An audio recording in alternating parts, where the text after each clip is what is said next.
Hero's Cape. Here we go. Absolutely phenomenal ace-spec. Really heads-up choice there, as we've already seen be super effective on stream. For both players, the Hero's Cape is the ace-spec of choice. We are going to see the itchy pollen. So back over to Elmer. Hasn't got items, remember. Run errand before the supporter. 1 and 2. What was that? That was fighting energy and a jumbo ice cream. Here's a Hilda letting you grab an evolution Pokemon and an energy card, so we can get the double crustal out here if you like, and your energy card of choice. Remember, that can search for special energy, Hilda. Yeah, but there is already a growing grass in hand, so then maybe you might be the choice to grab something else, or if you want to just boost up the HP of your crustle even more, you could go for it again. Nope, just gonna go for the spiky energy instead. Is there an argument here for maybe attaching your spike energy to active? Crustal can attack, with one more attachment, I should say. So he's going to, Budu might start to KO itself for Itchy Pollens twice. Does get damage into play for Monkey Dory, though. Yeah, I was going to say that's the one thing that makes it a little bit tricky. I think, yeah, just commit the Rocky Fighting Energy instead. You know you're not going to put it onto a Cornerstone Mask Ogre Ponyx, so just start to get that powered up. Maybe threaten a rapid fire combo at a future date. I think the longer that, I don't know, this is an interesting one, isn't it? I feel as if Mateus is being able to do exactly what he wants here. Had he had access to the Dunsparce EX, he would definitely be in the driver's seat. Here's a Crispin, though. Going to grab Dark Energy and Psychic. Oh, and this is like so good already. Just being able to fin the deck of 2 cards, already power up Distracloak, and now there's a Monkey Dory, I believe, already in hand. So if you can go ahead and do a Chain of Recon directive, find a Dragapult and a Risky Ruins, you can actually put a lot of hurt into this Mega Kangaskhan EX, whilst also taking out the Crustle with the Adrenabrain. Take the Dwebble? Yeah, the Dwebble, Oh, sorry. Yeah, sorry. Yeah. I was going to say, that would be a monstrous turn if we can reach the Crustle. You're right, the Dwebble would be, yes, that is in range of the Phantom Dive plus Adrenabrain combination. Actually, although it does bring out important point of distinction, so were it not for the Mist Energy, Phantom Dive's damage counters on the bench can actually hit the Crustle because it only prevents damage from attacks, not effects. But the Mist Energy protects from those damage counters anyway. Well, we saw Elmer actually grab a Crustle via that Hilda not evolving. Why do you think that was? There's the Risky Ruins, might I say. Uh-oh, here we go. Oh my God. There's the Risky Ruins, 2 damage counters. There is the Adrenabrain. Just move one over, that's what we need to move. Just move one over. Do we have a Dragapult EX? That hand is absolutely massive. Here's no, that's Viddy's missing. Oh, thank you, Ultra Ball. Here we go. This is going to be an absolutely mammoth turn. 200 damage into the active, KO in bench treble with 6 damage counters. That is what he needs. Might even take the Dunsparce EX this turn via this KO. Dragapult EX hits the active spot. Just deciding if he wants to do anything else before doing this. There we go, yep. 200 damage into the active, 6 damage counters on the bench. Well, that's going to be a KO, Freya. On the bench, will he take the Dunsparce EX from the prize cards now? Oh, he takes it straight away. And he took it as well. He's back in the match. The crowd is loving it here. You can tell he thought, yes, okay, back in the game. We can hear you. The crowd is loving it here. Is over to Elmar, though. What can he do? Starting off the turn with that run errand. This is looking dicey. The only saving grace for Elmar is there is no Dunsparce, Dunsparce in play yet. But to that, I think the reason why Mateus didn't put it down is because he was aware that maybe there could be... Actually, no, I was about to say there could be a way to maybe use Boss's Orders to KO it, but no, with no energy acceleration, that was never a possibility. You could Boss's Orders plus Switch. Oh, so, yeah, it would have to be Switch, of course, Would be Switch. Boss's Orders plus Switch. Take Boss's Orders from a Pokegear for what it's worth. So not benching the Dunsparce there, looking very heads up as Mateus really wants to put both Dunsparce down at the same time to prevent that from happening. Okay, Elmar. It's going to be the Mist Energy and a pass. Oh, and that feels so bad because you know you're just going to get hit with Phantom Dive and get KO'd. Yep. That's going to be 4 prize cards taken, and it will be Crustle versus the world here. There is Dunsparce. There is a Crispin. Yeah.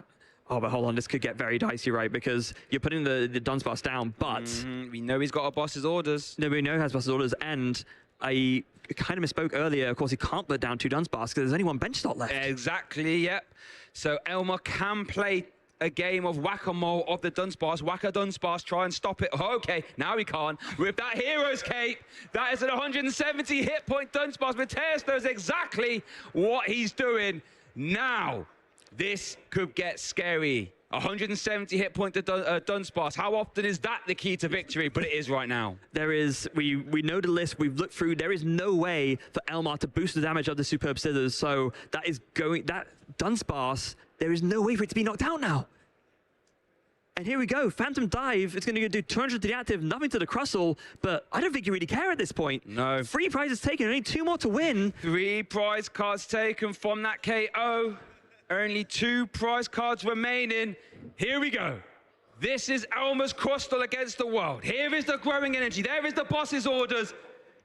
Had it not been for that hero's cape, that would have been the KO of that Superb Scissors. 110 damage. There we go, Superb Scissors Freya, but we know the Dunsparce EX is in hand. And this is where it's going to get dicey. This is Pokemon trading card game, everyone. We know that there's going to be 180 damage every single turn with a combination of the Adrenaline plus the 150 from the drill.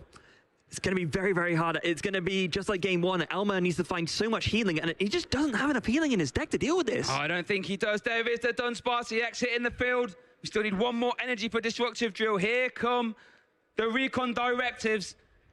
That hand is enormous. There must be energy in there. There definitely is. Does have Adrenabrain usage as well, Freya. We can even heal this. 280 hit points remaining now after the Adrenabrain. Taking that Crustle down after the Destructive Drill. It's going to go down to, what, 100 HP left. Crustle against the world. Elma, what is your answer? Do you have anything? You're shaking your head. 70 hit points remaining. We're going to need to see some Jumbo Ice Cream. There's the first one, 80. Really needs to find another one. We see a Pokemon Center Lady. That's going to be a 60. That's going to take it out of range for 1 more turn. Is this going to be enough? There is another Jumbo Ice Cream in the hand. What are we deciding here? Whether to attach another growing grass. Energy, I mean, you're not going to set up another attacker, surely. You have to just make this mysterious rock in as reinforced as possible. You're only 2 prizes away from losing the game at this point. Yeah, you have to go all in on this Crustle. Oh, actually, Spike Energy. Spike Energy, okay. I can also see it. That means going to be more damage now being done in retaliation to the Dunsparce. Superb Scissors, 120 damage, Freya. Going down to 140 hit points remaining. With the double spike, oh, now we have to do some maths now. 140 hit points remaining. You can heal 30 with Adrenaline. I put it to 170, but you take 40, bring it down to 130. That means you'll have 10 hit points left after a Superb Scissors. That right there is mathematics. And I think that maths that you just did, I think that's what Mateus was working through in his head as well. So he's thinking to himself, how else can I play around this? Remember, there's no Professor Tourist scenario or anything like that anymore, so this board is basically locked as it is, which is definitely making things a little bit more complicated for Mateus. This right here, this is edge of your seat gaming, everybody. We are just going to see the Destructive Deal for 150. Elmer needs to play. No, he's actually not done it yet. Sorry, I apologize. Just the Adrenabrain, and now he's giving it some thought, but yeah, he's going to go for it. All right, Elmer needs to play musical chairs with this damage again. He needs to get this off this Crustle. Here we go. 30 hit points remaining. And 130 HP left on this Dunsparce means that Superb Scissors, like you rightly said, Shay, is going to be 10 short of a KO. 10. Hanging on by a thread. 10 damage remaining. If we see a Superb Scissors, what we need to see, well, we would love to see some healing. At the bare minimum, we need to see some basic Pokemon at the very least to not instantly lose after a Destructive Tail next turn. There's a Jumbo Ice Cream in the hand that can heal 80, but that won't be enough to prevent another, Destructive Drill KO. Yeah, you need to find another Pokemon off an Ultra Ball here, but it just feels so bad because, you get another Pokemon down, that could just be slim pickings for Mateus to just take the win via Phantom Dive. There's Jumbo Ice Cream. That's 80 damage removed. Going up to 110 hit points remaining. The last Jumbo Ice Cream is prized now. That's 3 we've seen. Is you seen? Yeah, that's the third one. That's the third one. I believe. The last one's prized. Center Lady, we've seen that. Only plays that as is that a one? Like, is a one of, I think that, one of Super Potion. That would actually get you there, funnily enough. It would, okay. But does he have a way to dig for it? Oh, I don't think he does. I don't see any draw cards, no. So now it's just Ultra Ball to find another Pokemon. Yeah, it has to be another Crustle, right? Just to keep yourself in the game. It's going to have to be the little Dwebble. We can even turn attached to it as well. Oh, God. Oh, wait. We need a Mist Energy then, right? Otherwise... Oh, no. I guess we're not going to Phantom Dive this turn. You want to get through the Crustle. Well, actually, you say that, but with that Dwebble down, it probably makes more sense to just deal with the Dwebble first and preserve your Dunsparce, force Elmar to have a boss's orders, because as soon as this Dunsparce attacks, because it's going to get hit by Superb Scissors, it's only going to have 10 left, an attack will essentially result in a double knockout. The only problem is the Dunsparce EX's retreat cost. He's a big one. 3 retreat costs. Ooh. Oh, Xerosic Machinations. Okay. Mateus will have to discard till he has 3 cards remaining in hand. He has been filtering a lot of cards via Recon Directive. They will now have to hit the discard pile. Yeah, with that many cards in hand, it comes to a point where you just have to, instead of, you know, choosing what to discard, you're choosing what to keep. Hand? I thought it was his... Wow, look how many cards are in that hand. Is this going to be the biggest Xerosic Machination you've ever seen on stream? And it's not even Alakazam. It's not even Alakazam. What, 1, 2, 3, 4, 5, 6, 7, 8, 9 cards so far. We've got a lot more to go. Wow. And Mateus is checking everything.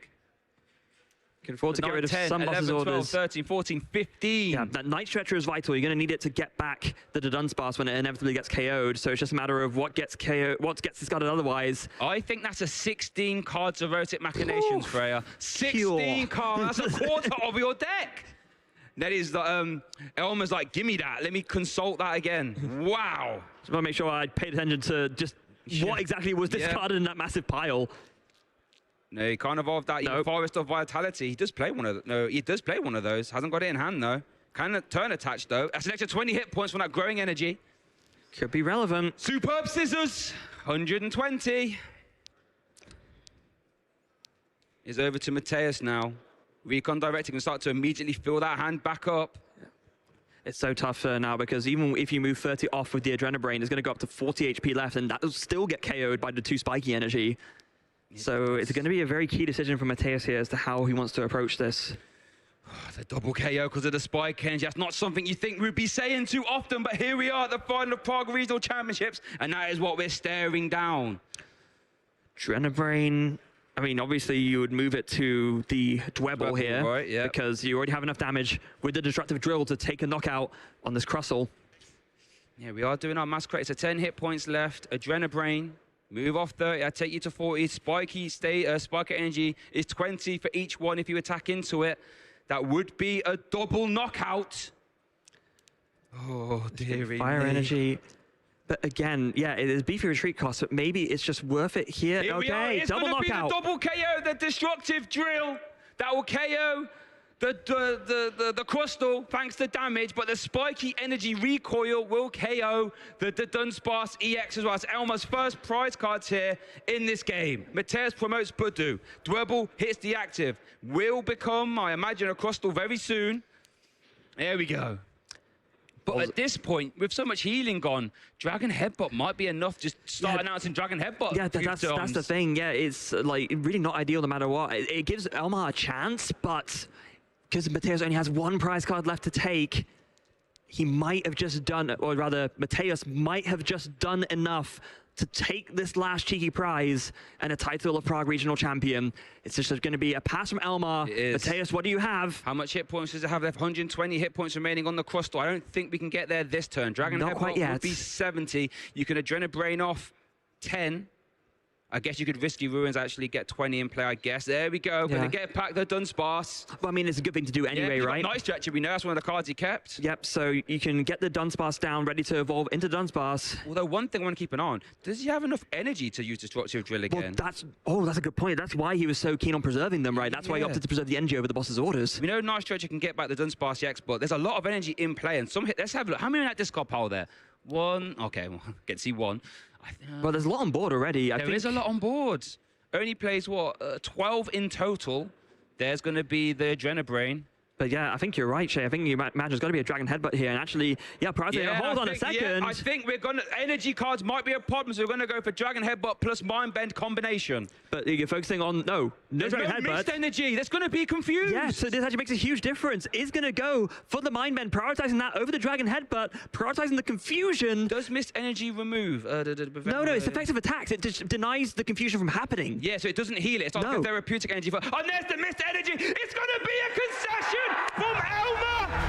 Mateus, the one-man demolition crew, destroying all of Elmar's walls, toppling the mysterious rock in Mateus, your Prague regional champion!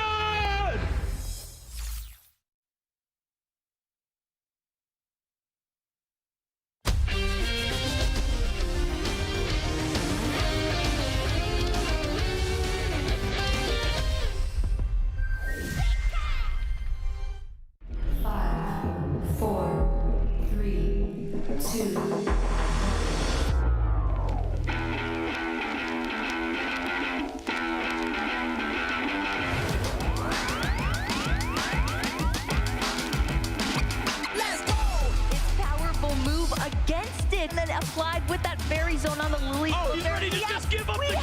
It's over. You've been patient. You've been waiting all this time, but you ready. You've been putting in that grind, so let's go. Champions are hard to find, but you know the goal when you're ready to shine. Have they heard of you? Then they know. You got your sights set on that road. If it's on the battle, then let's go. 'Cause you'll never stop. Show them what you got. Looking at this final HP to deliver the finishing blow, and just like that, your Pokemon World Champion! Show 'em what you got. Yeah, they already know. You got your sights set on victory road. Show 'em what you got. Yeah, they already know. You got your sights set on victory road. He goes on the ice beam! Resetting the bracket and then winning it in game number 5.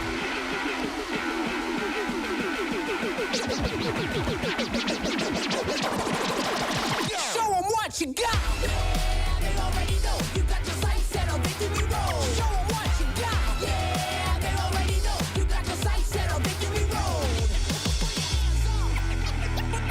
Put your hands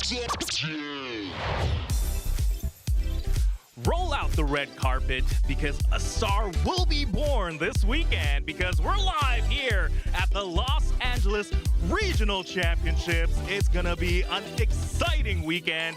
New format, new Pokemon, but all the same fun games. My name is Juancho Saldana. I'll be your host for the weekend. Joining me, of course, is Pablo Meza, Emily Foreman, and the newest member of our team, Michaela Gasserts. Hello, Juancho. It's good to see you. It's good to see everybody. It's great to have you. How are we feeling here in LA? I mean, I'm very excited to see this brand new format, new faces, familiar faces, what has changed, what are the players bringing, and how creative they will be. I'm really looking forward to seeing some good gameplay and more new decks. Honestly, flying in from Prague, having already kind of experienced this format in a way, you just don't know what's coming for you. The only thing we can guarantee is that Dragapult is somewhere on the table. That's true, and quite frankly, there's so many Dragapult variants out there that even if you're a little bit worried that there's this one deck dominating the meta, you don't actually know what's coming. There's going to be so many different types of decks to see, so even if you think you know you're prepared, get ready for it. 100%. I feel like, I feel like we're not ready for the metagame here at the Los Angeles Regional Championships. Again, this is going to be the first time we'll be playing in this format, for NA anyway. And oh boy, it's a Dragon World. That reminds me of your favorite deck, Juancho Lugia V-Star, when it was at its prime. This is definitely what we were seeing, and now it's Dragapult's turn, apparently. Yeah, the other thing too is that Dragapult number may look extremely high, but that's split between Dragapult playing Dusknoir, playing Blaziken, playing just itself. You never really know what you're going to see if you're next to a Dragapult opponent. I mean, it's great to talk about Dragapult, but let's look at what is directly to the right there, and it's Mega Starmie actually going to be the one that is leading the pack in terms of other decks that are being played. And that's very surprising. I mean, we did get to see Mega Starmie see that top 4 in Prague, but now to have it second technically here, that's crazy. Absolutely. I feel like, again, a lot of new decks. I feel like just because Gardevoir's not here, what, dragons are just running wild now? We're going to have to see what happens in LA. But yeah, a lot of fun decks. I wish I was playing. It's always fun to play in a new format. But speaking of playing, our players are ready. We're about to go straight into the match. As much as I would love to talk about more Pokemon with the folks here, of course, we're here to watch some amazing gameplay. But, of course, I want to remind folks at home to follow our channels, on X, @Pokemon, YouTube/Pokemon, Facebook/Pokemon, on Instagram as well. Of course, don't forget our broadcast channels as well. But yeah, our game is just about ready, but let's go ahead and check out the format. This weekend, the 2026 Regional Championships are bringing the electrifying action of the Pokémon trading card game to the global stage. Top trainers from across the world have gathered to compete for a share of over $125,000 in cash prizes, travel awards, and the all-important championship points that could secure their spot at Worlds 2026 in San Francisco, California. It's a two-day battle for glory. Trainers kick off the weekend in Swiss rounds, with each match being a best-of-3 showdown. To advance to Phase 2, trainers need to rack up total match points to exceed the threshold for their division. In Phase 2, the pressure intensifies as the remaining trainers face off in more Swiss rounds to determine who advances to the top cut. After all Swiss rounds are completed, the top 8 competitors, plus up to 8 additional competitors with the same number of match points as 8th place, will advance into an asymmetrical top cut single elimination bracket. Win, and you move on. Lose, and your journey ends. Only one trainer will rise above the rest to claim the title of regional champion. Who will etch their name into the history books this weekend? And who will punch their ticket to Worlds 2026 in San Francisco? Don't miss a minute of the action. Stay tuned all weekend long to watch the battles unfold live. To stay up to date on future Play Pokemon events, visit championships.pokemon.com. And welcome into the booth, folks. My name is Chip Ritchie, joined here by Kyle Sablehouse, and we are very excited to get you into the action today here at Los Angeles. A new format, rotation has happened. No more Golden Goes, no more Gardevoirs, and it is a Dragapult world. Excited to see what will happen this weekend, Kyle. Oh man, yep, we're living in it now. Dragapult Takeover definitely coming to town, and there's a few other decks sneaking in, trying to see if they will dethrone the king, but we all know what we're gonna see. Speaking of which, let's get down to our table where our players are getting ready, and we are kicking things off with a Dragapult mirror match. Rafal Gladys on the left up against Henry Chow. Now Henry, of course, sprung onto the scene a couple of years ago, very well known for his finishes with Gardevoir EX, a deck that has now rotated from the standard format. Seems he has found himself a new friend in Dragapult EX. He's been pairing it with the Dunsparce this weekend. Of course, that is the deck that we saw take down the Prague Regional Championships just a few weekends ago from Mateusz Lashkowicz. And Rafal will be playing a more traditional straight Pult build with Monkey Dories to support. Yeah, both players showing us a little bit of a different approach, but really focused on that consistency. Henry wants to have that answer to the very common unfair stamp that we'll see many players feature as their ace spec of choice, and Rafal going for that real brute consistency, looking to load up for that Dragapult and get aggressive early. You don't have to worry about Iono anymore. Yeah, each player prizing their tech Pokemon in this game. Rafal prizing that one of Eviltal that he plays this weekend. That's a card Henry does not have. And then Henry prizing his one of Moltres that he is playing that Rafal does not have. Neither player will have access to those as we get into this game, where it does look like Henry is going to be kicking things off, and it is an excellent start for him. Dunsparce in the active, Buddy Poffin. And on Rafal's side, probably the one Pokemon you don't want to see as your starter, Meowth EX. Yeah, no use of that ability. You can no longer find any more help here this time around. It's going to have to be another Meowth. There are 2 copies, but just staring at that 170 HP in the active as your opponent sets up double with a single Buddy and the other Pokepad now. It's not looking great in the mirror. Yeah, and Henry will play this Pokepad, finding out Dracloak. Now, in the previous format, you perhaps wouldn't have wanted to add this Dracloak to your hand right away, worried about Iono sending it right to the bottom of the deck, but most decks currently not playing any Disruption supporters. There's not really great options in the format outside of Judge.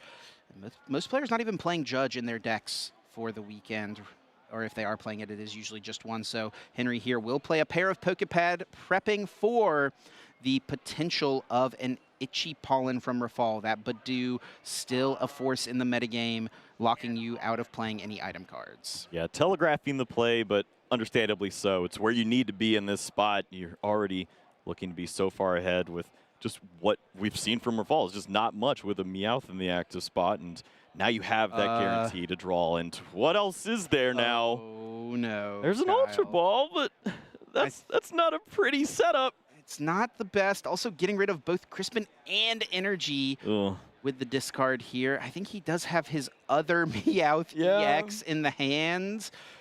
So he can use it, use that last ditch catch, go get himself Lily's Determination, which has separated itself as by far the best supporter card in this format. Almost every single deck playing 4 copies of it. It does feel so rough, though, for Rafal already in this game, having both Meowth EX in play. Yeah, and this isn't exactly where you want to be. You stare at that board, you see now there's only a few other spaces for some help now. Of course, additional Dreepies would be nice, but you think about those future turns. Henry sets up on the other side, is ready to attack in, deal 200 damage, and there's these very easy targets of Meowth. What do you do to combat that? Thankfully, Rafal does have a plan. He included that Area 0 Underdepths along with a counter stadium and Risky Ruins. Maybe you can move those Pokemon off the board at some point. Certainly something he'll be looking to do. He does find some pretty nice resources off the 8 from Lily's Determination, the big one being Buddy Buddy Poffin, so he can get himself another couple of Pokemon into play. And it will just be 2 Dreepy here. I wonder if he has a way to get Badoo out if he wants it. Pokepad could find it here, but he's actually going to go with Dracloak, holding off on using Itchy Pollen. Yeah, if your opponent already played around it and you're staring at a board that already has 2 Meowth, maybe it's not worth going down that route. Rafal certainly seems to think so. He will play around Henry's own Itchy Pollen on this next turn. Rafal will retreat this Meowth EX into the Dreepy, and that will end his turn, passing now over to Henry. Let's see what Henry Chow has. Of course, the easiest answer, Dracloak, using that recon directive, finding some additional help is always a great strategy, and sure enough, it just walks into another copy with that Pokepad. Here comes another recon directive looking at the top 2. Finds himself Monkey Dory, probably the Pokemon he'd like to have fetched off of the Pokepad. Now he's just awarded it into the hand. If he can find Risky Ruins, can start to generate some damage on his side with the Adrenabrain, start moving damage over to Rafal's side of the field. He will play Pokepad, searching for any Pokemon that does not have a rule box, and add it to his hand. And here comes Dunsparce, a Pokemon that has emerged as one of the premier draw options in the current standard format. Yeah, it's just so beneficial to have this option to move this Pokemon into the active and essentially find yourself that free retreat, but also bail yourself out against some of those awkward situations you run into. With the unfair stamp, so often you are just completely reliant on Recon Directive to get out of that situation, or a top deck. Now you can just rotate into this Pokemon that sits on your bench. There is the runaway draw. Henry drawing himself 3 cards, and then the Dunsparce will shuffle itself back into the deck. And here comes the Crispin. And Henry is going to perhaps get aggressive here. Is this what he's doing? Are we going to see Dragon Headbutt, or is he going to split these energy up? What do you expect? Yeah, there's not nearly as much punish as there used to be, but it looks like wants to go a different route now. When you have that Monkey Dory, if you find the Dark Energy, might as well load up, wait a little bit longer. You can see he wanted to. He's laughing about it. He's thinking that maybe we take that just now, but there are some things to consider. For Rafal, there is the copy of Rare Candies, 3 copies of those. So Surprise Dragapult, attacking right back into this Pokemon could be something you're worried about. But I guess Henry's not, I mean, it would require Rafal to have a lot. He would need to find Rare Candy plus Dragapult plus Crispin to punish this play. He's already discarded a Crispin. Both of his Meowth EX are in play, so his access to Crispin is a little bit lower. He does have a ton of cards in hand. Rare Candies. And Rare Candy was drawn from the top of the deck. If he finds a little help off of this Recon Directive. 1 Crispin in the prize cards there. And he does play 4 copies, though, in this list. A little bit higher of a count from what we may be used to seeing, but it doesn't look like there's much going on in this hand at all here, Kyle. He's got another Dreepy, but 2 Boss, 2 Energy, 2 Candy, a Night Stretcher. He has no draw power. Yeah, the boss's orders move to the front of the hands now. Maybe considerations just for stalling, bringing something up to buy a little bit of time, put a little more pressure on your opponent to find answers here.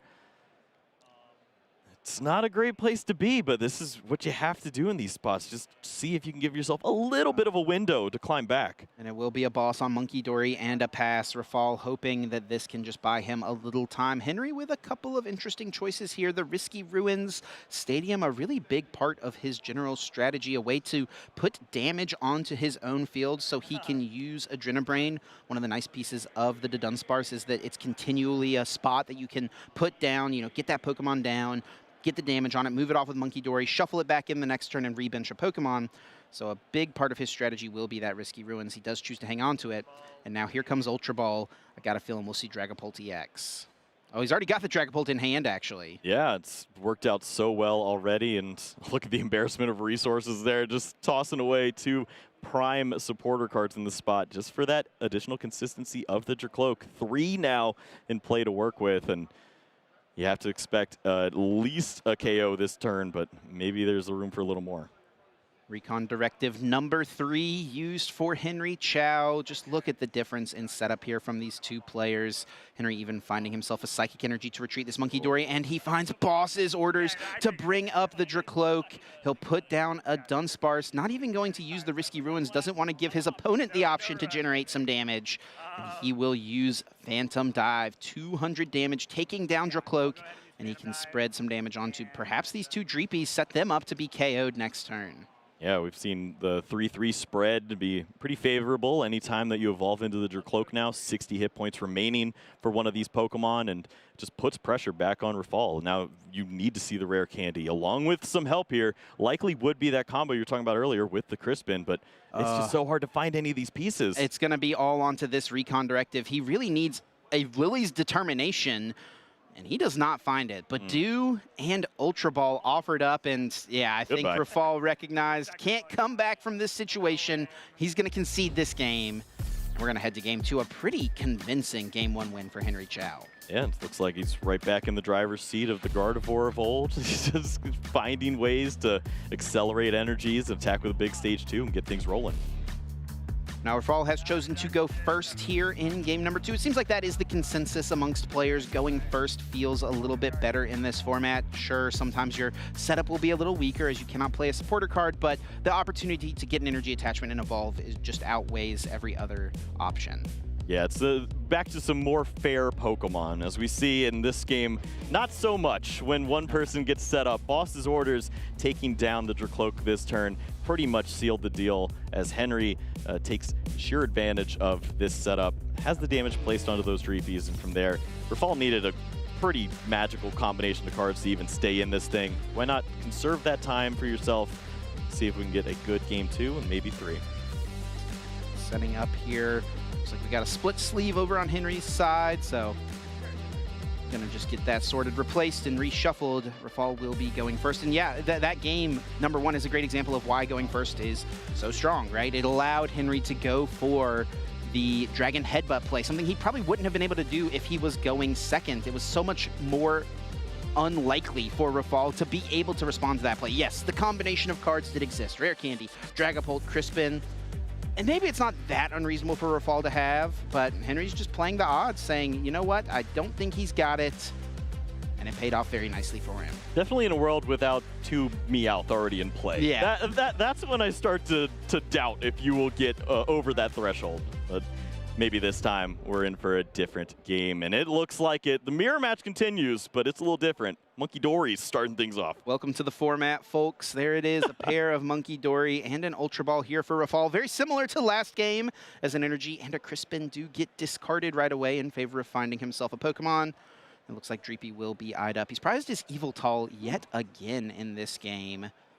Yveltal, a nice option in this deck, another use for Darkness Energy, right? Something you can do with them outside of just using Adrenabrain on Monkey Dory, a way to buy time and get back into games. Not something Rafal's going to be able to do if he falls behind here. Yeah, we've seen a lot of players really lean on that clutching option of locking in a Pokemon in the active spot, buying yourself some turns, and it's always nice to lean into that, along with that free retreat, too. It's just a really great Pokemon, and what did Henry find to go along with this? It's the Lily's Determination top deck of a hand that really wasn't going anywhere, but maybe you can slow play this with the Dracloak already in hand. Just, do you want to guarantee that, or do you want to go a little further for the buddy-buddy? Yeah, I mean, if he can pull off the Badoo Itchy Pollen here, that feels so, so strong. So he will go with the Lily's Determination. And he's got a lot of outs to find the Badoo, right? 4 Pokepad, 4 Buddy Buddy Poffin, 8 cards being drawn now from this Lily's Determination. Things are definitely in his favor to find this card. Looks like another busted sleeve there for him. Chow. just running through this deck right now. Yeah, I saw in the hand there was an option for a Psychic Energy instead of this Dark, and maybe if you feel really optimistic about your chances, you could just retreat that Psychic, feel a little better about that. This is more of that hedge of, well, if we find it, great, and if you retreat this Dark Energy, at least it was for an Itchy Pollen. Can always find it back as well with Night Stretchers. Perhaps the Psychics having more value with Crispin in the deck as an option as well. There is Buddy Buddy Poffin, so Henry will have the option of Itchy Pollen if he would like it. He's also got, of course, the option to get down Dreepy. I'm sure that will be one of the targets. Dunsparce could make its way into play as well, let's not forget, but Itchy Pollen does seem pretty powerful here. Actually looks like he's got Dunsparce in his hand. I mean, no surprise, really, if you're drawing 8 cards. Pretty decent shot. You're going to get some solid resources to work with, but Buddy Poffin plus the Dunsparce, that feels pretty solid. Yeah, no, this is just great. There's a Pokepad along with this, the full Dunsparce line waiting in hand, and the Itchy Pollen to go along with this for an opponent that just basically passed over the turn after that Ultra Ball. This is where you want to be. Look at the board here for Henry. The potential of, what, 9 new cards being seen next turn with 3 Recon Directives plus the Runaway Draw. What a strong setup. And he's item locked. His opponent, Rafal, does have a Dracloak with the Recon Directive set up. But does he have much else, Kyle? Yeah, I looked at an Ultra Ball off the Recon Directive, thought about it, and was like, wait, no, I'm item locked. That's not going to work. And actually interesting here, Rafal could go for the same play that Henry went for, where he could get the turn 2 Dragon Headbutt. Now, he would be a little more susceptible to some sort of, you know, candy Dragon Pole play, but he is going to go with the Mind Bend. But yeah, worth noting here, Henry actually is not playing Rare Candy in his list, which is, I think, something you expect a little bit more from the Dunsparce builds. More of the straight Polts are playing Rare Candies in their lists at the moment, so he is going to go with the Mind Bend and maybe try to protect that Dracloak on the bench just a bit. Yeah, and hold on to that damage counter as well. Maybe wait to find an opening where if there is a Dreepy left alone, you can place that damage counter back onto it. Maybe a follow-up Dunsparce on this turn as well. Just lining up for 10 plus 60 to clear away with a Dragapult on the following turn. So Rafal really thinking ahead here. Yeah, and I actually think it's impossible for this Monkey Dory to go down with what Henry is playing in his list this weekend. There's no Rare Candy to get out a Dragapult EX. Can't get 2 Darkness Energy on 2 Monkey Dory, plus energies on a Dragapult or Dracloak to attack with Dragon Headbutt. So I think that Rafal is going to be very fine letting this Monkey Dory take this first KO and saves it perhaps for this exact reason. Henry is going to be forced to use a Meowth EX here. Last ditch catch, an excellent ability, searching out any supporter card, adding it to his hand. Is not taking a prize card, so Lily's Determination seems like a prime choice, and that will be the option here. Yeah, just getting a read on what options are available before sending off this hand. And yeah, the energy, now you just want to find a few more of those stage 1 Pokemon. Dracloak, a real great option here, and even considering that with the Area 0, maybe a little more reach to extend this board. Yeah, can of course go for that play of getting the Meowth out of play in a future turn. He's got a couple of Risky Ruins in his list, so he can go wide next turn, get a couple Pokemon down, and then try to get rid of the Meowth. So if Rafal wants to take those easy 2 prize cards, he's going to need to piece it together this turn. All right, and if you go after the prize cards, you're missing out on some of this setup here. So you have to pick what is more important. That's exactly what Henry needs to do in this spot. Just provide a bunch of different things to target down, and at least one of them should get me an attacking option. I think Henry's really looking just for more Dracloaks here, and he does find an Ultra Ball, the most costly way for him to get another Dracloak out. He would have loved to have just found one naturally, or he found a Pokepad, easy card to play to just go get yourself that stage 1 draw support option. Instead, he has to give up a supporter card and an energy in order to get a couple more cards seen this turn. And then now with considerations of after this recon directive, if it isn't going to be this Pokemon right now in the Dracloak, could you even afford to go the Dunsparce route and walk into the Monkidori play? Now there's no Pokemon 70 HP away from a clean KO. Gonna grab the Night Stretcher here. He does have Dunsparce in his hand. Will hold off probably on putting it down as called out, and it will just be a pass now over to Rafal. So no Itchy Pollen used from Henry, meaning Rafal is able to play any item cards he would like here. He does find Ultra Ball, which of course could get Meowth. His board is just so much less set up though than Henry's. He has been the aggressor this game, which is good for him, but is that going to be enough alone? Right, without some more help, some more draw, then can you even guarantee that you'll have answers for the follow-up? We thankfully see on this side of the board the Night Stretcher for the Fire Energy, but without that, the guaranteed Boss's Orders KO on Dracloak wouldn't be there, and doesn't even want to go that route, as that would likely lead to just throwing away your entire hand to go for the Meowth. And he does have Lily's Determination here in the hand, so will be able to shuffle in and get himself 6 cards as he has taken a prize card. The Lily's actually the prize card he took. Pretty fortunate for him to find that piece. And now he'll get himself 6 more cards. So he's got the first Dragapult, usually a pretty big advantage in this matchup, but with sprinkling some damage over on the other side, it will open up some options for Henry. I really don't hate Henry's position here at all. If it's completely all on that Psychic Energy on the board for Henry. If this Pokemon were to be KO'd this turn, it's a completely different ballgame. Instead now, Henry can very easily find a way to set this up, and his hand really speaks to it as well. We already see Dragapult and Crispin to go along with this. Here comes the Risky Ruins.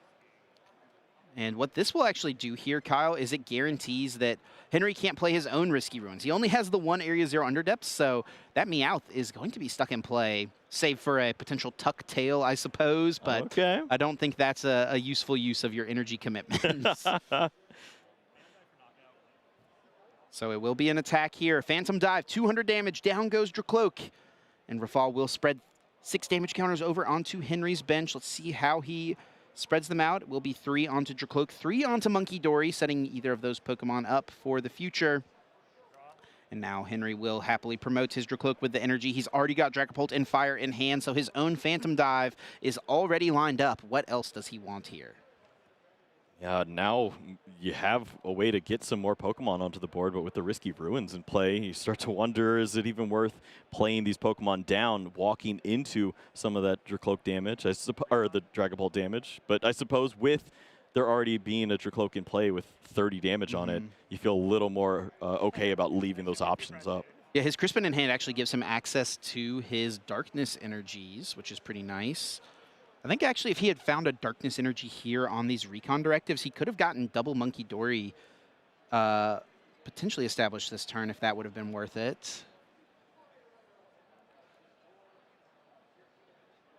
But we'll just go with the Crispin here for now, searching his deck for 2 basic energies of differing types. He gets to add 1 to his hand and then attach 1 to the board. It does not count as his energy attachment for turn, so it effectively gives him the ability to attach 2 energy this turn. Such a powerful effect. And with a Dark Energy in hand already, maybe thinking about for those later turns, another Monkidori to go along with this. Could be a nice way to even out the scales here, as you can start to push some more damage over onto that side of the board. And if you can target down some Pokemon like that Dreepy, eventual Dracloak, there just will not be a follow-up attacker for Rafal later on. Here comes Dragapult EX.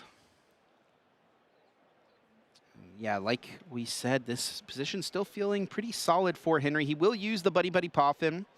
So any Pokemon that will come into play off of this will take some damage from the Risky Ruins here. A little different from similar stadium effects we've seen in the past where it has to be played from hand. It's no, just anytime any non-darkness Pokemon comes into play, you put 2 damage counters on that Pokemon. All right, and this is the risk that we see, no pun intended, where you run into a spot with this Monkidori. You can move some of this damage off of Dracloak or off this Dreepy, but you can't save them both. No. So you might as well just leave both options available and see what happens. Yeah, maybe save your Monkidori. Yeah, right? Like, it just depends on what you value more, and maybe this speaks a bit to Henry's hands of I'd like to have that recon directive to fall back on. Yeah, looks like that will be his choice. Down will come Dunsparce here as well, so forcing Rafal to choose what he wants to target. Will it be the potential attackers, or will it be the draw engine with the Dunsparce on this turn with the next Phantom Dive? Henry will announce his own Phantom Dive, 200 damage laid into the active, and enough onto the bench Dreepy to KO. It's a little extra, 20 onto Monkey Dory. So how will Rafal respond from here? Effectively in a situation where any Dreepy he puts down is, if he only gets one down, it's just going to be KO'd. Yeah, this is the double-edged sword of Risky Ruins now. Anytime you play down a Pokemon, you're walking into that threshold, 50 HP or less from that point, and you just can't really set up a board from that stage. You usually want to have these Pokemon already in play and then start to work on this stadium card as a little bit of a niche to take advantage of Monkey Dory. Instead now, going to run into some problems. And we haven't even yet talked about the A-Spec that both of these players are playing this weekend, Kyle. Unfair Stamp. It separated itself as the premier A-Spec choice in the format, the best disruption option available. Both players choosing to use it here. And if Rafal takes a KO this turn, Henry's Unfair Stamp next turn could be massive. Yeah. Rafal here would love to probably find his own Unfair Stamp here just to limit Henry's options if he can. You mean that card on the bottom of his deck right now? That's why he's shuffling, Kyle. Yeah, I guess he has no real access to draw it. Now that he's played Crispin, he can't use Lilies to, try to find it. Pheasandipity's in the prize cards as well. So, yeah, there will be no Unfair Stamp option here for Rafal. And I actually wonder here if Rafal will ever try to avoid getting Unfair Stamped. Should he play around it, spread the damage as opposed to taking KOs? A tough situation to be in. I don't envy him at this spot, I will say. I believe there's a Night Stretcher in the hand now, so maybe an additional Dreepy can come into play. And you're just trying to hold on. Any Pokemon that can be rare candied and salvaged from this point on would be lovely. And you can see, for great understanding from Rafal, Monkey Dory is a problem right now. Need to clear that threat. This play from Rafal, though, is just going all in on hoping Henry cannot find another Monkey Dory. If Henry just gets another Monkey Dory and Darkness Energy, this game is effectively over. Henry will knock out Dragapult TX. He'll knock out the Dreepy on the bench. Rafal will be left with just a Monkey Dory and be multiple turns away from getting Dragapult into play. Let's see if Henry can find it. I already see a Night Stretcher in his hand. Oh. Ultra Ball, I believe, Kyle. I think he probably just already has it all available. Well, if it weren't already, Crispin for an energy is there as well. There's so many different ways to find the pieces. And I'm questioning now from Rafal, that Night Stretcher. I understand that you want to try to get some great use out of it, but if you don't set up these Dreepies, how do you continue to play the game? There's the Darkness Energy. There is the Pokepad. So Henry's got many different ways to get the Monkey Dory established this turn. He's just got to figure out which one is best. I think Crispin may be the option here. Pokepad will be played, searching for any Pokemon without a rule box, adding it to the hand. Perhaps the Dunsparce could be added to the board here to play around a Unfair Stamp from Rafal. But honestly, I don't even think Henry cares about getting Unfair Stamped at this point. Maybe the thing for him to be worried about is, Rafal's only play next turn is going to be Mind Bend, right? So making sure he can respond to that effectively is probably all he really cares to do. That's all I'm seeing at this point too, Chip. There's just not much else. The energy is there for the Monkey Dory. It's all lined up so cleanly. Can heal off either Monkey Dory or the Cloak at this point. You're not worried on the other side. There is no surprises that Rafal can present at this stage. Yeah, this is perhaps a game-winning play here from Henry Chow. He will use Ultra Ball to get out to Dunsparce, adding it to the hand. Perhaps Dunsparce will be evolved up now. Just preparing his board for every possible thing, but I think he knows that he is very much in the driver's seat here. He is in a near unlosable situation. He's going to take himself 3 prize cards here. He'll go down to just 2 prizes remaining. He's going to leave his opponent with nothing. The only thing that could have made this turn better would have been an Unfair Stamp, but I don't think he's upset at all. This turn's already unfair enough at this point. That's what it feels like. So much going in Henry's direction, and I mean, it just speaks to that initial setup that we saw from Rafal. Just when you have to go tall and not wide, you don't have plans to fall back on, and here goes the whole plan. Dreepy and Dragapult into the discard pile. Lone Monkey Dory against the world. And this is quite a setup to come back from. What can you find here? It's just another nice stretcher to rub a little more insult and injury, but if there's a way for Rafal to get something established and get back into this game, it does come through this card here, Yveltal, with its clutch attack, can bring something up on Henry's side and try to stick it active for a turn. And there's a pretty prime target in that Meowth over on Henry's bench. It does have the tuck tail attack, so it could bounce itself back to the hand, but all Rafal really wants here is an opportunity to just get a couple of turns, get himself into a Dragapult EX and attack.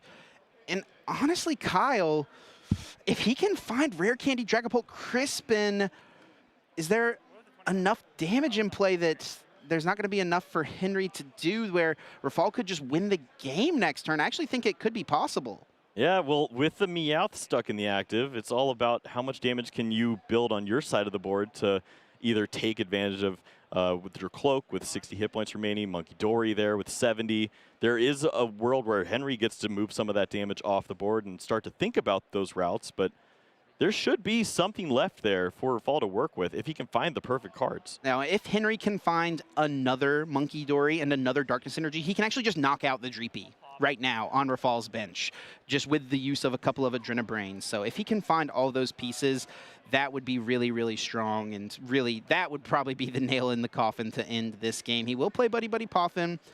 Is he going to find a Pokemon out? He will, actually, with the Dunsparce, getting it back into play. So will not have the double Monkey Dory option right now. Yeah, took a peek, did not see the resources there, and maybe just didn't have enough with maybe a single stretcher that was in the hand, and perhaps needing the double to get that done.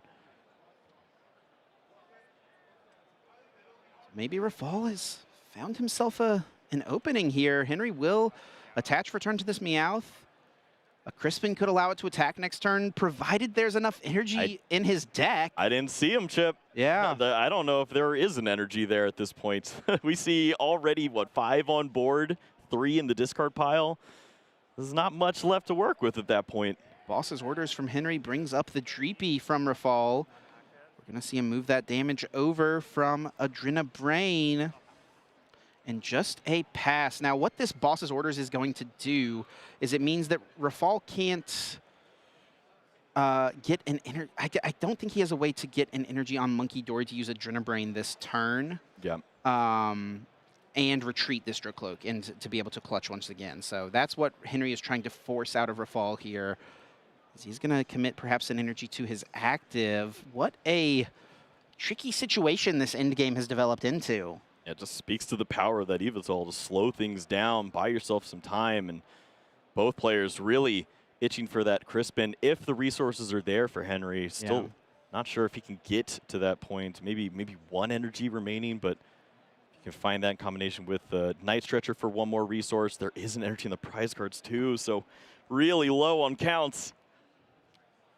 He does play 4 fire energy. He's got 1 in the prizes, 1 in the discard pile. Both other ones in play currently, so it's going to cut him off of his ability to really use Crispin. He has to have 2 different energy types in the deck to play Crispin.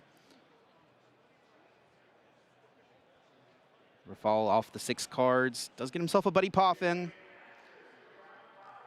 Just check through the deck. Can get another Dreepy down. Try to dig for more cards next turn with future Dracloaks, Recon Directives.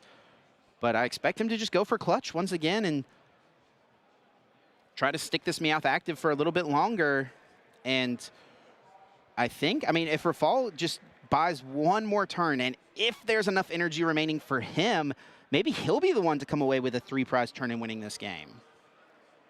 It's not too far out of reach. Of course, just any card that you can pull from the deck at this point is valuable, but especially that Dreepy. Give yourself a little more time, maybe 1 more resource to find that Recon Directive, Rare Candy into the Dragapult, whatever it may be to get you over the threshold.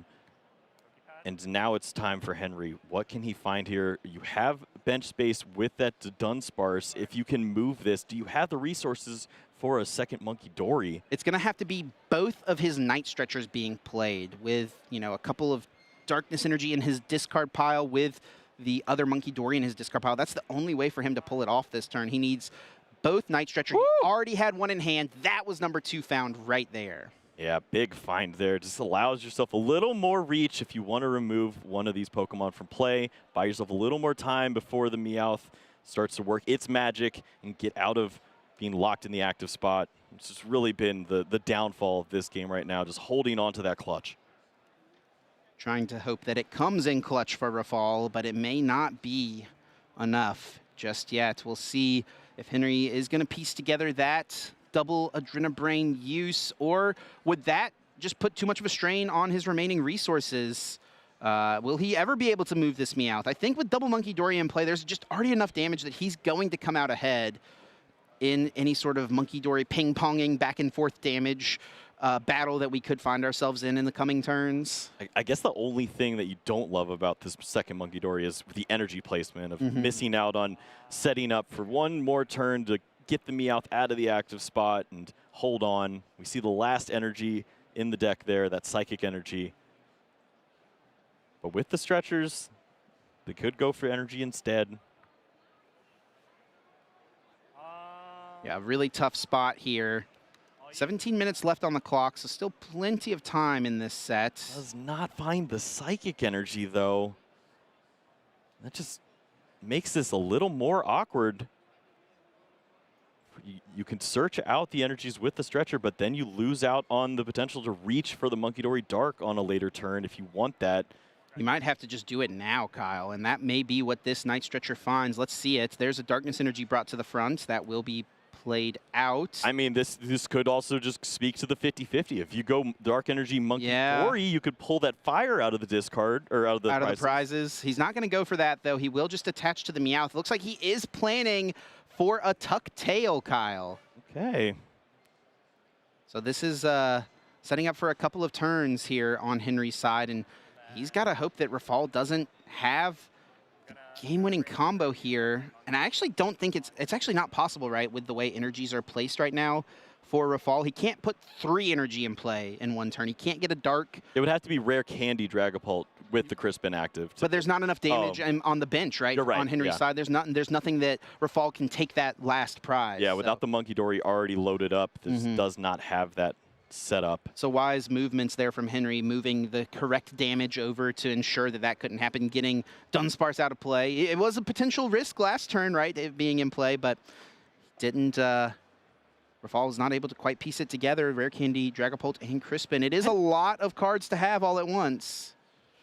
I don't even know if Rafal could get there when you look at the discard pile with all the energies that were there. The Crispin lines aren't really lining up either. 6 energies in the discard, 1 in play, 1 in the prizes.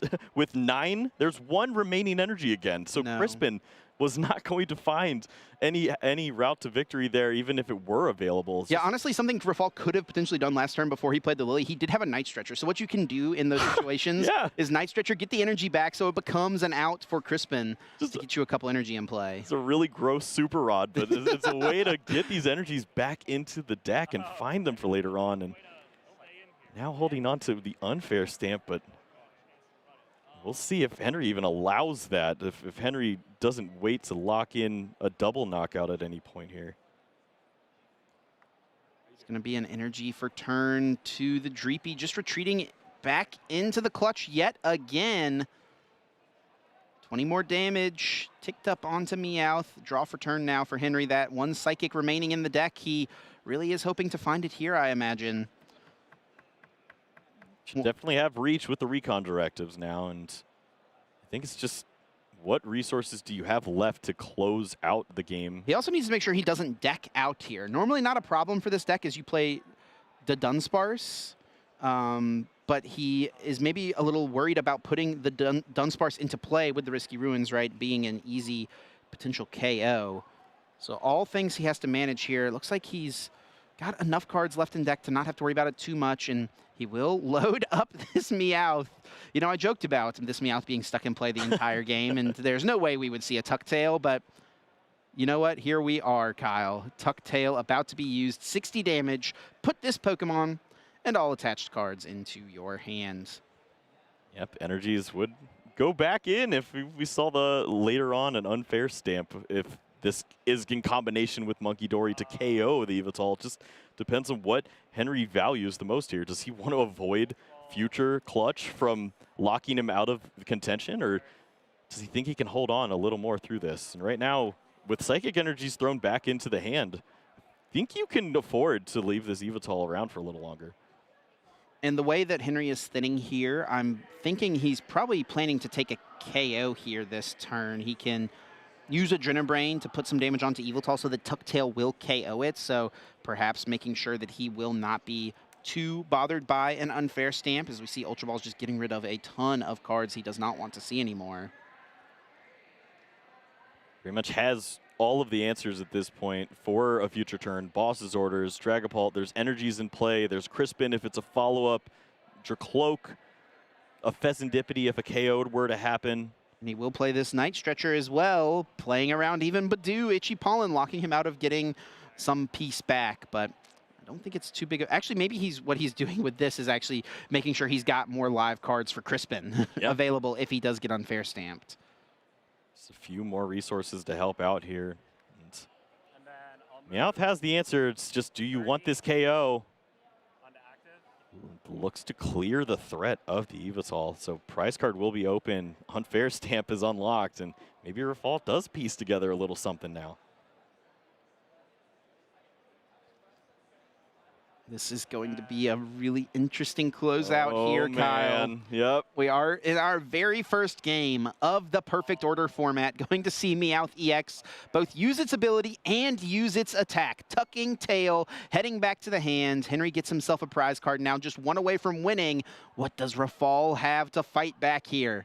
It's all on the back of that unfair stamp, but you think about what would have to happen for Henry to miss in a spot like this. You have 2 Dracloak in play, you have the cards you find from unfair, you just put a Meowth back in, a Pheasantipity is there. There's so many resources that could find you the answer, but can he actually put it all together?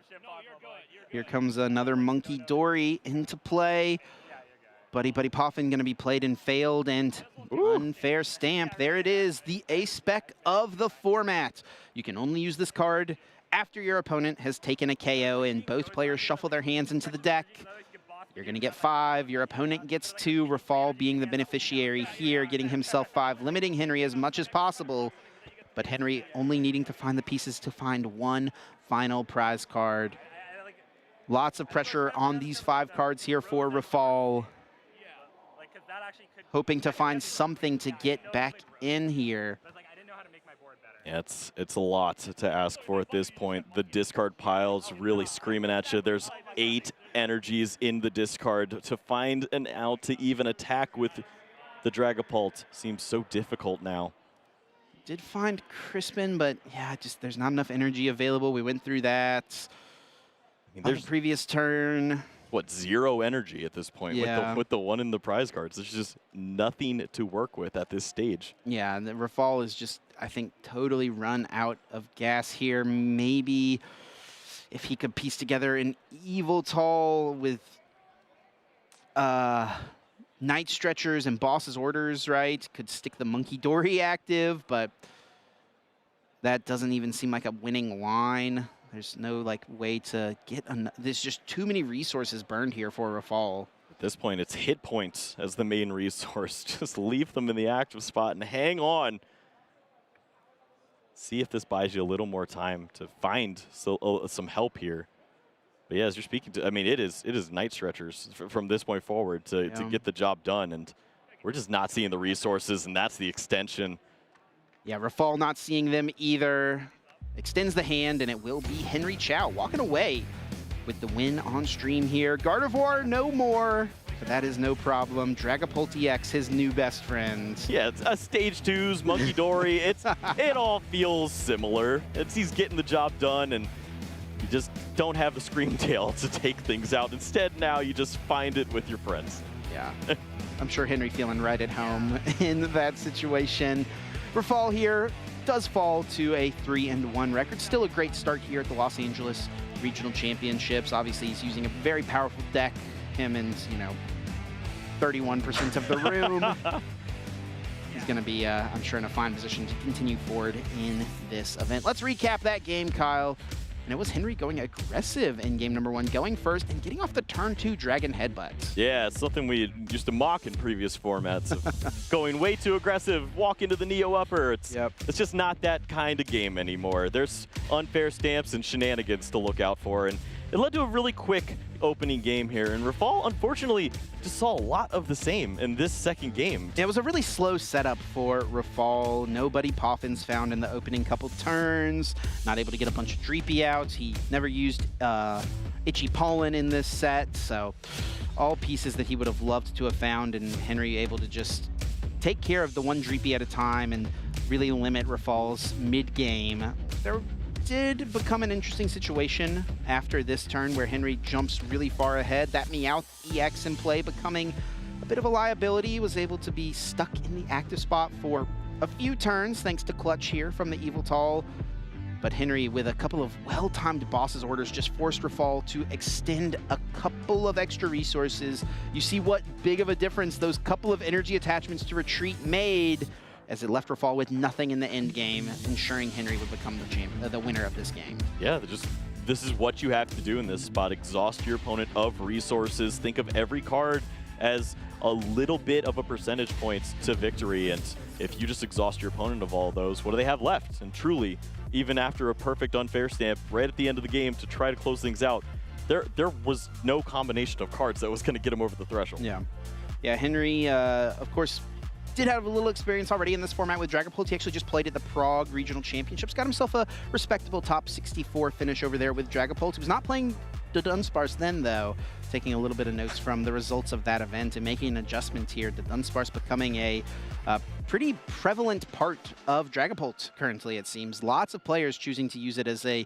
subsequent, an additional draw engine to what Recon Directive already provides. Yeah, I mean, how many times have we seen that over formats where you just want something on your board that guarantees you a way out? If things go bad, you have Macargo, Bibarel, whatever it was. It's to Dunsparce this time around, and it also helps you out with a little bit of that swapping and retreating. Yeah, drawing extra cards, very good in the Pokemon TCG. Normally, you're only allowed to draw one at the start of your turn, but that rule gets broken wide open with the use of all of these powerful abilities. So finding a way to just mash the most powerful draw abilities in the format all together.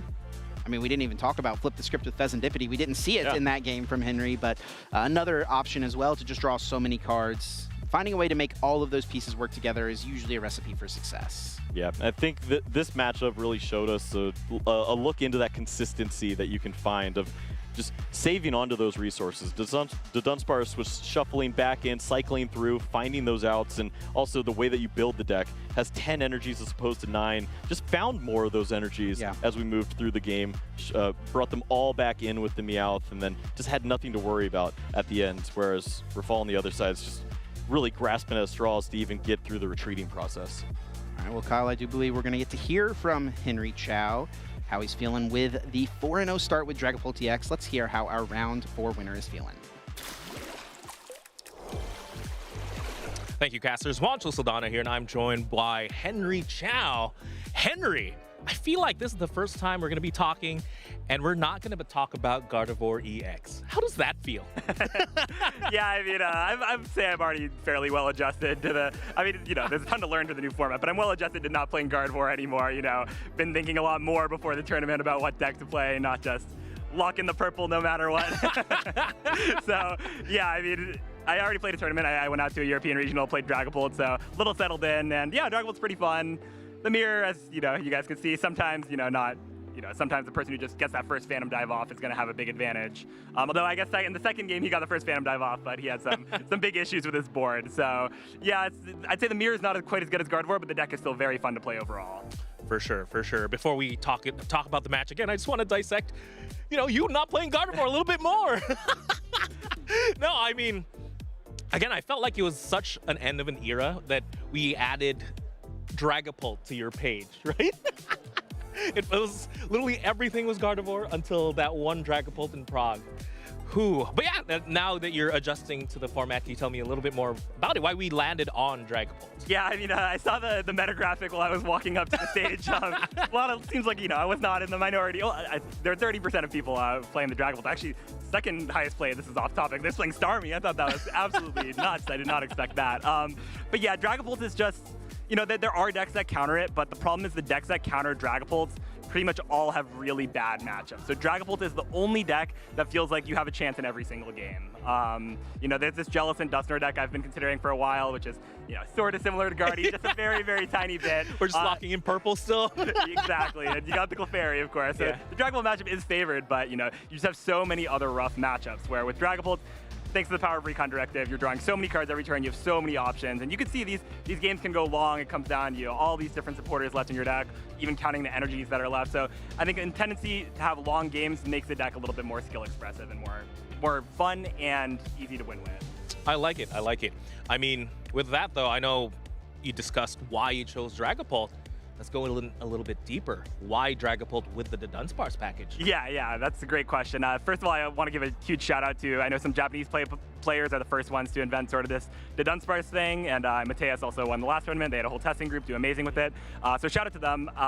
The Dunsparce is absolutely genius. I'm disappointed in myself for not thinking of it. I think it's so amazing that you're able to spawn Risky Ruins damage constantly by cycling the Dunsparces. Because normally when you play the Risky Ruin in your deck, if you don't get it early, you're going to have just like one bench space left, and you can get an extra 20 at some point in the game, but that's not necessarily going to be able to change the course of the game. But with the Dunsparces, going over and over, keep benching the Dunsparces, and you just get all this damage.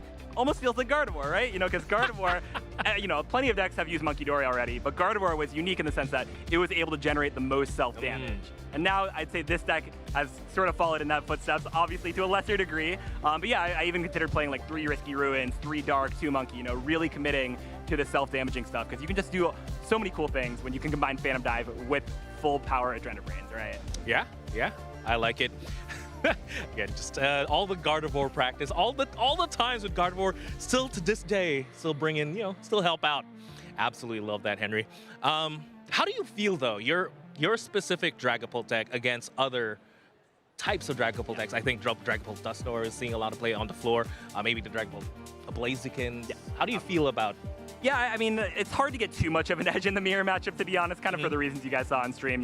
When Itchy Pollen gets involved early, it's pretty hard for some people to set up their board. So no matter what kind of text you have in there, it's not going to be that easy. So, there are cards like Dawn that help maybe get you set up a little bit more. Personally, I think my deck is slightly favored into most of the variants, just by virtue of it being more consistent. I think the best part about the Dunsparces is that you can, in the later stages of the game, you can pretty much play Boss and Crispin every single turn. You don't need to use Lily to replenish your hand because you're just looping these Dunsparces so aggressively. So yeah, you saw it in that game. I used Dunsparce plenty, and it was definitely really helpful. But yeah, compared to Blaziken, I mean, of course, if you play against Tropical Dusknoir and they get that turn 2 Dusclops, turn 3 Phantom Dive, I'm not really going to be able to beat that often. So, I just take my slight edge and I'm happy with it. Got it. All right. Right now, though, I want to dissect the matches, right? In game 2, I think the key one is the clutch move by your opponent, and then the decisions you had to make. I just found it so interesting to think of, like, are we going to start attaching to the Meowth? Do we actually just have... You have a lot of damage on the field. Do we go double Monkey Dory? And then, again, every boss's orders felt very clutch. Can you tell me a little bit about what was going through your mind? Yeah, no, it was quite the surprise to see him play the Yveltal. I didn't really expect it. And yeah, the game ended up drawing out quite a bit. I felt like I was in a pretty good position the whole time, but I had to make all these little decisions to play around these random cards that I thought could be in his deck. The Zerosic, there were points where I was scared of the Rosa, maybe like a third Stretcher, which apparently actually did play.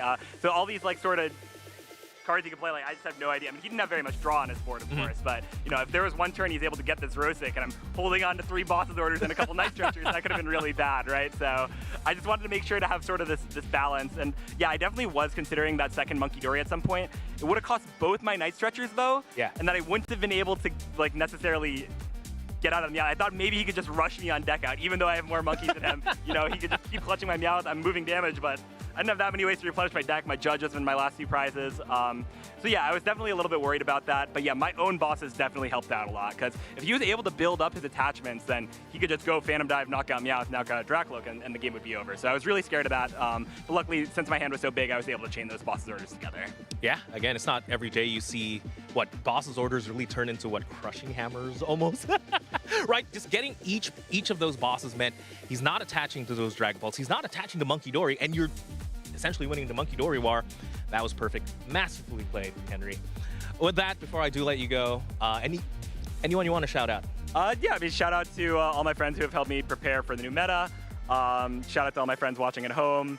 Jared, Ryan, Jacob, Miguel, list goes on and on. My mom and my brother. I texted them before the stream game. Not sure if they managed to check it in time, but shout out to everyone who's tuning in. Thank you guys so much. Amazing stuff, Henry. With that, ladies and gentlemen, Henry Chow with Dragapult? We're going to throw it back to the casters for more Pokemon action. Thanks, Wancho. Great to hear from Henry, our winner from the last round. Feeling really confident in his Dragapult list for the weekend, it seems, Kyle. Rightfully so. It's consistent, and it's right where you want to be when you see a format that's still finding itself. And you already know that he put in the work behind the scenes. Yeah. He's got a pretty good idea of what those matchups will finding the best way to just utilize whatever the best attacking EX card is in the format, really never a bad strategy. And 31% of the room is trying to do it. Henry trying to prove now that he's the one who's found the best way. He's cracked the code. He gave a lot of credit there to the Japanese players, to Mateus, who, of course, won in the Prague Regional Championships a couple of weekends ago. But his list is pretty different, honestly. He's got Pheasant Opinion Meowth. Mateus didn't play either of those cards. There's no Hero's Cape as well. So really taking notes, but making adjustments for the new format for this next tournament. And that's where you need to be. If you're not thinking ahead to what your opponents are going to be looking for, what you're classically going to run into, then you're not buying those little additional points. And he's thought of all of those different cards that he saw sprinkled out through Prague in Rafal's deck list. Wasn't ready for the Evital, but sure enough found a plan for it. But if you run into that perfectly timed Xerox's machinations, it can really just mess you up. You have to be ready for all these different cards. Yeah. Well, someone else who was standing by watching that whole game was Pablo. Excited to hear kind of what intake he has on that matchup. The first game, obviously, I'd say probably not the most interesting there, Pablo, but game two really developed into a pretty interesting end game, wouldn't you say? Yeah, certainly. I think it really showcased what you guys were talking about, like this improvisation, thinking outside the box, right? Henry mentioned like he was in that late game trying to think of what possible like random good cards my opponent could have that I need to continue to play around, right? And I think that really showcases not only like his skill, which we know is one of the top players in the game, but also like the mindset that you need to have heading into this new rotation, right? This new format where things have not established themselves. We did have the tournament in Prague, but I wouldn't say there's a solidified Dragapult 60 that you probably need to be on the lookout for. Every new Dragapult, even though it's 30%, it could be 100 different tech cards, different options, right? So yeah, I think that's the main thing to take away from this match specifically, and that those last turns and how they were playing around like both players into the unknown, if you will. Yeah, I really enjoyed that Henry's thought process there of when you see Evital, he went to what counter, like what control strategies maybe did my opponent lean on? Because when I see this card, I think control, and then how much do they actually commit of their 60 cards to like that control-esque like swap of a game strategy? Yeah, and he actually, in his last round, just a little extra added context, he beat Takashi Yoneda, who was also playing Dragapult, and also surprised him at the end of their last game with an Evital. So he kind of is coming off of a game where he was just dealing with that as well. Yeah, yep. I mean, Evital makes sense, right? You're already playing the Dark Energies for the Monkey Dory. They're right there available for other Dark-type tech attackers. So yeah, I think Evital definitely something that we might see as an option in Dragapult. Henry himself had a different card, the Moltres, right, to help him perhaps against those more aggressive matchups. But it's all like, all bets are on right now with Dragapult and the possibilities in the deck, especially with Dracloak's Recon Directive. That just opens up so much consistency, and that's why Dragapult is the most played deck in the room. But let's take a look at those last few turns in this particular match, which were like the more important things to, or the more interesting things to look out. We saw Rafal precisely utilize that Yveltal that Henry mentioned, did surprise him, and was able to trap this Meowth combined with the boss's orders to buy himself some time, right? If Rafal knew he was behind, if he was going to make some sort of comeback in this game and potentially head into a game 3, this was the way. Yeah, I wonder if, you know, if Henry had been expecting it, maybe the fire energy we see there on that Dracloak, maybe that wouldn't have come into play. Yeah, you know, if he could have had a Crispin response to this play, Rafal trying to take advantage of that fact that Henry maybe wasn't prepared for it. Yeah, and then, of course, like Henry at that point has to switch modes, right? He has to improvise, he has to start thinking about Zerosic, start thinking about other resources that he might need in the future to prepare for the control package that you were mentioning, Kyle. Yeah, there's just so many what-ifs when you go into a matchup like this and you see that card. Now you start to wonder what could be waiting for me. If it is Zerosic's Machinations, you truly just don't have enough resources to close the game out. You're going to lose so many resources there at the end, holding on to a hand of just stretchers or energies, whatever it may be, that if the unfair stamp comes down later on, you're just going to run out of cards.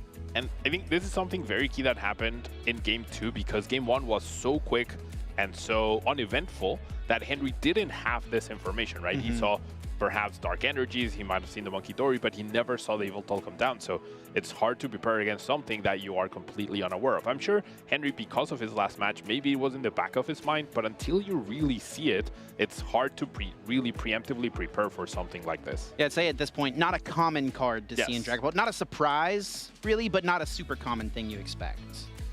And then heading towards the end, of course, we saw Chip get very excited about that Talktail attack. Very cool to see. We see Meowth, obviously, an amazing ability, last-ditch catch. We've seen that historically be a game-changing ability, right? It's won multiple tournaments and whatnot, just finding a supporter at the right time when you need it. But that Talktail attack, definitely impressive to see it being utilized here. Henry also, I think, playing generally a higher energy count than I was expecting in Dragapult, right? 10 total energy definitely allows to not get trapped in these situations, as we see the Talktail KO and played around on first stamp the previous turn by just discarding everything he didn't need anymore. Yeah, just thinking of everything with that. Removing that energy as well just really led to some issues here for Rafal. As Henry also mentioned, he was counting those night stretchers and was surprised by the third count. There were already 8 energies in the discard pile by the time that energy hit the discard there. Yeah. And, I mean, huge props to Rafal as well, right? Trying to find the line, trying to find that comeback possibility with the Yveltal. He was trying to improvise that line as well, giving himself the chance, and that's exactly what Yveltal is there for.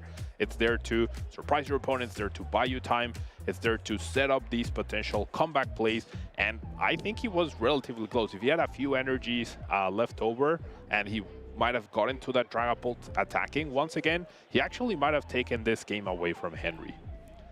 But yeah, that's going to be it here for this round 4. We have more Pokemon action coming to you all very, very soon. We had a very exciting match just now, high-level play from both players, trying to play around the unexpected situation. So yeah, let's head back to our casters, and we'll be back with more Pokemon action. Thanks a bunch for the breakdown there, Pablo. Always good to get a little bit of extra insight. Yeah, again, just a really interesting in-game there, but Henry is ultimately the one coming out on top. Yeah, it showed his skill once more. We've seen so much of it throughout the course of history, and we got a little more history for y'all. Let's take a look back at our Orlando recap, and then we'll have some more Pokemon action up soon.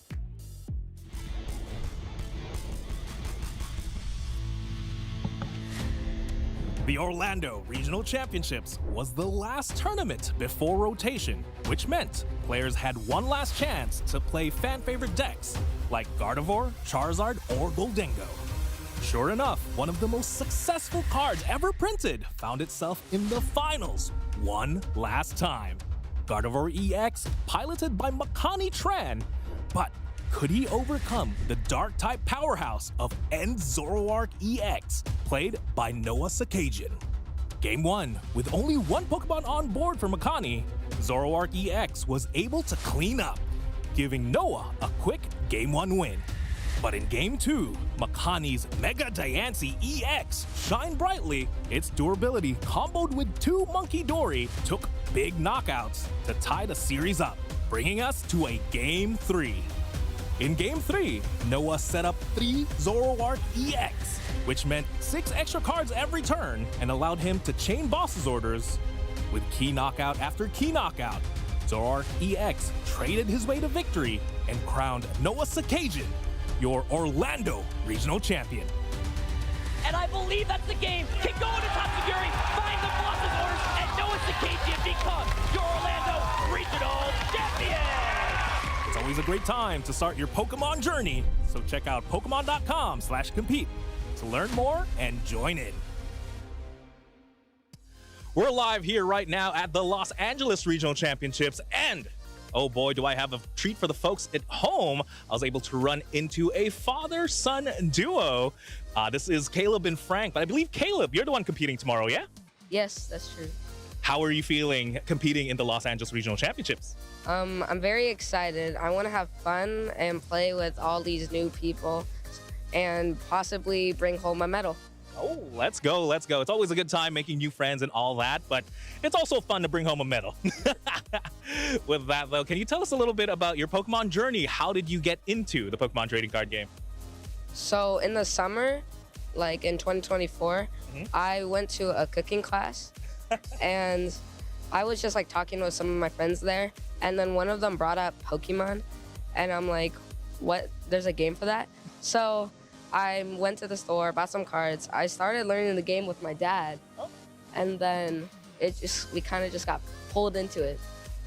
I love it. So you went from cooking to cooking decks. With that, I have a question for you, Frank. What's it like, supporting a kid who's competing at these events? Well, it's great. I enjoy it, taking them to the local tournaments, cups, challenges, whatever it may be, and playing sometimes with them at home and just learning from him. When we first started, he was way better than me. Would always roast me all the time, and then so I finally got a little bit better. But I enjoy it. I love spending time with my son, and we love meeting new people. So it's just a great opportunity to meet new friends and spend time with my son. Absolutely love it. There's always a saying, a family that plays together stays together. And it's great to see you guys. So are you not competing tomorrow, Frank? Unfortunately not. I really, really want to, but I have to kick back and keep an eye on my son while he plays. And maybe one day we could play together. Definitely, that is the plan, for sure. Same tournament. Ooh, that's a great goal to have, just to compete together as a family. With that, though, have you guys ever competed together in like local cups or challenges, though? Yeah, we have competed in cups and challenges before, and it's always really fun to play together. A little spoiler, I did get to talk to them a little bit backstage, and I think just last weekend, you said you guys won a cup together, right? Yeah, it was pretty amazing, honestly. He had won his cup. He had, had the best record, obviously. There was a couple of seniors, so he got thrown in with all the masters, and so he did really well. And so, I wasn't too surprised. He's really good, but I was surprised because I made it to final cut. And I played a couple cups before, and usually just get roasted. And kind of snuck my way in there. I think people just, said, "Oh, here's an easy win," and then I I made it to the top and got it, and it was pretty great because I got to play with a lot of the friends that I know. So it was like real comfortable scenario. So yeah, we both won a cup together the same day. That was pretty amazing and very special. Sounds like a very special moment. You guys do a little big winner's high five after the event. Maybe one day we'll see a regional champion win together, right? Yeah, that is the goal. We'll see one day. There's a chance. Speaking of goals, I just want to ask you, what is your biggest goal right now while playing in the Pokemon trading card game?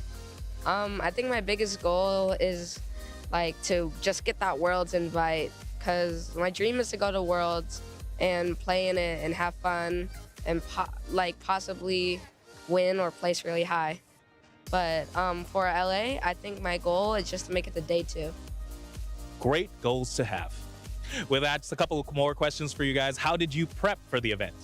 I practiced with my group of my team members. We would practice a lot together at different tournaments, sometimes practice online, and we would always have really, really fun together. Do you think he practiced enough, Dad?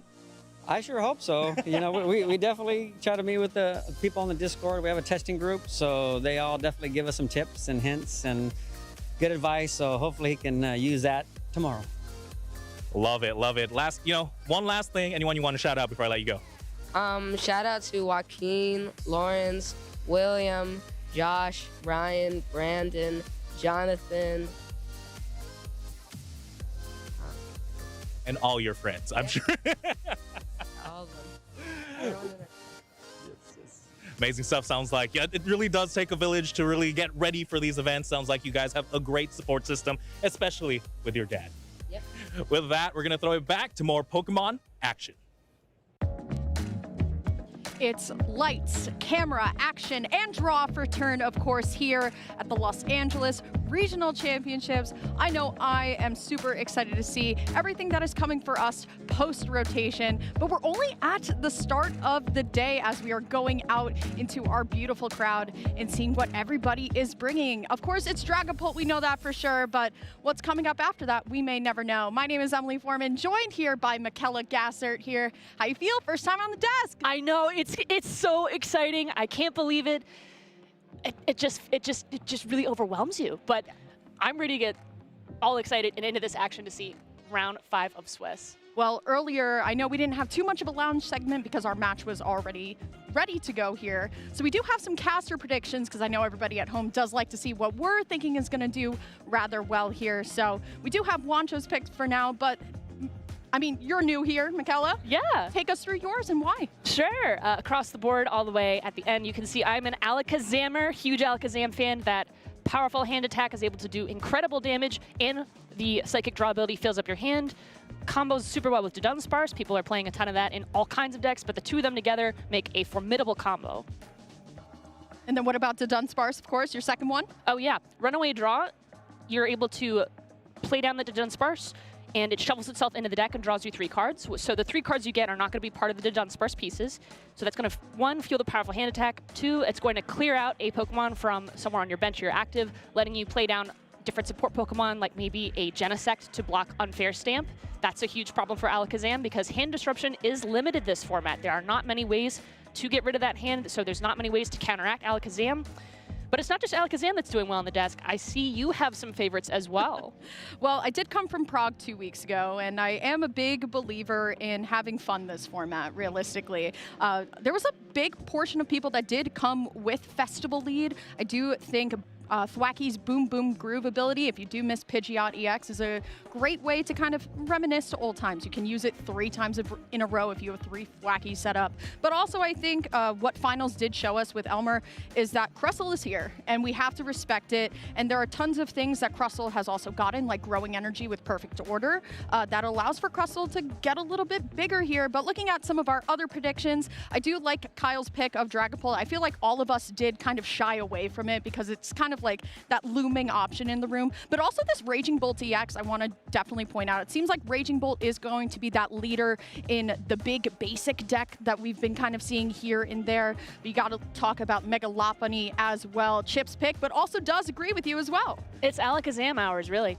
And I want to go back to Raging Bolt, actually, because that deck has done so well since it started. It's great to see it made it through the rotation. It didn't lose too many good pieces. We've still got Teal Mask Ogerpon EX. That's going to be able to attach Grass Energy using its Teal Dance ability. And it's able to use supporters like Crispin to attach a ton of energy. Mega Lopunny is starting to see a ton of motion. I see a lot of people discussing comboing it with Dunsparce, comboing it with Frostlass.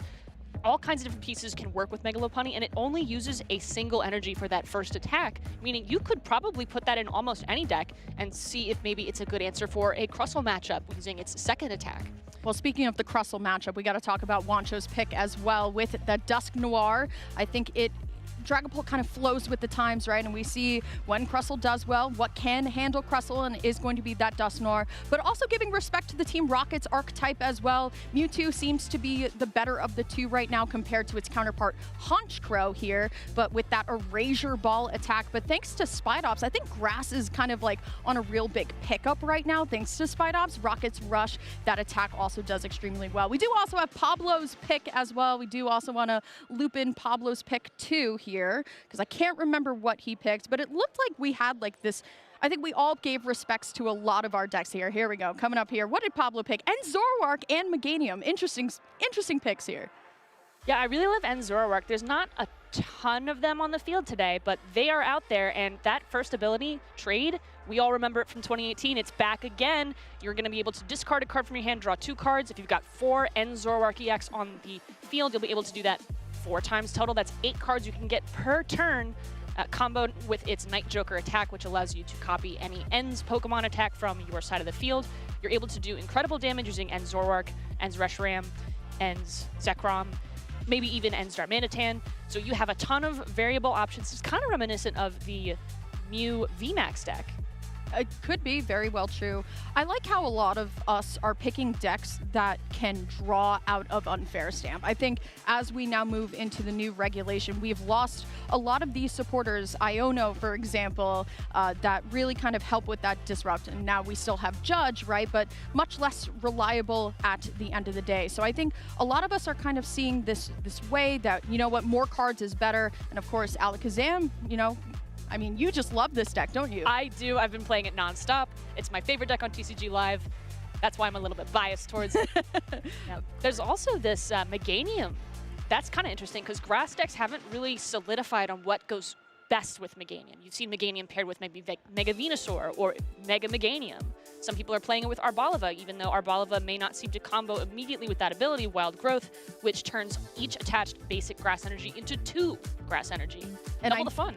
And the thing is, too, a lot of people are starting to even bring in Hydrapple EX back into that deck as well with Ripening Charge. So I think you're right. A good way that we're kind of using Meganium as this baseline, saying, hey, you know what, double the grass energy, the better.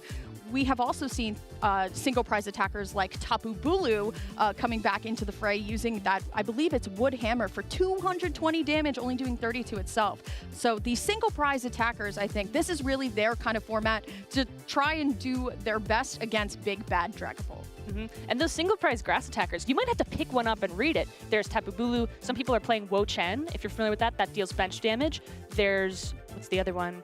Zarude has seen some play. It's kind of interesting, but Tapu Bulu is definitely the big one in my opinion. Yeah, we're in such a weird spot with this format because I think all the players, all the casters are kind of on at the same wavelength of, you know what, it's Dragapult time. There's nothing right now that we can easily say, you know what, it's definitely that 100% counter to it. And honestly, what I do love about Dragapult is that we are really kind of seeing Dragapult be paired up with a lot of different things. But let's take a look back at our day 1 meta share, because this is what all people want to see, right? What are people really bringing to the tables here? But this is just, I mean, you look at it, right? It's jarring to look at if you're a trading card game player. But of course, it is going to be that Dragapult mixed in with a couple of things, right? You have the Dragapult Dusknoir, you have straight Dragapult, Dragapult with the Dunsparce. But Mega Starmie second? Not, I mean, now granted, Team Rocket's Mewtwo is only 2 decks behind, or yeah, 2 players behind that, but Mega Starmie second, that's something to see. You know, there's something in common between Dragapult and Mega Starmie. Both of them deal damage to the bench, but in different ways. Dragapult requires a little bit of time to charge up with Phantom Dive. You need to evolve to a stage 2, you need to attach to basic energy. And there's no Luminous energy in the format anymore, so you're not going to be able to just rely on having special energy to cover for that. You need to take 2 turns or use a Crispin. Meanwhile, on the other hand, Mega Starmie is all about that speed. It's going to deal bench damage with its first attack, but that's going to be not damage counters. It's going to be a clear 50 damage onto the bench. So you're going to be able to block it using things like Shaman. So your first single prize attackers can't be taking damage from Starmie, whereas they're definitely going to take damage from Dragapult. The other cool thing about Starmie is it's a stage 1. So not only do you get it out a turn sooner without having to use your candy, it also has 330 HP. That's a little bit more than Dragapult, but less intensive resources to get it going. So if you are playing Mega Starmie, if you're against Mega Starmie, you might be able to pull some of your experience out from those Dragapult matchups, but it will be a different deck entirely.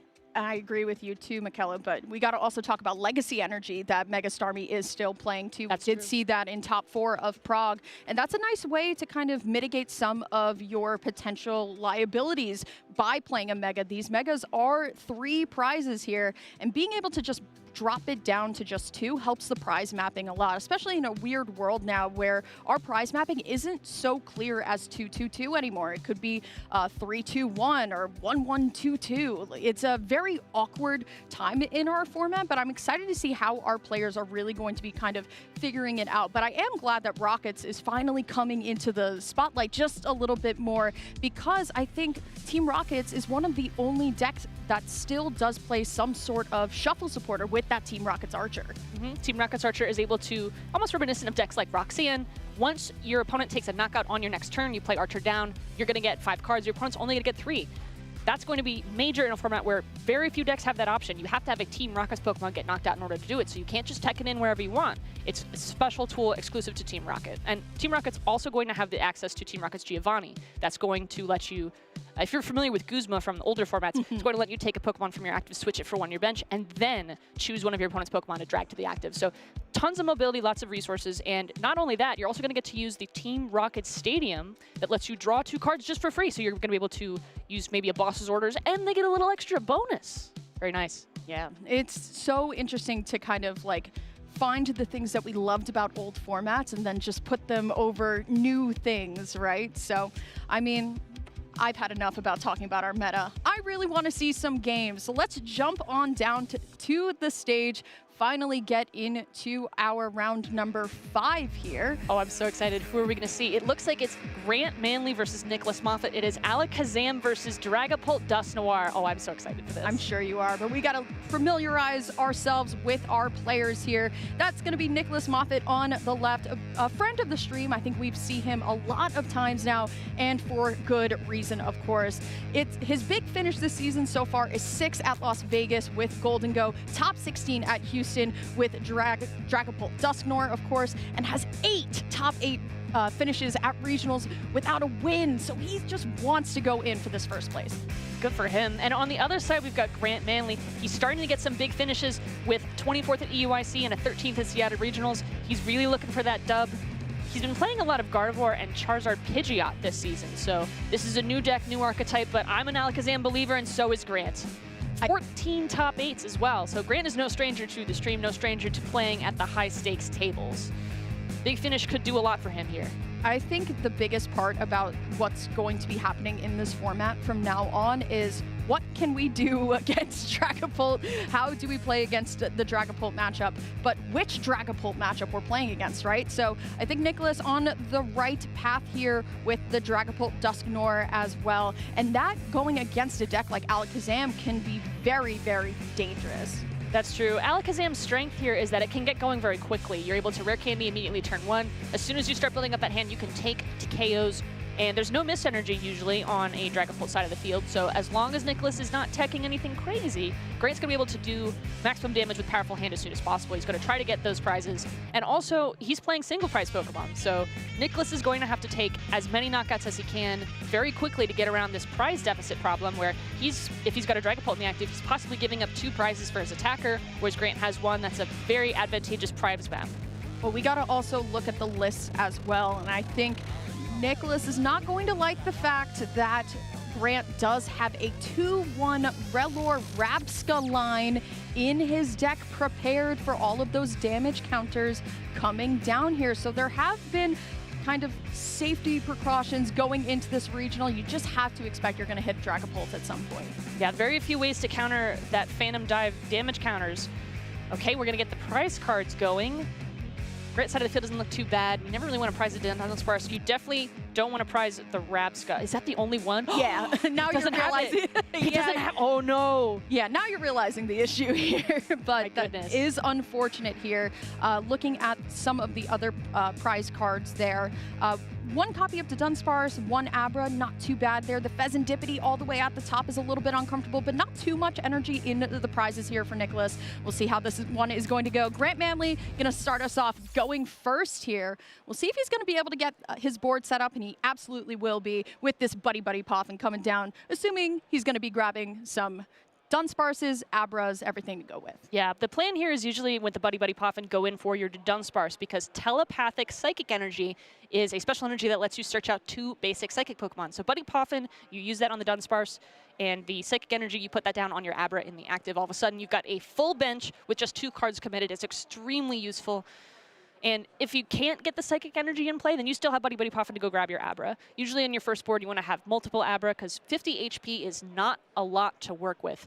you're a little bit worried about maybe some of those early attacks. It looks like for this Dragapult deck, that's not a huge issue. So Grant's going to take his time, search through his deck. What he's doing right now is figuring out his prize cards are missing. He's about to notice that Rabsca is gone. Yeah, that was very bold from Grant to immediately bring the 2 Relor up to the front of the deck, drop them on the table, but then the awkward awakening is that Grant's Rabsca is completely out of table here. So we'll just grab the Dunsparce set, and like you said, Michaela, the telepathic energy going to be able to also grab these 2 Abras. So through the board here, everything still looks kind of okay. Now, the good thing about having the Relor down, even though there's no Rabsca coming, is 1, you don't want your opponent to figure out that you don't have Rabsca. 2, you want to threaten the Rabsca so they start targeting your Relor. So when Phantom Dive starts using those attacks, getting rid of the Relor off the field, that's going to protect an Abra, that's going to protect a Dunsparce, it's going to mean Grant can draw more cards. Over on the other side of the field, Nicholas is starting his turn. He's going to be looking for some basics, it looks like. Yeah, the Buddy Buddy Poffin is going to be some of our most reliable search that this format is going to have for offer, especially for Dragapult. You want to see this in your hand going first. You will be able to find these Dreepies here, which Nicholas obviously going to go for here.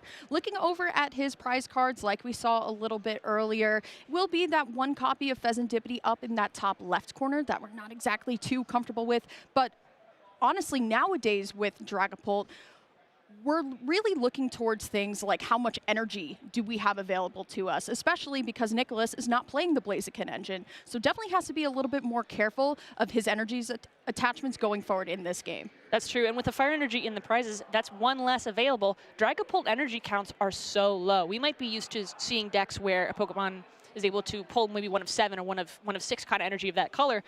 That's not available for Dragapult. Dragapult is only running 3 fire energy. That's 1/3 of them in your prizes completely unavailable. The split for Nicholas going on at this game is going to be 3 Psychic, 3 Fire, and 2 Darkness. The big thing to always look out is how much recovery is Nicholas playing here, and it will be just those 2 Night Stretchers here. But you see that Risky Ruins, it's starting to pop up a lot more within these Dragapult lists just to get that damage all ready to go. So you can be ahead of the game, but there's Meowth already grabbing Lily's Determination.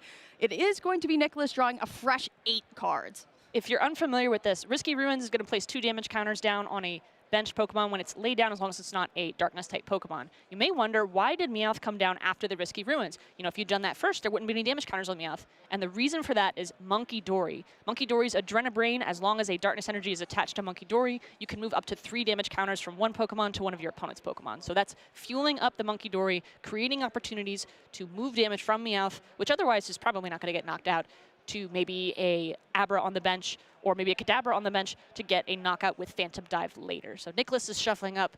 He's going to use a Lily's Determination and get some more cards. He's looking for Dracloak. Dracloak is going to be able, with its Recon Directive ability, to search out more cards by taking 2 off the top. You pick 1, put the other at the bottom of your deck. The more Dracloak you have in play, the more you'll be able to search out cards, the more you'll be able to do whatever you want that turn. Well, he's definitely going to have one for next turn here alongside with the Pokepad. So this is a great turn for Nicholas when you really look at it. Has also the opportunity to use that Pokepad already to grab that 3rd Dreepy as well, or even another Duskull if he so chooses here. Does have the Dusknoir in hand, so this turn from Nicholas is great. He absolutely has his setup in terms that he needs for next turn for evolving all of his Pokemon. Already has an energy onto that Dreepy, but can also start to threaten that Cursed Blast line too. So Grant, while yes, he is also set up, has to start watching out. That's true. Looking at the 2 full benches here, it looks like both players are going to get an extremely good game here. You don't want to see anyone with not enough bench basics, not enough cards that can draw more cards. Grant is going to be trying to fill up his hand here, and if he can get the best turn possible, I think he's going to try to get an Alakazam in play and start attacking with powerful hand, start getting that prize race going, and it is in his favor as long as he can set up. Okay, there's a runaway draw coming out.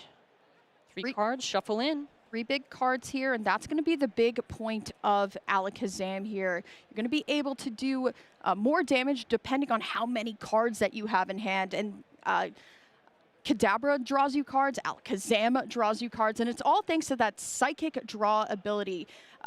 When you evolve up, you are able to draw some more cards here. So Kadabra 2, Alakazam 3, and then the math is just going to be helping you out in every which way possible. But here's that second runaway draw here, and once again, Grant is going to have to just shuffle these Dunsparces back into the deck, but thanks to Buddy Buddy Poffin, you are able to actually go back in and reset up your entire board. I don't see a rare candy in hand. It looks like Grant's trying to figure out maybe playing a... Oh, wait, do you see it? There's Dawn. Okay, yeah. Dawn is a supporter. That's going to... It's the rare candy's actually in the back of the hand. He's kind of hiding it just a little bit. Oh, you see it? You see it? Yeah, Okay, I did see it. So it is going to be this Dawn that is going to allow for more setup here too. But the thing is, the ace spec of choice from Nicholas is going to be that unfair stamp. So I would love to see Grant to go back in and reset up the bench. Going to need to get some Dunsparce in play so that the Dunsparce the next turn is going to be available. Because once you take that first knockout, an unfair stamp shuffles you to 2.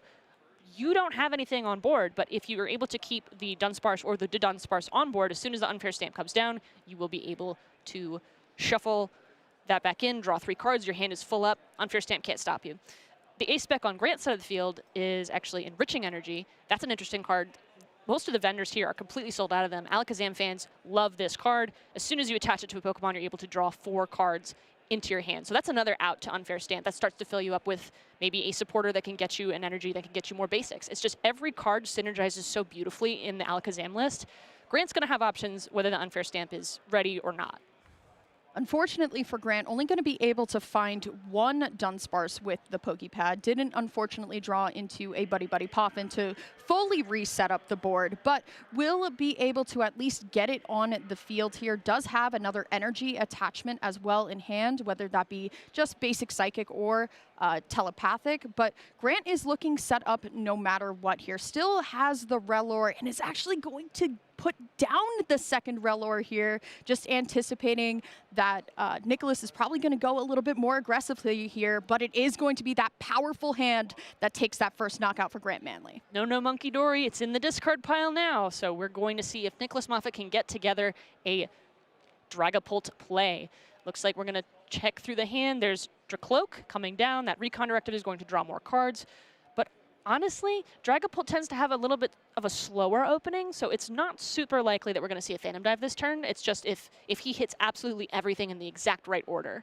Okay, there's an Ultra Ball that's going to discard the Dragapult, so it looks like the plan is not going to be to attack with Dragapult this turn. The plan is clearly going to be get set up, support that board, get as many Dracloak in play. There's an energy down. And I love the way he's chosen to put the Psychic Energy on the other Dracloak instead of choosing to hold that or wait for fire. If you're not attacking right now, instead what you're going to do is spread value across your board. You know, if you put that energy on the active Dreepy, that's very likely to get knocked out by the powerful hand this turn. But by putting it on different Dracloak, that's going to create opportunities to avoid maybe getting a Boss's Orders play and knocking out all your energy on board.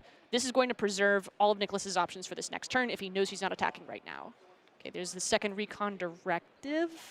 It's very interesting because if you look at Dragapult lists right now, that was Nicholas's only copy of Judge here. So using it very early here too. Doesn't have the energy, unfortunately, now to take the Dreepy out of the active to use that Budu, but still will be able now to at least set up the board just a little bit more. Does have the Pokepad as well if you'd like to evolve the Dreepy into the active, into the Dracloak, and keep this energy going, or could very well just use this Dusclops here and start to get the prize cards back into his favor here and start using Curse Blast to get rid of the Relors sitting on the bench. There it is, and Dusclops is going to be able to take multiple options here for the knockout. You could just get rid of a Relor entirely, you could get rid of the lone Dunsparce, make sure that the hand can't get filled up again. Lots of different ways to affect Grant's next turn, especially with that Judge, as you mentioned. It looks like Nicholas's strategy is going to be to keep shuffling that hand, make it so that Grant has to continuously rebuild his hand, and then by the time that Dragapult is ready to go and start taking those prizes, there's too many small HP Pokemon available, so Phantom Dive can start taking multiple prizes per turn, and that way that'll fix the prize race problem. And speaking of fixing things, we'll be able to find the Buddy Buddy Poffin there, and is also deciding whether he wants to play it now to just reestablish the Dunsparce here. That Risky Ruins is always just kind of looming in the background in terms of these damage counters here. So Grant will have to decide here, but we'll just be using this Hilda for turn. That's going to be able to grab him a evolution Pokemon and some energy here. So Grant, like we were talking about a little bit more, definitely set up in every which way he wants to. He'll be able to use Psychic Draw to draw 3 more cards here, and will also be able to establish an energy on all of his Alakazams, which is actually really helpful here. This is really interesting. He went for the enriching energy. He's got 2 psychic energy on board, so he's not exactly looking to set up more attackers. The problem is enriching energy is best used on that Dunsparce, because when the Dunsparce has it, it could get knocked out next turn. But when the Dunsparce has it, you can attach the enriching, immediately use runaway draw, put all of those cards back into the deck, and then you can keep using enriching energy as many times as you like during the game, which is it's frankly impressive. Looks like we're not quite going to see that this turn. He's maybe holding it. He could still put it down. His hand is big enough to take the knockout on this Dreepy, and considering that he's definitely anticipating perhaps an unfair stand for the rest of the game, he may just hold on to it here. Let's see if he's going to use his attachment for turn or not. Okay, there's Alakazam to draw 3. Going to draw 3 cards and still has to decide where exactly he wants to go from here. Does have double Relor down, but I think Grant just has to keep attacking until he finds that Rabsca in his prizes here. But like you said, Michaela, enough energy to really, or enough cards in the hand to really get things going. Just depends on how he wants to secure this board for the anticipated unfair stamp. And also, like we've been saying, I mean, that Dusknoir is getting bigger, or the Dusclops is going to be getting into Dusknoir next turn, getting bigger and bigger here. And you know, with no Rabsca set up, this looming threat of a board wipe can very well happen. That's Dragapult's specialty. And the other cool thing is that Alakazam has 140 HP. That's just enough that a Curse Blast from the Dusknoir will not knock it out. But if a single damage counter comes down from a Phantom Dive or perhaps Risky Ruins, that's enough to take a knockout using the Dusknoir. So right now it's still a Dusclops, but that threat gets larger and larger and larger. Even though Grant has 3 attackers ready to go, that could change at any moment. Nicholas, on the other hand, is about to get ready for his attacks this turn. Looks like he's trying to figure out if he wants to take the Dragapult or not. It's not a... Okay. 1 to the bottom. Recon Directive did not pull out the Dragapult, so it looks like he's planning something else. There's a Monkey Dory down, so maybe if he could get a Dark Energy. So I think he's actually holding the Crispin in hand in order to accelerate energy here to start sending it back. If Nicholas wants to start to go ahead and start spreading these damage counters, no Rabsca gives Nicholas the green light to get ready to go here. So it will be the automatic attachment that Crispin does, goes straight onto the Dracloak in the active, and then that Darkness Energy is going to go into hand. But we know exactly where that is heading. That is heading towards that Monkey Dory. And honestly, he can use the second Recon Directive. We, as the audience, know that he's looking for unfair stamp, but that supporter's already been used. Unfortunately for him, not going to be able to go too crazy, but does find an Ultra Ball off the Recon Directive, could potentially go all the way up into that Dusknoir. Oh, he's got the Dragapult in hand, but you're right, he could get the Dusknoir this turn. Looks like he's going to hold on for a bit. There's the Dragapult coming down. Dragapult EX Phantom Dive is going to be able to attack this turn because of the Psychic and Fire Energy. Monkey Dory hasn't been used yet. That damage counter is probably going to go wherever can best support the most amount of knockouts. There's a potential for a 4-prize turn here if he plays his cards right. Let me think. There's no, it's probably a 3-prize turn. I don't see a way he could take 2 knockouts on both Relors plus the active. I don't think he could do that and the Dunsparce with only 2 damage counters on each of his bench Pokemon. But it's a 3-prize turn is nothing to sneeze at. Absolutely not. And that is the power of Dragapult here. And that's what it is really able to do. It's really kind of able to clear everything out of the way here. Nicholas, though, going to choose to bring that Relor up and going to try and take as many prizes as possible this turn here. So going to clear the damage off of the Dusclops here. Now the question is, does Nicholas just use Phantom Dive? And it looks like we'll just be actually taking both of the Relor here to completely remove the potential of Rabsca coming into play at all, probably for the rest of this game. That's true. Even if he gets it off the prizes, I don't think it's going to come down with another 50 HP basic. The other interesting thing he could have done there, which he chose not to do, was use that Dusclops to knock out the lone Dunsparce. I really like that he saved that resource so that in another turn he can't get his last 3 prizes all at once. Nicholas really only needs 1 attack as long as there's another Dunsparce in play. It's really all about getting those prize maps put together so that you have so many ways to take your prizes that it's checkmate on board. Grant right now is trying to figure out what do I do around this problem? There's Dawn to maybe get an Alakazam, but that's not the same thing as protecting yourself against an unfair stamp or maybe some kind of move to keep the Dunsparce on the field. He's got to evolve it first. Dawn will be able to accomplish both of those goals, but that means he can't use maybe a Boss's Orders or something else if he does not have the one-hit knockout on this Dragapult EX, which is not a small ask. I believe you need 16 cards to take that knockout in hand, because it's 20 per card. That's a lot of cards to expect yourself to get.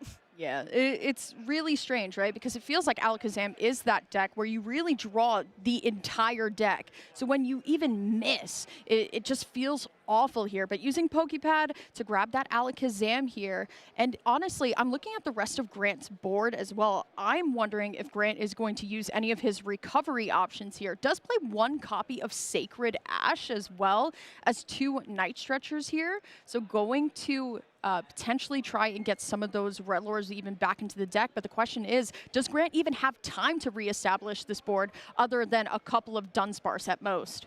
There's a really interesting sequencing question here. Do you choose to use the Alakazam or do you choose to use the Dunsparce first? And it's really different depending on your opinion. I think you chose to go for the Alakazam first because there's more Dunsparce available in the deck. That means once you draw off the Alakazam, you're more likely to pull the Dunsparce you need for the combo move, rather than if you played the Dunsparce first and then hope for the Alakazam off the combo move. He fortunately got the Poképad, so there's no question there. He's going to have access to both. His hand is looking pretty thick. I think he's going to be able to take a knockout on this Dragapult, but Nicholas is going to have a Dracloak on the bench ready to go. It's just going to be a matter of, can he get the Fire Energy? Can he get all the other pieces he needs to take the last prizes for the game? It's not even just that as well, McKellen. I mean, you look at Nicholas's board and the unfair stamp still hasn't been used. There's no Abra to get back set up into as well. So Grant's going to need to find another way to grab an Abra. Does have the Night Stretcher, but it all depends on how he wants to go forward into this next turn. Will have the option to use Runaway Draw, can use it now, can hold it. Some players do like to just end up holding it as well, especially because the Dunsparce does have a lot of HP technically left here, does have a 120, but you do want that hand as big as possible here. So let's see which way Grant's going to go. It looks like he's counting how many cards he has available in hand to make sure he can get this knockout. The other thing, too, is that a single Curse Blast would knock out that Dunsparce because of the risky Ruins damage counters. Okay, he's going for Dawn. Pheasantipity is in hand. That's extremely useful. It's going to be able to, with its Flip the Script ability, draw an extra 3 cards if a knockout was taken last turn on your side of the field, and that absolutely happened on Nicholas's turn. So Grant is going to have another way to get out of an unfair stamp if that Pheasantipity comes down into play this turn.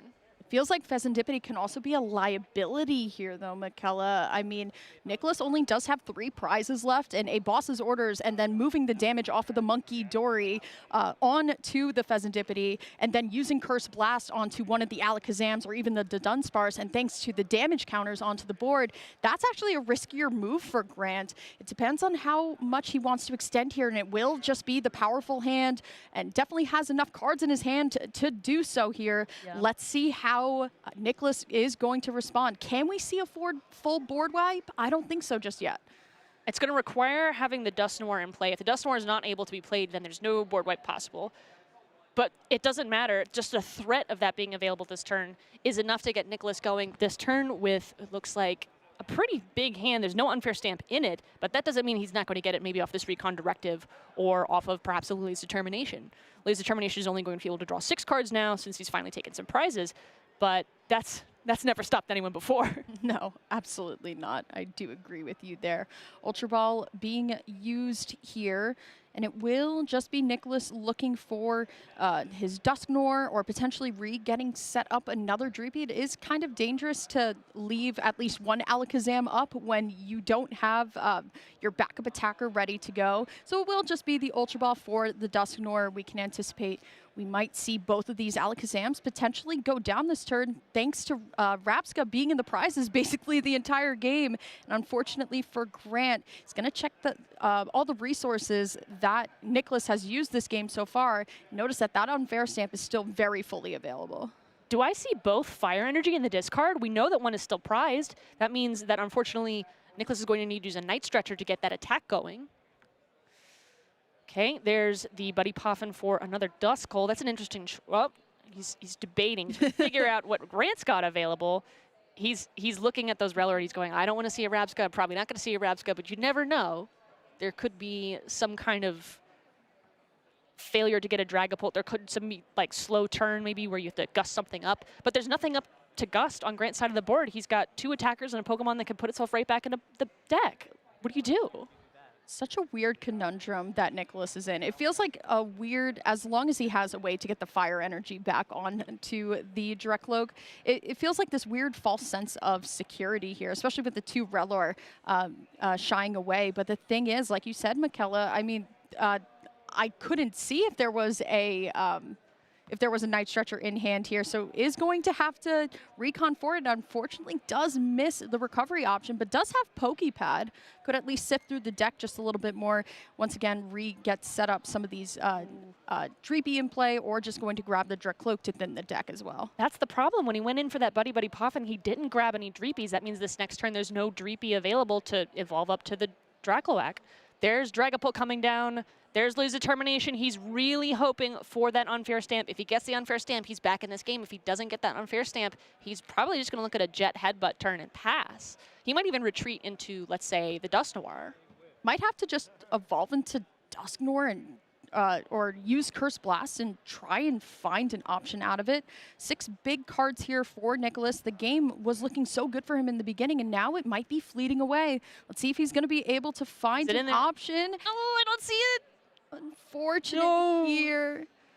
I bet he's thinking, he knows the Fezzendipity's in the prizes. He's got a 1 in 3 chance of pulling it out off of the Curse Blast. He might be... Or just pull the Fire Energy. Or just pull Fire Energy. Right, you're right. Okay. Just use Curse Blast and get the Fire Energy. Just, you know, you just have to believe in which one that you take off the prizes here.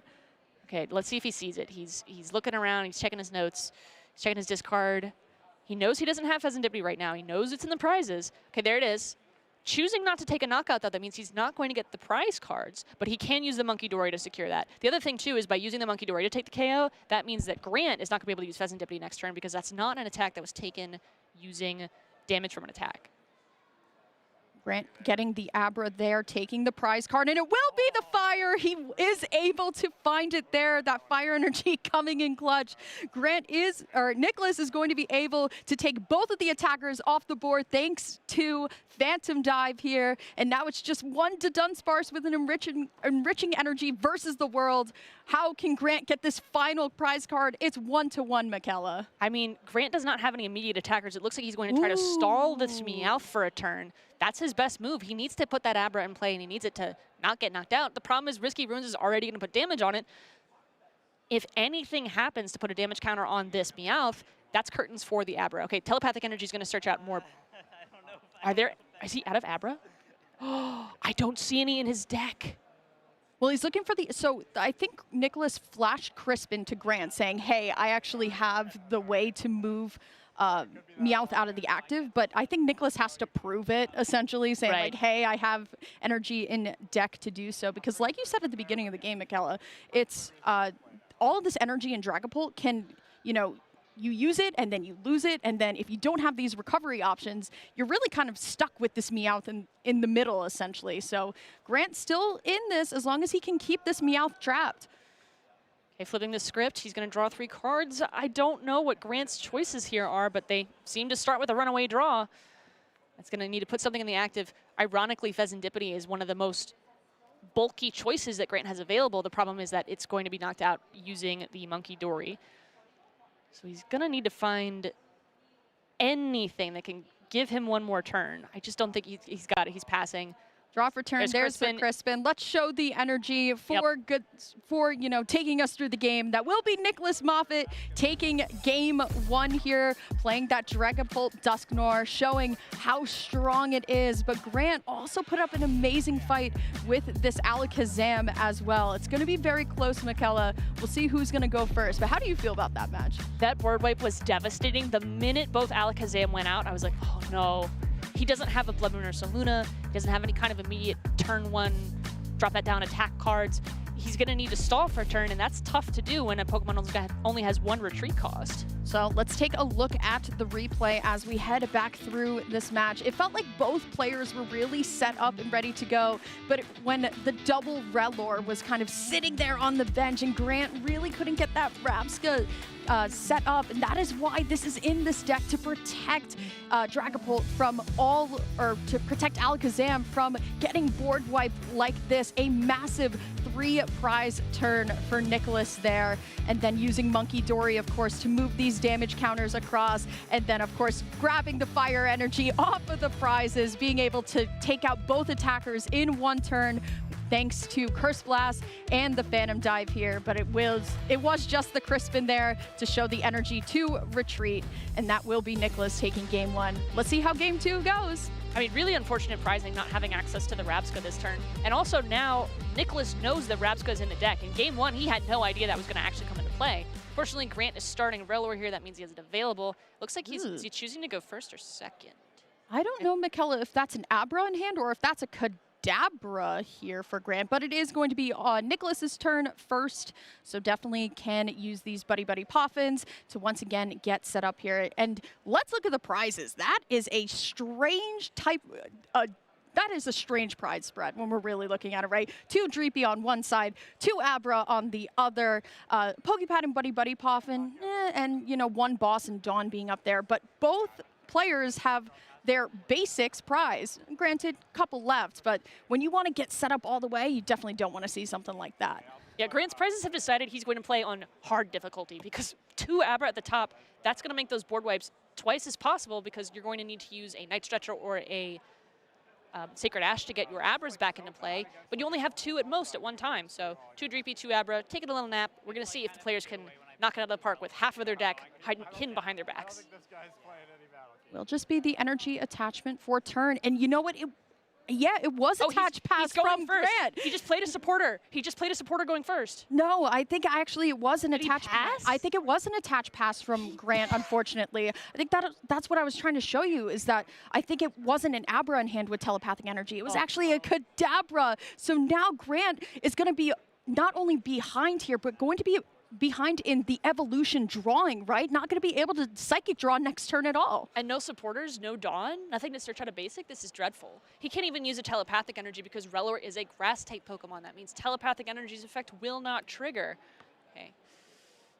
Nicholas is just speeding through. He knows he's won game 1. He knows this set is almost there for him. He just needs to secure this first knockout on the Relor. I don't think he can do it in a single turn without a little bit of luck. Or, you know, he could just go grab the Dusclops. One of the things that I'm seeing that I would have loved to, or maybe we can get it into play depending on if Nicholas doesn't run the Latias or anything like that, but did commit the energy to the Dreepy. Could have very well used the fire energy or the psychic energy, whichever one it was, to retreat back to the board and then use Budew and item lock as well, especially when your board is not set up all the way. But look at this double Duskull all ready to go. We know on our end that Curse Blast is coming, and I'm sure Grant knows as well. He's worried. I mean, what are his... Okay, he's got a turn. He could do something. There's a Hilda. Oh. Can grab the Rabska. It's not nothing. Now he has more HP than 50. That's enough to get through at least one. Could also grab the ace spec of choice, and that is going to be this enriching energy as well. And like we said, it is so powerful, especially when Grant needs to see some basics right away. Unfortunately, Hilda can only grab this evolution like we talked about here, but will enriching energy save Grant's board for big cards? I don't see anything. No! Oh, this is dreadful. I mean, if there was at least an Abra, then the Rabska can protect the Abra from getting knocked out with Phantom Dive this turn or something. That's just not going to be available to Grant. He just doesn't have options.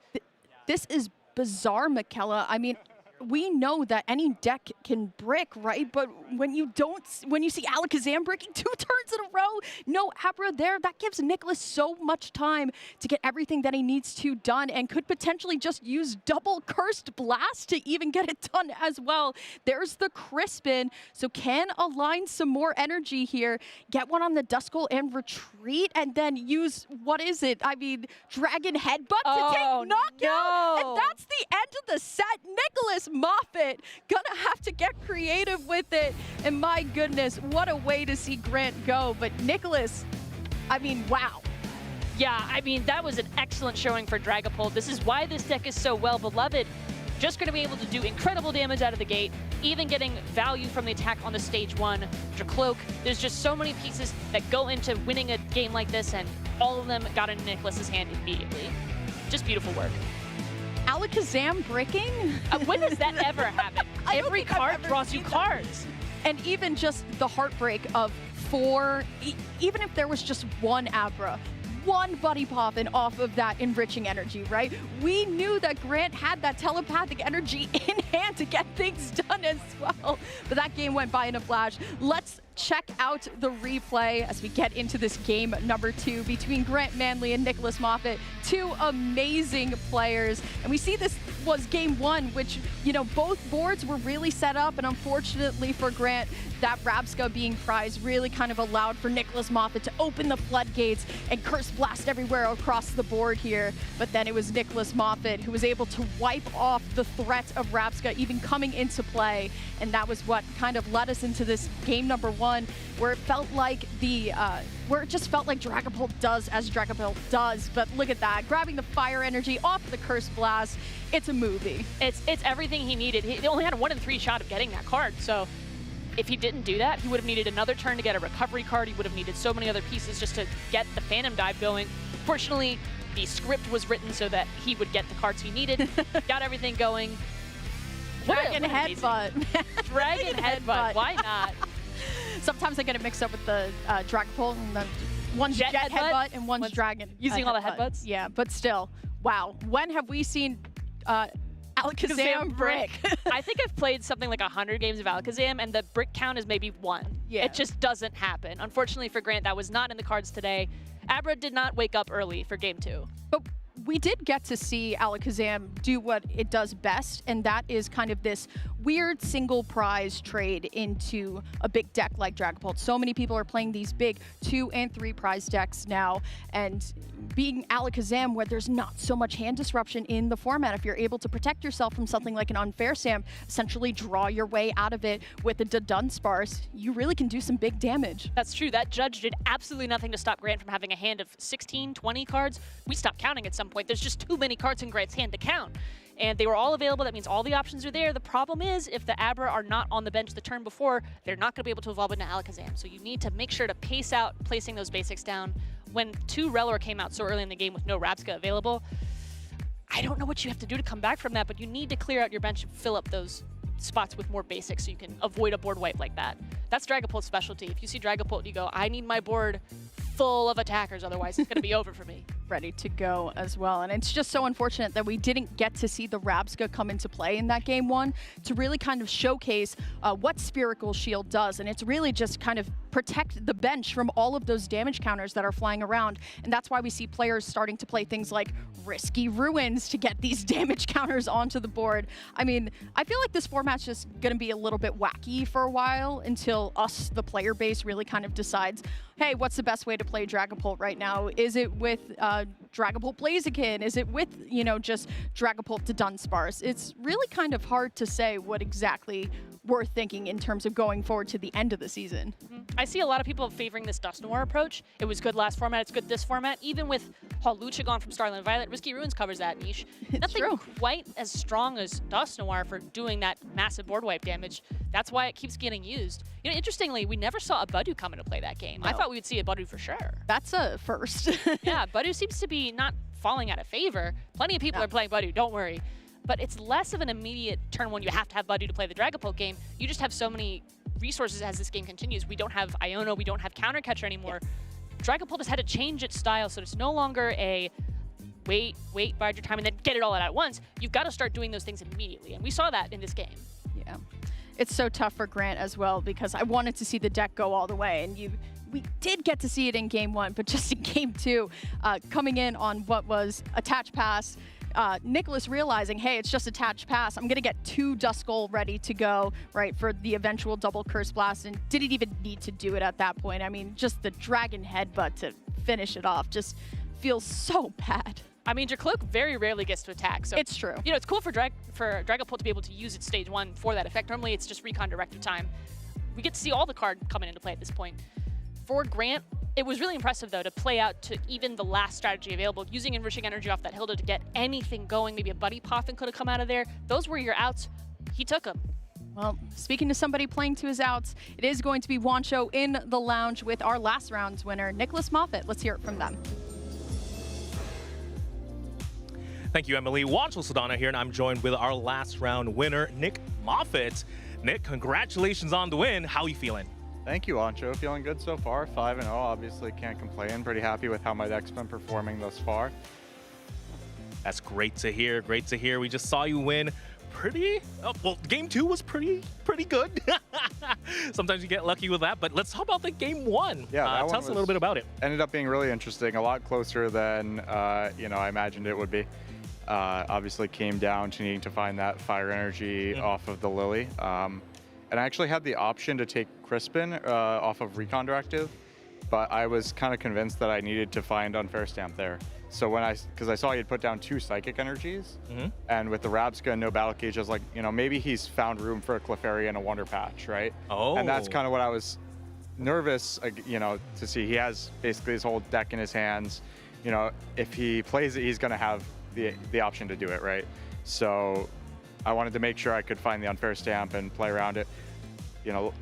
Unfortunately, I didn't find the Unfair Stamp, but luckily he did not play Clefairy in his deck, and so it was perfectly okay. It was an unlucky draw to not get any out to Night Stretcher or the Fire off of the original Lily, and with Fez being prized was a bit of a problem, but I kind of planned it out that, hey, I know 2 out of my 3 prizes are the Fire Energy and the Fez, so worst comes to worst, I can pop the Dusknoir, use Monkey Dory, take a prize, and it'll be one of those most of the time, help me dig further, or just give me the piece that I need.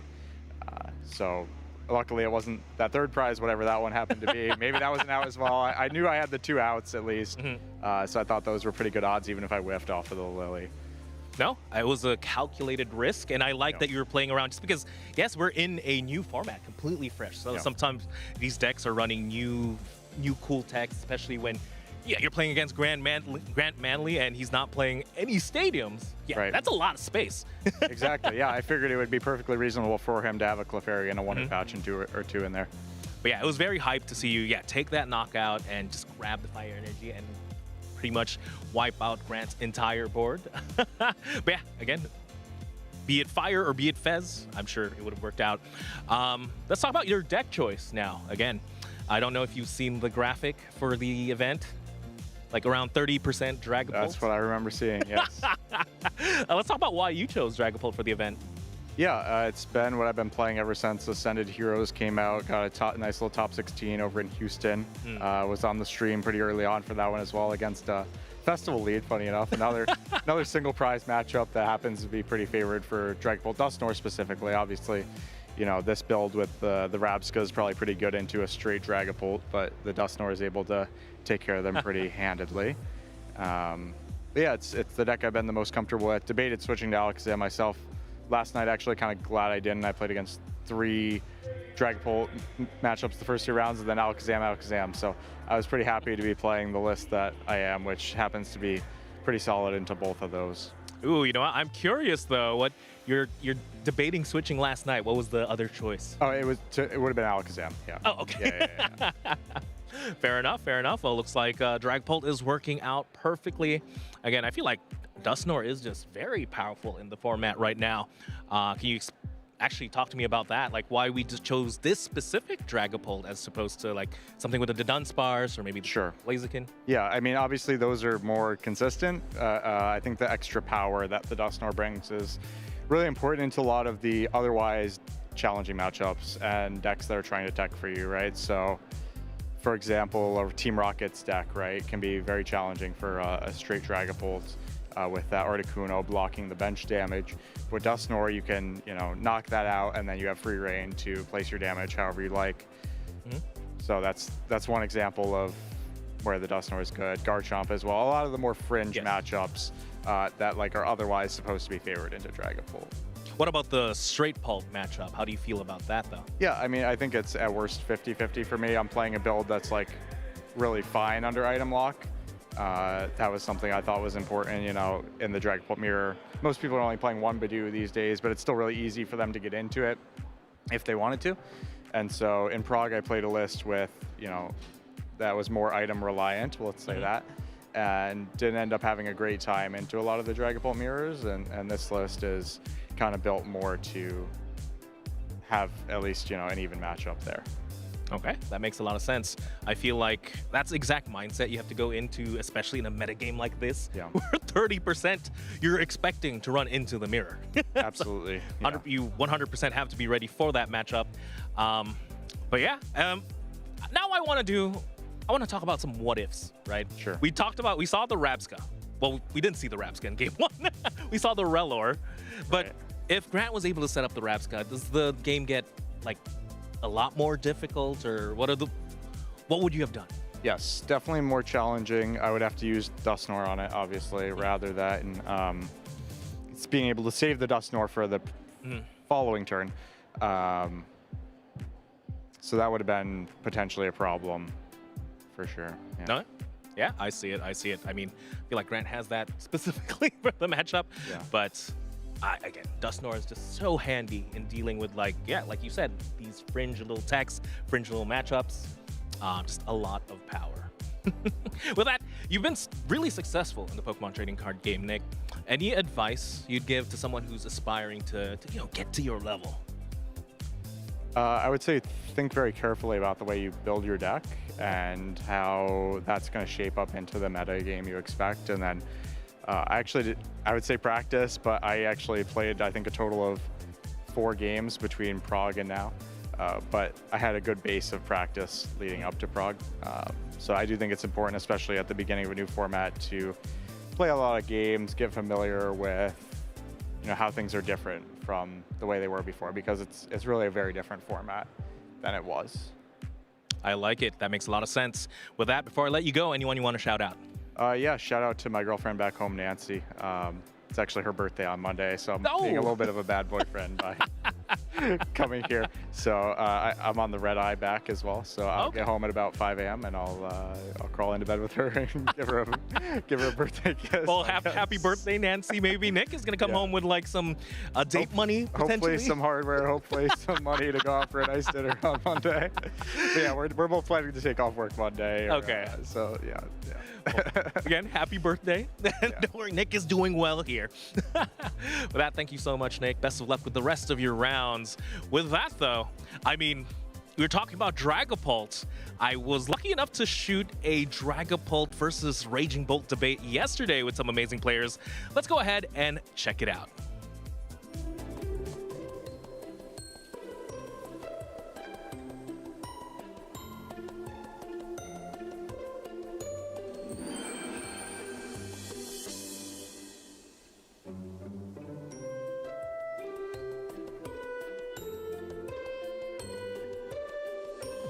Hello, Pokemon fans, and welcome back to the Los Angeles Regional Championships. And oh boy, not gonna lie, I'm really excited for this segment because I took some online beef and we brought it to the lounge. I have with me Ian Robb and Josh Frink, 2 of the best players out there. And right now, they don't agree on something. Ian, do you mind spilling the deets? So I made a statement saying that Raging Bolt is favored against all Dragapult decks, and shockingly, Josh disagreed with me. So I guess we're settling it here. So basically, thesis statement: Raging Bolt greater than Dragapult, right? Favored. Favored. Okay. I think we're in the price of danger, saying Dragapult might be a better structurally better deck. Might be. Might. Okay, so basically Raging Bolt is favored into Dragapult. You have the floor. Defend your statement. So the reason for this is that when I was testing mainly these more Mega Kangaskhan-centric builds, I felt pretty good into the more Blaziken style builds or the Dunsparce EX style versions of Dragapult or the straight, because I was finding that I was easily able to go up 4 to 6 on the prize card exchange and then take 2 one-shots on Dragapult or some other 2-prizer, and the games were pretty easy from my perspective. That could happen. Makes a lot of sense. Any rebuttal, Josh?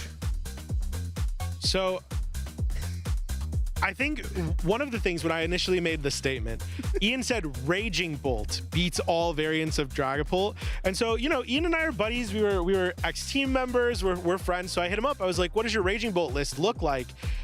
he's not playing Raging Bolt. There's a Raging Bolt in the deck, but it's Slotbox. He's playing, what, like 4 Kangaskhan? Like, only 3. Okay, it's only 3. Clefairy, like all of these other cards. It's a Slotbox style deck. So when I made the initial statement, I think I had a misconception about what deck Ian was talking about. But despite that, I still think there is a strong argument, especially as the meta has developed, for Dragapult to be favored. So we'll break them down. I think, you know, Ian and I can kind of agree. I think Pult Blaziken is probably the weakest of the Dragapult archetypes into Raging Bolt. I think the deck, it loses consistency compared to something like Straight Pult or Pult to Dunsparce for power cards that don't necessarily help in the Raging Bolt matchup, right? You have the Rare Candy, which can be helpful, but there's no like true like damage amp to sort of fix problems. Now, where I think we might start to disagree are like the Straight Pult and the Pult to Dunsparce, where I feel that the matchups are a little bit more even. Particularly previously, Straight Pult was playing things like Clefairy, like Moltres, right? And so Ian's premise was that Raging Bolt is good in this matchup because it can sort of take hold of the prize race really early and then doesn't let it go. But with things like Clefairy, with things like Moltres, it's a little bit easier for Pult to sort of sustain some of those things. Now, some of those lists don't necessarily play things like Rare Candy to initiate the aggression, but where I am firmly confident that Raging Bolt is solidly unfavored, especially now, is Pult Dusknoir, because you don't even get the opportunity anymore to take these first 2 prizes, because even some Straight Pult, but Pult Dusknoir is playing 3 Rare Candy. Pult players realize that they're supposed to be choosing first, so you're never taking 2 prizes before I am swinging with something more relevant, and especially with the Dusknoir, it's like really not out of the realm of possibility for me to be taking 6 prize turns by like turn 4 into you. And other than like Chenpao AZU, you can't really like remove these liabilities from your board. There's no more Noctowl in your deck. So I don't know how you're finding all of these pieces after I unfair stamp you. But for me, I think that like 3 out of the 4 variants of Pult are 50-50 or better into the Raging Bolt. Raging Bolt. I think you mentioned backstage, Josh, that you were, what, captain of the debate team or something? Yeah. Well, it wasn't captain, but you were part of the debate team. I can see that now. That was quite the statement. What can I say? What do you think, Ian? I see a lot of reason there for the more Dusknoir style build. When I originally started on this, I saw that Dusknoir was way less popular, which was very good for these Raging Bolt deck, whatever you want to call it. You know, I know Josh I think disagrees with Raging Slop. Okay, sure. Raging Slop. But I do think that the matchup is still pretty close, because the issue with these Dragapult style decks is that it can struggle getting energies down early, and if it misses a Lilies or a setup card, it can really struggle with keeping up either in the mid game, late game, early game, just has a little bit of problems. So I think it's about even because of that. But I would agree that the statement maybe that you're saying it's favored isn't fully true anymore for this Raging Bolt deck. I think that it's just a very close matchup, and one that I'm happy to play, but I prefer to face more like Blaziken style builds, as we discussed. Yeah. Not gonna lie, I got a little excited. I thought I'm happy to play. I was like, oh, we going to a match real quick? I'll lose.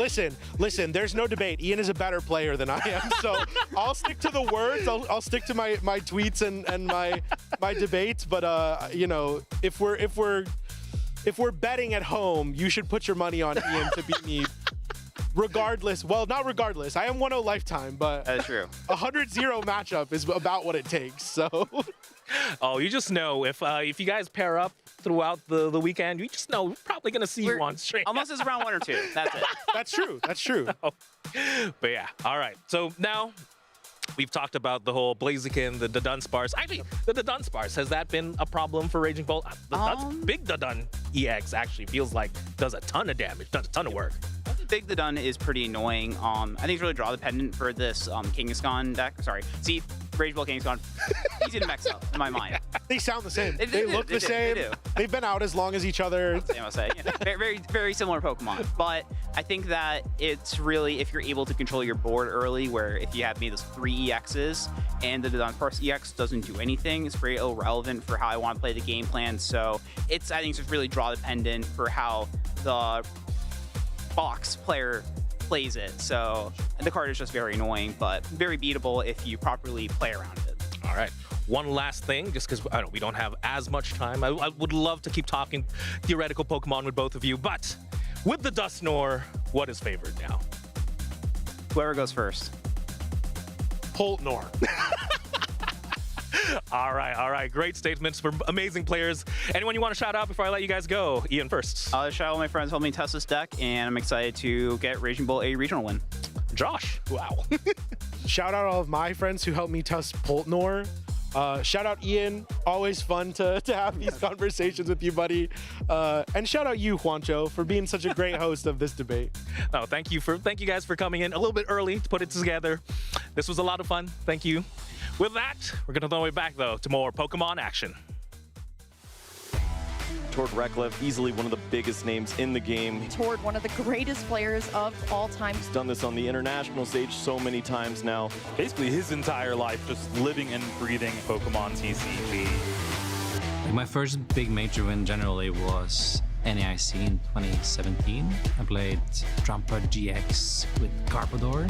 I had a very unique build, like a twist. I played 4 Tapulela GX. It gave me a pretty huge advantage. It's funny because I always thought I was pretty good at the game. With every passing year, I feel like I've become so much better.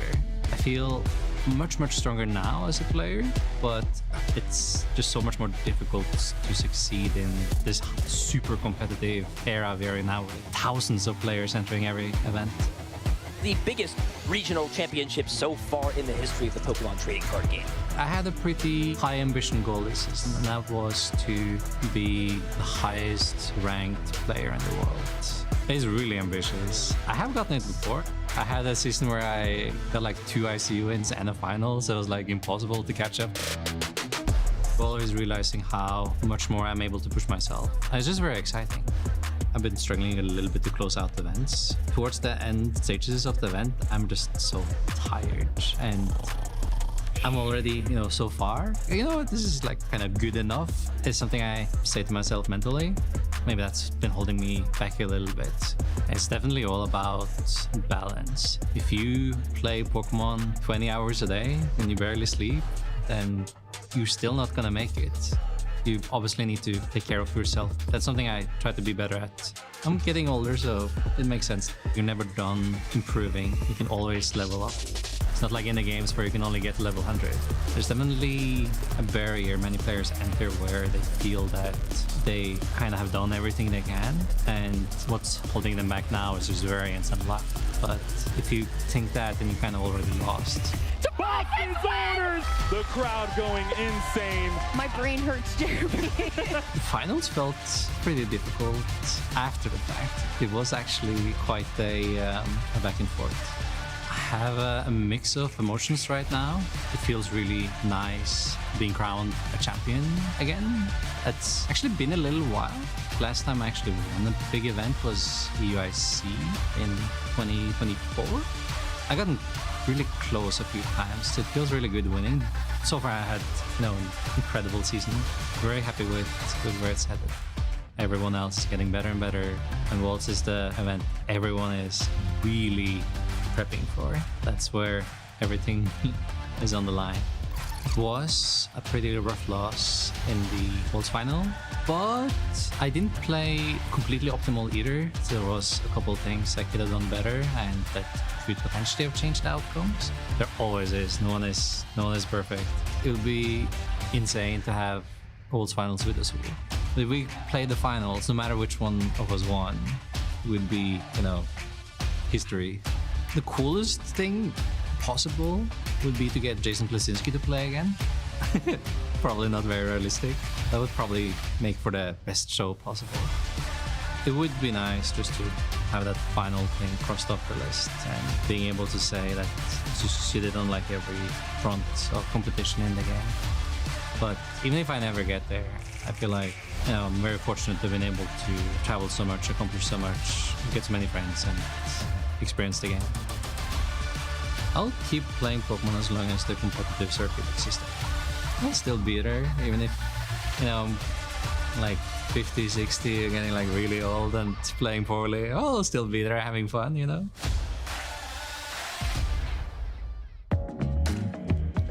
Hello, Pokemon fans, and we're still live here at the Los Angeles Regional Championships. My name is Juancho Saldana, and we're on the floor right now, and I was able to pull one of our players to watch, Lucas Singh. Lucas Singh, how are you feeling? I feel really good. I have a decent start to the day, and feel pretty good. Let's tell us about your day. Again, we just finished round 5. What's your standing so far? I'm 4-1. I'm playing Dragapult today, like everybody else. But it's the best deck, and I think besides my one loss, I've been playing pretty well. I think the one loss, I made a really bad misplay and then kind of got punished by my prizes in Game 3. But, you know, that's just a learning experience. I got to move on from that and hopefully, you know, continue winning. End the day, maybe 8-1, hopefully. Hopefully. I like it. I like the mindset. Can you tell us about what matchup did you lose to, though? I lost to the Kangaskhan kind of box deck. He had like all the Ogre Pawns, the Clefairy, the Raging Bolts. I just made a really bad misplay in Game 2 that really punished me, and I couldn't come back from it. So, but now I know. Next time in that spot, I know what to do. Next time you're against that specific deck, you're ready. How do you feel about that specific matchup, though? I feel pretty good. I think the big thing is if I can attack with the Pults before they take 2 prizes, I feel really good. If I can get like 3 Pult attacks off, that's usually all I need to win the game. If they get to 4-6 like on prizes before I attack, then it's a bit scary because they can kind of go through 2 Pults. But you know, you can get the Stamp in there. I'm playing the Crushing Hammers today, so we get a bit lucky, flip some heads. We can disrupt them a bit too. So we definitely have a plan. It's definitely a bit scary if they get a really aggressive start, but I don't think it's that bad of a matchup. Crushing Hammers! That seems fun. That seems spicy. Has it worked out throughout the day? They've been really good. I think the variance has been on my side. I've been flipping more heads than tails. Had some pretty impactful ones. And yeah, it's been really good.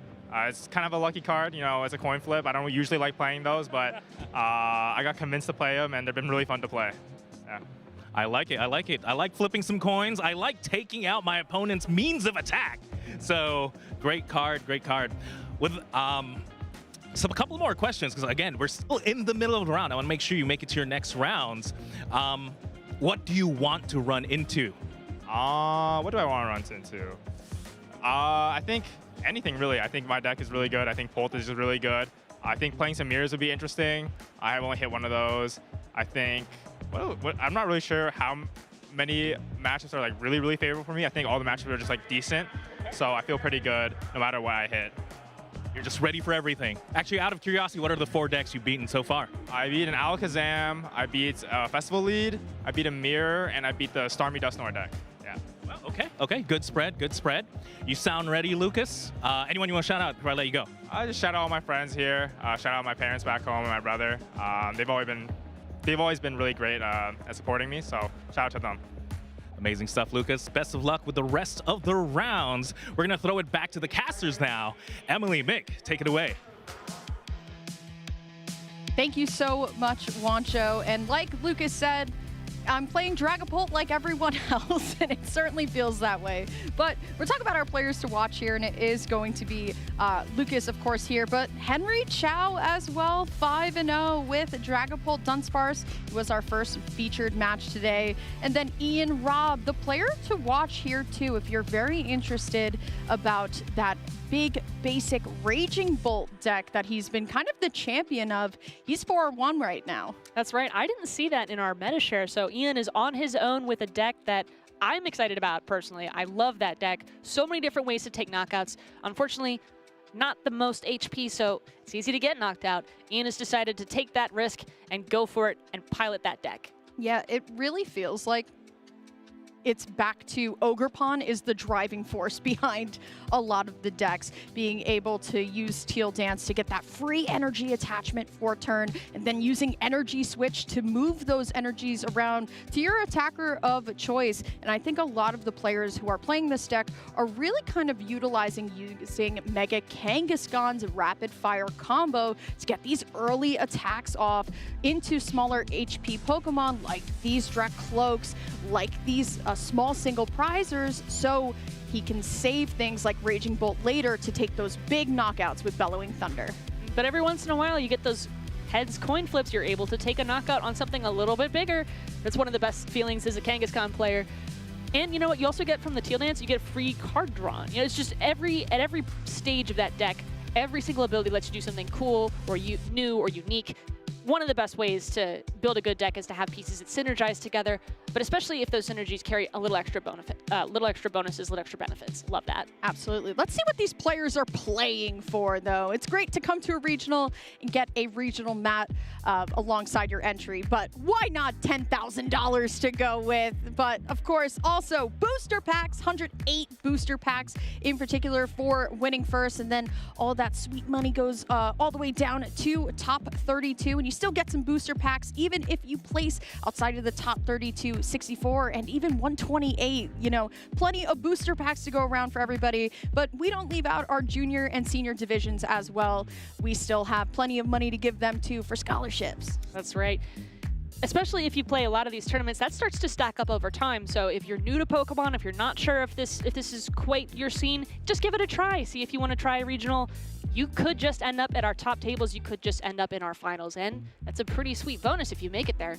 Well, why not try and play finals in San Francisco coming up in a couple of months? And what you need to do that is have a lot of championship points. And regionals are probably the best place to go and grab them.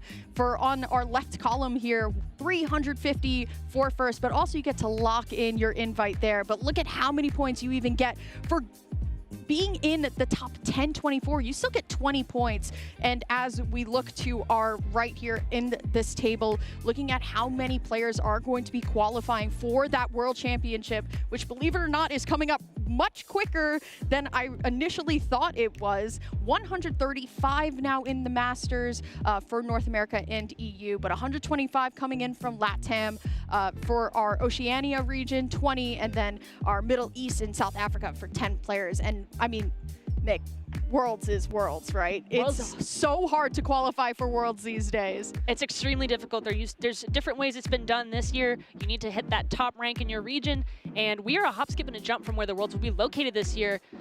I can't wait to find out what's going to go down at that tournament. People are just starting to find out if they have their passes, and there's Pokemon XP. The first time players are going to be able to see Pokemon XP. No one's quite sure what we're going to see there, but we're all excited to find out.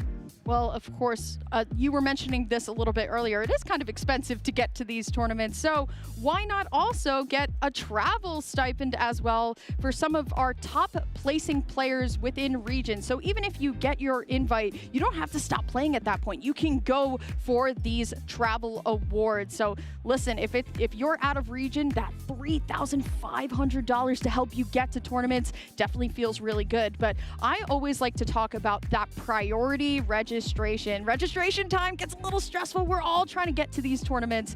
So it's a really big help when you can just open up your email and see, I'm already registered for NAIC, which is coming up very, very soon.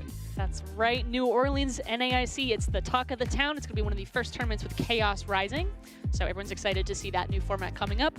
But for now, we are still on a perfect order. You can see with our schedule, Los Angeles, Indianapolis, we're going to be on this set for a little while, followed by New Orleans. At least that's an NA. Where did our season go? I feel like we're still back in Pittsburgh. I mean, it's gone by just so fast, but I cannot wait to see how the rest of this tournament plays out, and as well as Indianapolis coming up. And it all leads to North America International Championships. It's my favorite tournament of the year. It's all of my friends together playing Pokemon. We see some dreams be absolutely made. We see dreams being crushed as well. NAIC is just like, it's the biggest tournament of the year, no matter which way you look at it, but it's also the highest one in terms of emotion. I think there's over 4,000 Masters this year, if not more. So many. And of course, I love New Orleans, the town. There's so much history there as well. I don't know if you remember the opening ceremony from last year. We learned so much while we were waiting for our matches. I really enjoyed New Orleans. I love the heat, so it was definitely very hot down there, but I mean, the action was awesome. I mean, watching Isaiah Bradner win last year with that turbo-energized Gardevoir. Yeah, and we're looking to see if we're going to get a new tournament king or queen in New Orleans. See how exactly that's going to go. But as we're taking a look at all of our players, this is BG, but we're still getting set up still. How do you feel like the tournament's going so far? Anything surprising to you? LAIC or this tournament? This Los one. Angeles. Los Angeles. You had the LA, right? Halfway there. Kind of. We'll take that. Let's see. I think this tournament, I'm surprised at the quantity of other decks that are performing super well. 5-0. I've seen an archetype I've never heard of before. Tell me. Well, I don't spoil it. No, you gotta tell me. I don't want to spoil it. Okay, don't spoil it. Well, there's a Dunsparce in it. That's all I'll say. That's all I'll say. What deck doesn't have it? Well, I don't want to spoil it too much, but there is a Dunsparce in it. It looks really cool. Well, and there's an Abra in it, but it's not the Abra. Ah, I know which one you're talking about. Yeah. Still, though, I think for me, what's been very surprising is still seeing the amount of players that are doing well with Cynthia's Garchomp. There is a Cynthia's Garchomp at 5-0, and it's not surprising in the way that it's like, oh, Garchomp's not a great deck. It's just the amount of grass that's around.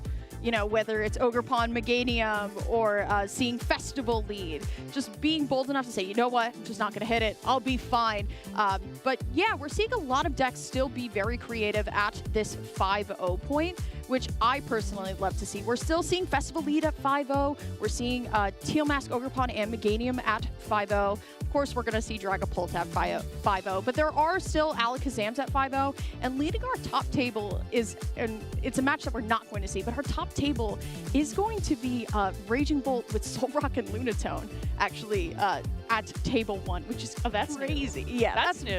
It's first Dragapult, but I'm very excited to see kind of the flexibility of how far these decks are going to have to adapt to not having their engines that they've had now for 2 years now in the new regulation. In the new regulation, so many different deck styles, archetypes. No one's quite certain what the top choices are. Even if you think you know what it is, the 60s aren't set yet. No one is so locked in that it's impossible to be certain that you have the best deck possible.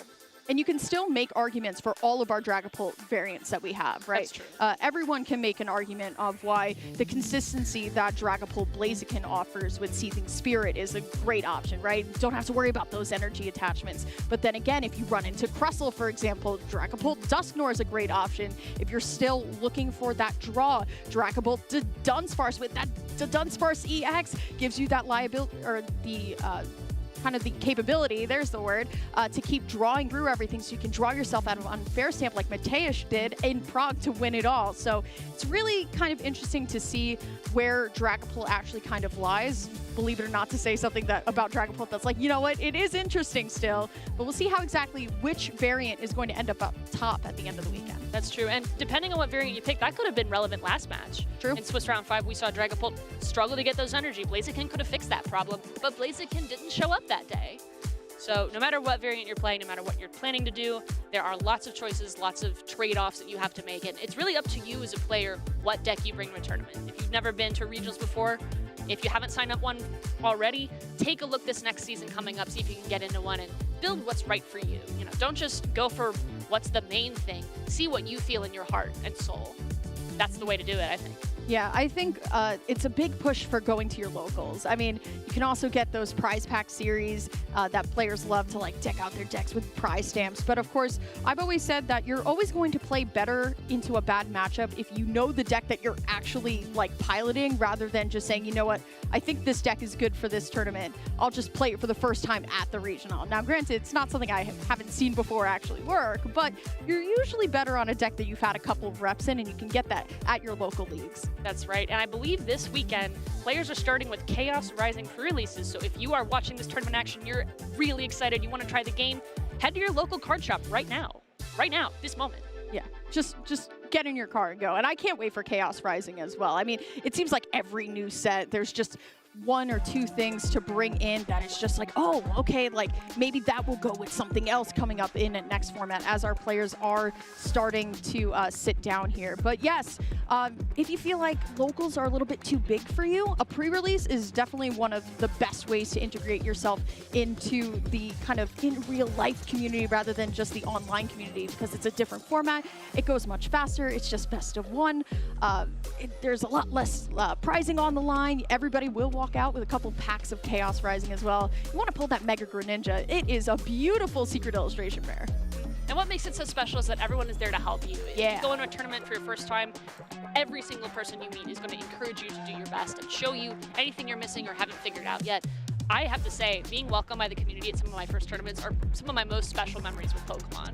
But it looks like special memories are about to get formed for these two players right now in Swiss Round 6 on stream. Well, we have Philip Chow going up against Jose Marzan, playing two decks I don't think you were expecting to see on stream today. It is going to be Philip Chow on the left, relatively newer player, does have a top 128 finish at Seattle Regionals with Gardevoir, but Gardevoir's gone. So we'll see how exactly Philip is going to be piloting this Marnie's Grimmsnarl deck, but going up against Jose Marzan right on that Raging Bolt. Yeah. There's some interesting results here for these two players. Philip has a top 128 at Seattle Regionals with Gardevoir this season. He has not played a Raging Bolt yet in this tournament, so he's going to see something new this game. On the other side, Jose, he has two top 8s at Regionals the last couple years, a T4 at Knoxville in 2024 and a top 8 at Charlotte in 2023, so he's looking to add another big finish at this tournament. He's got a top 64 at San Juan SPE with Teal Mask Meganium, but this time it's a completely different deck. It's Teal Mask and Raging Bolt. He's not played a Marnie's Grimmsnarl yet this season, so, or this tournament at least. So this is going to be a fresh matchup that we haven't seen a lot of, and I probably don't think we'll see again. I'm very interested because I'm a big believer in the Marnie's Grimmsnarl deck. I think it's very niche enough where if you're really a hardcore pilot of this deck, you can really find a way to maneuver all of these damage counters around here. But it feels like a lot of top players just shy away from this deck, and then sometimes it goes on a run and you're like, where did this come from? It never truly feels like the pick, especially because Marnie's Grimmsnarl, of course, weak to grass, so not exactly the attacker you want to be taking. But going into Raging Bolt, though, this is going to be the archetype for you if you love those big basics that do a ton of damage. Raging Bolt is the one from Temporal Force, is still sticking it through rotation, but has lost Professor Sada's vitality. That was its main way of rejuvenating energy back onto the board. We'll see how exactly it's going to go down now. Fortunately, there's still Crispin in the format, so that's going to give lots of options to attach energy to those Raging Bolt to get those big attacks off, to knock out the very large Marnie's Grimmsnarl. But even if you can't get Raging Bolt going, Teal Mask Ogerpon has no difficulty using that grass-type energy to take those knockouts. Now the players are going to get their prize cards ready, some grass energy, 3 grass energy, that's not good.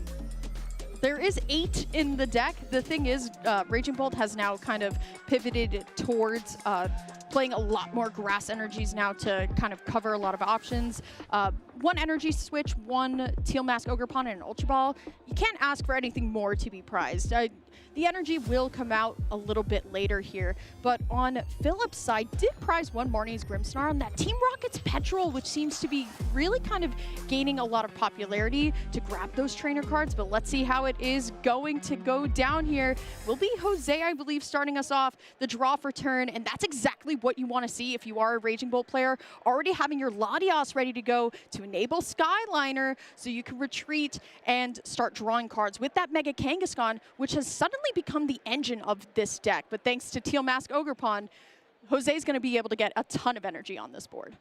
This first turn, the name of the game is getting all your Pokemon ready and charged up. So there's an attachment onto the Kangaskhan that's going to make it so that the next turn, after he's able to attack for the first time, there's going to be enough energy on field using a single energy switch or perhaps a Crispin to take a knockout straight away on these low HP stage 1, maybe basics for Philip's side of the board. Philip, on the other hand, is trying to get as many basics out as possible. Pokepad is going to search through the deck, do that first deck search, figure out that there's 1 Grimmsnarl gone, but there's a Tatsugiri in hand that's going to be able to use its ability, if it's in the active, to search for a supporter card from the top 7 cards, so that could create some opportunities. If his hand doesn't have any early game resources, there's a Marnie's Impidimp as well right there. It looks like he's going to go for that, perhaps with a Buddy Buddy Poffin, perhaps with a Spikemouth Gym that's going to search for any Marnie's Pokemon and put it into your hand, and then you can put it straight to the bench. So there's the Impidimp ready to go to start getting Grimmsnarl going.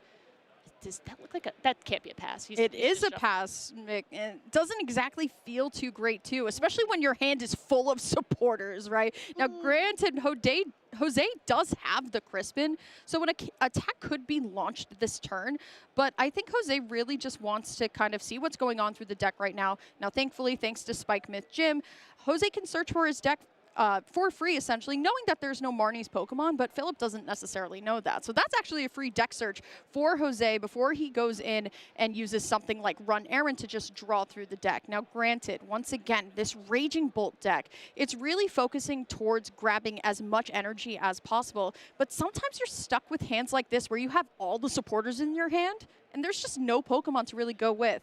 But you can play that one copy of Cyrano that Jose has in the list to establish more Pokemon on the field. But with a board set up like this for Philip, this is prime time now for Jose to start accelerating that energy and using the rapid fire combo to get things going. Okay, Jose's taking a look. He's got a stadium to bump. That'll prevent Spike Myth Gym from searching out more Marnie's pieces. Okay, there's a Teal Dance coming down. Looks like the board is getting slowly but surely set up.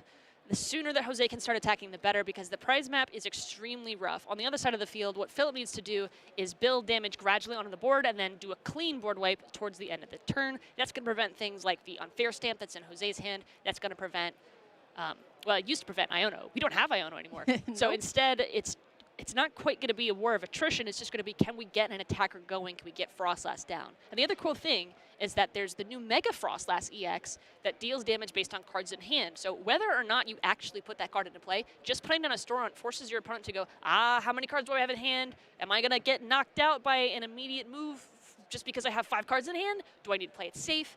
Do I need to use all my resources? It's another layer of thinking that whether you play that card or not has to come into your mind as soon as you see a Snorunt. I'm liking the way that Jose also using the Area 0 underdepths as soon as possible to get rid of the search for Philip, but also taking out the only Snorunt here. And the thing is about a lot of these big basic Pokemon is that a lot of them have abilities. And once Marnie's Grimmsnarl starts stacking up all those damage counters, and if you don't have a way to kind of remove those big basics out of play, it's going to be these massive 4, 5, even 6 prize turns if you leave everything going for a little bit too long. But there's Tatsugiri coming back up into the active to attract some customers, find a supporter here, because honestly, Philip needs a Lily's Determination, needs to unstick this hand and find some more options, and will play it. Fresh 8 cards. Can Philip get more of a board than this? He's going for basics, and because he evolved into the Morgrem, there's not going to be a rare candy option this turn, so attacking is not going to be likely to happen unless there's maybe an Yveltal to trap something in the active like a Latias. There's a Monkey Dory coming down with an energy. That's pretty good. It's going to mean we're not going to see an attack, but that's going to allow any kind of damage counter buildup to start doing things. That's just a pass, and you know that Jose does have 2 Boss's Orders in the hand as well. And the best part about Raging Bolt into a matchup like this, Michaela, is that it's all keeping the energy on the Teal Mask Ogerpon, so that when Marnie's Grimmsnarl comes into play, it is all go time for Ogerpon to actually be the one attacking here. Now, Jose can absolutely get some more of these Pokemon set up here, but Boss's Orders onto the only Morgrem, even with no Snorunt in play, no Frostlass, this one for Philip is looking really tough. Boss's Orders coming down onto the table for that Morgrem. Doesn't even need to flip heads to get the knockout here. And this is the power of Raging Bolt, especially when your opponent doesn't have a strong start. Okay, there's another Kangaskhan, so that's going to create opportunities so that if maybe well, it's not going to be a Bloodmoon or Saluna, but if something comes down and start putting down damage, you can move your Kangaskhan that's an active out of the way, use that second one, fill it up full of energy, and now you don't have a 3 prize liability, you just have a thing on the bench that someone has to use a Boss's Orders to drag into the active. There's a Marnie's down, and the Team Rocket's Petrol you were talking about, that wasn't the one in the prizes, but there are multiple copies. That's going to allow Unfair Stamp to go straight to the hand. That's going to shuffle down that massive hand that Jose had. That was a major problem that Philip has now cleared away. It's going to give Philip access to 5 more cards and Jose access to only 2. Unfair Stamp is one of the top ace specs in this room today for a reason. Everyone's afraid of it, whether you're Alakazam or not. And Team Rocket's Petrol has actually been coming more into the forefront, and Philip is actually playing 4 of them. And what this card does, this supporter, just allows for you to grab a trainer card. And think about how powerful that sounds. Just a trainer card. That could be a lot of things here. You can even use Petrol to grab something like a Buddy Buddy Poffin, reestablish the board there as well. So Petrol has really found its way up into the top here, but that Unfair Stamp is going to be sent out, and a couple more cards as well for Philip. Does find an Impidimp and a Snorunt here, and a Buddy Buddy Poffin. Definitely looking a lot better, but look at Jose's board. Already powered up 2 attackers, a third is on the way. Latios is ready to go. He can't even trap anything into the active here. And Jose is going to gladly just keep taking these single prizes until Grimmsnarl's out and then use Ogre Pawn. Looks like that bench is filled up with basics. That's pretty good for Philip. The strategy for Marnie's decks generally is a slow and steady win the race. Whereas on the other side, Jose has to go take prizes as quick, as fast, and quickly as possible. But he was going to slow that down using Itchy Pollen. That's 10 damage on the Kangaskhan, and it's also going to mean no items out of that Unfair Stamp. So Ultra Ball, nope. Unfair Stamp, nope. What a way to counteract the Unfair Stamp, though. The bottom card that I'm seeing in Jose's hand is actually Cypher Maniac's Code Breaking, where he's actually going to be able to choose any 2 decks, put it to the top of his hand, and then he can actually just draw them. Now, granted, with 2 Kangaskhan, you can just choose to kind of work around it, but does also have Meowth in hand. But here comes Big Bad Raging Bolt with 1 Fighting Energy ready to go. Doesn't even have to use the Meowth this turn, because look how many attackers are ready to go. No boss's orders, so can't go and find the Snow Run, but I'm sure Jose is okay with any type of consolation prize because his board is just looking really strong. Yeah, if you're a Raging Bolt player and you have 8 energy on the field, you're having a great day. And especially with no prizes taken for Philip, Jose is going to run away with this game if Philip cannot get a Grimmsnarl going. Fortunately, with access to all kinds of, well, ways to get out the Marnie's Grimmsnarl, maybe a rare candy, Punked Up ability will allow you to attach energy to it. So as long as Philip can get a Grimmsnarl in play, he can get damage on the board. He can start fixing this problem. And Kangaskhan gives up 3 prizes when knocked out. So he's really only got to take 2 knockouts. It's just they're on a 300 HP Pokemon. That's a tall ask. It's also the tall ask of will Jose let that happen because of the Chien Pao that is looming in Jose's list as well. When things become 2 damage, you can use Chien Pao's ability Snow Sink and actually bump your own stadium away, and then you can take your damaged Pokemon out of it as well here. But it will just be another rapid fire combo coming out from Jose, just taking all of these single prize Pokemon, not stressed at all. Can Philip get into a Grimmsnarl this turn and at least start bringing it back? Okay, that's good. Tatsugiri is going to give him access to Lily's Determination. That's going to give him access to another 8 cards because he still hasn't taken a prize card. One of the best supporters in this format. A lot of people are used to maybe things like Professor's Research or to other shuffle drawers, but Lily's Determination is that early game standard. 8 cards fresh in the hand. Love to see it. And that may be what he needs to get going with his attackers. Love to see that Frostlass down, too. That's going to start putting damage counters across the board. Honestly, my favorite thing about that was that the moment that Frostlass was evolved onto the bench, you saw Jose actually just start to grab like a handful of die because, once again, as we talked about this, there are a ton of abilities on Jose's side of the board that he's just going to have to keep track of here. But Spike Myth Gym, again, a great stadium card that allows for Philip to go in and look for any of his Marnie's Pokemon. So can find these Morgrims, can even find a Grimmsnarl off of it as well. And it's great search for this deck. I wanted to go back to something that you were talking about with Lily's Determination. It felt like when Lily's Determination came back or came into our game, it felt like Grimmsnarl had gotten this kind of breath of fresh air into it because of how much you were able to draw. But there's the free retreat, thanks to the air balloon, a Budew, an Itchy Pollen, and we are going to have to start counting some damage because there will be a lot of it on Jose's side. That's right. There's 5 Pokemon with abilities, so that's 5 damage counters placed down per turn. Nothing you could do about that. There's no cute little shaman to protect you when you're full of Rulebox Pokemon. What are we going to see from Jose this turn? It looks like it's very heavily in Jose's favor, but you never know. Marnie's Grimmsnarl is a specialist at taking those what looks to be losing situations and turning it around immediately with some good knockouts. So for now, Jose is going to take a careful look through his hand. He's gotten a little bit of time to think, but you know, I don't really think he's going to be gusting again with the boss's orders. He just used one. He's going to need to either find one off of something else other than a Meowth because there's no stadium in play. Maybe that's his first step. Okay, Serrano is going to come down and search for 3 Pokemon EX. Yes. Let's see what we can get. But also, it doesn't necessarily have to go to the bench either. There is no Area 0 in play, so it is really just search if you really need to find it. If it's one thing that Jose is really kind of looking out for, right, it's if he and when he takes this knockout at the end of the turn, it's really lining up checkmate for the end of next turn, right? He is just going to assume that Philip is going to go into Marnie's Grimmsnarl next turn. Is that Iron Leaves? Or I believe that's an Iron... it is Iron Leaves, so that's also a good switch card out of things as well. So Jose just kind of throwing everything into the hand for next turn. Can get the knockout with Ogerpon, can get the knockout with the Iron Leaves as well. Does have more energy in the hand, can also still Teal Dance as well. But this is a lot of energy on the board for Jose to have that Philip has to be very worried about. Sure, you could take out this Mega Kangaskhan in the way, but look how many attackers are ready to go. You have the Ogerpon ready to hit for weakness. You have the Raging Bolt ready to go with all the energy on the board. If I'm Philip, I'm not comfortable here. And you just saw the Iron Leaves too, so a single area 0 and all of a sudden you've got 2 major grass attackers ready to go. That is very close to checkmate with only 2 prizes remaining.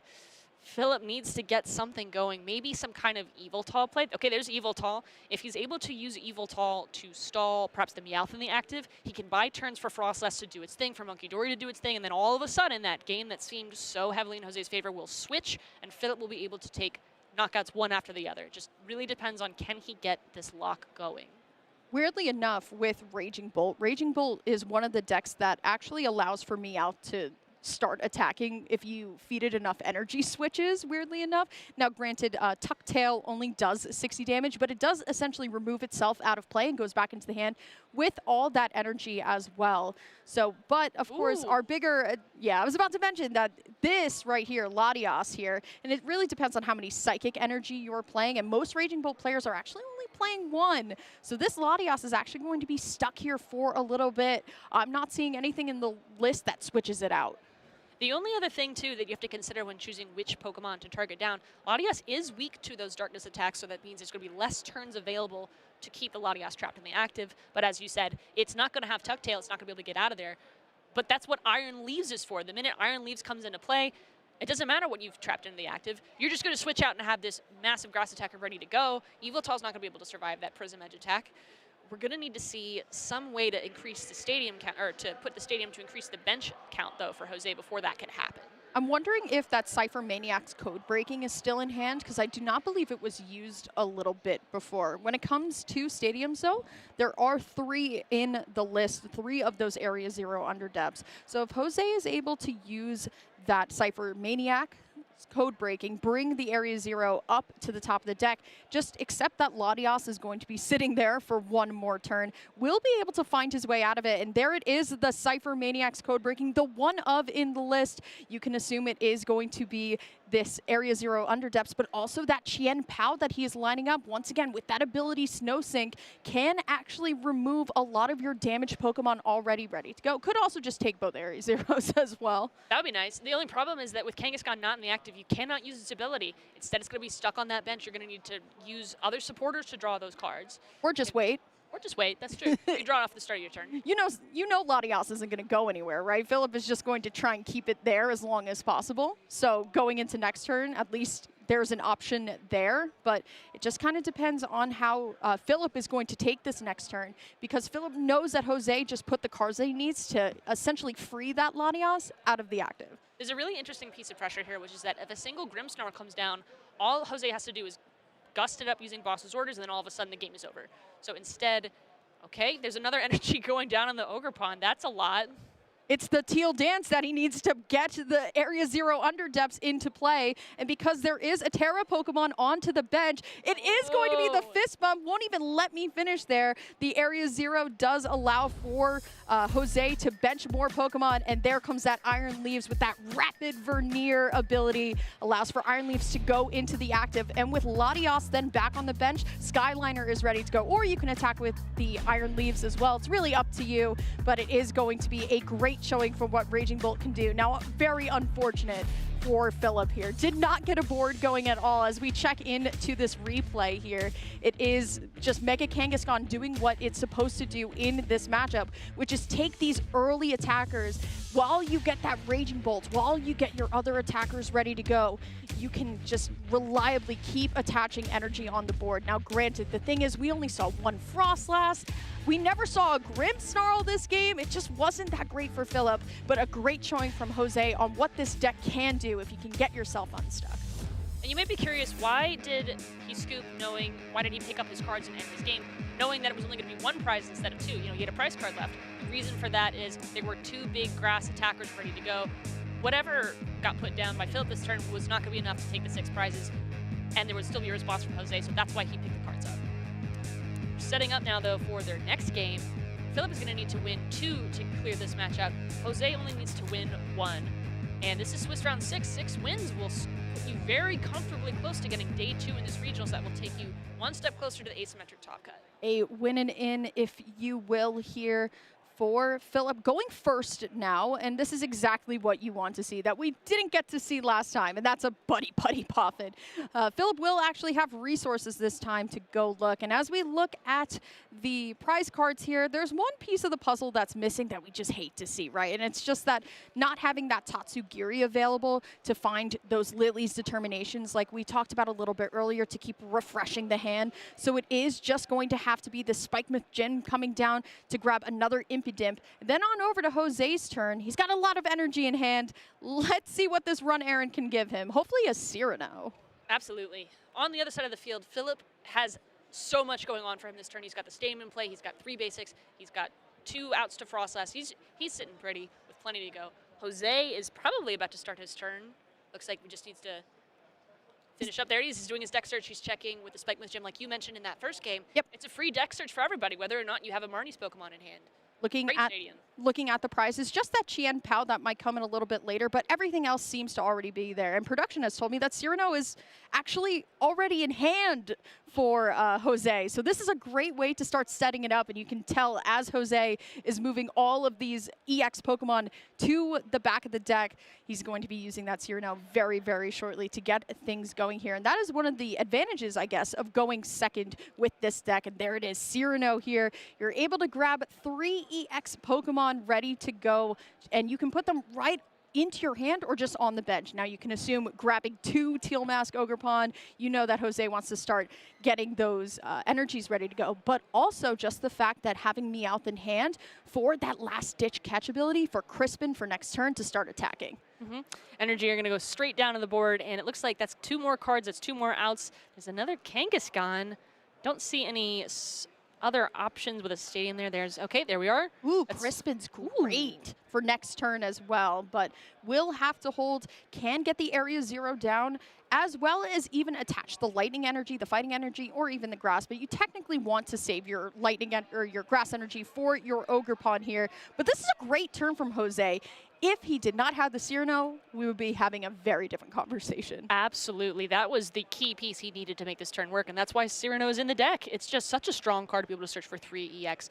That effect generally across the years has had a lot of good uses in play. We've seen Cyrano in decks like Zoroark EX, but it goes so well with these big basics where your entire deck is based around these big basics. So Cyrano will get them all in play immediately as soon as you have it in hand. Across the field, I actually think we just saw Corkscrew Punch. Yeah. I'm sorry. Yeah, while you were talking. No. That's not. Yeah. Really? He didn't use collect? No. Gotta get some damage down. you gotta get some damage onto the board, but this is all starting to run away here. I mean, you get the damage counter on, which is going to allow for Frostlass to start ticking away for the damage here, and we will see 1 Freezing Shroud. So it is going to help at least a little bit, but there's the Crispin. Doesn't even need to play the Meowth this turn to get things going. So it is going to be Jose who will be at least getting one of these Marnie's Impidimps out of play already, but my goodness. Once again, it is just all of this energy coming onto the board at such a rapid rate that sometimes your deck just cannot keep up. Just drawing all the cards you need. There's Pheasantipity in hand in case of some kind of last-minute knockout. There's the energy down. It's 7 energy on board. It's turn 2. Yeah, so production did correct me. It was Filch. It was just the Freezing Shroud tick that I didn't get to see. There you go. So it will be that rapid-fire combo that is taking 1, but let's see how Philip is going to be able to respond as we're going back in with that Freezing Shroud. And now it's all up to Philip. Can he find Rare Candy Grimstar? Another Oh, I don't like to see it. What is going on in the hand? There's 2 bosses' orders. There's nothing to gust. If you promote either of the Ogerpon, it just takes 1 Teal Dance or 1 attachment, and all of a sudden you have the same exact problem. The worst part about that is that there was Filch for the Pokepad, and you're forced to leave your only attacker up into the active as well here, as Jose once again is going to be able to just attach energy all across the board here. Does not even need to keep this board full at all either. Draws into the Iron Leaves if he so chooses. Also does have the boss's orders, but why not just take the only attacker out of play now? Okay, there's a Kangaskhan in hand. He's trying to debate whether he wants to put it on the bench. If he puts it on the bench, that's actually a good thing for Philip because he can just use boss's orders, trap it in the active. Granted, it'll still draw cards out for the ability, but that's a opening in a game where Philip is clawing for any kind of moves to take the win here. Although it could turn around with maybe, he doesn't have the Mega Frostlass, but it could turn around with an Yveltal onto that Kangaskhan. It could turn around with any other kind of bench basic. Interesting choice to put the Psychic Energy on the Ogerpon. You normally don't use that as part of the attack. Why not? It's another energy. Myriad Leaf Shower does kind of stack off of the energy. You just need three grass in order to actually use the attack, but technically Ogerpon's attack does count for all of the energy attached to both Pokemon here, but it is Jose going to be using Supporter for turn here. And it's so interesting because I feel like Philip is just filching for one unfair stamp. One unfair stamp can change everything. But the thing is, over-benching here could actually lead into kind of what you don't want to see. And that's, like you were talking about, having something get stuck in the active. All three Pokemon that are on Jose's side are all technically attackers. So that is Jose taking the only Impidimp out of play here. Let's see how Philip is going to be able to come back. Okay, there is the Frostlass Ticks. There's also an interesting play possible here. In Jose's hand is a Wellspring Ogerpon. That's the one we haven't seen yet. It's a water type that deals with Sob, its first attack, 20 damage, forces something trapped in the active. But we're more worried about that second attack, which is able to deal bench damage and damage to the active. So there could be a board wipe with enough energy movement this turn. No, he's no just board scooping. wipe. It's just going to be the fist bump here. My goodness, Jose Marzan taking Raging Bolt into phase 2 at a 6-0 record. I mean, we did not get to see what all of this deck truly does in this game number 2. But if we did get to see one thing, it's attaching a lot of energy onto the board. And it's just so unfortunate for Philip because you know that Marnie's Grimmsnarl can do it once you get a Grimmsnarl out, but we didn't get to see a Grimmsnarl in 2 games. I mean, the attachments there, Raging Bolt had such a great showing, attaching literally all the energy pump. Just putting a Psychic onto an Ogerpon for fun at that point. What an incredible deck. What a great way to show off this big basics archetype, and quite frankly, to show off with these amazing deck lists and these players, getting everything set to go. Looks like we're going into the replay. Going back into game number 1 here, we saw this Mega Kangaskhan. Now I know it's, Raging Bolt and Ogerpon, but it's really the Mega Kangaskhan show for these first couple turns, right? Mega Kangaskhan is such an oppressive Pokemon with that 300 HP, and this rapid fire combo can really take care of a lot of these Pokemon that are, basics into all the way into stage 2s. And even with the Latias trapped, it was using the Cypher Maniac to find the Area 0 underdepths to move Iron Leaves into the active, and that was enough for Philip to scoop it up game 1. But heading on into game 2, we just did not see the setup at all, and 2 filches didn't lead to any type of hand disruption. Couldn't get a Buddy Poffin out, and Jose, all he needs is 2 Teal Mask Ogerpon in a Dream, going straight into phase 2. That's amazing. Phase 2 is going to start very soon. There's just a few more rounds of Swiss to lock up your position there. But once you're in phase 2, gloves come off. You got to start fighting your way into the top, I guess, asymmetric cut now. It used to be top 8, now it's top asymmetric cut.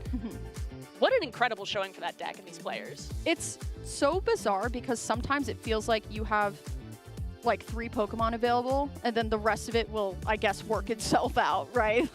I will say, Jose finding Cyrano, having that in the opening hand going second in game 2, that's what saved it. Because a lot of times players play this Raging Bolt deck, they're like, why do I only have energy in my hand? And I can't unstick myself. But this Cyrano card, I know it gained a lot of popularity with Zoroark, but in big basics, Raging Bolt, Ogerpon, and Kangaskhan, you really want to see those basics no matter what. And thanks to Meowth, it adds a little bit more consistency consistency there with last ditch catch, able to grab your supporter of choice. If everybody missed Luminion V from back in the day with that luminous sign, it's surely back for you. Yeah, Last Ditch Catch Me Off is one of the best new cards of this rotation. Everyone loves it. It's good in almost every deck. The only thing I haven't seen it in is Alakazam. Other than that, every deck is putting maybe one or two. You know, Dragapult is going, yeah, I'm going to need a little Meowth here. It turns all of your Pokemon search into also a supporter search if you really want to work around that way. But it's that low HP that makes it somewhat of a liability, so you have to be very careful about when you place it down. That's why it got held in the hand. That's why Cyrano was so excellent that game. Really, really created a lot of unlocked options just because it was available. Yeah, absolutely. And I think our TCG's either favorite or least favorite saying boss for game just becomes more true and true as Meowth kind of makes its way into format. I feel like Perfect Order in general, while it's considered a smaller set, has found its niche ways into kind of decks with things like Meowth EX. Mega Starmie is apparently our second most played deck in phase 1 for some reason. So players are starting to get very creative with how they're deck building, and this is the first regional in post-rotation format, so we really kind of get to see what our soon-to-be top contenders are going to be for Indianapolis coming up soon, and then, of course, NAIC. That's right. If you're in North America, this is the first regionals where you're going to see these Pokemon being played. It's a new rotation. It's H-Block on. You don't know what you're going to see, but Meowth, that's right. Love it. Yeah, I'm super excited to see where exactly where Dragapult is going to, well, how many Dragapults are we not only going to see in top 8, right? But which one is going to do the best realistically, right? We did see Dragapult to Dunsparce take the win in Prague. It could be another form. It could be Dragapult Dusknoir taking the win here. That seems to be a very popular and very strong deck for the weekend, but it really kind of depends when a deck technically goes faster than you with this Raging Bolt Mega Kangaskhan. Especially if can't get set up. If they're like that game, Dragapult is going to be shaking in its little boots. Like, really, I would not want to be going up against a Raging Bull with 8 energy on board turn 2. Excuse me, there's 16 energy in that deck. When have we ever seen 16 energy in deck? And then half of them are on the field that quickly. It's amazing. Probably calls back to Wancho's favorite deck, Lugia V-Star, and he's standing by with our last round winner, Jose. Let's hear what he has to say about Raging Bolt. Thank you, casters. Wansel Sedana here, and I'm with our last round winner, Jose. Jose, how are we feeling after winning on the stream? All good, man. It's been a while since I went on stream. I played like 7 or 8 streams before. I always lose. I won in the SP Puerto Rico because I'm from Puerto Rico. The last one, and now I got it. Hey, we got the win. The win. Yeah. Very, very hype. And what a commanding win, I must have to say. You were playing the big basic type deck. You're up against Grimstar. Tell me a little bit about that matchup.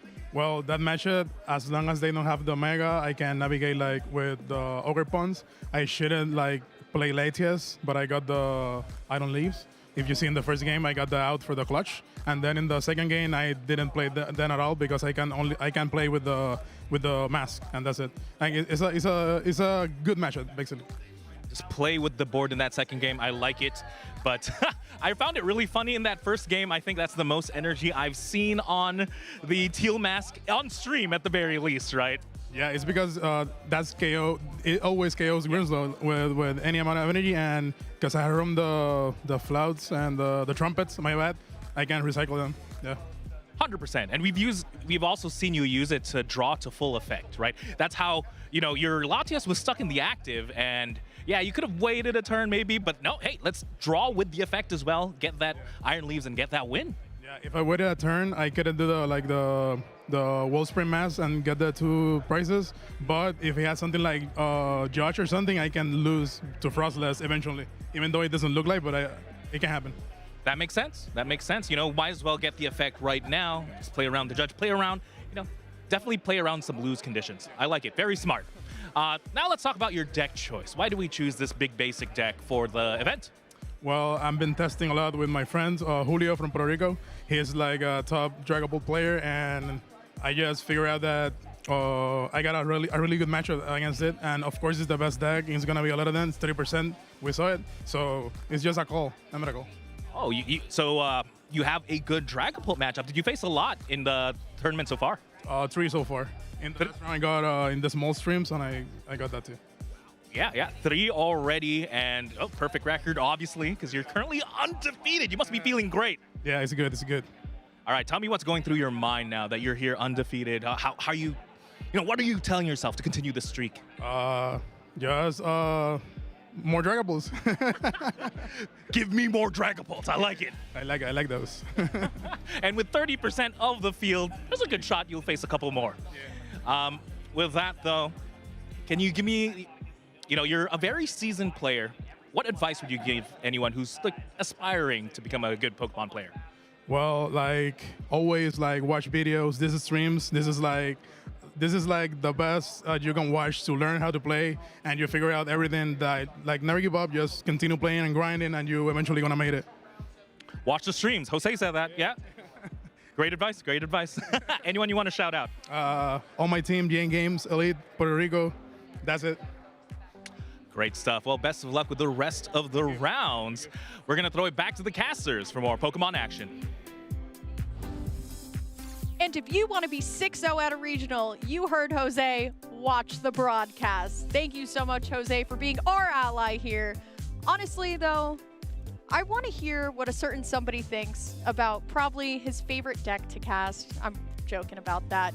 Let's bring in Pablo to talk about our last match and what he thinks about Big Basics. Pablo, are you a Raging Bolt fan or what? I mean, I definitely like the Pokemon. I'm not sure the deck is my particular playstyle. Clearly, it's a very strong contender right now in the metagame, of course. As Jose mentioned, he's happy to see Dragapult. Dragapult is a slow deck that takes a while and a lot of resources to power up a big stage 2, and then Raging Bolt can just wipe it off the board immediately, right? Looking into that last game, how do you feel about Marnie's Grimmsnarl still making its way up to the the tables, right? Because I feel like it's a deck that we don't talk about a lot in NA, but sometimes we see it peak up in LATAM, in EU as well. So where do you think Marnie's Grimmsnarl stands? Because it still does, of course, use damage counters, and you send it back over with Monkey Dory. We just never see it up here. Yeah, I generally think the strategy remains the same, right? We have Grimmsnarl, we have the Frostlass ticks in between turns, getting that damage into the field. I feel like Grimmsnarl is probably one of the biggest losers from rotation. Lost Iono, lost Counter Catcher, lost Technical Machine Evolution and Devolution, all of which were centerpieces of the deck. Still obviously viable, but it definitely lost a lot of what made it truly a top contender, I would say. And I mean, the consistency hits, you can definitely feel it, right? We saw in these 2 games, honestly, Philip just didn't really get to play much. He had options, he had the Yveltal trap that he tried, and with Frostlass, of course, the damage could start ticking quite a lot over here, over on Jose's side, but with a single Frostlass established, that's probably gonna be a little too slow overall when you're this far behind, I would say. What would his best option have been? Maybe if he gotten a little bit better of an early turn. I mean, probably establish as many Frostlass as you can, right? Try to keep your opponent under item lock. You don't mind if your opponent takes 5 prizes, right? As long as they don't take the 6. So just sending stuff to buy time, to build up all that damage. And another thing you have to factor in is the Stadium plus the Chien Pao combo, which can clear some damage off the board, right? So you basically need to buy time. Lidas was there. We heard Jose say how much he didn't want that on there, right? Because it could get trapped. And that's exactly what happened, but he also adapted very well, and he had the outs in his deck in case that was something he faced off against. Absolutely, Pablo. How do you feel about the one of Cypher Maniacs in this deck? Because especially when you draw so much with Mega Kangaskhan, it feels like a card and a supporter that you can utilize a little bit more. Yes, absolutely. That's exactly why I chose this particular sequencing situation. It's not just the fact that Jose won off of this Cypher Maniac. It's that I feel like Meowth is the key card to highlight here. Meowth's ability really allows many decks to be able to choose and have more variety with their supporters, right? Now you can guarantee with a single Ultra Ball any single copy of a supporter card that you might need at any given moment. Whereas before Meowth got released, it was a lot more difficult. So we didn't see these one-off techie supporters unless you had something like Quick Search. And with weakness being a factor due to the grass and dark type matchup, what would a player who wants to bring Grimmsnarl to a cup do if they were concerned about seeing a lot of Ogerpon in their area?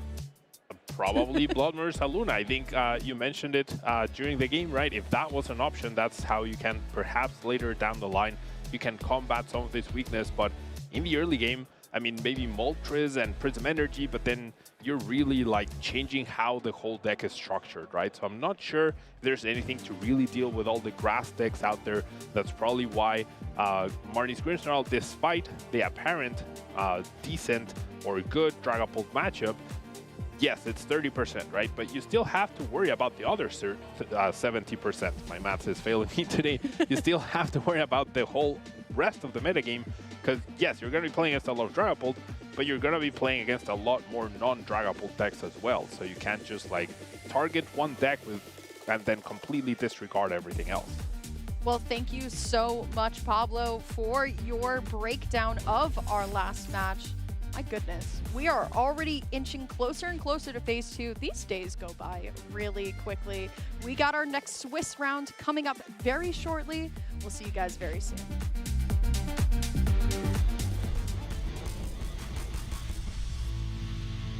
Hello, Pokemon fans, and welcome back to the Los Angeles Regional Championships.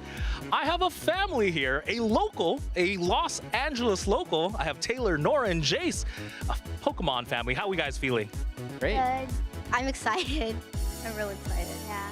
We're excited to be playing Pokemon in our hometown. Yeah. All right. Just a couple of questions for everyone here. So who here is competing tomorrow? Me and Nora. All right, are we in the junior, seniors, masters? We're both in the junior division. Wow, okay. And is this your first event ever? No, we played in Las Vegas regionals. You also played in Las Vegas? Yeah. How did everyone do? I got top 100. I got top 150. That's not too bad. Again, what decks did you guys play in Las Vegas, and is that what you're going to be bringing tomorrow at Los Angeles? I played Garchomp, but I'm not going to play Garchomp this time. Okay. I played Gardevoir, but sadly that went out. Oh, that's true. We did. Because of rotation. Yes. What about Dad? We don't play Pokemon yet? I do play with the girls, but unfortunately didn't get into this event. Hopefully in the future get a chance to play at a regional. Oh, wow. Did you also get to compete in the Las Vegas regional? No, not yet. So I'm still yet to get to a regional, but get to enjoy playing locals and make a lot of friends there and learn the game. Love it. So when Dad starts playing in the regional, you guys can help him out. You know, you guys have the experience. Amazing stuff. Just a couple of questions. How'd you get into the Pokemon trading card game? Well, the girls collected, and we're getting a lot of cards as gifts. And they told me, hey, Dad, I don't want all these other cards. They just wanted the cute cards. So I said, hold on, these are gifted. Let me hold on to these rare candies, Iono, Arvins at the time that they were ready to throw away. So I held on to those and thought, hey, let's learn this as a family. Okay. And we could play together. It's like a board game. So we got the board game and we just kind of grew from there, playing the game. I love that. Thankfully, Dads did save those rare candies and Ionos. Those are pretty good cards. Yeah. And then, so your kids have been competing in the regionals. How's that like? Can you tell us the feeling of like supporting, how it feels to support your kids in a big competition? Oh, it's great. As a parent, I think it's very encouraging to see my girls taking the leap and chance to see how they can compete with other kids their age. You know, I wanted them to play sports, but here we are doing Pokemon TCG and we're enjoying it. You know, it's been a great journey. In the game, I would, say like they get to learn to compete, strategize, interact with other kids, and build a community in this space. So it's been really great. I love it. I mean, the saying, a family that plays together stays together. Yeah. With that, how did you guys prepare though for the LA regional? We sort of just practice and we play a lot with our friends. We go to a lot of tournaments, and yeah, our friends are really helpful with playing and practicing. Amazing stuff. And I'm just curious, who has a winning record between the sisters? Currently, I think it's her. She keeps beating me with Festival Lead. Ooh, okay, that's a pretty good deck. Amazing stuff. With that, before I let you go, and you guys, anyone you want to shout out? Shout out to my friends that play Pokemon with me and the locals. I want to shout out the local shops and my friends. You all have been so helpful with practicing and everything. Thank you so much. Yeah, just a shout out to all the competitors that we know locally and everyone else that's playing. And also just want to shout out to all the mothers. It is Mother's Day weekend, so happy Mother's Day to all the mothers. And, Yep. Especially your mom, who's happily my wife right watching backstage. With that, thank you so much. Amazing interview. With that, we're gonna throw it back to more Pokemon action. Whether you're a long-time fan or just getting started, there's never been a better time to jump into the Pokémon trading card game. With thousands of cards, endless deck possibilities, and an evolving competitive meta, there's always something new to experience. If you're new, following the action is easier than ever. Here's what you need to know. Each game starts with a coin flip to decide who plays first. Both players shuffle their decks, draw 7 cards, and must begin with at least one basic Pokémon. If not, they reshuffle and draw again until they find one. Each player also sets aside 6 prize cards, which are drawn when knocking out an opponent's Pokémon.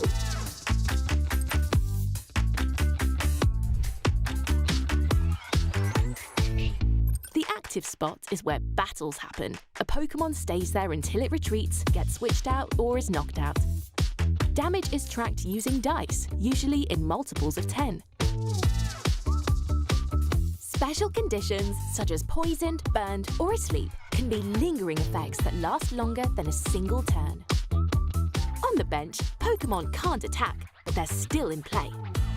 There are 4 kinds of trainer cards: Item, Supporter, Stadium, and Pokémon Tool. Each one brings unique effects to the game, adding new twists and strategies to every match. To win, a player must draw all 6 prize cards by knocking out opposing Pokémon, but that's not the only way to win.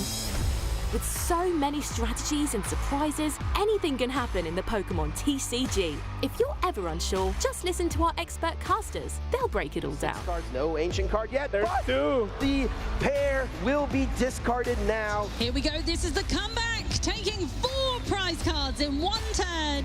Just going to conclude that Earthen Vessel. Plus, our on-screen graphics are there to help you follow the action every step of the way. Stick around and dive deeper into the world of Pokémon TCG. Hello, Pokemon fans. We're live right now here at the Los Angeles Regional Championships, and I have a very special interview lined up. This is Chloe, and this is her very first event, very first regional championships. Is that right, Chloe? Yes. How are you feeling here? Like, you're competing tomorrow at the Los Angeles Regional Championships. How are you feeling? Nervous. It is pretty big. The regional championships are pretty big. It could be a little bit daunting, but you can do it 100%, Chloe. I believe in you. With that, can you let the folks know at home, how long have you been playing the Pokemon trading card game? 3 months. Just 3 months. And you're already attending your first regional ever. Have you won any events before this, like maybe cups or challenges? Only 2 cups. So you've already won 2 cups in your 3 months of playing, and it's your first regional. I feel like you're gonna do pretty well tomorrow. Hopefully. With that, Chloe, can you let me know how did you prepare for your very first regional championships? I usually play with my friends, my mom, and online too. Oh, play a lot of Pokemon trading card game live? Yes. What deck are we playing? Cynthia's Garchomp.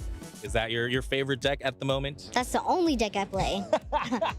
Why do we pick Cynthia's Garchomp? Do you like it because of the way it's easy to evolve into, or you like hitting hard? I like hitting hard. Absolutely love it. Well, hopefully tomorrow Cynthia's Garchomp hits the hardest it can. With that, before I let you go, anyone you want to shout out? For my family, for my coach Gazer and Tramp TCG Live. Yeah. Yeah. With that, thank you so much, Chloe. We're going to throw it back to more Pokemon action. We're live here on the floor, and I wanted to catch up with one of our players to watch, and that is, of course, the one, the only, Henry Chow. Henry Chow. We just finished round 6. How are we doing? Yeah, so I was 5-0 going into the round, but I unfortunately did take a loss this round. I hit Raging Bolt, or as some people call it, Slop Box, you know, sort of a bunch of different basic attackers. Yeah, I thought the games were pretty rough. I had a really bad hand game 1, and then I top decked Ultra Ball, and my Meowth was prized. So that was really disappointing. So I lost game 1 pretty quickly, and then game 2, I got a really good unfair stamp off. But then he hit his own unfair stamp plus a Crispin off my unfair stamp and was not able to beat that, unfortunately. So it was a really interesting set, a lot of fun, but it wasn't able to get there quite. Just barely can get there, yeah. So you unfair stamp him to his own unfair stamp. Fair, right? That makes it a fair stamp. I don't think that's what the card is supposed to do. But currently, Henry, you're 5-1. Your only loss was what you mentioned, the big basic box deck. How do you feel about that matchup, though, now that you played against it? Do you feel more ready? Yeah, I actually played against it round 2 as well. I think, and it was really, really close, actually. The matchup is, yeah, I mean, the matchup is probably as close to a 50-50 as you can get.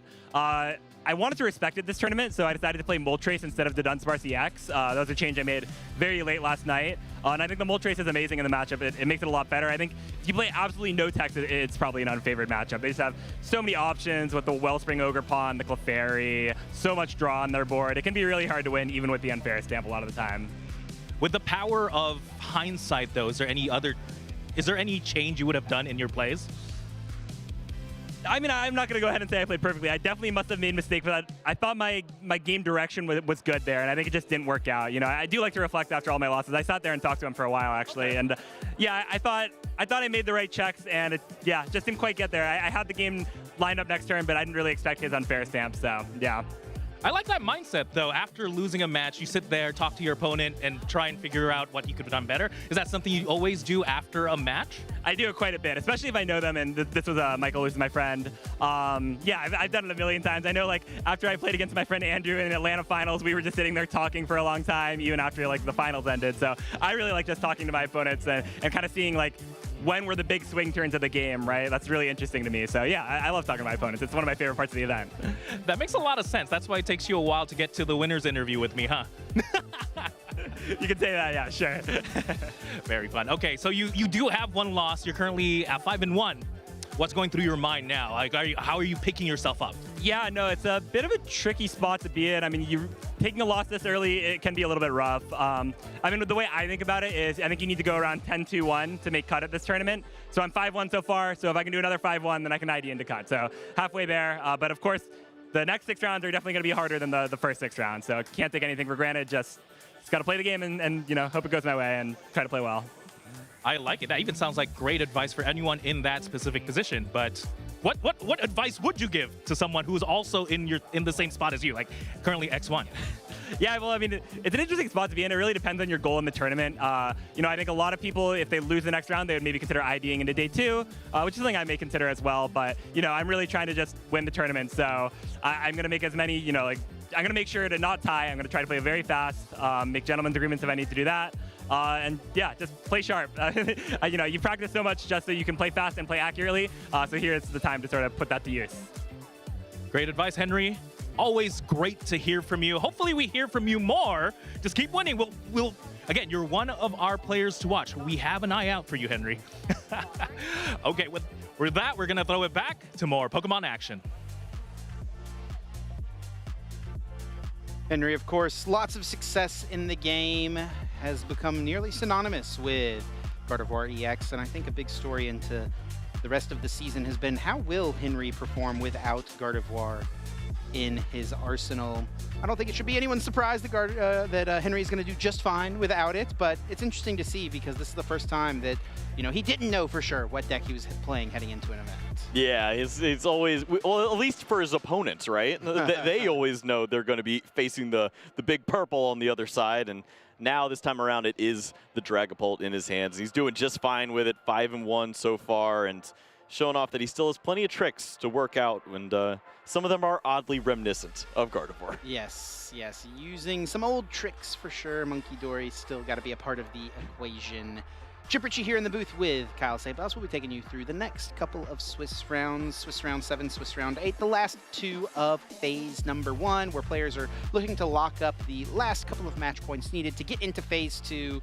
And that's really what it's about, phase to phase of the event, just getting to the next step. Get from phase 1 to phase 2 into top cut, just play it from there. Yeah, every step of the way, you're just trying to take down an extra game, extra match, get those points and start tallying them up. And you heard it from Henry himself.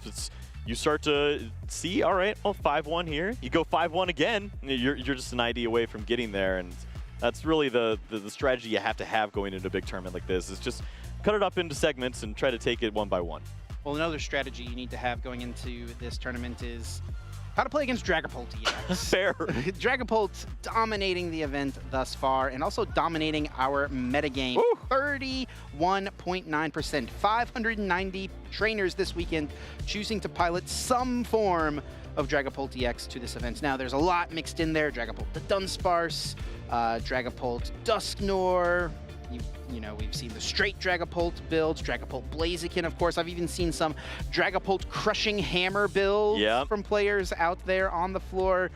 It's no surprise that players are trying to hone in on the best way to play what the best attacking EX is in the game right now. Yeah, if that doesn't speak to the format where it's at, there's a lot of questions when it comes to hand disruption and working out how you can play against an opponent that has such a great setup on the other side. With Dragapult, you have that guarantee of the recon directives to help you flow through the early stages, mid-game, even the late game when you're trying to find those draws, and you just want something combative against the A-spec of choice that we see so often from players in that unfair stamp. It's an extreme drop-off here, right, from number 1 into number 2, but as we look through the rest of the decks, I mean, it's pretty close, the meta share, and as we look into even the best of the rest, the decks that are just a little bit outside of those top 6. Some very familiar faces here, of course, Teal Mask, Ogerpon, Meganium. That's been a pretty popular deck in this format. It was extremely popular the first couple of days on the Pokemon Trading Card Game Live. I felt like every other game I was going up against an Arboliva EX. Feels like a lot of players are moving on to Hydrapple EX these days as a partner for that deck. Inzorg as well, still represented here, and a couple of fighting decks as well. Yeah, Cynthia's Garchomp has had a few believers throughout its time, and of course holding on to those massive hit points.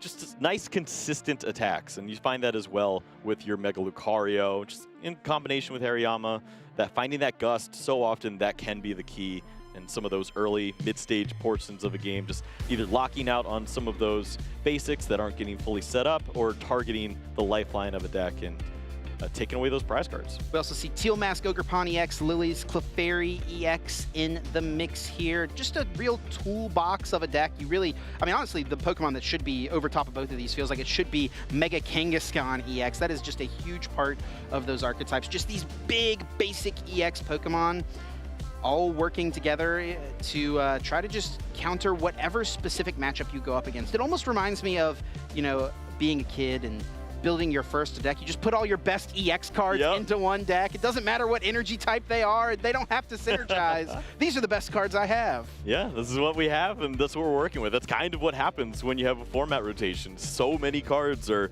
pulled out of the card pool that you just left with what you have. And if you see that there's a pretty direct answer and, well, I need to have something for Dragapult players, then just put a Lily's Clefairy and a Kangaskhan and a bunch of friends together and see what happens. And then a big jump here as well in the 6th spot here on the best of the rest, the Mega Lopunny Mega Frostlass EX deck. Now this is a really interesting one. It had a little bit of play over in Japan, at least Mega Lopunny paired with the Dunsparce. I think Christoph over in Prague, who got 25th place, was the originator of this Mega Frostlass inclusion. And this is a really cool deck as well.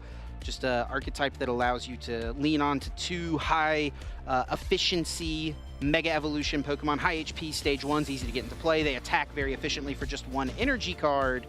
And then you have that strong draw engine of the Dunsparce and aiming to tank hits with Wally's Compassion. That's one I'm hoping to see at some point today. Yeah, I mean, there's just so many interesting ways now that you can use resources to help yourself, and hit points certainly are one that this deck takes into account, starts to use now, and when you have such low costing attacks with such high hit points, you might as well lean heavy into this Wally's Compassion and see what happens. Yeah, and it's actually kind of cool, Lopunny with enriching energy. You have that attached to your Lopunny, and then it takes a hit. Wally's Compassion bounces it back to your hand. You reattach it. You get to draw more cards. It almost is like Wally is healing and draw support. That is true compassion right there, Chip. That's what we like to see. Yeah, lots of different decks out there, though Dragapult is leading the way. And I think we've got Pablo and Wancho standing by. We're going to do a fun little segment here as we're waiting for Swiss Round 7 to get paired. We've actually got a booster pack here. Ooh. Perfect order. We have our own chip. It's a pack battle. Okay, Almost. the segment is changing as we go. Kyle, how do you feel about this? Don't let me touch that. It's Would you going like to be so much worse. I would love for you to open this, Kyle. You asked for it. you can have the honor, Rancho. So, I mean, we're talking about the metagame, right? We're basically saying, like, there's so many Dragapult options. I generally think whatever we pull off of these packs, we could make a Dragapult viable deck at the moment. Wow. Bold. Yeah. Can we challenge that statement?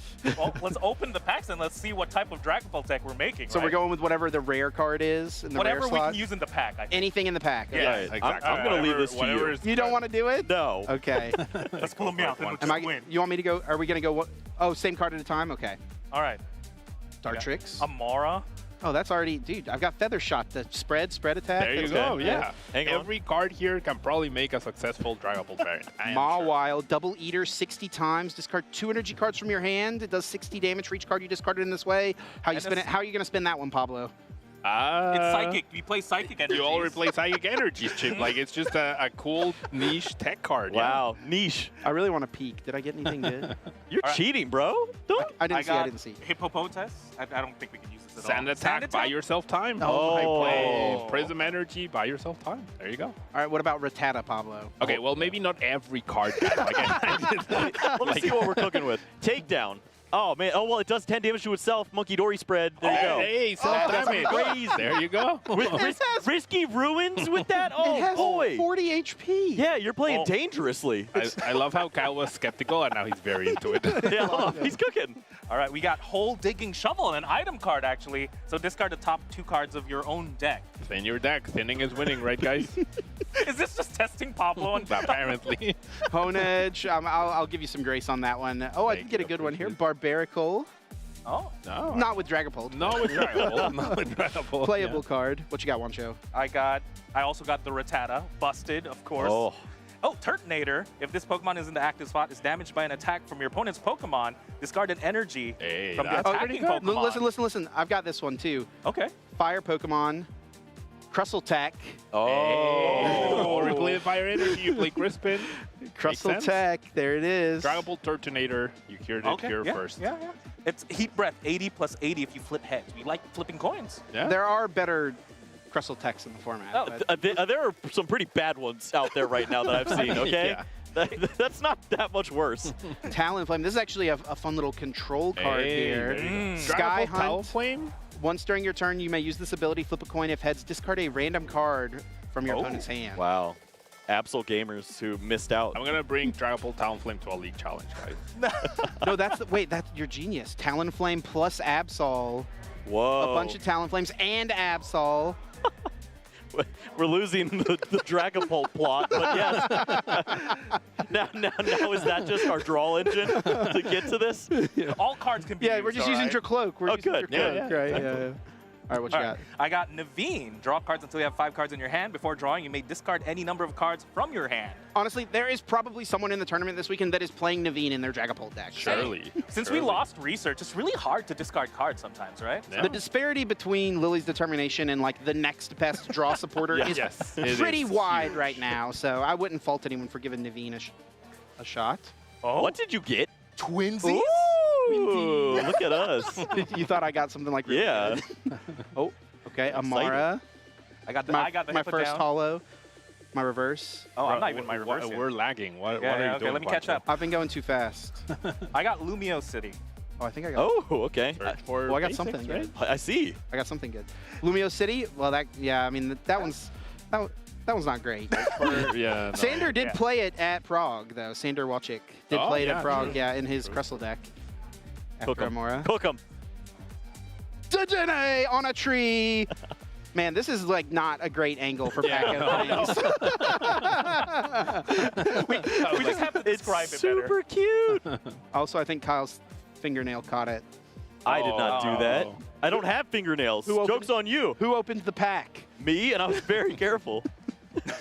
What you got? Well, I'll just call a judge on them. We have a marked card, so we just win. Yeah. There you go.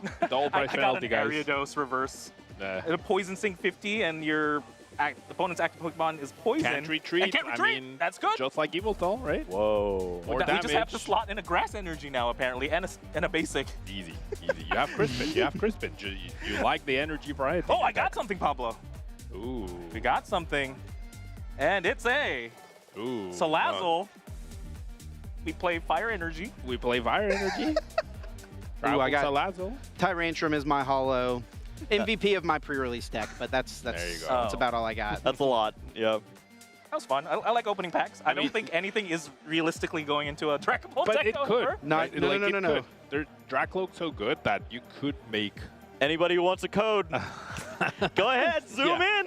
Wait, hang on. I need to redeem it real quick. Yeah. Hang on, Good luck. Before you're trying to beat people. the stream delay, I'll get it.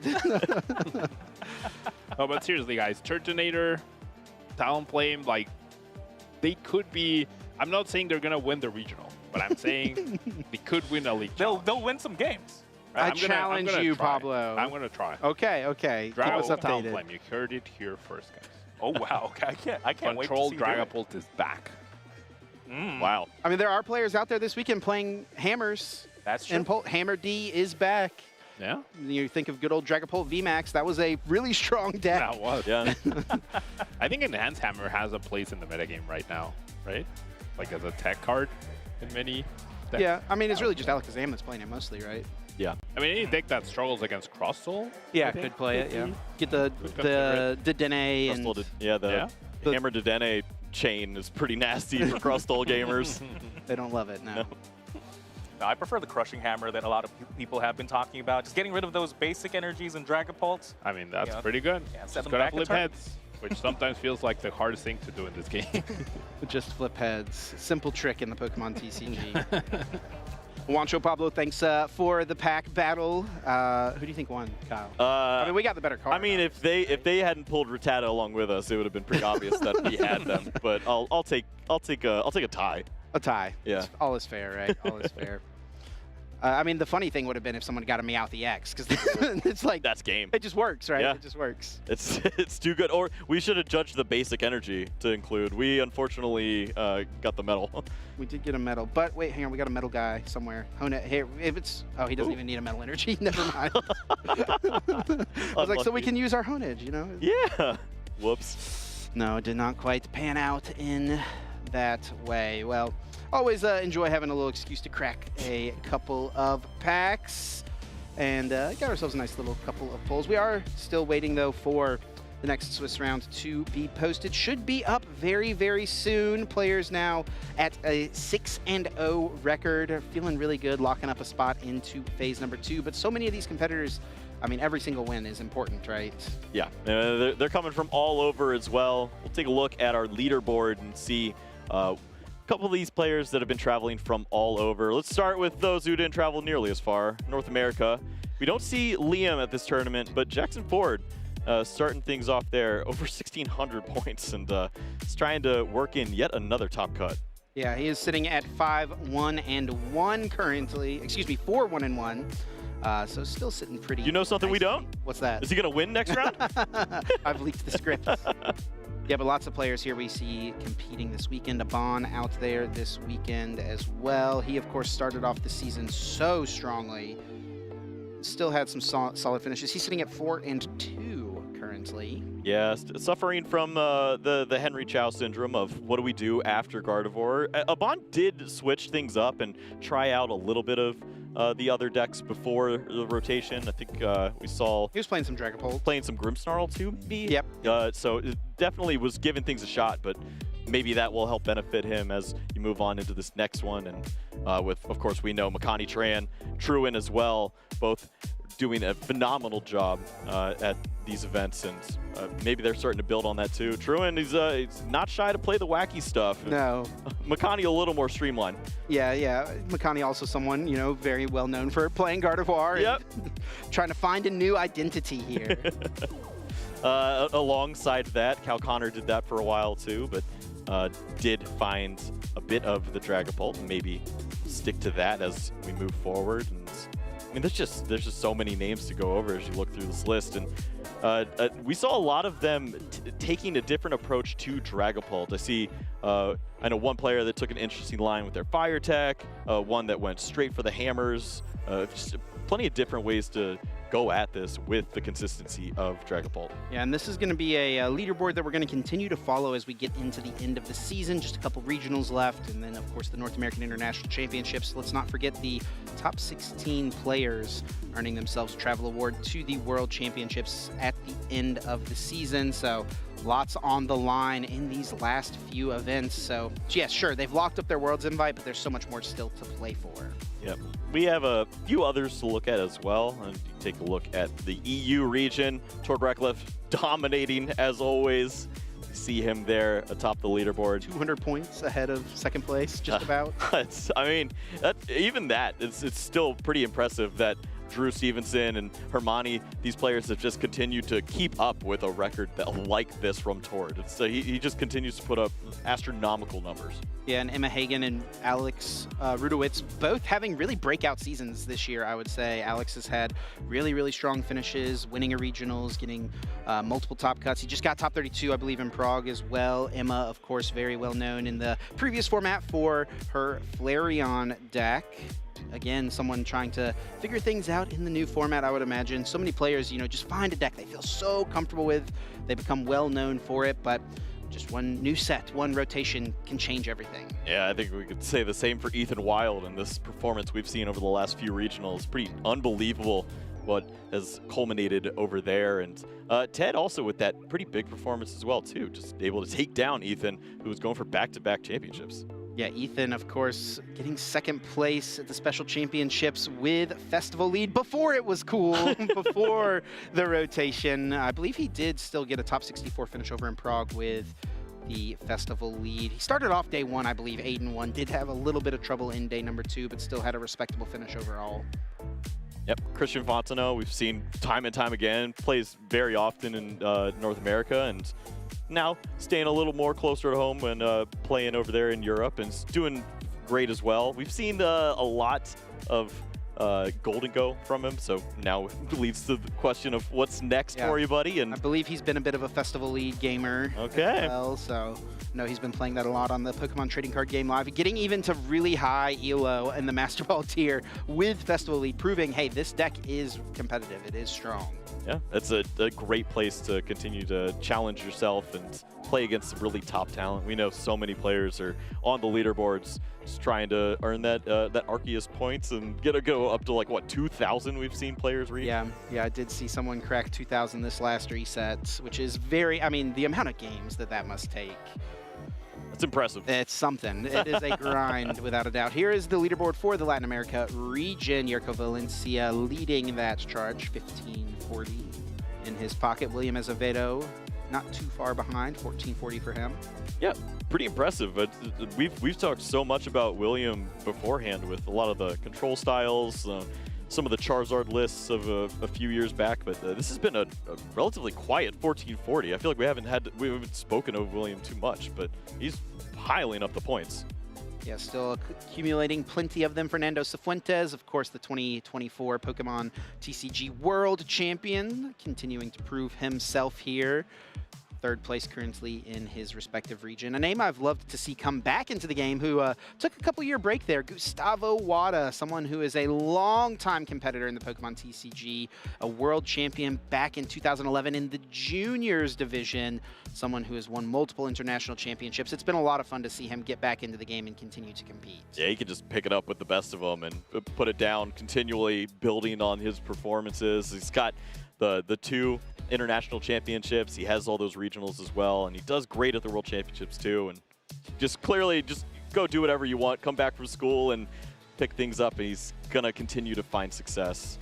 You see Diego there, the 2017 world champion, continuing to succeed, continuing to fight for top spots in his region. And then Marcos Cifuentes, brother of Fernando, both players working together, usually coming up with some unique tech in their list or a completely unique deck altogether. Yeah. Always fun to see what the Cifuentes family has cooked up. What can they cook when you don't have tactical machines anymore? that was such a prominent Yeah, they played like thing. 4 of them in one deck, right? The Turbo Energize led to World Championships, and then of course we saw the Zorark engines with Crustal even, just finding ways to accelerate the toolbox deck even further, but now they don't have that. Can they keep it cooking?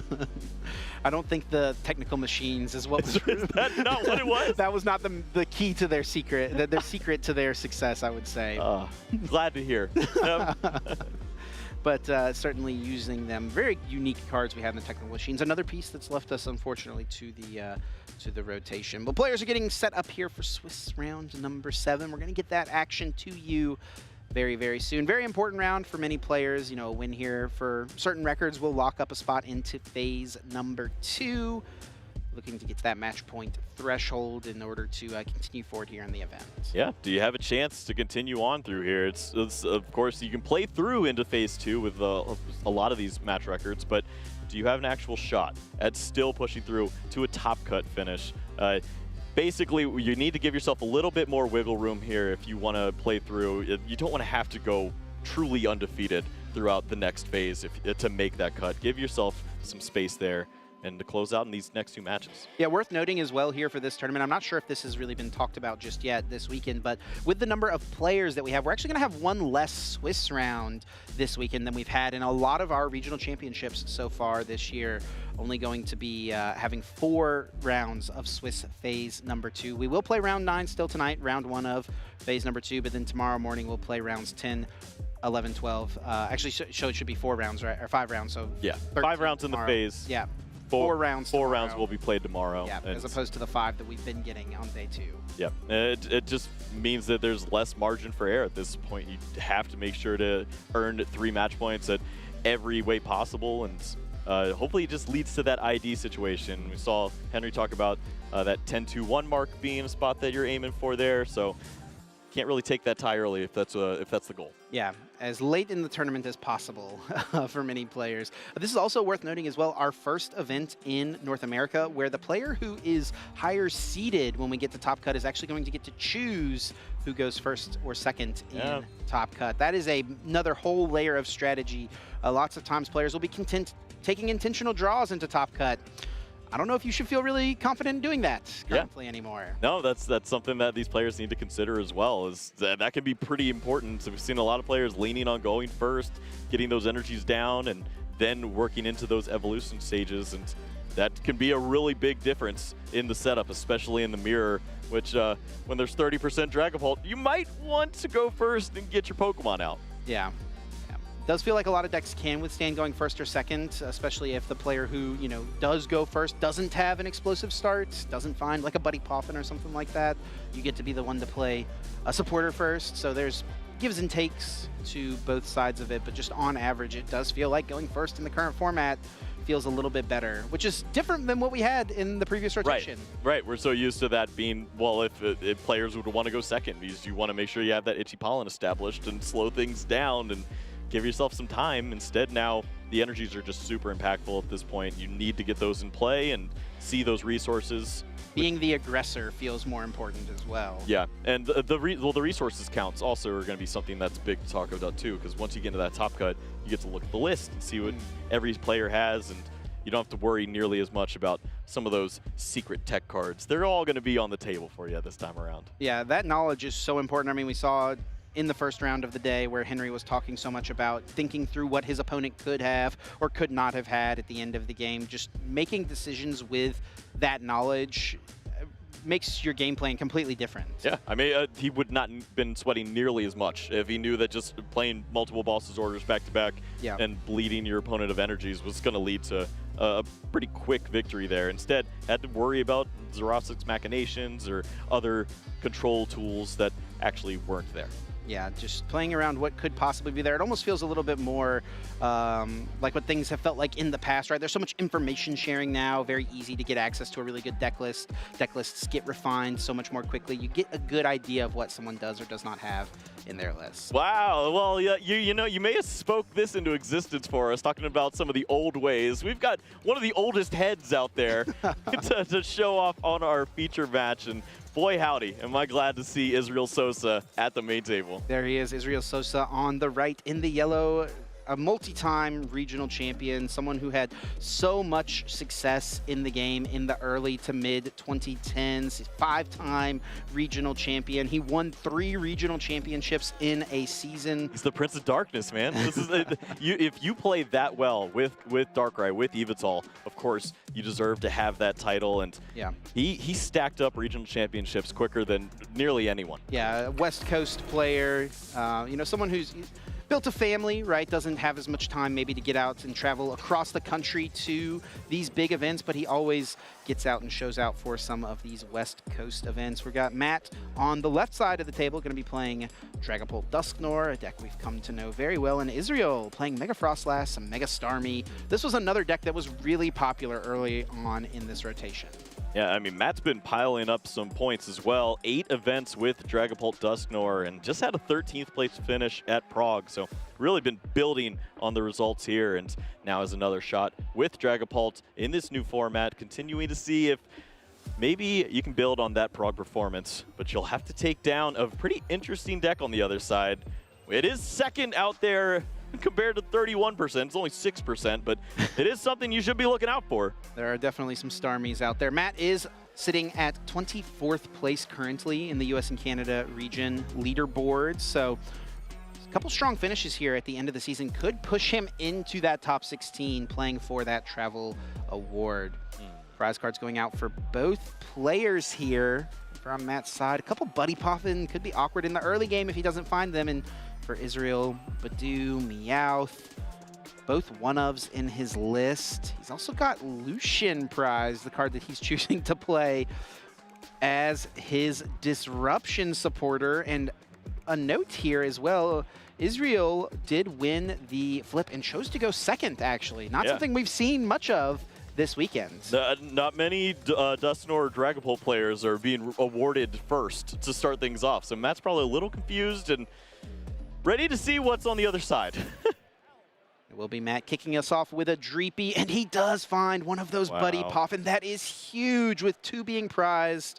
The chances of finding it maybe a little bit lower. And looking at the list there, right away searching the deck, Kyle, his A-spec of choice, he's playing Neo Upper Energy. Yeah, this is something that separates him from some of the other players. So often we've seen players leaning on that unfair stamp, but this is such an impactful card to have at your repertoire. You just sprinkling this in whenever your opponent goes a little too aggressive, your opponent is demanding you to have either the boss's orders or the Crispin, and you say, well, I can figure this out anyways. Neo Upper Energy finds both energies you need, and you can still boss's orders pretty easily with this setup. And also including the rare candies. This is a list that can get pretty aggressive very early on. Over on Israel's side, he did start the Star U, which of course will evolve up into the Mega Starmie EX. It's Jetting Blow attack, dealing 120 damage and then 50 damage to one of the Pokemon on your opponent's bench. There is no Shaman in Matt's deck, so he's going to have to be a little wary of the potential aggression that Pokemon could put on. I'm not going to lie, whenever I saw the note that Israel had won the flip and chosen second, the first thing I looked for in his deck list was Salvatore. Is this guy trying to turn 1 Starmie people? That is not going to be the case, though. He's just trying to guarantee he can play himself a supporter, get as set up as possible. Going to start off with a Pokepad, excuse me, searching his deck for any Pokemon without a rule box, putting it into his hand. Yeah, this is one of the great consistency builders, and added into this format just helps so much with finding these Pokemon, especially when we have that information from Israel's prize cards. This is lacking a little bit in the Frostlass department, but thankfully can search out one of those Snorunt now. Snorunt added to the field. There is the bench of a Monkey Dory. Does he have one of those ever important Lily's Determination, the ideal opening supporter? I don't see one, but he does have, that is a pretty strong card, honestly, the Night Time Mine coming into play, increasing the cost of all Terra Pokemon's attacks by 1 colorless. That is pretty annoying for Dragapult to deal with. Yeah, it forces the action of this Neo Upper Energy if there were to be Rare Candy Dusk or Dragapult on this turn. We actually think, I think we see it all right here though. There's the Hilda for the evolution, the Rare Candy's in hand, and there's a Neo Upper Energy in the hand as well. So we could just ignore the conditions here. And he actually even has the replacement stadium. He can save the Neo Upper Energy. Down comes the Fire Energy. Turn 2, Phantom Dive takes down the Staryu, and Matt's only got a couple cards in hand. Mega Frostlass is not a threat here. I mean, what do you do from this point? Night Stretcher for an Energy Frostlass. Well, how many cards are in hand? It's just 3, and there's no way to disrupt at this point, reduce that or increase to that point. This is just attack in and try to hang on. Wow, this is going to turn bad really quickly for Israel Sosa. He's going to need to find something from the top of his deck very, very soon, or Matt will run away with this game. Gets himself a couple recon directives here. Is going to just attack, take out that Monkey Dory, 200 damage laid into this active Mega Frostlass EX. It comes down really to this top deck right now, Kyle. Can Israel find something to stay in this game? Energy. And I don't think that is it. Is he even knocking out? He is going to knock out this active. So he does take himself 2 prize cards, and Matt flashing the Ultra Ball. All he needs here is his Dragapult EX, and he'll be able to respond, KO, clear Israel's board, and take a Game 1 win. And there it is, has the answer lined up. Matt showing off the versatility, not having to play that long game of Itchy Pollen no more. It is get in there and get aggressive. 200 to the face over and over. Honestly, I mean, Israel did not have a supporter. But if he had chosen to go first, Kyle, he had turn 2 Starmie in his hand. He started Staryu. He had Starmie EX, Mega Starmie EX. But it was not enough. He was not able to get that established, was not able to get attacking. Matt just ran over his opponent here. Israel is going to be looking for a little bit better fortune in the next game. Yeah, it just didn't line up that time around. You have so many hit points. If you draw into some of these resources in a timely fashion, there's a world where you just clear off all that damage, work in the Wally's Compassion along with that energy, and just ignore the 200 damage that happened. Just keep moving, keep on trucking, but instead you're just staring at a couple extra pieces, an air balloon, and there's just nowhere to go. Wow, and it does look like Matt is going to be going first in this game. So Israel has chosen yet again to go second here. How many times do we have to teach you this lesson, old man? We'll see if it gets set up a little bit better for him. I mean, to be fair, Matt's turn 2 was insane, right? I mean, he had a great turn 1 to get a couple Dreepies out and then getting a couple Dracloaks into Rare Candy Dragapult. I mean, you don't expect that to happen every game, but... I mean, imagine Israel's setup if he has the Lily's Determination to roll off of and finds a few more Pokemon to work with. If you have that opening supporter going second, you feel very comfortable. It just didn't work out very well for Israel that time. Here we go into game number 2, and things starting off, much worse for Matt. I was going to say worse just because the Meowth start, but much worse as he just drew and passed. Israel basically getting to go first here, as he is going to kick off with a Buddy Poffin starting his Staryu. He does have a Badoo in his arsenal now, not prized in this game. Oh man, energy's in hand as well. There's a lot to look forward to. And once again, Matt has prized 2 Buddy Poffin. And a big one to note here for Israel in the prizes, Kyle, Psyduck. That damp ability so strong into these Dusknoir archetypes. It is at the bottom of the prizes, so Israel should take it pretty early. But honestly, another thing to consider here, this game could be over very quickly if Matt does not find something here. I mean, there was Lily's Determination in the hands, but what else can you find at this point? Thankfully, countering the risky ruins, that could also have been really detrimental, especially up against an early Starmie. When you're staring down 50 bench damage over and over again, a lot of 70 hit pointers, that would have been in trouble.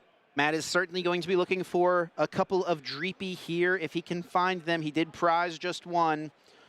So would love to find at least 2 off of this Lily's Determination for 8. Honestly, at least 1 would at least get him to be able to stick around in the game.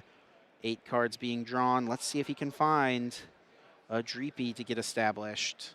There's Dracloak. There's another Dracloak. Oh, no. There's Buddy Poffin, but he cannot play That's not it, Chief. That's not going to work. All Israel needs, he wins the game here. If he gets Mega Frostlass EX and an energy, and he has Larry's skill in his hand, I think that should just be game. A very uncommonly played supporter card. Discard your hand, search your deck for a Pokemon, an energy card, and a supporter.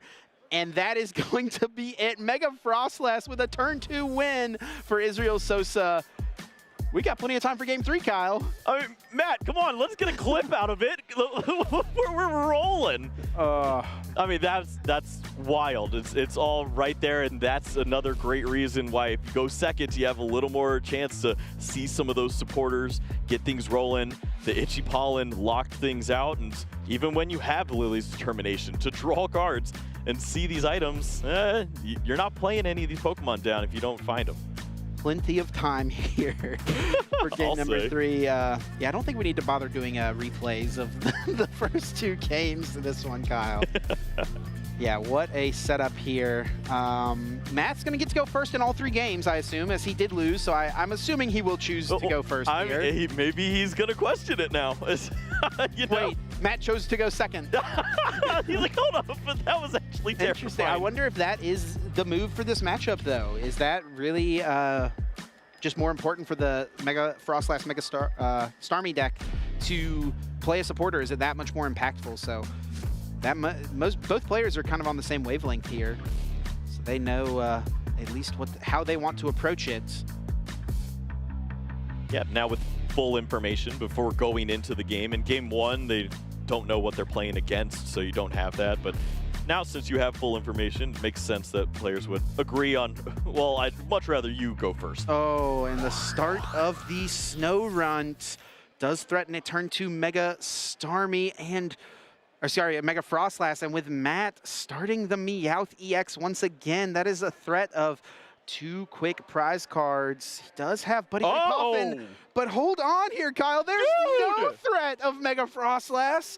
2 Frostlass in the prizes for Israel. 2 Dracloak in the prizes for Matt. I was yelling at Matt's prize cards. Israel's not looking great either. That's terrifying. Wow, this is going to be an interesting one here. Oh, man. Yeah, Israel's not going to be able to really do anything next turn. There's only 2 Mega Frostlass in his deck. He does play 2 of the regular Frostlass with the Freezing Shroud ability, so he can get that Pokemon into play at least. I mean, it's not a bad play. It's just, unfortunately, there was no Staryu to go along with this opening turn. If you had that, then shifting over to that strategy makes a lot more sense. Yeah. Instead, now, you're basically just missing out on that turn. You don't want to attack with Frostlass and throw an additional energy over there. Off the Buddy Poffin here, Matt. We'll take just a moment to check the prize cards. Got a little bit of a debate, I assume. Does he want to value getting double Dreepy out, or does he want to try to item lock his opponent? Does he want to try to use Itchy Pollen? For now, he will land on the pair of the Dreepies. And he will also play Ultra Ball here, getting rid of the Dusknoir and Dusclops. I guess they don't do much good with side up on your Is there an opponent's side. easier decision ever when you're staring down the duck? It makes a lot more sense, and just tossing those away. Hilda will build this up a little more too. And energy you don't mind tossing away, and that dark energy for the Meowth, and now also the follow-up of the Dracloak. Itchy Pollen. Maybe difficult to find that Staryu. You know what? All right, let him cook. There is the Staryu from the top of the deck for Israel into the Nighttime Mine and the Lily's Determination, sending his hand to the deck, finding himself 8 cards. He does not have the news that he has prized both of his Mega Frostlass. But honestly, you know, technically, he could still knock out this Badu this turn. Frostlass's attack does do 40 damage, so if he found an energy in the Frostlass, he could go that route. Though that energy may be better placed onto a Mega Starmie. I think the fact that you don't have any other search this turn, if you found the Frostlass, and you may not even go that route, thinking that maybe I'll have Mega Frostlass for a following turn. There's just 10 damage there from the Chili of the Snow Runt. And now over to Matt, who's got a Dracloak to kick it off. Looks like we're going to at least see a game here this time for game number 3, Kyle. No quick wins. These players are going to give us a show, hopefully, as Matt does put the second Meowth EX into play. Starting one, having to use one here to find a Lily's Determination. He'll shuffle in and get 8.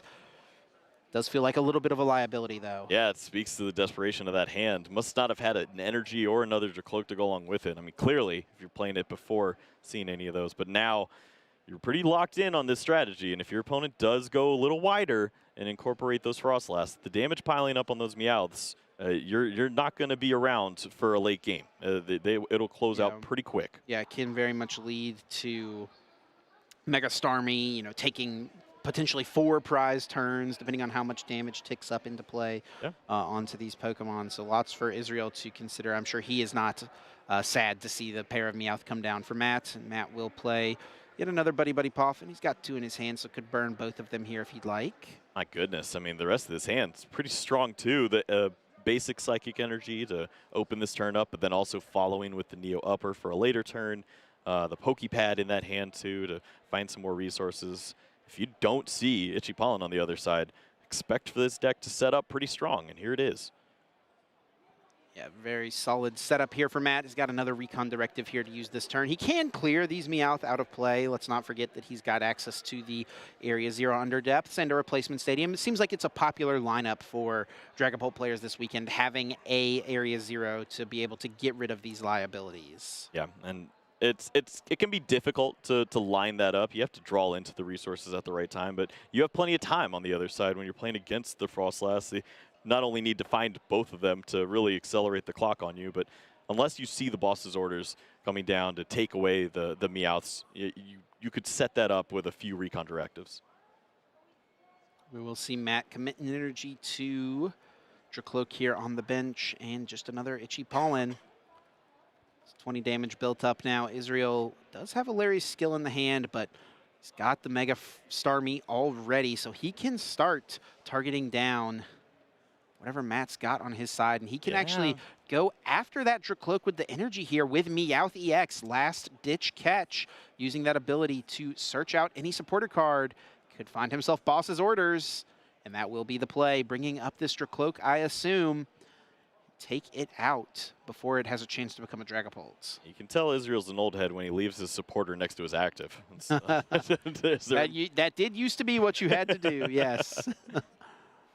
There is boss. Up comes Dracloak.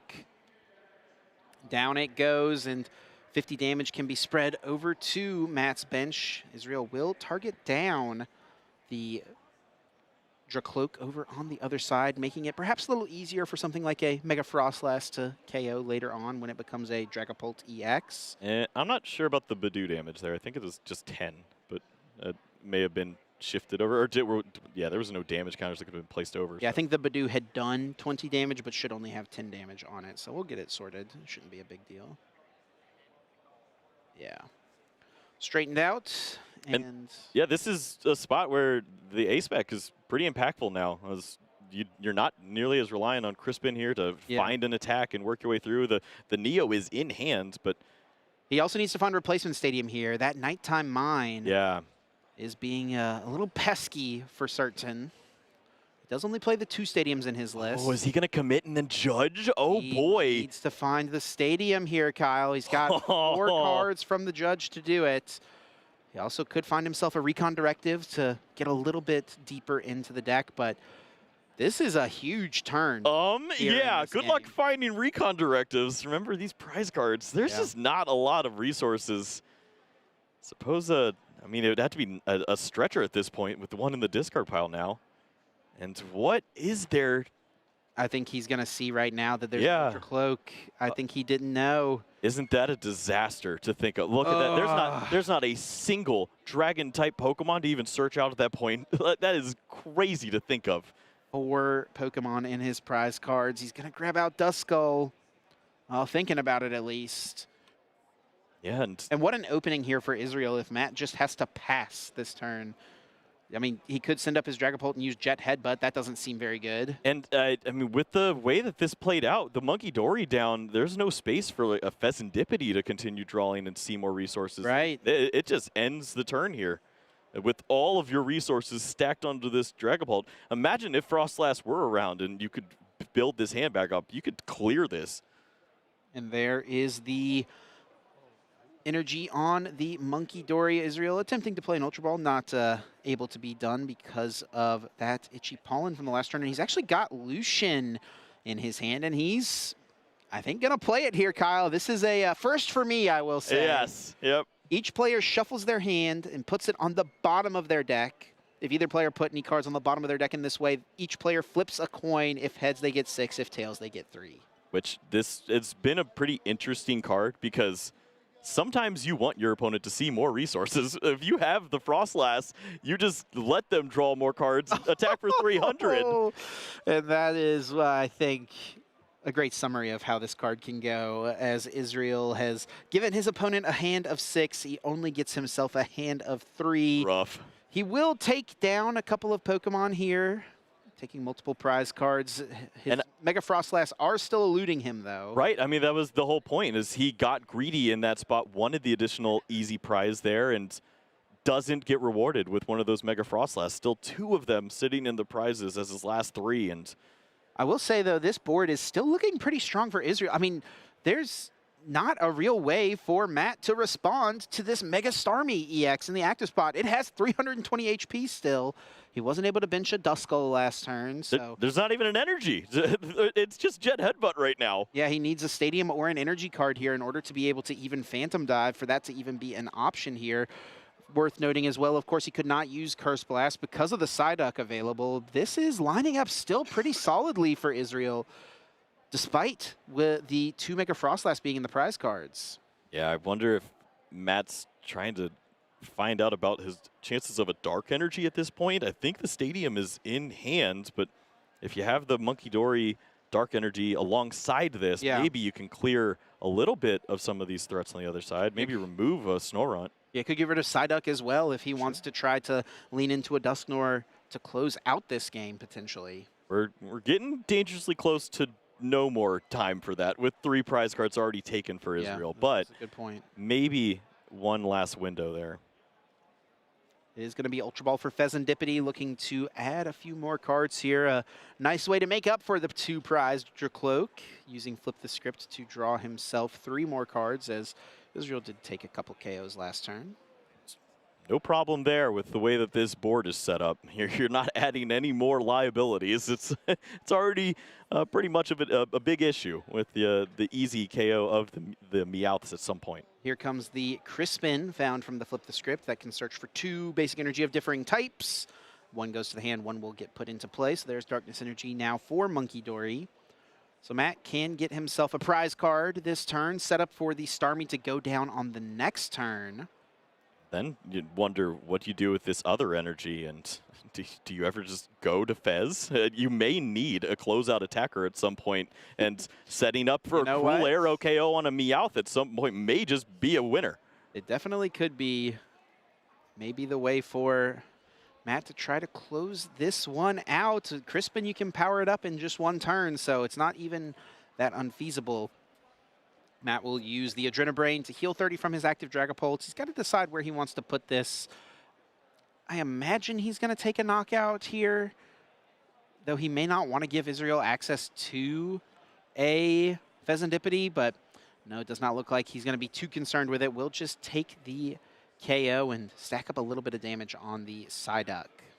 Yep, softening that up for a later turn, but mainly it's just a Pokemon that you know you'll have to KO down the road. It's not going to evolve at some points, and Snorunt easily could see a Frostlass evolve and save that up. Look at the A-spec of choice here for Israel. Scoop up Cyclone in his hand. That is a way he could clear this Mega Starmie out of play, get rid of all the damage. The problem, though, is with no Mega Frostlass, he's not going to be able to quite piece that together, but he is going to be able to pick up that Meowth. Yeah. Reuse that ability, last ditch catch. And Look at this. Wally's Compassion now available as a play. He's going to go for the Larry's skill, however. It's a tough call. To save those hit points would probably be nice, but if you think you've got guaranteed to draw into that Frostlass later on, if you can work in a prize card here, then maybe that is the best line. I'm just not seeing it just yet, though. Yeah, as of now, he can't take a prize card this turn, Yeah. right? So there's no way for him to get into a Mega Frostlass next turn. Well, maybe the Frostlass itself is something that he... Oh, is he just now finding out that the Frostlasses are prized? He hasn't even had a search yet, right? He's been stuck. Oh, wow. Yeah, both Mega Frostlass are prized. I think he is just now realizing this. Oh, man. Oh, this is why you got to double check these things. This would have completely changed how he played this turn. The Wally's Compassion, worth noting, also in the prize cards. Stop. He does play 2, but wow. Yeah, and I mean, we see the Wally. It's sitting right there. And oh, he did play Meowth earlier on in the game and he didn't check. You assume you've got at least one of them. You only need one. He's taking 3 prize cards. What are the chances that his 2 Mega Frostlass are in his last 3 prizes? Right. No, with the way the prize cards were drawn, it seemed like he was reaching for the prize cards to get to that point, and now he has to backtrack. It's Frostlass, Lily's Determination. There's already an energy attachment to the Snorunt playing around the discard there, and you're committed.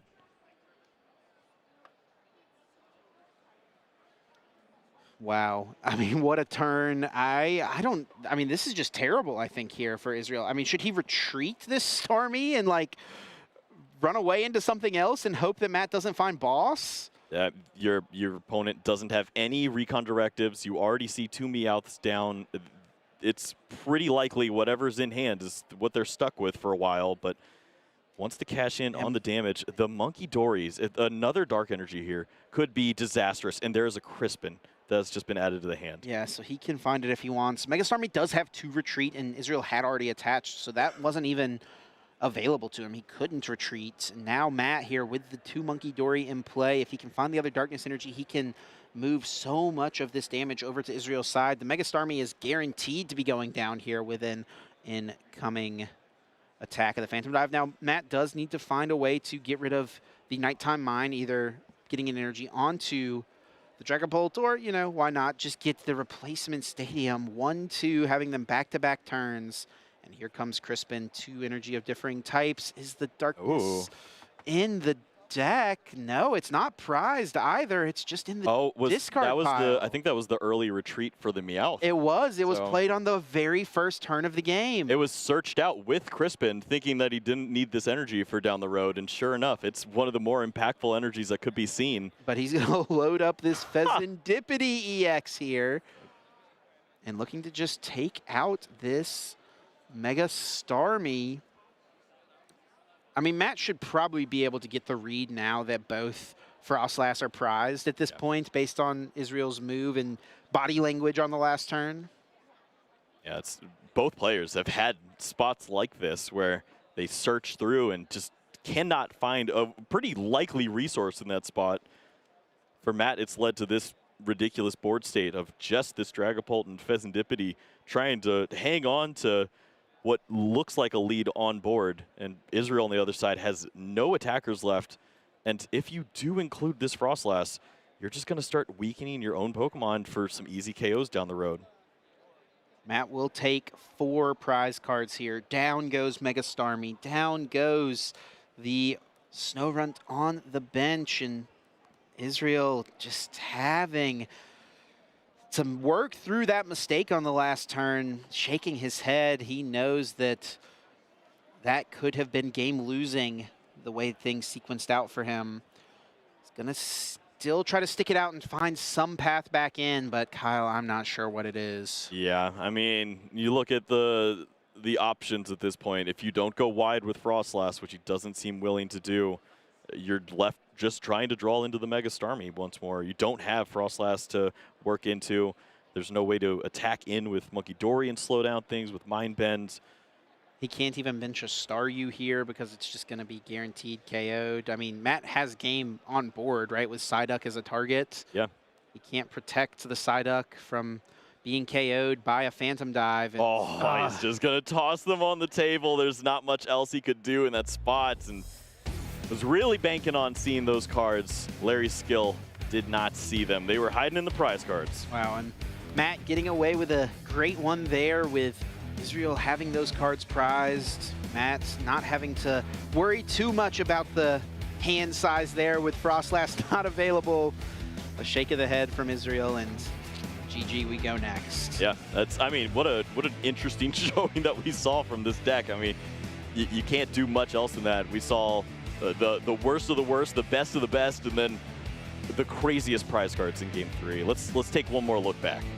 Yeah, quick little highlights, I assume, for what the first and second game were, is Matt just had an insane turn to double Dracloak, Rare Candy Dragapult, Crispin, taking a bunch of prize cards. And Israel was left with nothing but Mega Frostlass EX, one top deck to try to keep him in it, but he was not able to find anything and sent us into the next game. Yeah, which quickly looked the exact opposite, as Israel loaded up, had the answers, and just one Mega Frostlass is all it takes. I wonder if that's foreshadowing for Game 3. Yeah, no Mega Frostlass is what it took for Matt. It's not available to Israel. You can see why Mega Starmie is such a popular choice from players. So efficient, so aggressive, taking multiple prizes in a turn feels so much fun and so strong. And we thought that was going to be the search of the tournament there, with Matt not seeing any Dragapult or Dracloak to go along with its setup. Instead, it's the opposite on the other side, with Israel looking through with the Larry skill, just not finding the resources and having to send away that Starmie, and that's just, you have nothing else after that. Yeah, Israel showing off. Frostlass not available in this one. He's going to head into his next round, hoping to not have that happen again. Yeah, it's unfortunate. I mean, in his mind, he's like, I'm on turn 7, and I don't remember any bad prize cards. I think we're going to be all right. Yeah. Whoops. He was not all right. Yeah, that's an unfortunate way to see that one shape up. But, I mean, again, I think Israel had an opportunity to have known if the Frostlasses were prized. If they were, you know, he can make adjustments in his game plan, try to get a second Staryu into play, to have a Starmie to fall back on. I mean, even when you play the Meowth back with the Cyclone, that's if that is your first search, you have that spot. But he was just set on going into that strategy. If he was able to shift from that, it would have put him in a good spot, right? If he had it. Move to the Wally instead. I think that's a game-winning play at that point. Yeah. Doesn't have it, though, as it turns out. And, yeah, Matt coming away with a solid finish there. Going to be feeling pretty good about his position as he now gets to a record of 6-1, locking up a spot into phase number 2 with his 6th win. Going to be looking to add as many match points as he can here, looking to break into a top cut finish here. Pretty solid back-to-back showings, though. He just got a top 16 finish over in Prague and is looking to improve on that here this weekend. Yeah, this may be the list to do it. It has a bit of the surprises that we weren't ready for, the Neo upper to sprinkle in, and gives you a chance to play a lower energy count in here and not be as susceptible as some of these other players are, fully reliant on that Crispin at the perfect time. Yeah, the Neo upper, I mean, it does feel weird to not play Unfair Stamp just because of how strong it is in the formats with the lack of solid hand disruption. I mean, Israel's playing Lucian in his deck, right? Yeah. Not one I think most players read and thought, oh, this will be played competitively someday, but it made its way into Israel's list for the weekend, so it does feel a little odd. You know, Matt really having just the one judge as his kind of bailout option to disrupt his opponent. Yeah, you wonder if that's maybe like a counterplay to all of these other players seeing the brilliance of the Dunsparce and now realizing, oh, well, maybe this Unfair Stamp isn't as unfair as we thought it would be.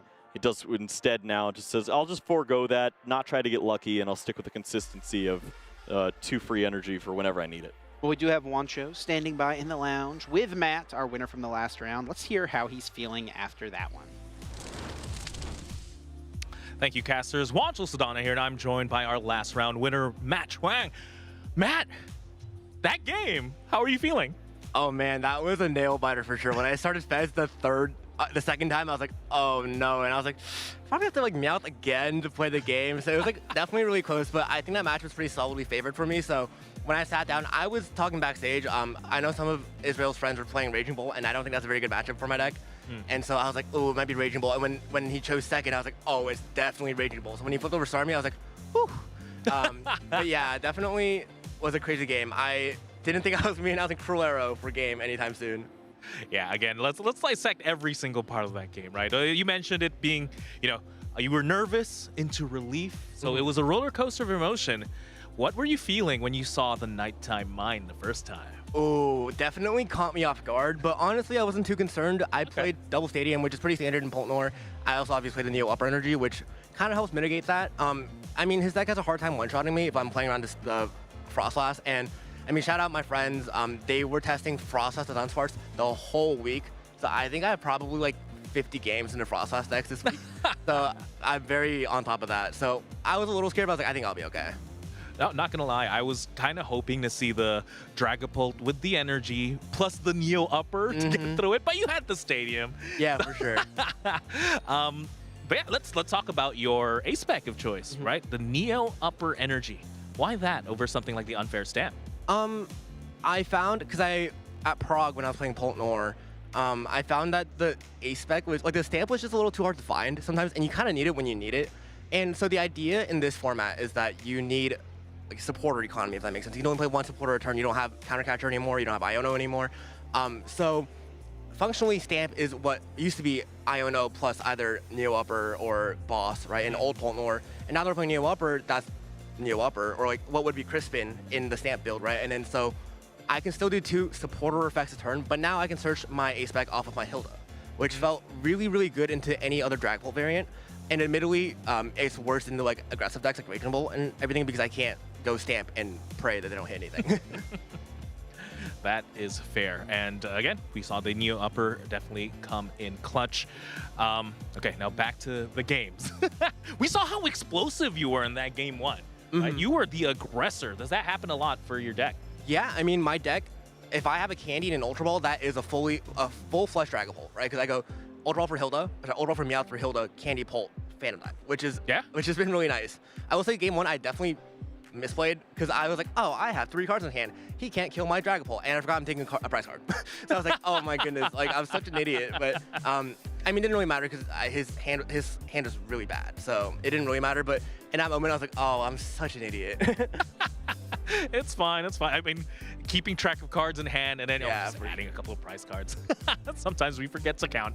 But yeah, again, very interesting turn of events. And then game 2, less explosive. You don't say. You don't say. Yeah, game 2, less explosive. We don't have to talk about that. But game 3, okay, this is the one that at least took a little while. I feel like this is a true test of a good Pokemon player because both of you guys, you can't go on script here. Yeah, because your prize cards were terrible, his prize cards were terrible. You're gonna have to adjust. You're gonna have to flex.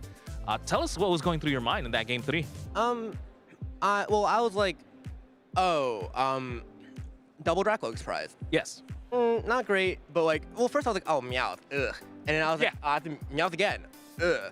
And then I got double Dracloak prize, which I went pad. I mean, it's like correct for me to pad there anyways, like off the Lucian. But I was like, sorry, off my Judge. Off your Judge, yes. I was like, oh, padding's like correct, but I definitely was looking for a Dracloak, and I was like, oh, that's right, I forgot. But honestly, like, I felt in a pretty good spot. I did draw very fortunately off of the Fez. I was debating about benching Fez. I was like, is this like, but I was like, it can't get any worse than having double Meowth down. It surely can't get any worse. So I was like, I just have to like draw cards. And I was talking to you a little bit before the interview started, but I didn't know he played double Nighttime Mine because I saw Risky Ruins. Yes. And I was like, oh, maybe it's just like one Risky, one Nighttime, or double Risky, one Nighttime Mine. So I was like, okay, I'm just gonna attach my Fez so I can go for the Crispin play later, like to go Cruel Arrow if need be.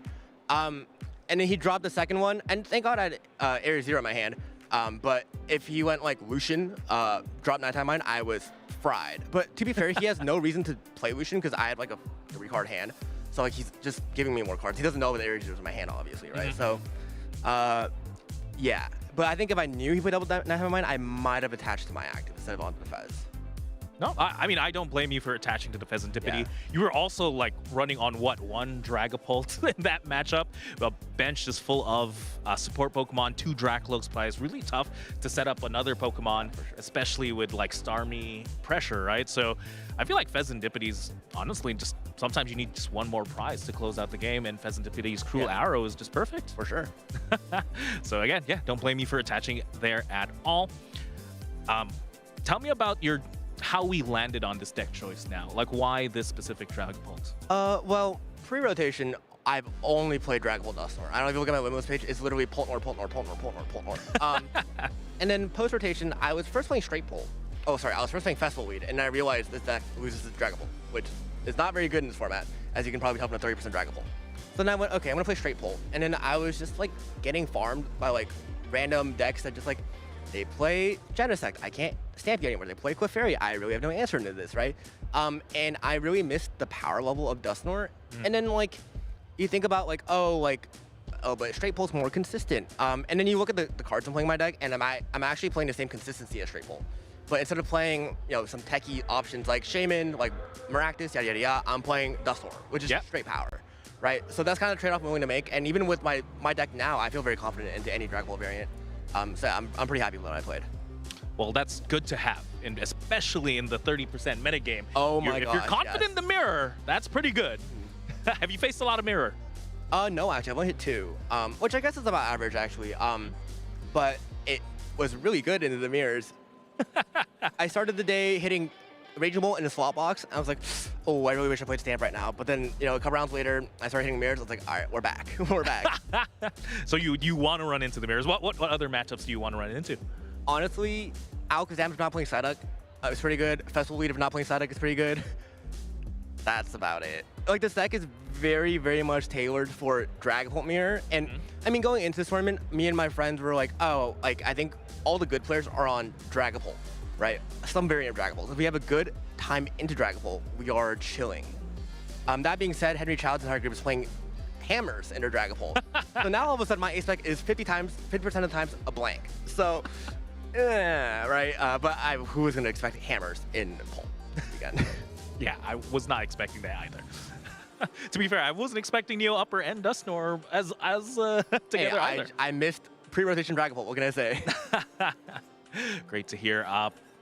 Before I let you go, anyone you want to shout out? Yeah, well, shout out to Summit, who I played a bunch of games with this week. We've been talking about Poltnor and Polt for a really, really long time. Unfortunately, he went through 3-drop, but one of us has to be sacrificed, right?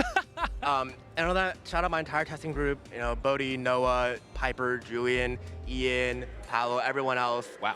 Yeah, super, super happy to have met them and test with them. That is a great support group. Again, best of luck with the rest of the rounds, Matt. I'm gonna catch up with you a little bit later to figure out how the rest of your matches went. We're gonna throw it back now, though, to the casters for more Pokemon action. Great to hear from our winner, Matt. You can tell he feels really comfortable with his deck choice, but also his play. I mean, he's feeling pretty good about the deck this weekend. Rightfully so. I mean, you already have a great result at a regional in this format. Not a lot of players can say that. You've got the experience that other players do not. Yeah, and it's going well for you too. Taking a big win against a great player when things didn't exactly go your way. Things didn't go his way either. But you know what? You got match points, and that's what you need. Yeah, we take the match points and we don't question anything else. Thank you, sir. Yeah, moving on to the next one.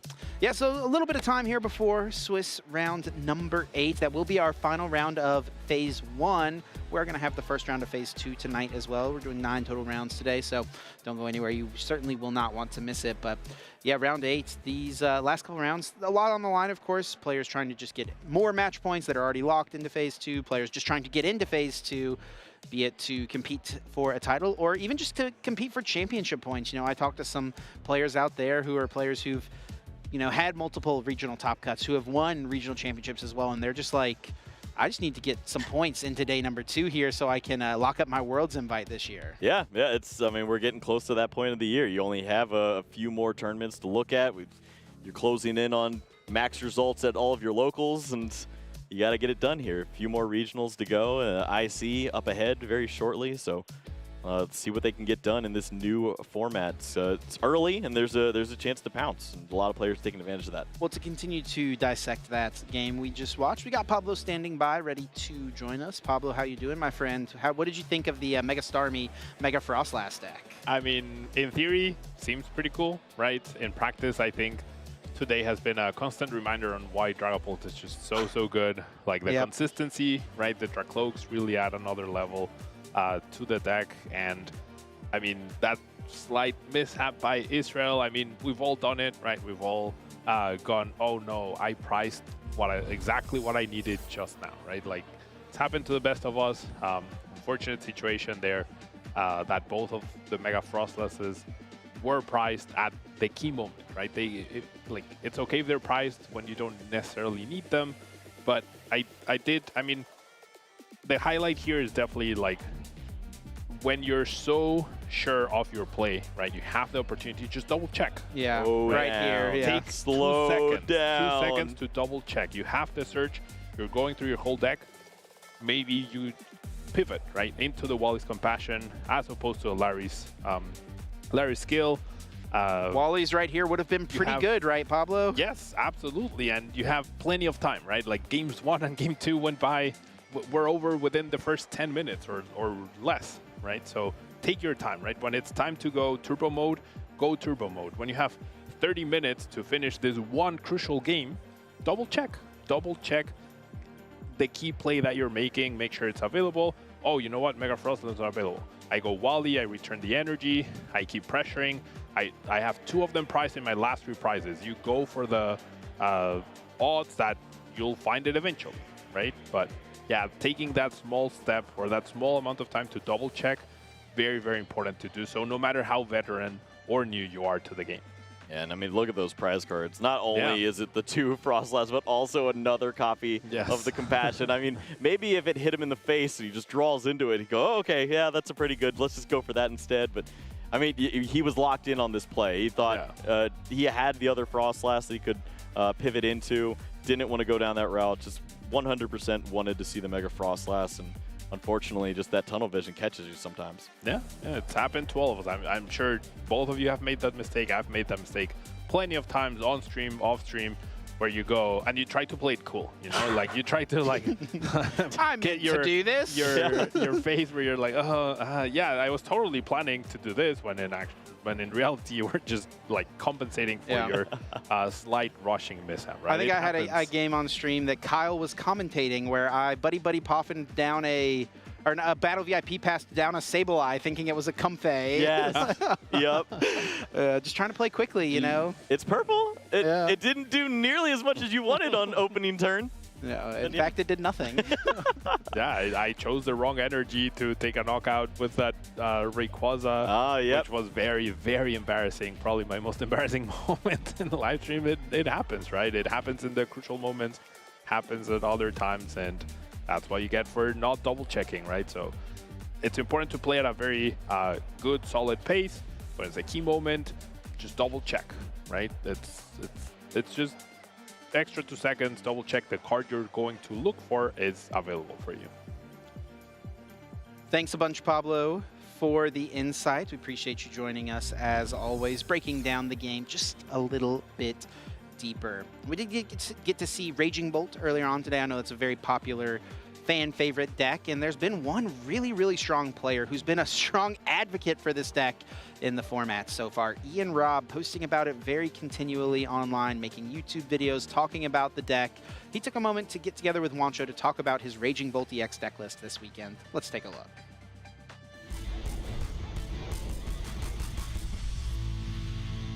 Hello, Pokemon fans, and welcome back to the Los Angeles Regional Championships. And oh boy, do I have a special treat for everyone at home.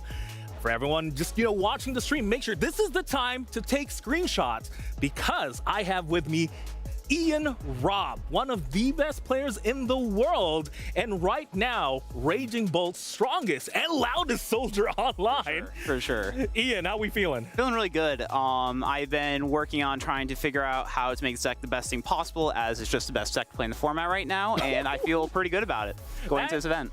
is quite the statement. Raging Ball, the best deck to play in the format right now, quote, quote, Ian Robb. But yeah, I mean, this deck, it lost Sada. It lost a couple of things after the rotation. What gravitated you to Raging Bolt? So basically what happened is when I was working on this Perfect Order post-rotation format, I was trying to figure out what cards I liked. And early on, the cards really stood out to me were, unfortunately not the Rage Bolt part, even though that's what the selling point is, but the Teal'c's Ogerpon EX and the Mega Kangaskhan EX, because Teal'c's Ogerpon is just the best basic Pokemon in the game right now, at least for grass acceleration. Gets you energy every turn, draws cards, works with energy switch, just a great card. And Mega Kangaskhan, this is one of the best attackers right now because Meowth is 170 HP, so not only does it one-shot all the basics, it gets rid of 2 prizers. So I really was just trying to find the deck that used Kangaskhan and Ogerpon the best, because it also ends up working really well against Dragapult, the combination of cards, because it lets you play other attackers, like our good friend Raging Bolt here. So technically Raging Bolt is more of the afterthought. I like it though. I mean, I feel like if you're drawing a lot of cards, you have more options when you're playing the Pokemon trading card game, right? And just, yeah, it feels really good to have Kangaskhan active, drawing 2 cards, 300 HP is pretty big. And hey, sometimes you get lucky with the combo, right? I usually don't. I've done it sometimes though. On live, when I play games against Polt, I flip 3 heads forward, they immediately conceded, so I was done it once. It's something we don't really depend on, but it's nice when it happens. It's there. But yeah, right now in front of me is a pretty generic Raging Bolt list. This isn't necessarily your Raging Bolt list that you might be playing tomorrow, but can you help me out here? Yeah, sure. So this is a pretty generic Raging Bolt list. Let's upgrade it. Let's turn it into an Ian Robb Raging Bolt. Yeah, so I'll start off saying this was the list made top 8 dance, and this was a very strong deck for that event, but I think some things have changed. So the first thing I want to start off with is I think you play through Mega Kangaskhan. It's a card that you want to start with, and when you get 2 Kangaskhan, 2 Latios, which I consider good starters, it's less than 50% of the time you open one of them. If you add a 3rd Kangaskhan, it's around 50. So the first change I've made to the deck is I removed this Ogerpon here, whenever Kangaskhan just to start it more. Usually need 1 a game, but when you draw 2 cards every turn starting on turn 1, it's just too strong. I like it. I like it. The other Pokemon change that I made here is I got rid of this Petron EX for a copy of Lily's Clefairy. And while yes, this deck will now be vulnerable to Retreat Lock, there is a solution that I came to later on that I will discuss when we talk about the energy change we made. But I just wanted a copy of Lily's Clefairy to be able to one-shot Dragapult without losing the energy. And also, it's just a very powerful attacker. It knocks out everything. So we're basically playing every single type of color almost, Ian. Because you can see here, there's like Grass, Energy, Lightning, the Fighting, and the Water, because we do have the Wellspring Mask Ogerpon. We're adding the Clefairy, so we're adding Psychic Energy to the mix.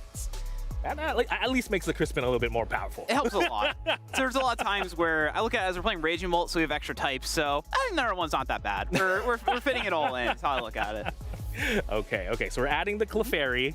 Yeah, removing the Petron, that does seem really, really scary. There's a lot of Yveltal, a lot of Maractus, a lot of retreat locking in this format. You mentioned earlier, you have a solution. Yes. So when I was looking at this deck, my newest list had Iron Leaves EX instead of this Petron. And I was trying to figure out a way to cut it. And my solution is by, if you remove a Grass and a Zerosic, for 2 copies of Psychic, this means all your Pokemon attack, except for Chempao. So if you start Chempao and you get retreat locked, you might lose, but you know. There's so many basics. How do you start with the 1 Chempao, right? Yeah, if you do, is not great, but every Pokemon now can attack, because now we have 2 Psychic, Latios EX can attack, because before, it's always like, oh, I can't attack with this Pokemon, I need retreat lock prevention. So I just play 2 copies of Psychic now, and it fixes the problem, mostly at least. I like it. Adding 2 more Psychic means it's a little bit more consistent to get the Clefairy out, and that's one way to solve retreat lock. We'll just knock you out. We'll attack with everything. I like it, Ian. A little bit scary, though. You're cutting these Zerosic's machinations. You're not scared of Alakazam at all? I just think that from testing, really, against Alakazam, I think that the card doesn't do enough to win the games, because oftentimes you need to also rely on Lucky Helmet. I've noticed a lot of lists are cutting Lucky Helmet for copies of Handheld Fan, so that you can't go Boss or Genesect and use Solve to make them draw 10 cards and then use the Zerosic. So now they've thought ahead for that plan. I've cut the Zerosic and accepted that if I face Alakazam, I'll be quite sad. But luckily, Dragapult is going to be over 30% of the meta and will beat it for me. That is true. That is true. Sometimes we just play the meta game. And with that, okay, so talk to me about your Dragapult strategy, though. So Dragapult is really why I'm playing this deck, and no other matchup really. So the key thing is that a lot of Dragapult decks really struggle with Mega Kangaskhan, because oftentimes you can just go first, attack Kangaskhan on turn 2 and turn 3, knock out maybe like a Dreepy and Cloak, and after you're at 4 prizes in there at 6, you're usually able to use like a Raging Bolt plus a Lilia's Clefairy, take your last 4, and then you do nothing, because Unfair Stamp just doesn't work when you have Kangaskhan drawing you cards every turn. And if you have Lilia's Clefairy as your answer, they have to give you either Lilia's Clefairy stays in play, or they give you access to Fez plus Kangaskhan. So I just feel real comfortable in the matchup. And while the version with Dusknoir is a little closer, they don't have Dusknoir in their deck. It's a very easy matchup, and one that really pulled me to this deck. Sounds amazing. All right, Ian, I wish we could go through more matchups. Thank you for the very quick masterclass. I know we're going to see more from you here at the in the Los Angeles Regional Championships. But yeah, Raging Bolt. You know what? You made me a believer, Ian. Thank you. Sorry. With that, we're going to throw it back to more Pokemon action.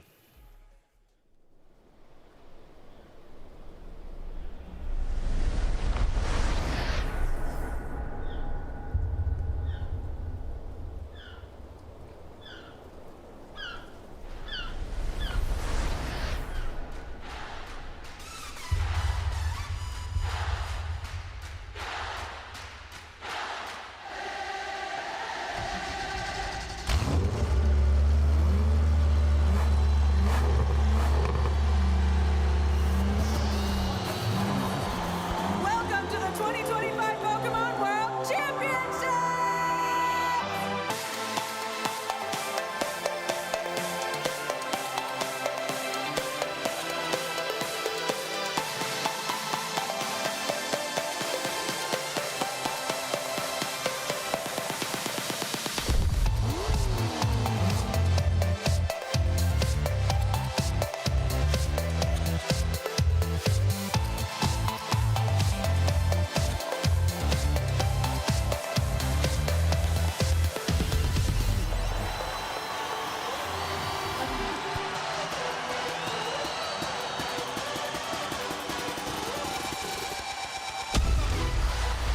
This is what Pokemon dreams are made of.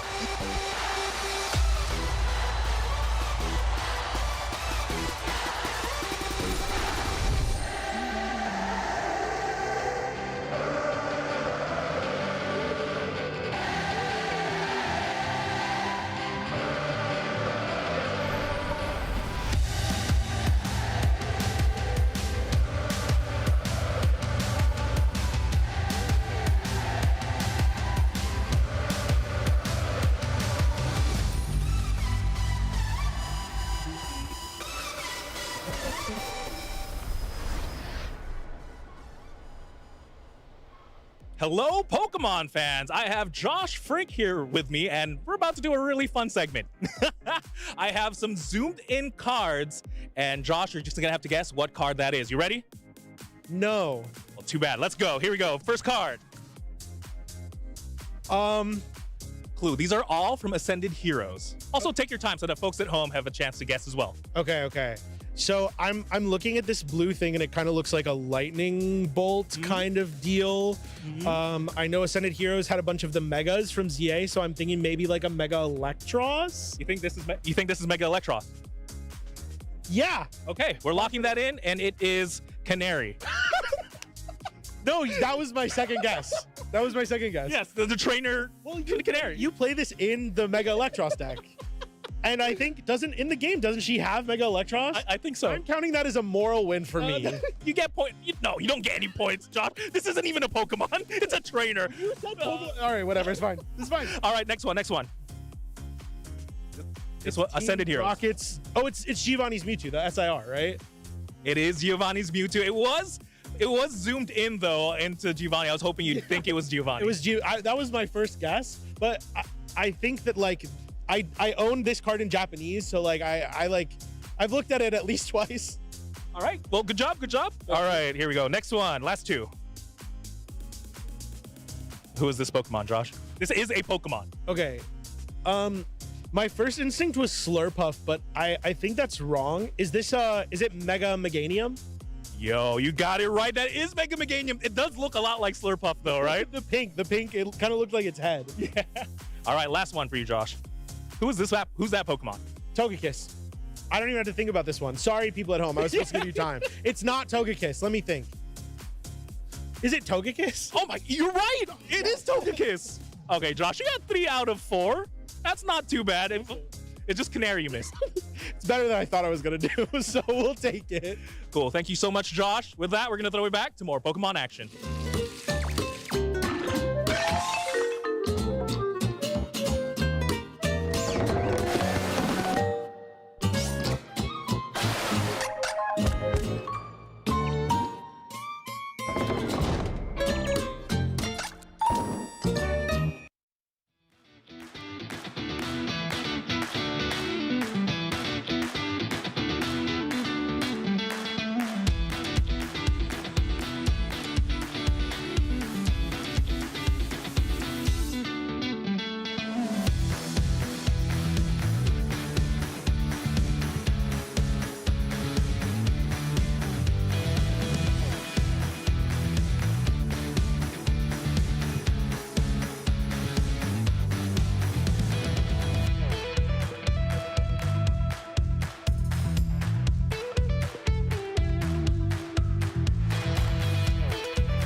Hello and welcome to the Los Angeles Regional Championships.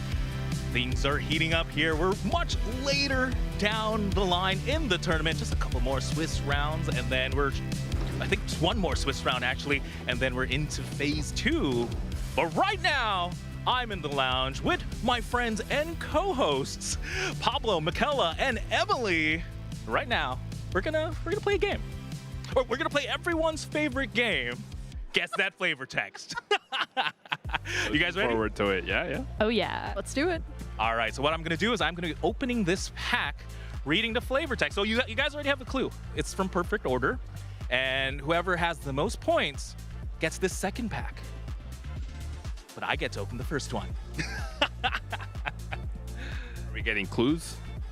Let's see if you guys struggle. Then I'll give you guys. All right. Pablo, the Getting clue any is the secret rare? flavor text, of course. Well, but after, right? Like what stage, what type?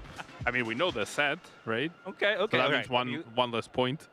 All right, here's the first one. It keeps its intense psychic power from leaking out by using its ears to cover the organs emitting that power. I know this one for sure. I think I was I reading saw the a card. wave of hands go up and down. I don't know it, so you can go ahead. This is Esper. It is Esper. Woo! That's I correct. thought about it. Can you pass this, Pablo? The point to I was gonna say Meowstic. Close, but no cigar. All right, here's the second one. Again, folks at home, you guys can join in too. Comment in the chat down below what you think this Pokemon is. All right. The powder that covers its body regulates its temperature so it can live in any region or climate. Oh, Pablo, that was fast. Is that Spupa? It is not Spupa. Ooh. Anyone want to steal? One more time on that, please. It is the powder that covers its body regulates its temperature so it can live in any region or climate. Do we want clues? We gotta get a clue. I'll take a stage, please. I'll give you a very specific clue. Ooh. Pablo is close. Okay, so it's Oh, I got it. All right, Emily. Pavilion. It is not Vivian. Okay, never The mind. basic of Bibilion. I forgot the What name. is it? What I is it? forgot the name. No, I'm not. I don't count that. Scatterbug. It There is you go. Scatterbug. All right. I was hoping someone would steal it from you, Pablo. Hey, you guys are doing great Why were you so hoping far. someone would steal it from me? I don't want you to win. Oh. Okay. Definitely unbiased host here. I can tell, yeah. Don't worry, Pablo. I want you to do well, but not as well as me. All right, here's the next one. This Pokemon radiates such a powerful magnetic field that nearby electrical appliances are rendered useless while it's around? I mean, clearly it's a lightning type Pokemon, but I'll give you a clue. so It's not a many. lightning type Pokemon. Oh, well, clearly it's not a lightning type Pokemon. My brain. Oh, okay. I'll buzz in and risk it. Is it Magnemite? It is not Magnemite. I feel like anything appliance, my brain goes to Rotom, and I know for sure there's no Rotom in this set, so it's like, nope, not that. No, unfortunately, it's not Rotom. Okay, we need a stage. It is a stage 1 Pokemon. Stage 1. Okay, we need more. Okay, here's an attack. Rolling Rocks for 2 fighting energy. Okay, I'll give you the second attack, and this one you'll get it by the second attack. Obliterating Nose. Oh. Oh, the evolution of Nosepass. Why do I forget the names today? I'll give you 5 seconds, Pablo. 5, 4, 3, 2, 1. Okay. Emily. Is it Probopass? It is Probopass. All right, you passed the point. It's some of my favorite illustration rares actually in this set. Is Probopass. I swear I'm a Pokemon fan. I'm blanking today. I'm nervous. No pressure, Pablo. No pressure. This is only your job to know Pokemon, you know? All right, here's the next one. Its whiskers serve as antennas. By sending and receiving electrical waves, it can communicate with other over vast distances. Oh, that was a fast one. I think this is Dedenne. Hey, don't drop it, but you're right. It is My Dedenne. Goodness. Lock in. All right, a score Whiskers. recap. How many points does everyone have? Dubsky. Ooh, okay. All right, here we go. Let's go in with another one. This Pokemon's legs and hands have minds of their own, and they will move independently, but they usually follow the head's orders. So the legs and hands of this Pokemon have minds of their own. I know, this sounds really scary. Okay, I think I got it. Is it Metagross? it is not Metagross. There's no Metagross in this set. It's the next one. My brain went to Mega Phalanx, but that doesn't have a card. It is not Mega Phalanx. No, really. Okay, can you say it again? Can you read? This Pokemon's legs and hands have minds of their own, and they will move independently. And they usually follow the head's orders. I guess. Oh, okay. Is it Claydol? It is not Claydol. This Pokemon does have a Mega. Because you mentioned Mega Phalanx. Ooh, It does have a okay. Mega, and it's a new Mega from ZA. This is a tough one. Honestly, this is not my favorite Pokemon. Looks very scary to me. That's a hidden Mega from hint in of All right, itself, isn't it? It has an ability. It's a stage 1 Okay. fighting type Pokemon with an ability. It has an attack Hammer In for 80. I don't want to say the ability because you guys will get it. What the heck? Oh, Is it Barbaracle? it is Barbaracle. Good job. Yeah, with the Stone Arms ability. I think I should just give you the pack now, Mick. No, we still got a few more. Come on. All right, this is Naveen. So this guy has no flavor text. All right, here's the next one. Explosive substances coat the shell on its back. Enemies that dare attack it will be blown away by an immense detonation. Torkoal? It is not Torkoal. It's not. Oh my goodness! Why am I forgetting this now? Aha, I'm not the only one. Not Turtonator. It is Turtonator. Oh, we just looked at this card earlier. know. Pass it down. Pass it down. I knew it was a turtle. I just got the wrong turtle. Sometimes I look at the names on Pokemon and I'm like, it can't be that, and then it is. Okay, just real quick, I want another score recap just because I know someone's losing. Okay. I'm sorry, Pablo. Not sorry. Yeah, I'm not. Lock in. All right. Here we go. People say that it fled from its enemies by using its small webbed hind feet to swim from island to island in Alola. Okay, Let me it's Alola. Let me repeat that. People say that it fled from its enemies by using its small webbed hind feet to swim from island to island in Alola. It's small what? Webbed hind feet. And I'm looking at the card. It doesn't have webbed hind feet, so don't. The card's a liar. Yeah, it's 100%. It's a liar. I'm looking at the card right now. It doesn't have webbed feet. This is misinformation? Yeah, we need to correct. Jupiter? It is not Jupiter. Araquanid? It is not a. It's not a water type at all. It's a normal type. With webbed feet, allegedly? It doesn't have webbed feet. It's not even an Alolan Pokemon in the card, but it has an Alolan form. Okay, that helps. That's a clue. Is it Alolan Sandshrew? No. Alolan Vulpix? No. Alolan Executor? You're out of tries. But no. Lola. I'm going to request a hint. Okay, let's first attack is called Scrape Off for 20 damage. Discard do all not look Pokemon at me. tools. I'm looking at you. Okay, with the second attack, this probably helps. Retaliatory Incisors. Incisors. So it's got teeth. It has teeth. Cleavor. No. Dang it. Does That's Cleavor have Hisuian. teeth? Oh, yeah. Also, it'd be really It's hard for him also to not swim. Hisuian Cleavor. I don't know. Give up? Do I get this point? This may have to go to you. All right, it's Eradicate. Oh. Just straight up Eradicate. We fell for It doesn't have web feet. It's not. It's not even Alolan Eradicate. I know. Don't complain to me. This is a good Eradicate fact. I didn't know this. Okay, so I get that one. All right, here we go. Next one. Ooh, this is the reverse rare. When this Pokemon evolves, it divides into two. Oh man, this gives it away though. It divides into two swords that cooperate via telepathy. We know it's Doublade. It is Doublade. Dang it. Okay, and two swords. Unfortunately, that's the last Pokemon because my rare was Rocky Energy. Ah. With that, point recap once again. How many points do you have, Pablo? A single Scatterbuggy point. Nick? You know, just 4, casually. Emily? I'm proud of my 2. Turtonator was hard. Hey, you That did was 2 tough. times better than Pablo.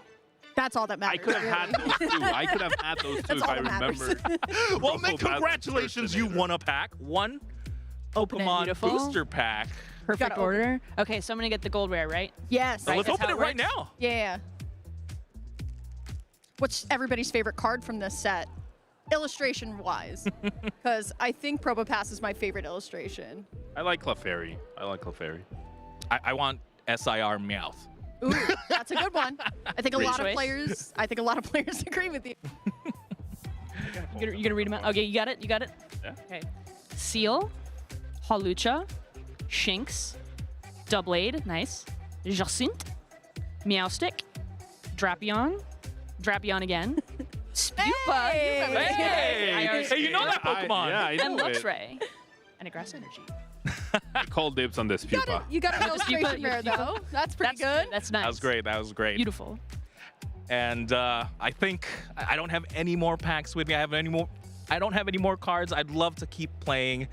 Well, thank you guys for joining me as we, I honestly just thank you for beating Pablo, to be honest. I'm just joking, Pablo. My Thank you for goodness. playing. I never forgave you for Lugia I V-Star. can tell. You're a little resentful today. I'm kidding. Here, let me give you a pack, Pablo. Oh, you had another one? Is there another It's one? in there. Here. I'm sorry. There's another pack for Pablo. I have one for you too, Emily. Oh, thanks. So we're all winners. It's. Yeah. I'll give it to you backstage. You lost it. Well, now I'm gonna open up the gold Zygarde, and no one's gonna be able to see it. Anyway, thank you again, everyone, for joining me. We're going to throw it back to the casters and get back to this regional championships. Love some good old Guess That flavor text. A little bit of fun to pass the time there with our fellow casters.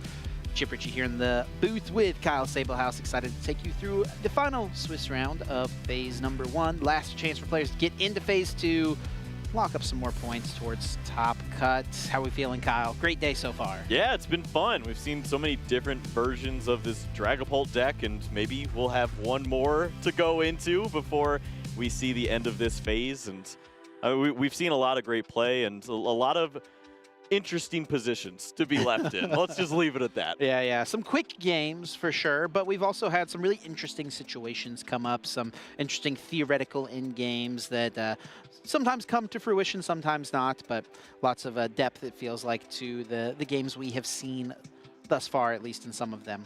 Been a blast for sure. We do have up-to-date standings, so we can get an update on how our players are doing heading into this final round of phase number 1. 6 players remaining undefeated. Nick Moffitt leading that charge. We saw him early on take down Grant Manley in stream round number 5, where he was using his Dragapult Dusknoir deck, was able to overcome Grant's Alakazam.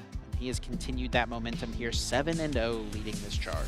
Yeah, a few others joining him along those ranks. We see Austin Tong, Josh Martinez, Sammy Allen as well. Some interesting decks that were sprinkled into that. And I'm very excited to see what that means as far as maybe some of the more unheard of, unspoken ones. The Raging Bolts that have some text lined in there too. Yeah, speaking of the Raging Bolts, we do see Jose Marzan there, still at the 15th seed currently, 6-0-1, so continuing to do well after we had him on earlier in the event. Noah Sakajian, who just took down the last North American Regional Championships. He's sitting at a 6-0-1 record, very, very strong at this point. Yeah, and who can move on without speaking about Andrew Hedrick there as well. Another great start to a tournament for him, and we've seen this so often. You give him a fresh start, a new format, he's going to find some pretty good tools. And not surprised at all to see 6-0-1. Yeah, very solid start from all of these players. All 16 players listed here have already locked up a berth into phase number 2. They're just about accumulating as many match points as possible here in this final round, looking to push forward and try to get as many of those match points, make it as easy as possible to secure their path into Top Cut and ultimately attempt to become the Los Angeles Regional Champion. Yeah, a lot of great names to look forward to. One last round here in this phase to see which players will continue to add to those points, and hopefully we got a few more coming up here shortly. Let's take a look at our notable matches in this Swiss round number 8. Some players we'll certainly be keeping our eyes on. That's a big one right there. Jose Marzan versus Andrew Hedrick listed there. Kiana Amini versus Nick Moffitt, another big one as well. Lots of ones we will want to keep our eye on, but we're going to get to feature Hale Oberdolte up against Christopher McCulloch here for the feature Swiss round 8 match. Yeah, I mean, anytime you have Hale on the stream, you know it's going to be a fun one. It's just such a great player, continues to revisit and show us what he's capable of. Seems to be that name that eludes you every once in a while, and then he makes you remember. Yeah, he's one of those players who doesn't go to every single regional championships. He's not often traveling to all the internationals as well, but he shows up to a handful of regionals a year and always performs very, very well. I mean, just this season, he got top 4, I want to say. It was top 4 or top 8 at the Milwaukee Regional Championships with that Mega Absol, Mega Kangaskhan box, the coming out party for that deck. And someone who's always innovating, always finding new, unique things to play. Someone who I love watching for sure. Yeah, continues to show us that flair that we're looking for, and that's really what it's about, is when you've already done as much as he has, when you have the regional accomplishments, the championships, and you just get a couple times a year to show us what you have. This is a great chance for you to sprinkle in some of this additional flair that you have, and we see that with what he's thinking of this time around. He's got a really interesting style of play. Yeah, Hale's one of those players who maybe a lot of the wider community might not recognize his name as much, but all of the best players know who Hale is. All of the best players know that Hale is a very good player and recognize that he's someone you don't always want to be hitting when you're competing at a regional championships. Yeah, he's if we were in the ELO phase, maybe he would have been grinching players a lot, but no longer something to worry about, as it's not really what we're going after. And on the other side, we see Christopher, excited to see what he has, and don't see an accomplishment page just yet to go along with that, but could be a great showing here. Yeah, Christopher there on the left and Hale on the right. A bit of a coming out party for Christopher here. You know, great opening to this event. Got himself a very solid 6-1 record, looking to make it into phase 2 for the first time, at least this season. He's going to be using Dragapult Blaziken. This was the most popular Dragapult variant, it felt like, very early on in this format. It's kind of fallen a bit to the wayside. The straight Pult variants have gotten more popular. Of course, Pult the Dunsparce has become quite a bit more of a thing. Speaking of the Dunsparce, over on Hale's side, we're going to see it paired with Mega Lopunny EX. I'm excited to see this deck in action. Yeah, I mean, on paper, this seems so interesting. You have all this room for these interesting special energy cards. You can take advantage of all of the hit points that you have with these Pokemon, and just the consistency that a Dunsparce brings for you.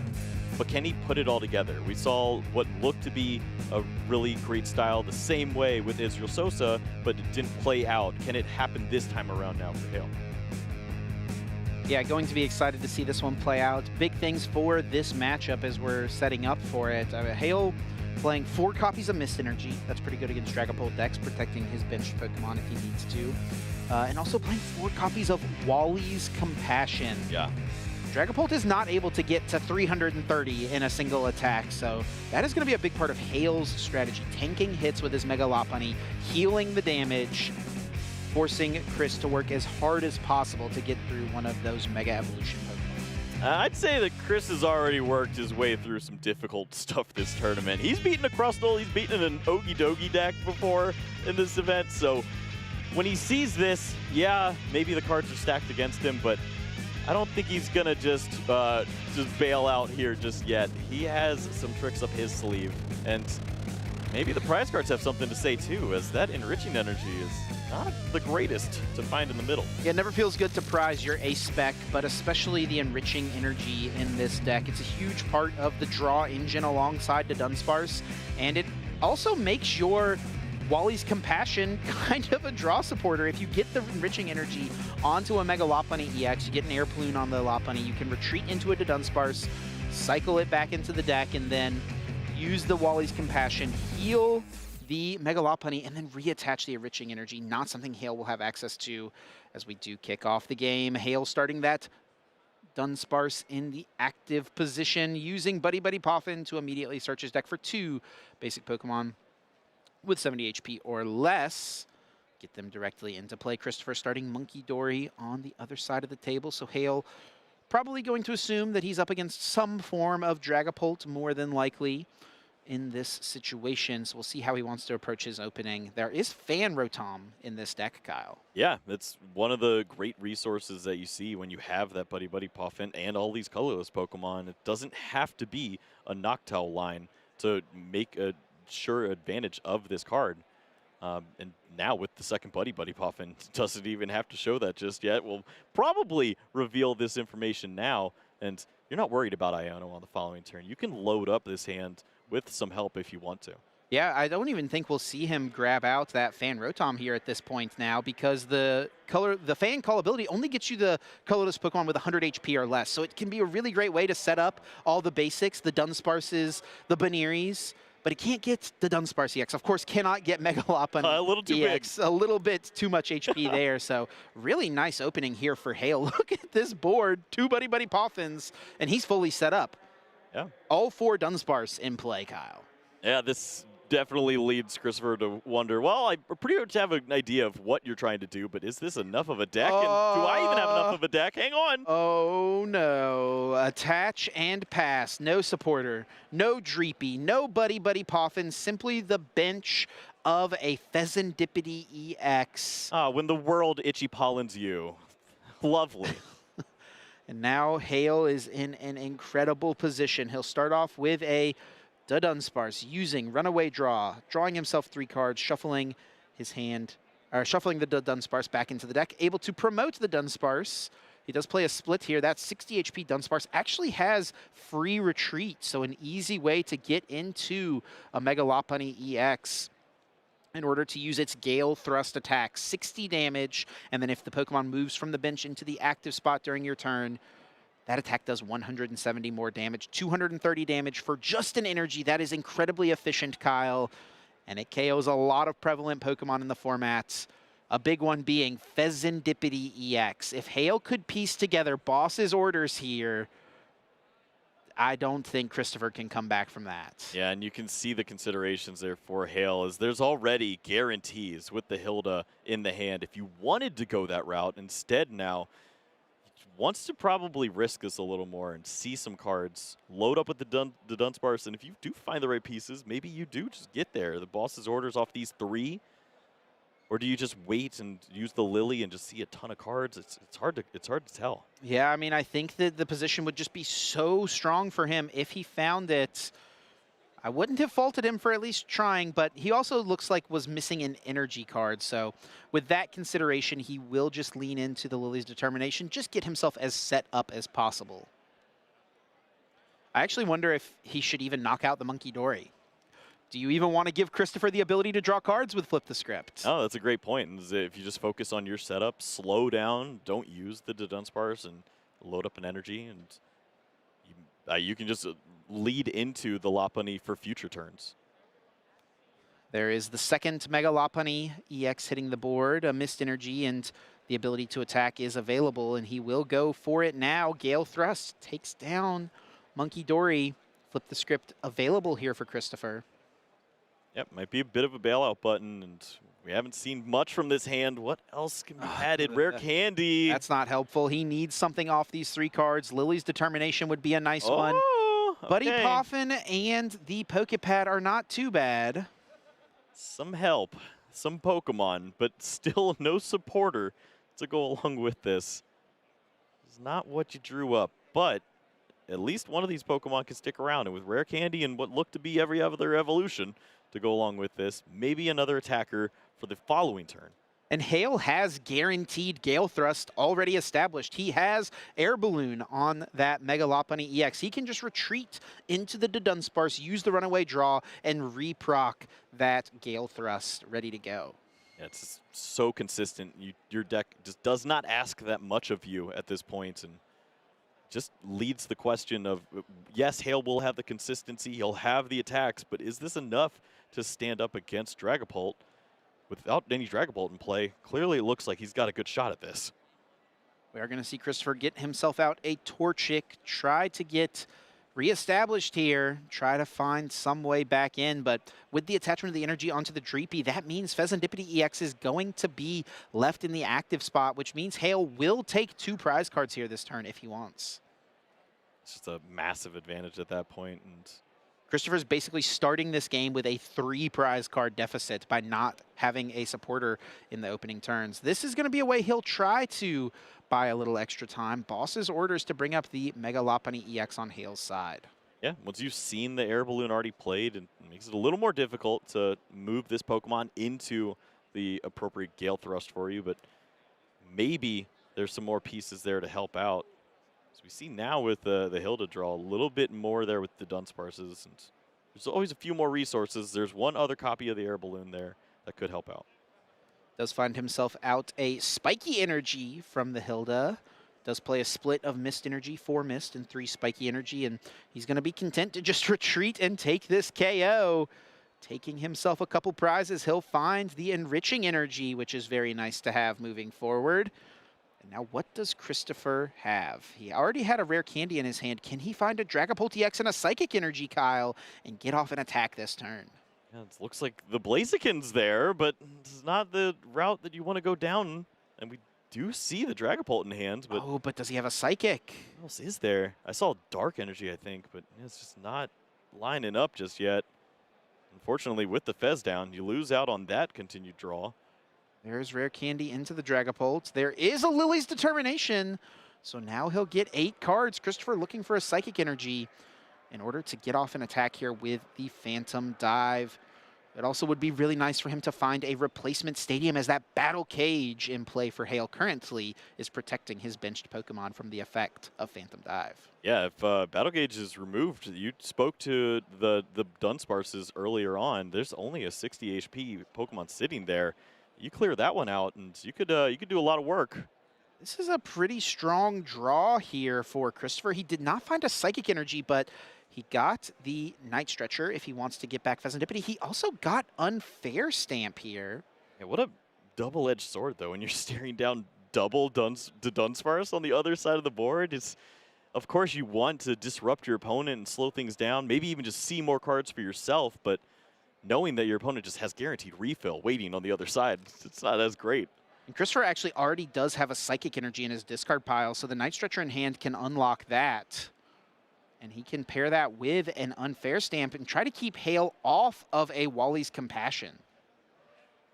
That's one of the big cards in this spot. If you can get that damage to stick onto this Pokemon, but he's just foregoing to... maybe we didn't see Psychic. Yeah, we've got it marked that there's a Psychic in his discard pile. And he did have a Night Stretcher in his hand. So he needs to find a Psychic Energy here, Kyle. Otherwise, he will miss an attack. The unfair stamp is really strong to draw either way, to just try to limit Hale's options as much as possible, though it may be all for naught with a pair of the Dunsparce waiting on the bench. Okay. Well, this asks a lot, but there is a Psychic in the window. Bailed out. But no Stadium to go along with this, and that would have been a really nice piece to cash in on that damage, take the prize card too. Instead now, just leaning in on that 200 and hoping that this unfair stamp did the work. And I don't know, as we see the Pokegear waiting in the window. Yeah, Hale having a lot of cards to potentially draw here to dig for the Wally's Compassion. I have to imagine that will be the lineup he looks for. He does have the Dunsparce to draw cards. He also has Pokegear, as you mentioned, Kyle found.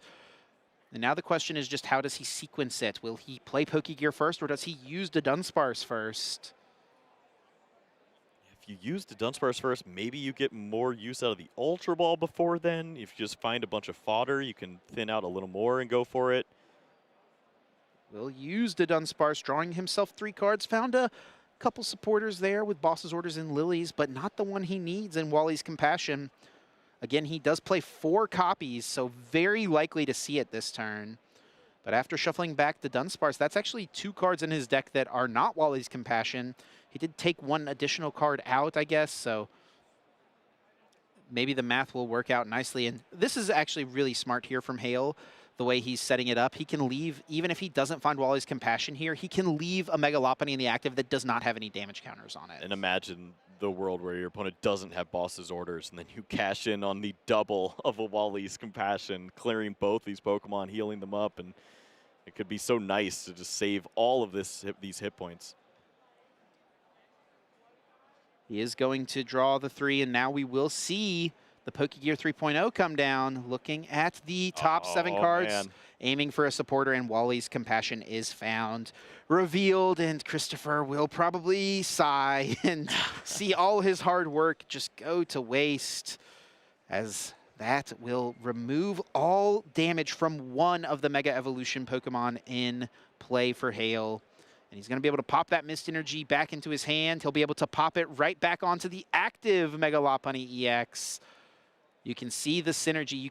This is the perfect setup here for Hale. This is a perfect display of what this deck is aiming to do. Yeah, and we've seen this before with a lot of different decks back and forth. You think of the Arceus and Teleon days of old, where it was just continued 200 shots back and forth, trying to see who could stick around longer. And this is just a clear advantage that Hale has built into his list. If you find these resources at the right time, just needing 1 energy to reload and not worry about a 1-hit KO is so beneficial. Yeah, then it was Sharon's Care. Now it's Wally's Compassion. These trainers taking care of their Pokemon, ensuring they get to stick around for as long as possible, and more importantly, deny the opponent prize cards.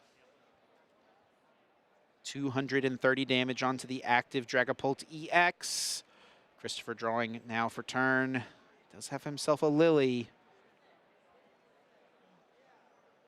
I guess maybe the best possible outcome here for Christopher would be getting a Blaziken in play and then retreating this Dragapult into another one, forcing Hale to find Boss's Orders. I don't know, Kyle. This does feel like a really tough hill for Christopher to climb from here. Right. I mean, there's a benefit in that the board isn't as strong as it was on the previous turn with the Dunsparces lined up. It's just the 1 copy now. Maybe something like a Monkey Dory and the Dark Energy could work in clearing off that Dunsparce, but the problem is you need to see energies accelerated at some point, and that just asks so much of your deck to find Rare Candy Blaziken in this spot. Yeah, and he does not find it. He also needs to find himself a Stadium card. Now, he does play Team Rocket's Watchtower, which is a card that we've seen a lot of Dragapults kind of going away from as they are favoring their own Dunsparce. They don't really want to worry about colliding strategies there, so we've seen the Team Rocket's Watchtower make its way out of decks, but still played in this Blaziken variant, and that is a card that could be really strong into Hale's engine here, trying to shut down all those Dunsparce. Just an attack, though. Phantom Dive, 200. Not even a Combuskin to get towards a Blaziken EX. And now for Hale, it's another turn of find the Wally. Can he do it? It's really not that much to ask of your deck here, and see a few more resources there. But hasn't had the enriching energy to lean on in spots like this, which has been such a big key for him. You'd assume as he moves through this tournament. And he's set up to really just close out the game next turn. He'll take 2 prizes here on this Dragapult TX, and all he's going to need to close out the game is a boss's orders next turn. Not even going to worry about digging for Wally's Compassion. It just doesn't really matter at this point. If this Mega Lopunny EX goes down, your opponent still has 6 prize cards remaining. It's going to be very difficult for them to get through another Mega Lopunny. If there's a way for Christopher back into this game, it may be with the combination of cards he has right now, Kyle. Judge and Team Rocket's Watchtower in his hand. Okay, yeah, I mean, there's really not much else that you could do at this point. The board isn't helping you get there. There's not nearly enough pressure right now, but if you can start to disrupt the hand, then maybe you slow this down enough. You've seen a few energies now. Hale does have only the 8 copies to work with. Maybe you can stick him with a poor hand, avoid the Hilda. There's something to work with. Hale does just play 3 Battle Cage, so with just 2 remaining, there's a chance the Rocket's Watchtower off of a 4-card draw would stick around for a little while. We do see Ultra Ball from Christopher. Pretty decent shot. This will find a Dragapult EX. He actually already has Dragapult in his hand. I suppose just thinning a little more, and ooh, that's a discarded Judge. Okay. I can't say I expected that, Kyle. Nope. Well, Monkey Dory on the mines with the Dark Energy in the hands, and maybe wanted to go a different route now, but there's no damage on his side of the board. Yeah, exactly. Though. It's like, where are you going from here? It's 1 prize card remaining. Any damage that's going to get placed on this board is to take a knockout. Yeah, I gotta feel like maybe he just wanted to guarantee the energy here, knew he was going to lock in Crispin as a supporter for turn. Make sure he doesn't have a chance to whiff off of a Judge.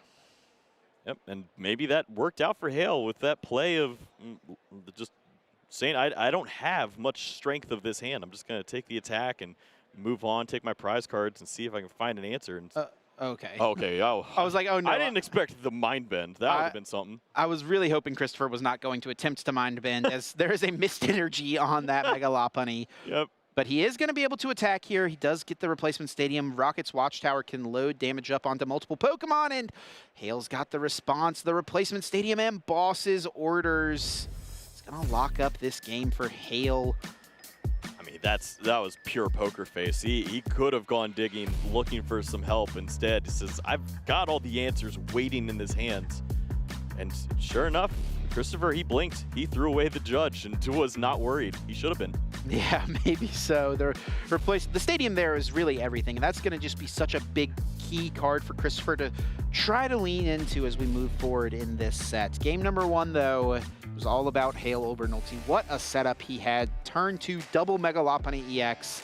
What a slow start for Christopher as well. Really, I mean, maybe could have been some different decisions made somewhere along the way, but to be honest, the start was just so bad. It was going to be tough regardless for Christopher. Yeah, it's so hard to come back from this spot, and you basically just need your opponent to whiff on a few spots, and Hale was not going to do that. With the Dunsparces lined up, really did not ask that much of his deck to find the answers, and the Wally's Compassion really just seals the deal. Once this damage is placed down, you clear it back up, and you don't need much else. Clears out that stadium and has plenty to work with. Yeah, with the air balloon on that active Mega Lopunny, all he had to do was retreat into a Dunsparce, replace the stadium, send that Mega Lopunny back into the active. After using Runaway Draw and Boss's Orders, locked him up a single prize card to take game number 1. It will be Christopher going first here in game number 2, and already looking pretty nice here, Kyle. Oh, yeah. I think that's the hand that you dream of right there. It's the Buddy Buddy Poffin double Pokepad with an energy. Sign me up going first. Yeah, and also has started Monkey Dory, which is a Pokemon that does not get KO'd to Fan Rotom. That's another thing that is a factor in this matchup. If Hale wants to get aggressive with that Fan Rotom, if he finds himself with an air balloon early, could be an option here. If he gets a stadium in play and starts taking prize cards, limiting the draw power, not available with the Monkey Dory in the active, that can eat a hit. See in the prize cards, the 1 copy of Fez, the 1 Badoo there as well. So a couple of those niche Pokemon that can get incorporated every once in a while. They'll be out of the strategy this time around. Yeah, I don't know how strong Badoo is into this matchup, honestly. It can be good if you go second and get it established, but if you give your opponent a guaranteed solid turn of items here in this spot, you know, Hale's going to guaranteed play some item cards out. He plays from the board just so nicely. One Hilda and you're cooked. Yeah. You don't have to worry about much else here. So Badoo not really going to do much for Christopher in this one. Buddy Poffin, though, for Hale, could bring out that Fan Rotom we talked about in game number 1, depending on the strength of the rest of his hand. Looking at his prize cards, a couple Pokegear.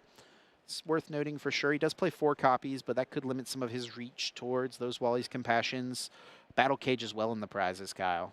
Any big reach there with the air balloon opener too with Fan Rotoms now out the window. If you had the boss's orders and really could go for it all to clear a Dreepy, but it's more likely the consistent routes now as you see plenty of Pokemon added to the board, and you're not asking much else. You just want to see that stage 1 and get into those hit points and work out those prize cards. Lily's Determination will do that for you. That is pretty strong here, as Hale, with still 6 prize cards remaining, is going to get himself 8 cards in this opening turn. Christopher does have a Lilies in his hand as well, so we'll see a fair fight from both of these players. See if Christopher can burst out a Dragapult quickly, perhaps. That feels like one of his best plays in this match. If he can get a quick Dragapult, it could be really difficult for Hale to get established.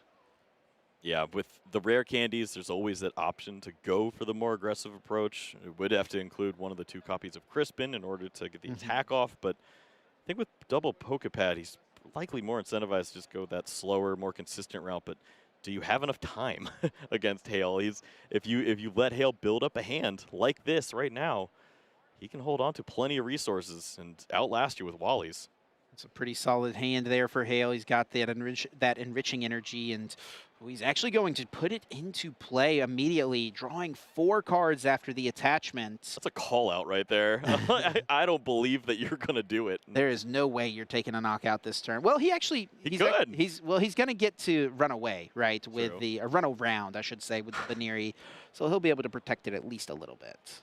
Yeah, well, got to think about that. And protecting the Baneri would be great, and obviously that energy too, as you want to reuse this as often as possible. We've seen many players just reuse that energy on the Dunsparce, but as you mentioned, if you combine it with the Wallies, you have that playability right back in. Hale playing around the potential Badoo on Christopher's side, using Pokepad preemptively here to get himself the Dunsparce, and he will use Runaround to run around to the bench and push up a Dunsparce into active position. There is a rare candy, Kyle. Yeah, that may change things. When you see the Pokepad, you get excited about just going after some early recon directives, but it looks like he'll be content to play it slow here, Kyle, as you called out. Yeah. It's always tempting, and especially when you see the. I might have checked just the 1 recon directive just to see. And it's Lily's in hand, a 70 HP Pokemon staring you in the face. It seems pretty nice, but going this route instead, and this could lead to some interesting plays. You already see the enriching down. You have a judge now. If you see an early stadium and can lock out with the Watchtower, is that a route that you go? Yeah, and I think that this is a mistake you would see oftentimes from players in Christopher's position. They would just go for the Lilies, try to draw as many cards as possible, and try to save the judge for later. But the judge does less the later in the game you get. This is the time where judge can be most impactful. Early turns, try to stunt Hale's setup as much as possible. Judge is not very good when your opponent has 2 Dunsparce in play. I mean, if Christopher was looking for it, he found it. The Watchtower is in hand. Oh, we'll see if he plays it. It's tempting. Does he want to hold off and wait for a replacement or to bump one of Hale's stadiums, or does he value trying to limit him as much as possible right now? A very interesting call, Kyle. Yeah, I mean, if it's just Hilda on the other side, you're in the clear. It's just a Megalopunny attacking in, and you can work around that. But if it is a supporter, if it's Lily's Determination waiting for you, you expect a lot more firepower on the other side. Ultra Ball will be played here for Christopher. Perhaps another Dreepy will be added to this board. He does have a Torchic in the hand, which is nice. Trying to get into a Blaziken in a future turn, I have to imagine. You can see the value of that Pokemon. If you're discarding your Cloak in order to get to that point, Torchic's very important to that setup then. Oh, he's actually, this is interesting. So I think that this does lend itself to him using the Watchtower if he's Ultra Balling for Meowth here. Yeah. But he's put it into his hand in a shuffling, so actually I'm not sure what's going to happen here. But in theory, Christopher could use Meowth and then put the Watchtower in play, hope to stick Hale with a tough situation. He's already used both Recon directives. Yeah. Okay. All right, so this is the other side of the coin where you play down the Watchtower, understanding that if you get countered, at least you have a Meowth to bail yourself out. Hale just kind of has everything here. Yeah. I saw the lilies and I was like, oh boy. He's got energy to attach to this Dunsparce as well to like guarantee retreat here if he wants to. And that is exactly what he'll do. Of course, this could just get popped back into the deck with a Dunsparce. But it will be a Lilies. Yeah, never a bad card to see when you get judged in an early turn. Yeah, and this is your opponent really just showing off a lot of what they can do to you with the Team Rocket's Watchtower and the Judge. If you combat those early on, and just counter this stadium without even having to really use any of yours, that's pretty great. You're not going to have to worry about any of these down the road. Yeah, the Rocket's Watchtower here could cause problems still for Hale, but he will get 8 cards to try to find himself a replacement stadium. And I wonder if he would use it here. He doesn't have to use any colorless abilities this turn, and he did just see his opponent put a Meowth into their hand. Looks like the option's not going to be available to him as he did not draw one.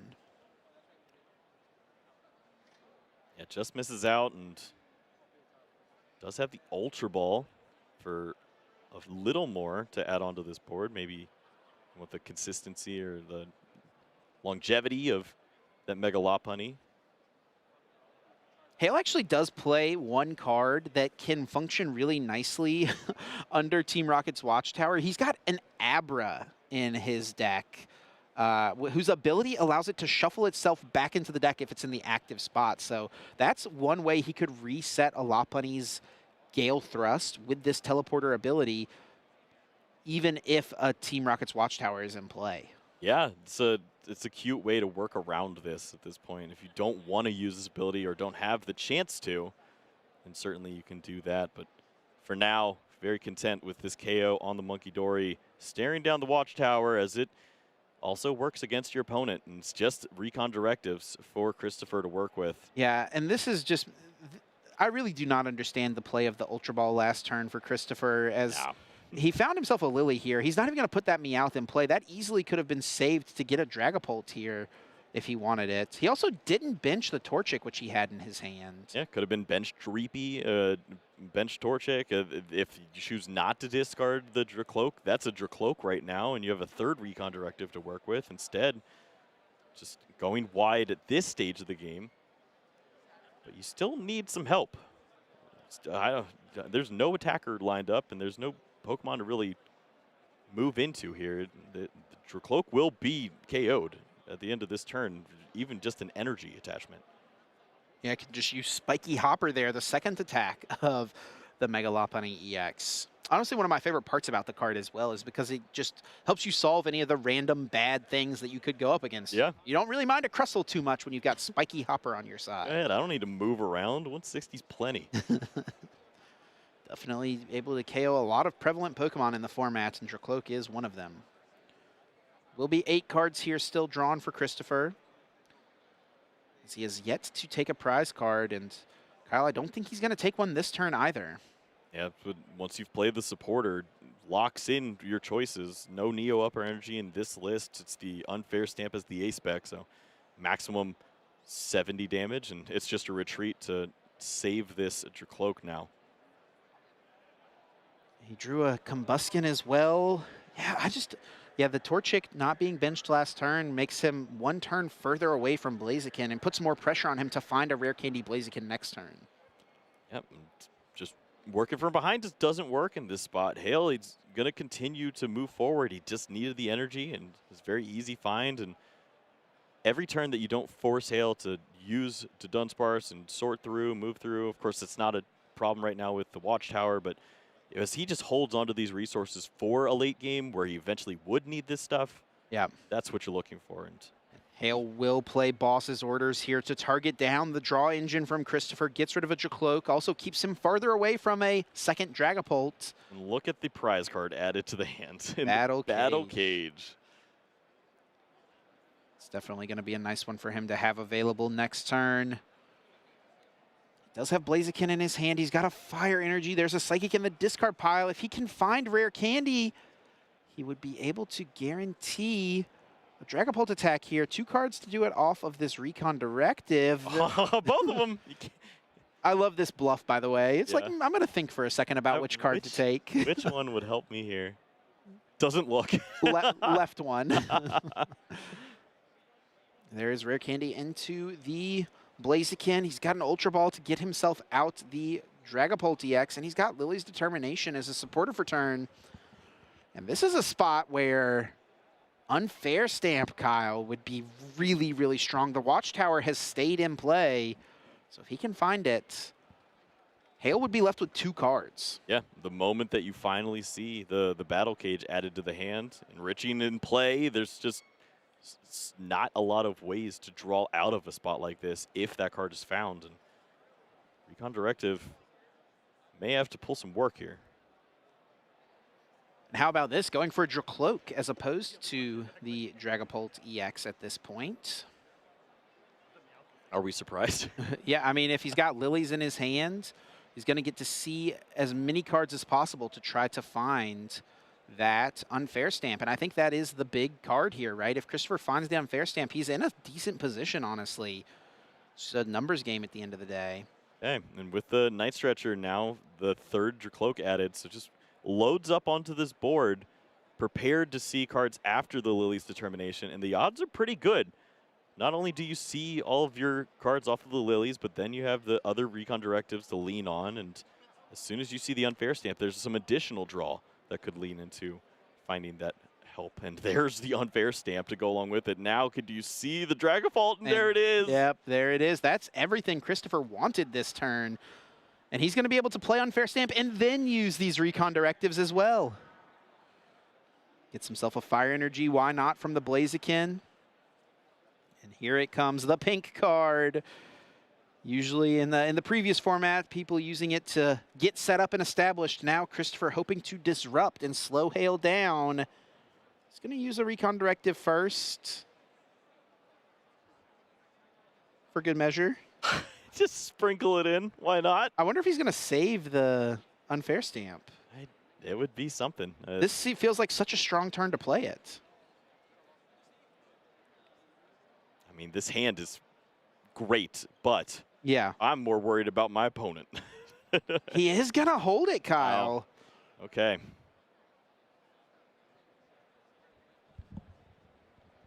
See if this pays off. I mean, he hasn't seen a replacement stadium from Hale, so maybe he's trying to get a read like, oh, my opponent doesn't have one. And but Hale hasn't really needed one. That's the thing. Yeah, and this happened in the previous game too, where Hale just didn't have to overplay into these resources, and sure enough, you're not putting enough on your opponent. It's really easy for Hale to just find this one copy and get the job done, clear off any of these issues. And look at this position as well. Hale not even going to play the Battle Cage that's in his hand. He's just going to retreat into the other Mega Lopunny and hold off on using the Dunsparce, saving it for the future. He actually will still replace the stadium to get the effect of Battle Cage, but he's going to keep the Dunsparce in play. This just means you can add onto this board and hold these Dunsparce for the future if that Unfair Stamp is waiting for you, which we know it is now. Yeah, and he probably is assuming that Rocket's Watchtower is a one-of, so I think he is going to be in the clear here to use those colorless abilities through the rest of this game. Right, and it's just not nearly enough pressure in this spot as you finally now see these Pokemon, but without the stadium in combination with the Unfair Stamp, it just doesn't do what you need. Here comes a runaway draw to draw 3 cards. Send back that to Dunsparce, so he will use at least one here. He's not taking a knockout this turn, so he doesn't have to be scared of Unfair Stamp. And he also knows that Judge is in the discard pile, which is also most likely a one-of in Christopher's list. So really heads up movement here from Hale, I'd say. Yeah, it's a some strong play. The battle cage in play after countering the stadium means that you likely get to hold on to that Dunsparce that's already has 10 damage on it now, and you're just protected. When you only worry about 200 damage a turn in the active spot, and you have the easiest heal imaginable waiting for you and your supporter, you don't feel any pressure. Hale thinking about using that other Dunsparce. I wonder what else he could be looking for here, Kyle. I don't know what else he needs. I suppose a card like Air Balloon in this spot maybe would make a difference, just so you feel more comfortable as you flow through the Mega Lopunnies. You mentioned earlier the Abra and the way that card can get worked in with the free flowing, but I think he's got most of what he needs here. Yeah, one of the things I do love about this Lopunny deck is just how low maintenance it is. You just really don't need that much in order to get a really strong effect. I mean, that's a lot of damage for 1 energy. Yeah, it's making quick work of this now. The attack right in, deal 230 for 1 energy, holding on to all those hit points on that side. 290 to work through for Christopher, and it's just so much to ask of your deck. You just can't hit those kinds of numbers. Christopher did draw the single prize Blaziken, and he's actually going to put it into play here. He's got Crispin in his hand. This Pokemon dealing 120 damage to the active, and then you can discard 2 energy attached to it and do 120 damage to one of your opponent's benched Pokemon as well. Really cool card that this deck can utilize. We don't see it played all that often, and we may not see it used right here, as Christopher did not find a basic fire energy from his deck. So unless he has one in his hand.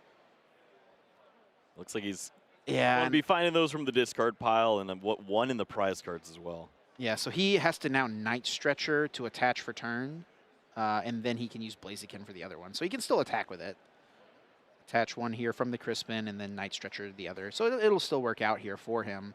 Try to target down 2 Dunsparce, I suppose. Or 2 Dunsparce, maybe I should say. Get damage on both Mega Lopunny, right?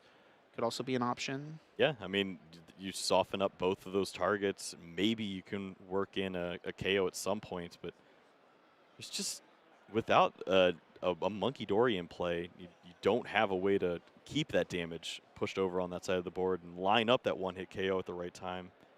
But maybe it starts to work out here. It's just, can you find enough time?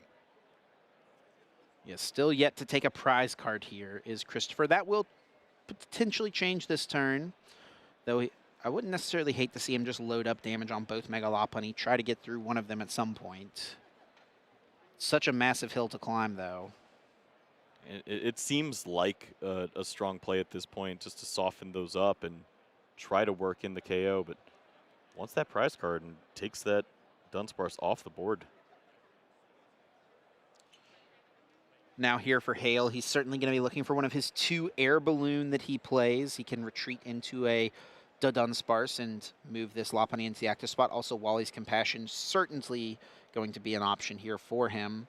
Really want to try to protect and reuse that enriching energy if he can, though I guess it wouldn't be the end of the world if he just had to manually retreat it off. That may perhaps be what he is forced to do.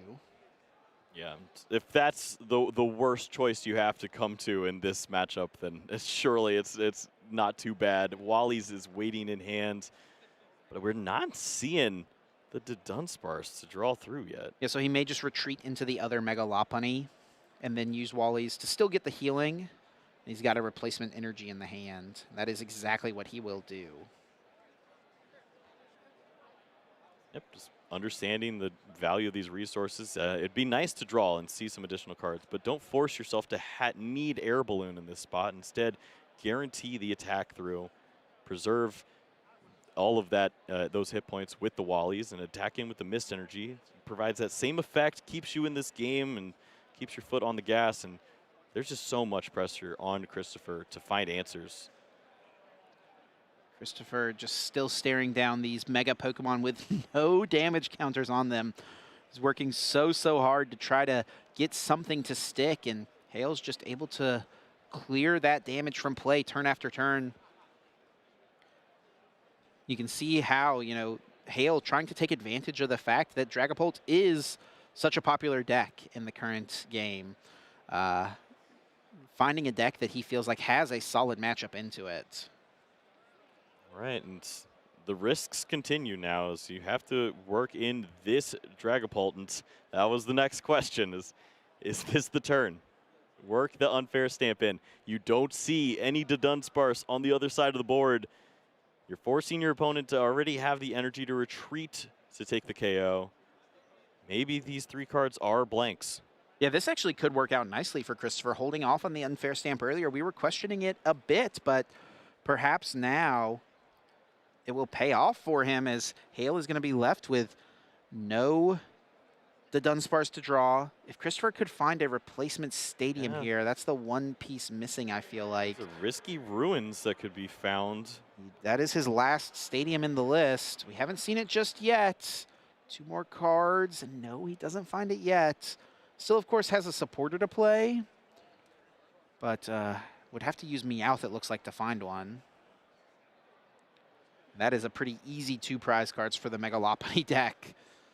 Yeah, at this point, what other choices do you have? But once to hold on to that resource, will attack through just the 200, and what is waiting on the other side with Hale? He's 3 cards in hand, and I see some Pokemon, but a Hilda is definitely the piece you're looking for. And this is going to guarantee that Hale can attack here. He's not going to be able to Wallies and heal this Megalopony, but he can get himself a Dunsparce to prepare for a future turn. But more importantly, he can get an energy card. He'll retreat this Megalopony EX into the other Megalopony, and he'll be able to Gale Thrust, take a KO, and set himself up to close out the game on the next turn by needing to take just 1 single prize card. With the Dunsparce, maybe even draw first with this, see if you can find that perfect answer and not have to retreat this energy. You could find Air Balloon and just move this Pokemon, then use the Wallies. Yeah, he may not go for it, though. There is still 1 prized, I believe, right? So maybe, Air Balloon's not always a card that you check for being in the prizes. He is going to go for it, the runaway draw here. I guess the risk is pretty low now, right? Because all the disruption is gone for Christopher, he's assuming? I would hope so at this point. I've seen plenty. Second Judge, come on now. Yeah, there's a lot. Harlequin. We'll see. Did find that other copy of Dunsparce to help out and see some resources. Plenty to go through with the next turns, but now just needs to hold on, and the retreat will do that. Yeah, he actually doesn't have a way to get a Dunsparce down here. Oh, no, there is an Ultra Ball, okay, hiding in the hand somewhere, so he will be able to still get down a Dunsparce here to get into the Dunsparce on the next turn. And I think worst case scenario, it did look like the Abra was actually in the hand. Almost retreated, or almost discarded the energy. Does need that. That'd have been something. It definitely needs the energy card here in order to get into the other Megalopony. And you can see, you know, Hale really just trying to take advantage of the popularity of Dragapult here. It seems like he has found a deck that has a pretty good Dragapult matchup, Kyle. Yeah, he has stonewalled it. There's truly not an answer in sight. It doesn't matter if you can deal 260 to the bench. There's no damage that's flying onto the board, and anytime you attack through to this Pokemon, you see the recovery. It's just so easily accessible. Christopher, he does have acceleration with that Blaziken. There's definitely a chance to see another Dragapult this turn, but can you capitalize on this? I mean, with Boss's Orders in his hand, he could target down some prize cards, but you're still dealing with that Megalopony at some point. Yeah, getting through this second Megalopony. It feels like at some point in the game, the Dragapult player will be able to get through one Megalopony. It's getting through the second one that is such a hurdle. I think that speaks to the Blaziken play. If you place that damage on that Pokemon, maybe a Monkey Dory or something at some point would help you soften it up to a KO range. Here is the Seething Spirits of Blaziken EX, bringing back a basic energy card from the discard pile, putting it onto, looks like the Drucloak in the active spots. Will be a basic Psychic Energy brought back. Does actually not have the Fire Energy just yet. He's got just a pair of Darkness Energy, so if he wants to get off a Phantom Dive here, he's going to still need to find a way to get a Fire. 2 in the prize cards, or 2 in the discard pile, excuse me, and still 1 prized, so. Yeah, just, so we see 2 Stretcher played as well, and Yeah, that's all his stretcher, Kyle. There are no fire energies left. Yeah, this one is looking like it is going to be pretty difficult for Christopher to find a path. He can Jet Headbutt, he can get some damage into play, but all Hale needs is an energy and a boss, and he'll be able to take out the Dracloak on the bench. Many ways for Hale to win the game this turn. See if he can do it. Boss's orders being a big part of it. Energy boss is game. He doesn't have it yet, it looks like. He's got Pokegear in hand, though. Again, this sequence of the Dunsparce versus Pokegear first. Which one is better? Looks like he will go for the Dunsparce initially. Runaway draw, finding 3 cards, and another Pokegear added. Just continues to add to this, and with not finding a Dunsparce on this spot, you do always have a chance to just reload, go back in with the Wally, slow down, and attack in with Lopunny. You have the energies to retreat and continue that, but you have the wind staring at you if you can find it with the Pokegear. Let's see if you can find that boss's orders now, and there it is. There is the boss. There is the energy card, and Spiky Hopper takes down the Dracloak, and Hale Obernulty a convincing round 8 win. Yeah, you were talking about this deck from the start of the tournament backstage, and sure enough, it is a contender. It lines up so well against Dragapult, and with it being over 30% of the tournament out there, I'm sure Hale's had a pretty good time with it. Yeah, the big problem with the deck is the fighting decks, and it does feel like they've fallen off a little bit in the format thus far. There was a Garchomp in top cut at Prague, but other than that, Lucario didn't do the best, and we saw neither of the fighting decks were super prevalent in our day 1 metagame. So I do believe Hale's actual one loss was to a Garchomp, so he hit that one and is hoping to avoid the fighting decks for the rest of the event. Yep. Well, we'll see if that wish comes true, but for now, take a peek at our replay. We jump back in, see what happened here, as Hale set up so strong to a point where we almost wondered if you even need to attack through. Still went with it and found 3 prize cards earlier than you could ever imagine. Yeah, really strong setup there for Hale, and just effectively set Christopher back just way too far. Christopher was starting the game down 3 prize cards, and really no way for him to come back in that one, even after finally getting a Dragapult established. And here in the next one, you know, both players set up nicely. The Rockets Watchtower stuck in play for a long time, which you think would mean Christopher would have been in a favorable position, but Hale's efficiency of attacks, just needing so little to streamline his options, put him in a really solid position. I mean, look at this board for Christopher. He had multiple stage 2s set up. Yeah. 3 different stage 2 Pokemon in play with the recon directives helping, but without hitting that perfect 330 at any point in time, it doesn't matter. You can't set up a big enough, wide enough board to combat the healing power alongside this Mega Lopunny. Yeah, congratulations to Hale.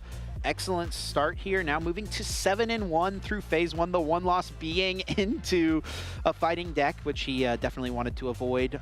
Yeah, well played as well to Christopher. He's going to be able to move into phase 2 here at 6-2. I think there's certainly a lot for him to learn from that game moving forward, and still has a chance to make a run here in this event. Yeah, I mean, this is probably the first time you're playing against this style of deck in the Mega Lopunny, and there's a lot to learn from it too. It's finding that perfect time to attack in, lock out the abilities, and see if you can come up with a plan. It almost worked out in a few different spots, but I think my big question marks were around that Ultra Ball turn in Game 2. That's there were a few different ways to go. I mean, it effectively did nothing, right? He got the Meowth, didn't play it immediately. Had the torch. Put the stadium into play, right? So he was never going to be able to play it unless Hale bumped the stadium.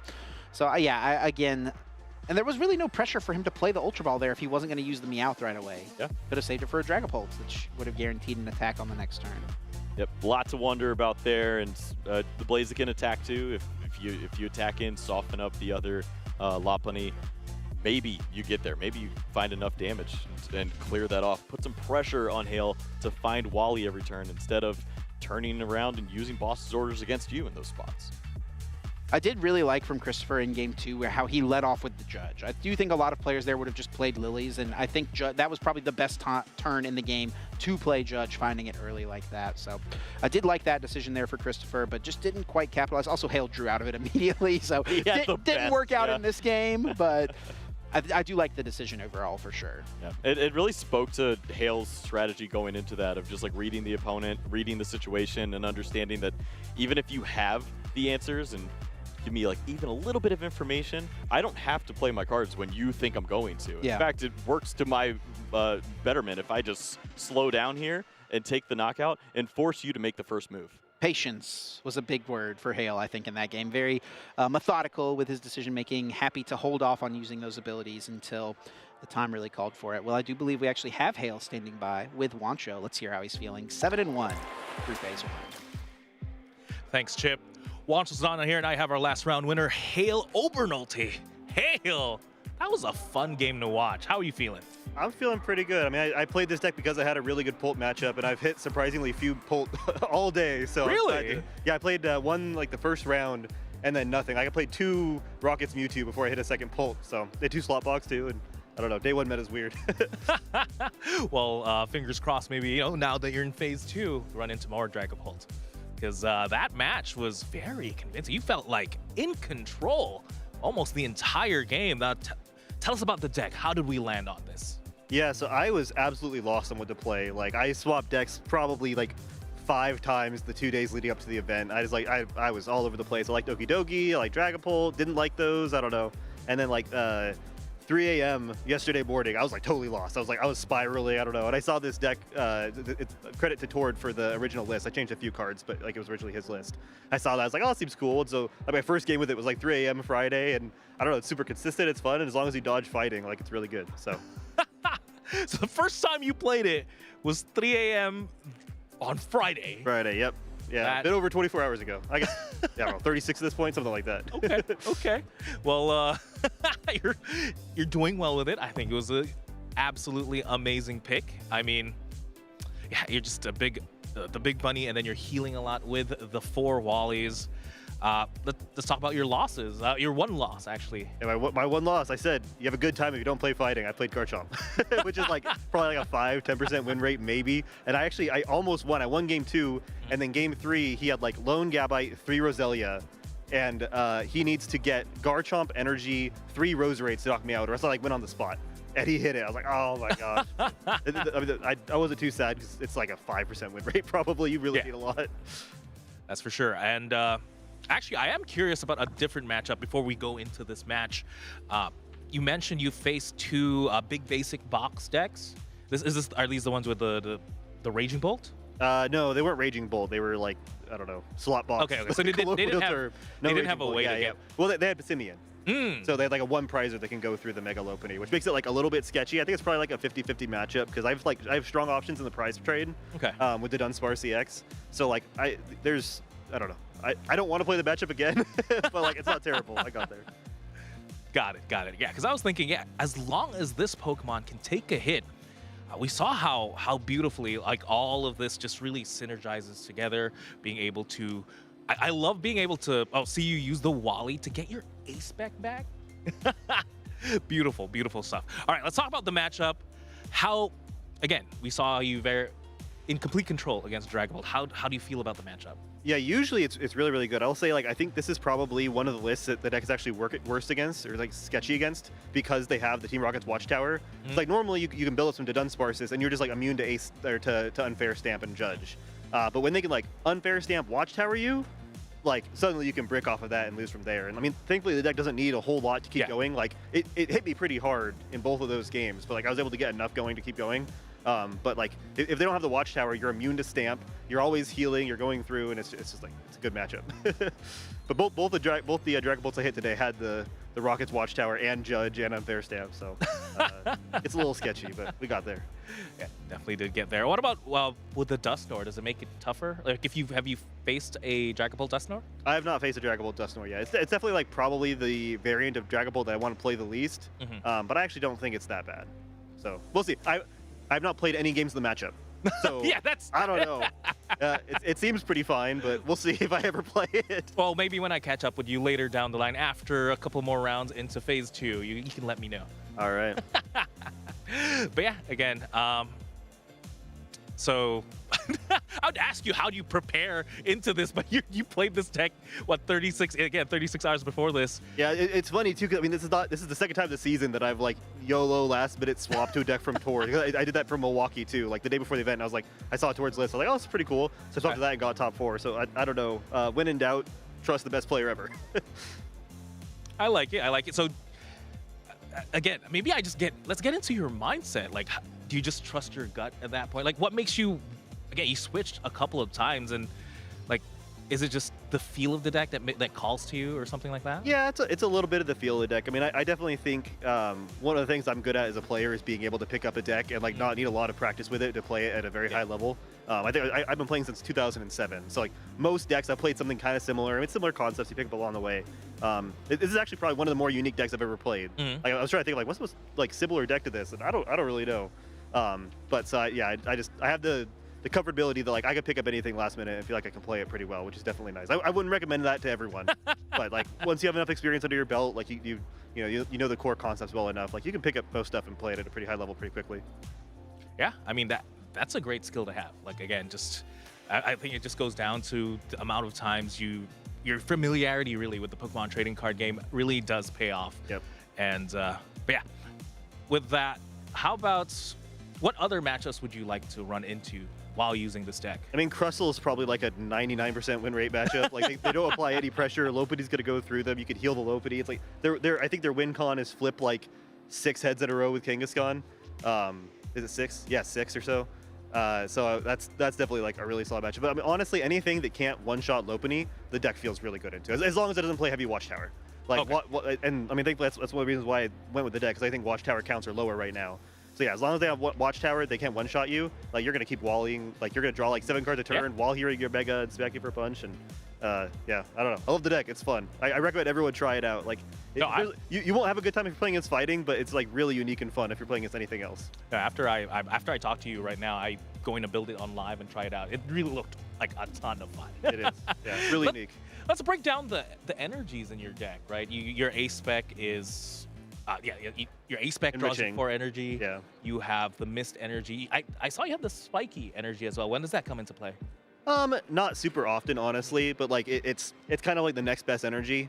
There's no like real appeal to running basic energy in the deck. Yeah, and so you need something that gives energy. And spiky. I mean, the math comes up sometimes. I won't go too deep into it. Okay. But it's kind of just better than the next best energy, but not like game changing. Fair enough. Just a couple more questions before I do let you go. And actually, just what tips would you give someone you're into phase 2? Someone whose goal is to make it to their first phase 2. What tip would you give? Yeah, I would say don't do what I did. Like, get comfortable with your deck. I think for most people, like if that's your goal is like making phase 2, like probably you should get really comfortable with the deck. And like I think people agonize over like, oh, is this deck a bit better than this deck? Or oh, what if I hit these matchups? But like in day 1, you can hit weird, crazy matchups and whatnot. Like the most important thing is just being comfortable with your deck and playing at a high level. Because like frankly, I mean, kudos to the game designers, because like the decks are really well balanced overall. Like Dragapult's obviously very strong, but there are so many strong decks out there, and if you like pick up a reasonable deck and learn how to play it well, like that's the most important part. Don't like agonize over like, oh, maybe I should swap to this, maybe I should swap to this. Like until you're like the top level, like get comfortable with the deck, play it, understand it, and probably have the most success with that. Great tips. Anyone you want to shout out? Oh yeah, definitely. My wife and kids. My wife's a trooper here, taking care of our almost 3-year-old and 4-month-old. So her support means the world to me. So huge props to her. Out here on Mother's Day, nonetheless, tomorrow. She'll be taking care of the kids while I'm playing Pokemon. So love you, Miranda. Other than that, all my friends, Jeff came out to support me, and I don't know, Tyler, Magdalena, Johan, Adam. I'm forgetting people. I don't know. All my friends that support me and help me do what I do. Amazing stuff. With that, best of luck into phase 2. I'm sure we're going to see more from you. I'll try and catch up with you as well, maybe later down the line, see how you fared into phase 2. But yeah, great stuff again, Hale. With that, we're going to throw it back to the casters for more Pokemon action. Yeah, congratulations to Hale. An incredible start thus far, and it looks like he's full steam ahead here. If he can dodge fighting decks, seems like he feels pretty good about his position heading into phase 2. I mean, mathematically, it seems pretty good. You're 7-1 moving into phase 2, and I don't know how many fighting decks are sitting there. Probably none. Could be a good time. I know how many Dragon Balls are sitting there. A lot more. A lot more indeed. Yeah, congrats to Hale. Always someone who I love seeing do well in the game. So looking forward to seeing his run continue through this event. Always fun as well to feature someone when it feels like they've kind of come up with something that is unique and also like good, right? Sometimes we'll see someone come up with something cool and it's like, there's a lot of problems with how this deck works into the meta. This deck doesn't really feel that way, and it has a pretty good time into the best deck. Let's go ahead and bring Pablo in and get his thoughts on this Mega Lopunny to Dunsparce stack. No fighting in our graphic, right? I don't remember seeing any. They're on the best of the rest. Yeah, Mega Lucario is nowhere to be seen, which begs the question, like, maybe should we be seeing a bit more of these Pokemon? I haven't seen too many successful grass decks either, so I don't know. We saw a lot of Garchomp, right, in Prague a couple weekends ago, so where did they go? Did they not make the trip? They don't know how to swim? They're a shark. Swim plus hike. It's a land shark, pal. Yeah. You can't make it. Yeah, I mean, I think, as you mentioned, Hale is a very long-time player, very good, obviously, and seeing something unique, right? We did see a version of this deck do well in Prague, combined with Mega Frostlass. I think Mega Lopunny being colorless just makes it so versatile, right? We saw it included last season in like Zoroark decks and other things, but I think right now, Mega Lopunny with all the mist energy and spiky energy and just the versatility it has, I think there's definitely room for it to do well. But overall, in this match in particular, I think we definitely saw like very different approaches in terms of resource managing. I think Hale really showcased how just because you can play a card doesn't mean you have to, right? He had the Dunsparce, set up continually, just waiting back there until he really needed something. He could have used the ability at any point. He could have built massive hands, but he never needed to. So he was very cautious, very slow and steady, wins the race, and just ready to just keep attacking and applying pressure the whole time. Yeah, I think a big part of it too is just how efficient Lopunny is, and there's 8 energy in this deck. He can afford to just retreat them off as necessary because he only realistically, he probably only needs like 3 energy in this deck to get through the game because you're recycling the energy turn after turn. Yeah, the synergy between Mega Lopunny and the Dunsparce is just beautiful, right? And then afterwards we saw, I think, the crucial moment of the game, right? This Ultra Ball. I think this Ultra Ball is where things just completely spiraled out of control. We played it, I think, going through the whole deck, showcased that Christopher maybe was trying to go for Fezandipity, right? Expecting a knockout, holding it in hand, right? And then your Monkey Dory's probably going down, but then at that point, maybe you just hold the Ultra Ball, right? See what happens. You can just Ultra Ball next turn. You've already seen, I believe, Hale's ace pick at this point, so you know there's no unfair stamp coming your way. There might be a few judges, so I think holding on to Ultra Ball, just because you can play the Ultra Ball, it was a very costly one as well. It came at the cost of a Dracloak, right? So holding on to your resources, taking that extra time to, like, we had previously searched, right? Was the Fezandipity available or not? Like, knowing those little things can be the difference. I think Hale showcased really well all of these things, and how managing your resources properly can really make the difference, and not just playing every card that you possibly can during your turn. Yeah, I think it really speaks to getting out of that phase that we were all in last format, where we knew, oh, well, if I need to have an answer to this, I'll just play that and set this up on my board. I know Iono's coming. I know that this is happening. We're not in that anymore. You've seen Enriching Energy on Hale's side. You know that it's very unlikely that you're going to see that supporter to surprise you in that spot and disrupt your low hand as it is. Just hold on to the resources and see what happens. Yeah, and sure, there's the possibility of Judge always, right? Or Harlequin as well. But overall, you didn't see any in game 1, so take the chances, right? Hold on to Ultra Ball, find better discards of your next turn of Return Directives, and then you can piece out Crispin into Ultra Ball for Dragapult. Or if you need the extra draw, you can go Ultra Ball for the Fez, right? Or by the Ultra Ball being an Ultra Ball in your hand, you have all the flexibility in the world. Once you commit it, it's over. And if your opponent's turn hasn't happened, then, like, sure, you could try to predict what's going to happen, but clearly, I think, the Meowth into the Rocket's Watchtower, that's where everything just like turned around and honestly left Christopher with a very low chance of winning this match. Yeah, and we saw there too that there was a Torchic still in hand. Yes. Chose not to play that down. That could have led to some other routes, maybe attacking a little more aggressive in those spots, finding some more energies, just missed out on that chance because he was a little shell-shocked to not see the Pheasantipity there. Yeah. Yeah, and I mean, it happens, right? Like, we can all make those mistakes. It's just, those are the key things which you need to really get right in order to succeed at the highest level, right? So it's time to like recoup and learn from that and just like change the mindset of, I have the card, can I play it? Yes, I play it. The question should be, do I need to play it right now? Can I hold on to it? Most of the time, the longer you hold on to cards, the more versatility and options you have, right? Some things you do have to play immediately, many others you don't. So holding off on that Ultra Ball, I think, could have shown us a completely different game just by not playing that one card at that point.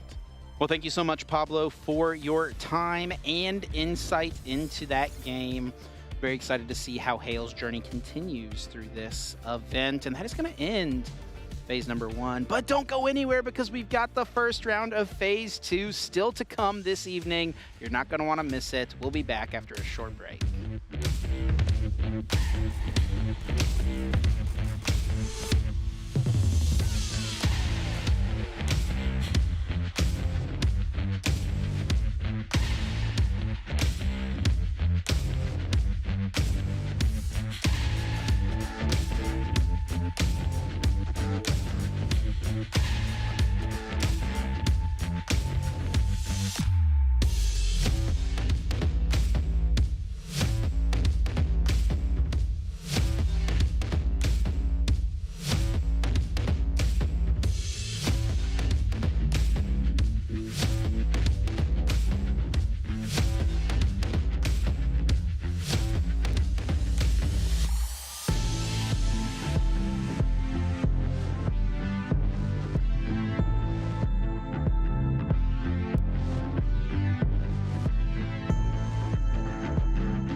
Hello, Pokemon fans. We're live here at the Los Angeles Regional Championships, where it's the first North American event post-rotation. That means Regulation G is gone. G for gone, but not forgotten. I'm asking a ton of people here what deck they miss in Regulation G. What do you miss? For me, it's Gardevoir EX. It's a deck I've played all season, so I'm really sad to see it go. What deck do you miss? Gardevoir. I think Gardevoir is just like the most fun skill expressive deck we've had in so long. I'm going to miss, I know it's probably a basic answer, but I'm going to miss Gardevoir. I think like we've had so much Gardevoir, but it's so cool to see such a skill expressive deck continue to perform well over all of its iterations. And I really enjoyed learning the deck and playing the deck to many events. Goldango, the Energy Search Pro. Yes, Energy Search Pro Goldango. I miss Joltik Box because I miss going with Iron Hands and going. I'd say Miraidon, but you know, at least I won't whiff any more generators. I'm gonna miss Miraidon because there's like no better feeling than hitting 2 energy off your generator. I miss G-Block Raging Bolt, Slitherwing, Sandy Shocks, Professor Sada's Vitality. I don't know, I just miss him. Hey Pokemon trainers! Welcome to Pokemon Championships History, the series where we take a look back at some of the most important and exciting matches in the history of the Pokemon Championship series. This time, I'd like to focus on a deck that nobody could have predicted would be a world champion before it won in 2016.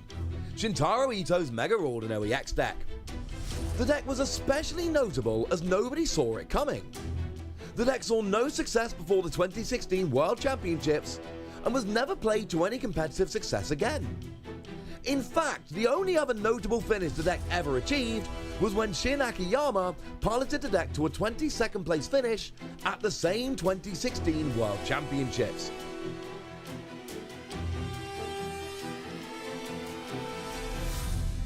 Now, Mega Ordinary X was a card that almost the entire player base had overlooked.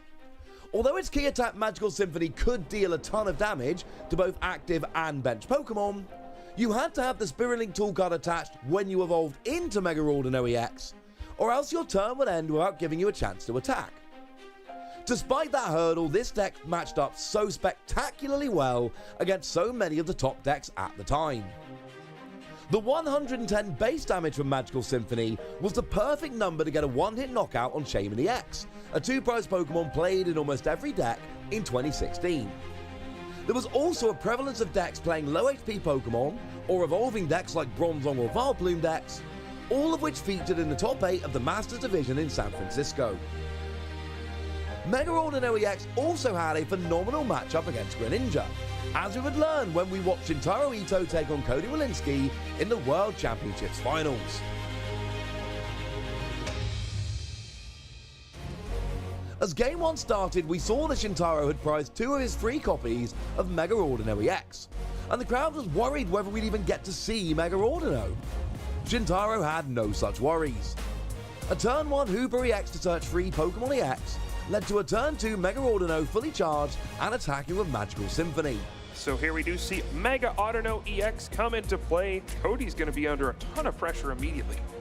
After a double KO on turn 3, Cody had seen enough and conceded, putting Shintaro a single game away from becoming a world champion. Shintaro takes game number 1 in immediate fashion. Mega Audino EX absolutely dominates that first game. Game 2 went almost exactly the same. Shintaro was forced to attach or discard all of his Spirit Links on turn 1, giving Cody a single turn to try to find Startling Megaphone and force Mega Ordino to end the turn when evolving. But this was not to be, and we again saw a turn 2 Magical Symphony taking a KO. Turn 3 saw Lysander play to take another double KO, and once again, after just 3 turns, Shintaro had taken the game, giving him the World Championships final victory in 6 turns. It's over! This is it! Mega Audino EX! Shintaro Ito came into Worlds 2016 after back-to-back Japanese National Championship top 8 finishes, but left as a household name, something he would only further solidify with a second-place World Championships finish 3 years later. For now, Mega Ordinary EX remains the most surprising deck to ever win a Pokémon TCG World Championship. Thanks for watching, and make sure to let us know your favorite competitive Pokémon TCG moments using the hashtag #PlayPokemon. Hello, Pokemon fans. We're live once again here in the Los Angeles Regional Championships. I have Noah Sakajan, last regional champion, and right now I'm going to test him on his Pokemon knowledge. Well, your Pokemon card design knowledge, really, because I have a couple of zoomed in images and you're going to have to guess the card. You ready? I'm ready. All right, here's the first one for you. That's a Pokemon card? That is a Pokemon card. That's one clue. Okay, that's a good clue. That's a good clue. Another clue for you. It's everything that I'm about to show you is from Ascended Heroes. Okay. Oh, I don't know. You can guess. You can guess. You can do it. You're regional champion. Surely you know your Pokemon cards. Oh, this is so embarrassing. They're gonna find out I'm a fake fan. Oh no. Sigilyph? All right, so Sigilyph, you're gonna lock that in? Unfortunately, it's Pikachu. That was my next guess. How could you not get Pikachu?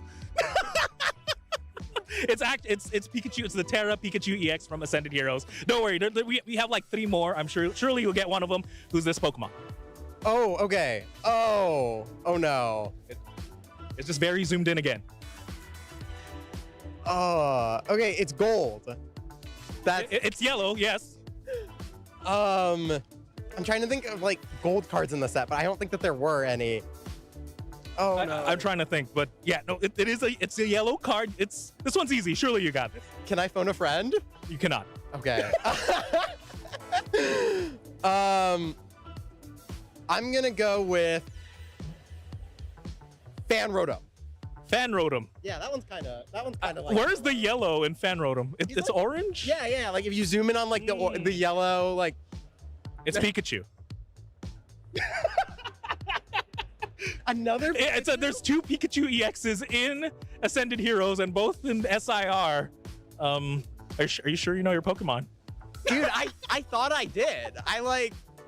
Nah, I did make that one. That one was a trick. It was very tricky. This one. Surely you got this one. Okay. It's a Zoroark card. Okay. Yeah. You should. I can do Who's that. this? Oh. Oh. I didn't even zoom in. I just literally cut the name of the card. That's it. I'm gonna go with.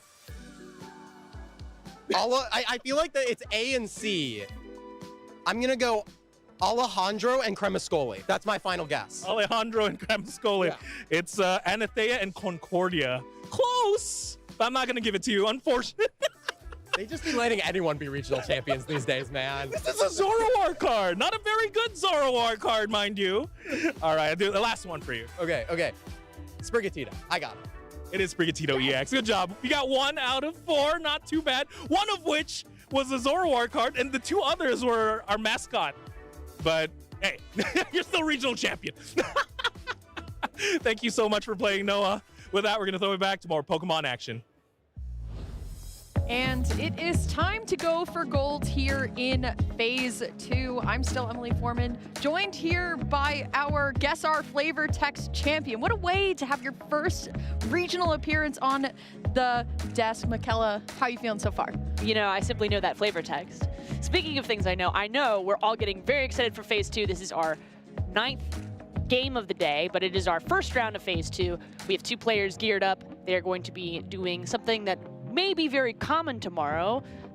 I don't know if we're allowed to talk about it yet, though. We don't have players yet, so don't have them yet. We'll leave it for the surprise just a little bit later. But let's talk about what is doing well. Just because we have access to our pairings, we want to make sure everybody's looped in at home. Got to talk about some of the decks that are doing well. Now, Dragapult, of course, you could probably guess is doing well. Slowking, 701. What else is 701? Festival Lead, 701. Raging Bolt with the Solrock Lunatone package, 701. Wait, really? Yes. with Solrock and Lunatone and Raging Bolt? Yes. Oh, that's beautiful. I love that. It's super exciting to see. But then again, we do also still have some great decks at 7-1 as well. We do have a bunch of Alakazam players still, of course, cooking at 7-1. But also we saw Hale with the kind of like this normal box, right? This colorless box of Dunsparce and Mega Lopunny. So I'm excited to see what we're gonna get in Phase 2. Yeah, I'm honestly, every time I see these deck lists, I'm floored at how much went into each one, because there's a lot of thought about what the standard archetype is, and you can find deck lists online very easily. But coming up with the one tech card for regional that sets you apart, it's a skill that everyone wants to build, and when you get to see it in action, you can feel how much effort went into each deck selection. Every 60 cards, there's maybe 1 or 2 that are unique to you, that really sell your personality as a player. You know, that kind of ever-long, like, oh, what is I have 59 cards. What about my 60th card? And sometimes that 60th card helps and or hurts you. So it really just kind of depends on how you wanted to kind of tech for this regional. I mean, there was a lot of data online that you could have looked at. There were previous regional results as well. So I wonder how exactly that's going to phase into Phase 2.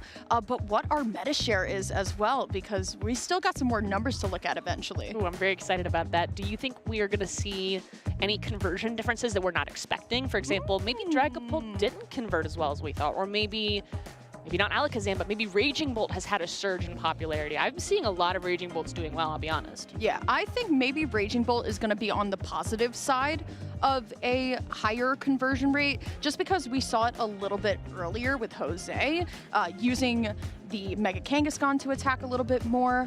I'm wondering where the festival leaders are kind of at, because I did see a couple of people saying, you know, it was an 0-3 drop kind of deck.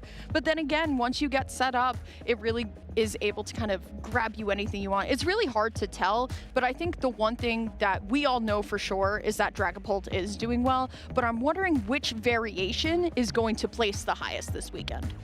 And that's the question on everyone's minds. If you're looking for that best deck in format, if you want to figure out what the best one is, it's rare that you're not really sure which variant of it. You know, that's the cool thing about Dragapult, is that it is balanced. It's not just every Dragapult's the same 60. Every Dragapult deck is a little bit different. Even the Dunsparce edition was new for a lot of people, this format. Excited to see how exactly it's going to play out as well, because I think a lot of players are playing like that Dunsparce EX, for example, as a counter, but then maybe you don't even hit Crustle this tournament because you expect everybody to adjust to Dragapult Dusknoir, and then you're like, this Dunsparce EX isn't going to be doing much as well. I'd also love to know what the A-spec breakdown is as well. I'm wondering if Hero's Cape converted over into Phase 2 as much. We know Unfair Stamp is going to be on the higher end of what the better A-specs are this tournament, but I'm wondering if Hero's Cape kind of held on a little bit longer.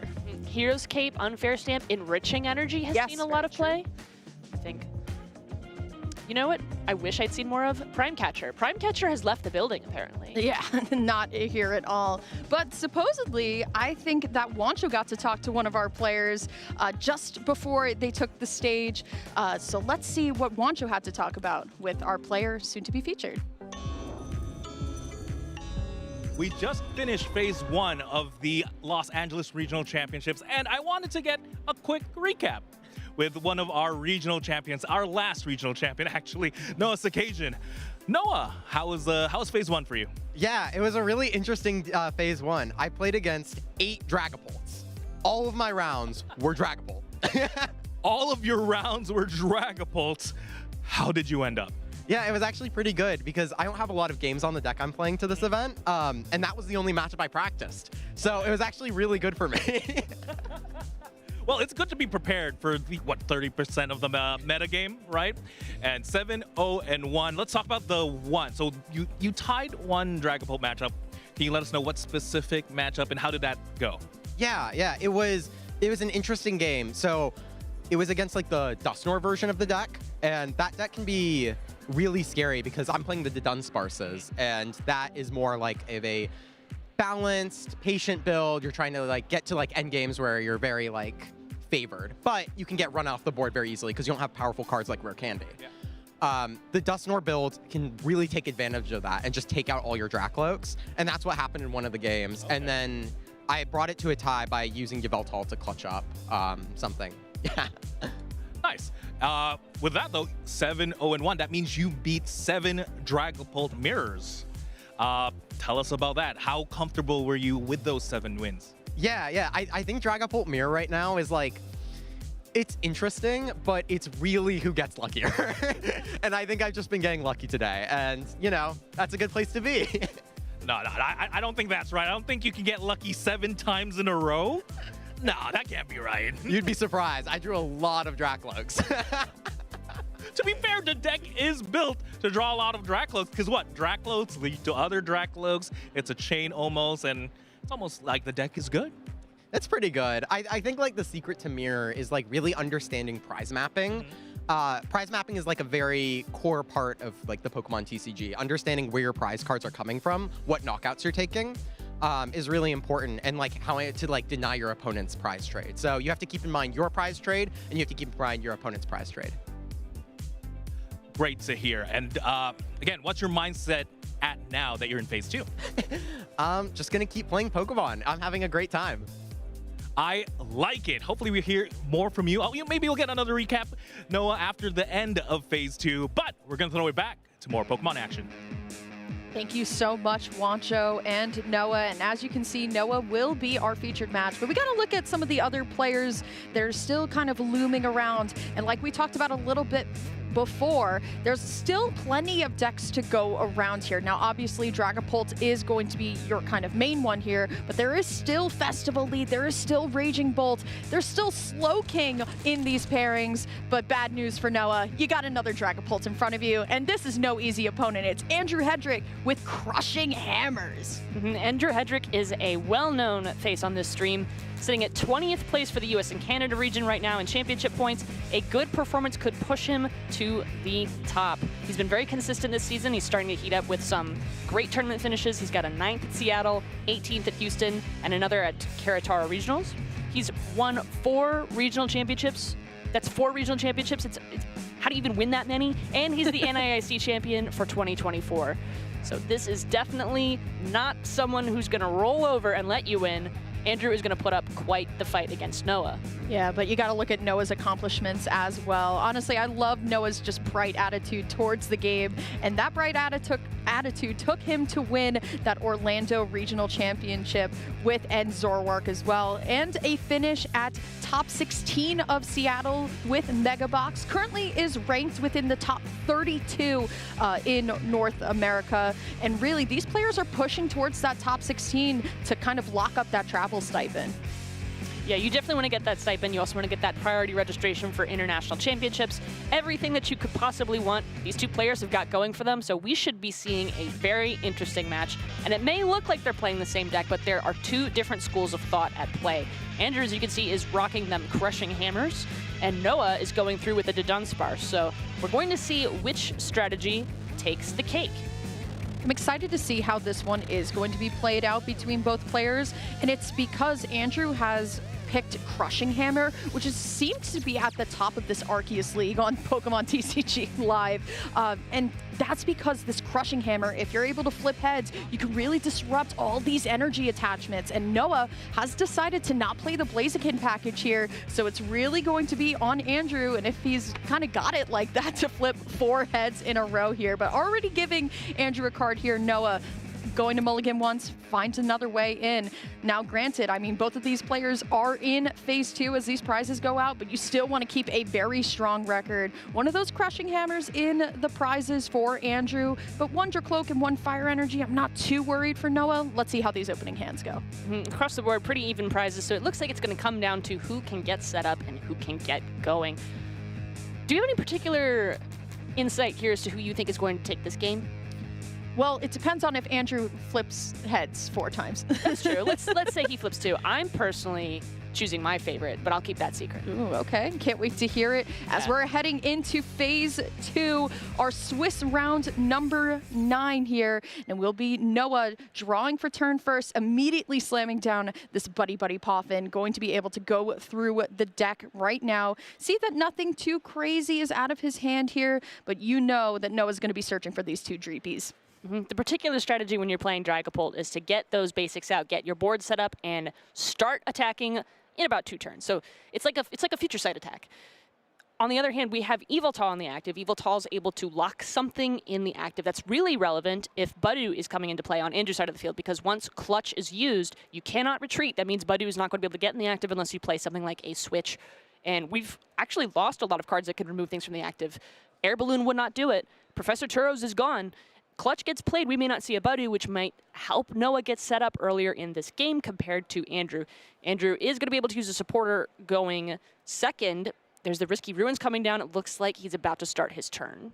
Heading back on over into Andrew's side, it's nice to see both players start off with a Buddy Poffin within the hand as well. Andrew does also have the Pokepad as well if he wants to keep going here. But if I'm Noah, I can't ask for a better board. A couple of Dreepy down and 1 Dunsparce, so Noah is going to be able to at least go through the deck and draw some more cards here. But let's see on Andrew's side. Once again, he's playing this Crushing Hammer deck as Dragapult style deck in order to throw off these energy attachments. How is Noah going to be able to get around these hammers if they're successful? The answer to Crushing Hammer is going to be Night Stretcher, and there's only 2 of them in that deck. So he's got to be very careful about how he attaches or holds cards in his hand. There's another strategy you can do, which is if there's a card that you think your opponent can discard, you keep it in your hand, even if you could attach it. Maybe there's a turn where you want to drop an attachment down, you have it available, but you choose to hold the card. That's a way to make sure that effects of your opponent's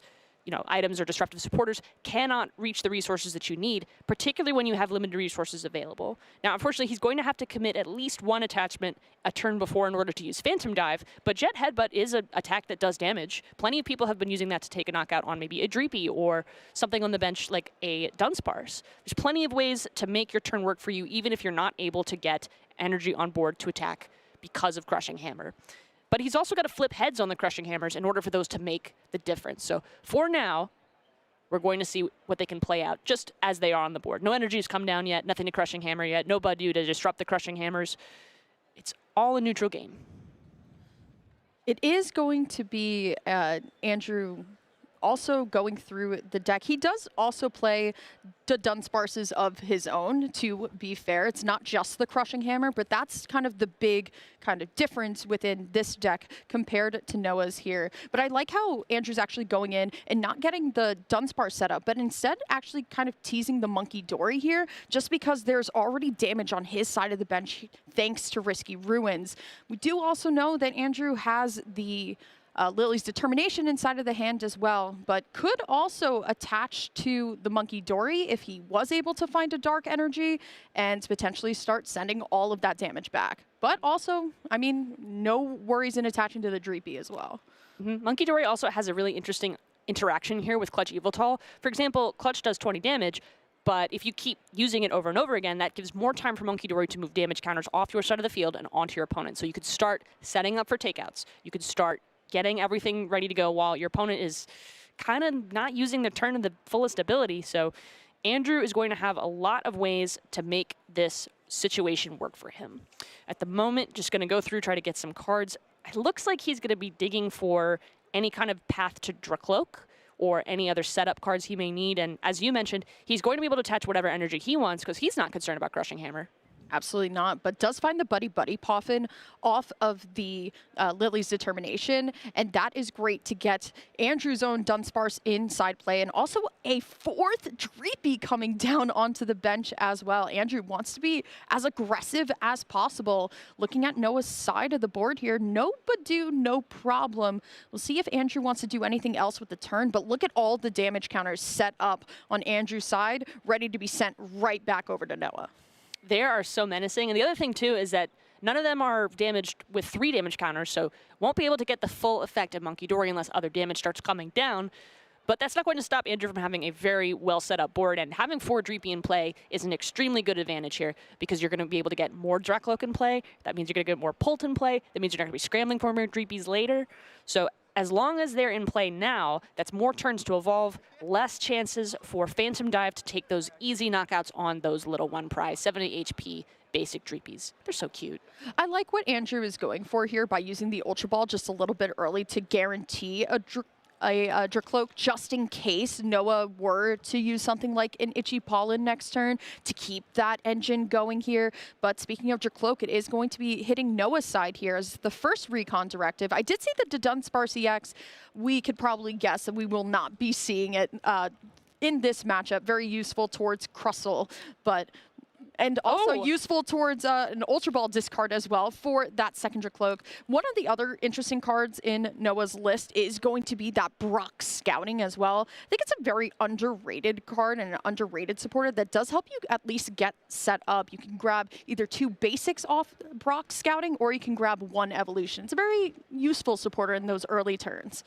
It's kind of like Dawn or Hilda, except instead of searching for an evolution or a guaranteed Pokemon of a certain stage type, you could use it at any turn of the game to just get exactly what you're looking for. You know, it could be a Buddy Poffin, it could be a Pokepad. It really depends on where the vibes are. So because Brock's Grid is in the discard pile, it looks like Noah is pretty confident in the hand and the board state available to him at this time. Okay, he's going through. I guess he's trying to find more pieces just to... There's a Monkey Dory in hand. That's definitely something he's looking for. You want to have your own Monkey Dory anytime your opponent is moving damage onto you. You want to be able to counteract that. You want to heal off your own damage. You want to be able to prevent it from stacking up for multiple Monkey Dory. I don't believe that's an issue with the bench state as it is, but it could be in the later turns once some of the Dreepy and Dunsparce get off the field. Well, speaking of Dunsparce, 3 more cards here for Noah. You got to count it up real quick, right? I mean, 8 off of Lily's Determination because no prize cards have been taken, plus 3 already here too. There's the Pokepad to also reset the board here, or Noah can go in and find another Dreepy here too. I'm interested to see what the attack is going to be this turn, if Noah's going to decide to use Yveltal Clutch here, or just actually go on ahead and start getting the energy down to threaten Phantom Dive here, like we've been talking about. There is a lot of damage on Andrew's side of the board that, granted, if Noah can get to next turn, maybe could take advantage of it. Okay, there's a pass over. It looks like Andrew's going to probably be our first attacker. We actually, you know, Rare Candy may not come into play this turn. Dunsparce and Dunsparce all the way in, drawing more cards, digging for those Dracloak at the moment. with 4 Drippy ready to evolve and play, that could be 4 Dracloak, that could be 4 Recon Directives, that could be 8 cards he has access to see, choosing 4 of them. That's an extremely strong move this early in the game, and being able to use that on recurring turns is one of the reasons why this deck is so feared by so many players and played by so many players. Just being able to see those resources and choose them while conserving the one card you don't take, each Recon Directive, extremely strong way to build late games, early games, and it looks like he's going to take a supporter off of that, which is going to further give him choices this hand. So I think he's going to see all 4 Dracloak this turn. Yeah, if he chooses so to find it there. No item lock as well, so Ultra Ball is going to be live. If Andrew wants to go back in and get another Dracloak down, I do not believe Supporter for turn has been used yet either, and we know that the Recon Directive did give over a Lily's Determination, so could very well be using this Ultra Ball here to grab second Dracloak and then attach the Dark Energy to Monkey Dory, send some damage back, or just get another Dracloak set up, and then seeing the Lily's Determination for potentially the 3rd or the 4th, but I do enjoy Andrew at least having 2 Dracloak down. And the other cool thing is that because an energy has been placed on Noah's side of the board, Crushing Hammer is now in play. If a Crushing Hammer flips heads, that changes who's going to attack first. That's going to change the prize map. That's going to change the entire flow of the match. Maybe we're going to see a Crushing Hammer off this Lily's. I feel like we've been hyping it up so much. It's kind of this threat looming in the darkness, and it's like, yeah, we just want to see it go through, right? Because even a Crushing Hammer now on this one energy on the Dracloak on Noah's side, that's gonna send him back a turn here too. So 8 fresh cards for Andrew here. We've got to see a little bit more of the Dracloaks there. Does have Pokepad, at least can get that started here. But another Recon Directive. I did see Dragapult. I didn't get to see the second card in hand. I don't see any hammers yet. There's Polt. Okay, Dragapult is going to be available soon. Okay, there's the Pokepad. That's going to pull up another Dracloak. That might lead to a Crushing Hammer, even if we don't get the Crushing. You know, actually, I want to talk about this. There's a whole other thing that Crushing Hammer does, which is it creates a mind game for your opponent, because the first time the Crushing Hammer comes down, you feel an adrenaline spike. It is right there in your heart. Because you're going, oh no, I attached all these energy. How many hammers are going to happen? What are they going to flip? It's a way to not necessarily get in your opponent's head, but make them start thinking about something other than the state of the game. Do you see it? Well, ask and you shall receive. Here it comes, the first one. Up, falling off the table. Got to go again. It is not in play if it goes off the table. What is it? And it's heads, sending Noah back a turn, getting the crowd clapping a little bit as well here. The crowd loves a little bit of chaos. Who doesn't?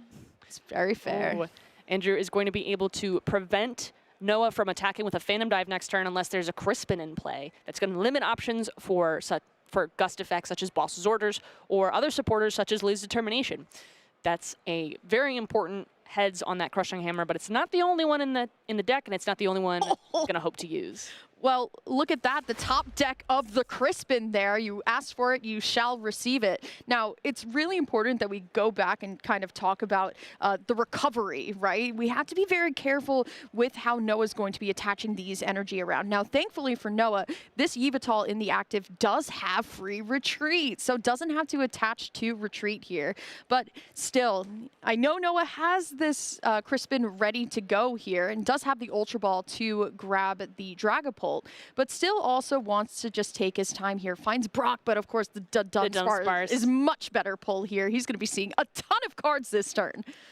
That is if he chooses to use it. There's always holding the Dunsparce in case of an unfair stamp. It's a well-acknowledged good play to just keep that around in case you need it. But also, if you have to put down another Dunsparce, that's another 2 damage counters on it. That's another easy knockout from Phantom Dive. So I would think you would hold the Dunsparce there, but it's definitely something you prefer to see on the field rather than just floating around hoping you get it off a top deck. Then again, Noah's had some great top decks already. 3rd Recon Directive coming into play here for Noah. Just building up the hand at this point, does have the Dragapult if he so chooses so, but I think the writing on the wall is using Crispin and getting that first attack off.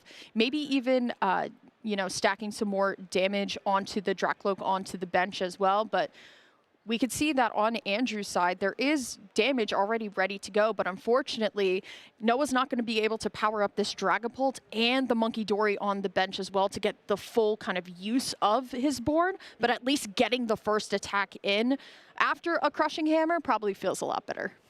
If you're not familiar with Crispin, all you do is you get 2 energy of different color types. One goes down automatically, the other one goes to your hand. Looks like he's choosing to get the Darkness energy anyway. Is this going to be a Jet Headbutt onto Dracloak using the 2 damage? I think it is. It's going to be a Jet Headbutt to move the energy onto the Monkey Dory and use Jet Headbutt to deal 70. With the 20 from the Monkey Dory, that's enough for a knockout. So that's going to create a progressed board state that's going to give... Ooh. Oh, it's going to hand instead. Yeah, we can probably assume that Noah wants to get ahead in the prize race now while there's no Dragapult technically on the board. So Noah's going to be able to spread out these damage counters and make it a little bit easier for himself a little bit down the line to deal with the high hit points that Dragapult EX has. Does have the Dark Energy in hand for that Monkey Dory next turn, but getting that first prize card definitely feels great. And then just stacking all the other damage on Monkey Dory as well. He's going to be able to grab the Ultra Ball off the prizes. How does Andrew respond here? Okay, Andrew's responses here are definitely he wants to get an attacker going, and he's got a great setup for that. But he's also going to be able to use Monkey Dory to full effect for, I would say, probably a knockout on the benched Dracloak. That does 2 things. 1, it's going to get rid of a way to get into Dragapult. 2, it prevents more Dracloak Recon Directives. And Secret Surprise 3, you're going to need to bench another Dreepy, which is going to create another Phantom Dive target, which is going to create another multiple prize knockout turn, potentially. So lots of benefit to taking a knockout on that benched, damaged Dracloak. But that's not the only option in play. There's certainly maybe a boss play available where you knock out both Dracloak. That way, you have no way to draw extra cards, and it combos extremely well with an Unfair Stamp, which may not come down this turn, but could come down in a future turn. And then leaving Noah with just 1 attacker for now, having to rebuild the board might, you know, throw a wrench in the plans here. I really want to see how exactly Andrew's going to kind of handle it, because I see both sides of the coin being really well. Taking your only Dracloak, or taking your search essentially out of game or out of play here. See how exactly he wants to go about it, but the Risky Ruins damage is really starting to stack up here. I think if Andrew were to find a Crushing Hammer this turn and then use it and have it be successful, that also might be a big problem, because then Noah's, unless with another Crispin help, not going to be able to power up that Monkey Dory. Another option available to Andrew is he could choose to use the Monkey Dory and then the next turn's the second Monkey Dory to try to create a easier knockout on this Dragapult. For example, a situation where you could have 60 HP remaining on the Dragapult, 2 Monkey Dories to knock it out, and then take your attack for a turn. That's another way you could get ahead on the prize race, because you don't need Phantom Dive to deal that damage. You could literally Phantom Dive anything else. So there's tons of choices available for Andrew, but it's not crystal clear which is his best one, particularly because it's going to depend on what he gets with any Crushing Hammers. If he's able to shred both energy off that Dragapult in the active and get rid of both Dracloak, that would be his ideal turn. Well, Pheasantipity might be the pull here, and it will be from the second Recon Directive. And now we're going to third. You know Andrew wants to just let these hammers fly here. Finds a Night Stretcher, though.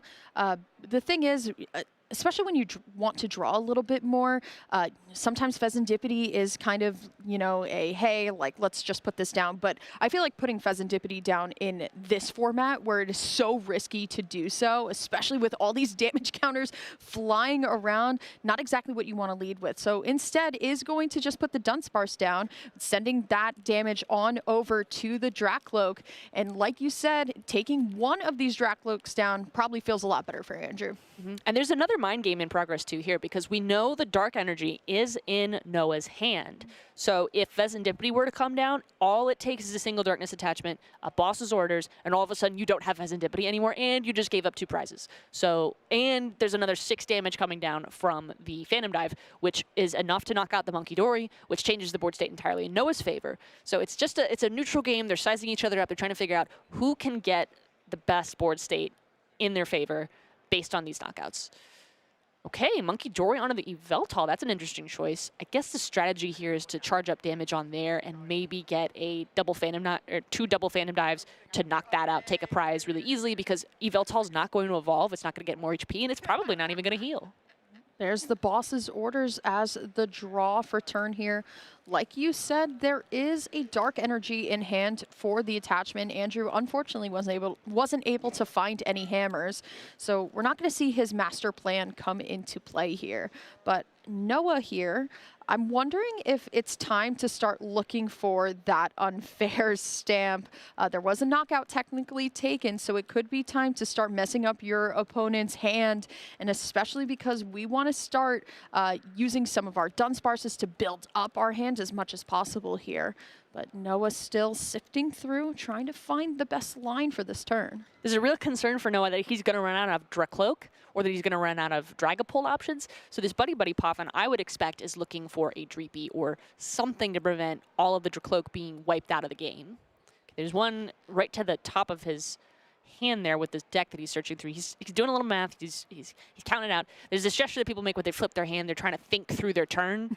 So that's what he's doing, and it looks to me like Dreepy's going to be the play, but he doesn't want to leave easy targets. Yeah, that's the thing too, right? Look at Andrew's side of the board. Andrew has 2 Monkey Dory down, 1 with Dark Energy already attached onto it, and no one knows that this Dragapult in the active is not going to go down this turn as well. So Andrew's going to have a lot of damage to really kind of play around with here. But the thing is, as well, there is 1 Dracloak in the prizes too, so does Noah want to use some of his recovery options to get those Dracloaks back into play, or is it going to be that energy that we've seen all day today be such a big factor in a Dragapult win?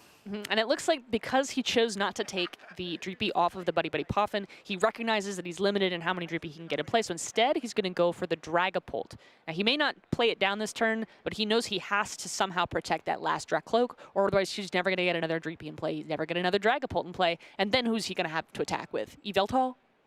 So it looks like he's got everything he needs to get going. There's the lilies into the hand. That's going to give him some options to draw. Maybe not an unfair stamp. I mean, we're hoping for an unfair stamp. I just don't know if he's going to get it. Well, Lily's Determination will certainly see us through here. 6 cards, just because Noah did take a knockout. Does also have 3 cards as well to draw with the Dunsparce if he chooses to use Runaway Draw here. So this is a big, potentially 9 cards that we're seeing here. Let's see if Noah's going to be able to find that unfair stamp, get things going here, or even just finds the Dark Energy, so at least can send some energy or send some damage back. But I actually really like the attachment onto the Dragapult as well to start setting up that next attacker, because Noah knows that Andrew is very healthy with this Dragapult right here and is going to lose this one now going into next turn. Okay, Monkey Dory is out of the picture. There's the Phantom Dive. That's enough to deal 200 damage. That's a 2-hit KO if that happens again. But Andrew has got a very, very scary board state.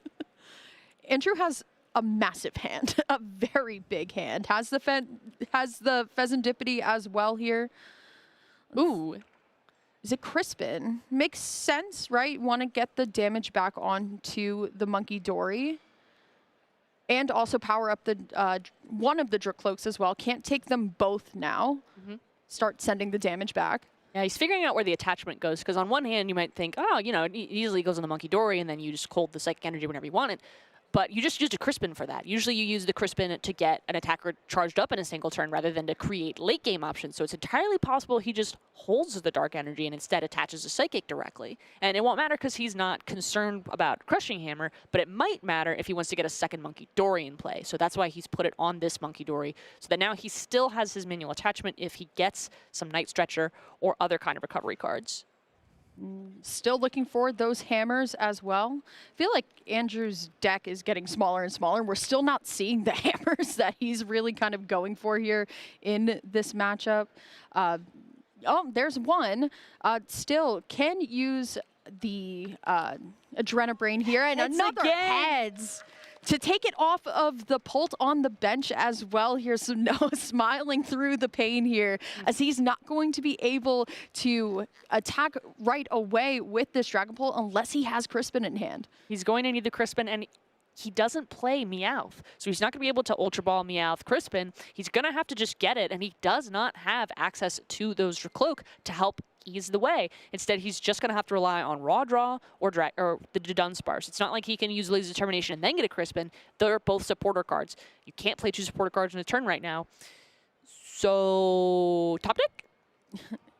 Always a will. If there's a will, there's a way, right? So we'll see if the Adrenabrain is going to be used for bringing the damage off of the Dragapult to go onto the opposing Monkey Dory as well. That would be kind of hard because, once again, you can't get the Dragapult and the Monkey Dory set up within the same turn here. So I'm interested to see if it is going to go that way, or if Andrew wants to kind of weave this damage around to be something else. So if there's a will, there's a way. When there's a Noah, is there a supporter?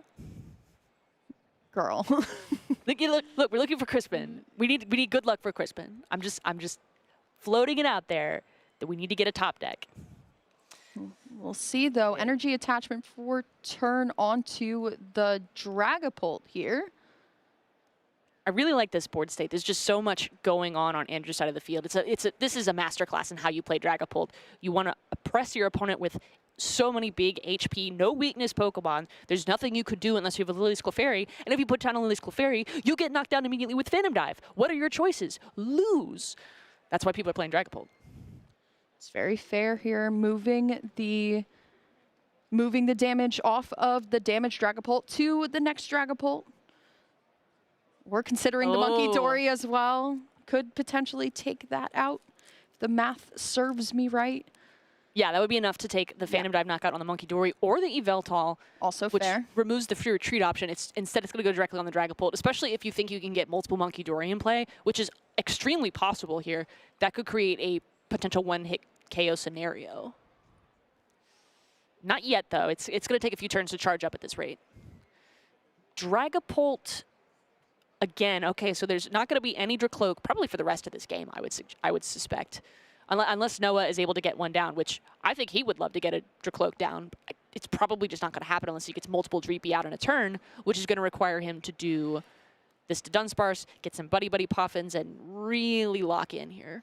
Well, there's the Crispin you've asked for. Yes. And some more cards to go along with thanks to that runaway draw here. And I really think you're right. I don't know how Noah's going to be able to comfortably re-establish his bench for the rest of the game here. Oh, okay. Ooh. It might be clutch time here. What's his best clutch target? I think it has to be Monkey Dory. Monkey Dory. Ooh. Choosing to go for the one without the energy attached. This is an interesting scenario because with all the energy already committed, you can't pick them back up with Night Stretcher. We're going to need to check these discards, make sure there's not enough energy available to attack. What does he do? Oh, he's scooping the game because he knows he's not going to be able to attack because all the energy are committed on the field. Oh, no, he scooped because he thinks he's losing. Andrew could have also flashed Crispin as well. Oh, that's true. Start attacking with the healthy Dragapult as well. But regardless, as quickly as that game came, it went. Andrew Hedrick is going to be our Game 1 winner here with this Crushing Hammers Dragapult. We've seen 2 heads so far, and it's worked out pretty well, right? And it was relevant. And you can see what happens when you start to kind of pick away at the ice sculpture of this Dragapult deck, of removing the energies. So Andrew going to be going ahead here. Let's check out this replay just so we can remember how this went down. It was Noah striking first with getting his Dragapult on board here, but it really came down to Andrew using just his mastery of this deck, stacking the damage counters around and really kind of dismantling the recon directives, the Dracloaks, that allows for Noah to really kind of sift through the deck and try and find his way through. I really loved the play right here where he put the damage counters from the Monkey Dory onto the Dragapult. He really had to think about it, but now that he did that, you can see he created a scenario where all he needs is 1 Monkey Dory, maybe 2, in order to set up the entire game state, take the multiple knockouts, take the multiple prizes he needs. But now we're going to go into game 2. Noah has got his back against the wall. He's got to move quickly, take these knockouts, and hopefully not see any more heads on the Crushing Hammers if he wants to win this set. Andrew is looking to go 8-0-1 at the end of this round, and Noah has chosen to go second in this game number 2 here. Maybe it's time to start seeing an itchy pollen back and forth here. Both players smiling. I just love like the vibe of this regional. I think a lot of people are having a great time, but Noah is just so bubbly. You can tell that he's always just having a great time. Big smiles every time you're in a phase 2 of the regionals with a 7-0-1 record is a pretty good day. You know, one game is not the end of the world. You've got a chance to bring it back. Plenty of time, plenty of skill. Using the strategic scoop there in order to buy a little bit more time to maybe either get a tie or hopefully a quick game 3. Noah is not going to just fold. Noah's going to figure out what the outs are. Okay, we're going to go right into the turn. Yep, and that's going to be Andrew starting us off with the one card that you definitely want to see going first as Dragapult, and that is going to be this Buddy Poffin. But my goodness, that's a pair of 2s in there. I'm not liking what I'm seeing. The Dracloaks all the way up at the top. Now, Andrew is used to playing, you know, without one hammer by this point, but double Crispin at the bottom. That's not good for energy acceleration. No, fortunately, gonna get those Crispins quickly, so as long as maybe a Badu comes into play, that's one Crispin in the hand. It's not the only Crispin available. There's still one that's not prized. If you can get the one that's not prized, that's a bit of a tall ask. Now, Andrew does have the option of Meowth EX to go get it, but I think he's running a little bit more energy as well, so he's less likely to need the Crispin in order to get an attack with the Phantom Dive going. But you never really want to lose options to the prizes. Yeah, and you can tell Andrew automatically grabbing Badu off of this Buddy Boffin as well. It might be a slower game here. Andrew does play 3 Crispin, so we'll have access to at least 1, but got to be very careful with it. I wonder if Andrew is going to be committing these energies just a little bit earlier so he can feel a little bit more comfortable just in case something were to go awry here, and that's going to be the Fire Energy attach and pass on over to Noah. Noah is having flashbacks of that last game of the 4 Dreepy board and is going, yeah, I'm going to do that now. It's my turn. Noah is going to immediately go searching for those basics and figure out his prize cards. Noah doesn't have so bad of a situation here. There's 2 Buddy Poffin, which is not great. But if you have a really strong hand anyway, it doesn't matter. Kind of depends. From what I was seeing on our feed, I didn't see any much else search. So that's why these Buddy Poffins being in the prizes may hurt Noah pretty badly right here. But honestly, we're playing a game of Pokemon TCG. Where would we be without our friend Badu here? Does at least have 2 Dreepy and the Dunsparce here. But of course, it is going to be Badu's Itchy Pollen, preventing Andrew from playing items for next turn. That's everything you need, particularly when your opponent did not play a Buddy, well, they played 1 Buddy Poffin, but did not play multiple and doesn't seem to have a Pokepad in hand. So it looks like that may be a huge limiting factor this turn. There's no more than 1 Dracloak possible for Andrew. That's good for Noah, who can get 2 Dracloak next turn. That's every little bit of advantage helping. It really is going to come down to what this League's determination serves. If it's a hand of items, Andrew is just going to kind of stare at his hand and go, yep, it's the regionals. But, okay, there's raw drawing the 2 Dreepy and the Unfair Stamp. So he's set up very well for the next couple turns. I'm more happy that Andrew's drawing double Dreepy under item lock here. That's definitely feels a lot better. No to Dunsparce just yet, though. We'll take the boss's orders, has the Unfair Stamp like you had mentioned. So now it's really Andrew now much happier to be set up here. And what a board state this is. This is Pokemon TCG. It's going to be item lock back and forth, back on over to Noah. I mean, double Dreepy off the Lilies is that is the best case scenario Andrew could have gotten here, because the Buddy Poffin he got was not going to be useful at all, and having access to the Buddy this turn is going to flip the same exact situation on Noah. You know, you did this to me, I do this to you. No Risky Ruins down, though. That's interesting. You'd think at this point the players are going, yeah, you know, we could get a Monkey Dory going, we could get some Risky Ruins going. Instead, both of them are choosing to hold off because I don't think either of them plays any other stadium, and I think they both recognize that. They don't want to immediately create situations where they can't get Dreepies down until they get their Dreepies down, and then do what Andrew did last game. See the cards off into Noah's hand. See how he's going to be able to maneuver here. Still under item lock as well, but can draw 3 more cards. It's just crazy that you can draw 11 cards in a turn. Finds another Dreepy as well, so the consistency here is only just getting better here for Noah. But still, I feel like in a lot of these Dragapult mirrors now, we're seeing so much of a slower game, and what more could you ask for? There's also going to be a relevant interaction later. Andrew only has a 1/1 Dunsparce to Dunsparce line. So he's not going to be able to get as many of them as Noah does, which means if there's no Dunsparce down, that's going to be an easy free prize off of Phantom Dive. That's going to create a disparity. That's one more drop in the bucket for Noah's side of the field. And this is a game of small incremental advantages here because they're so well matched in play skill, in play style, in deck. Despite the deck having lots of different cards, it's not a mirror 60. There's enough in common in the playstyle strategy that you need to make sure you get every micro advantage you can get before they're gone.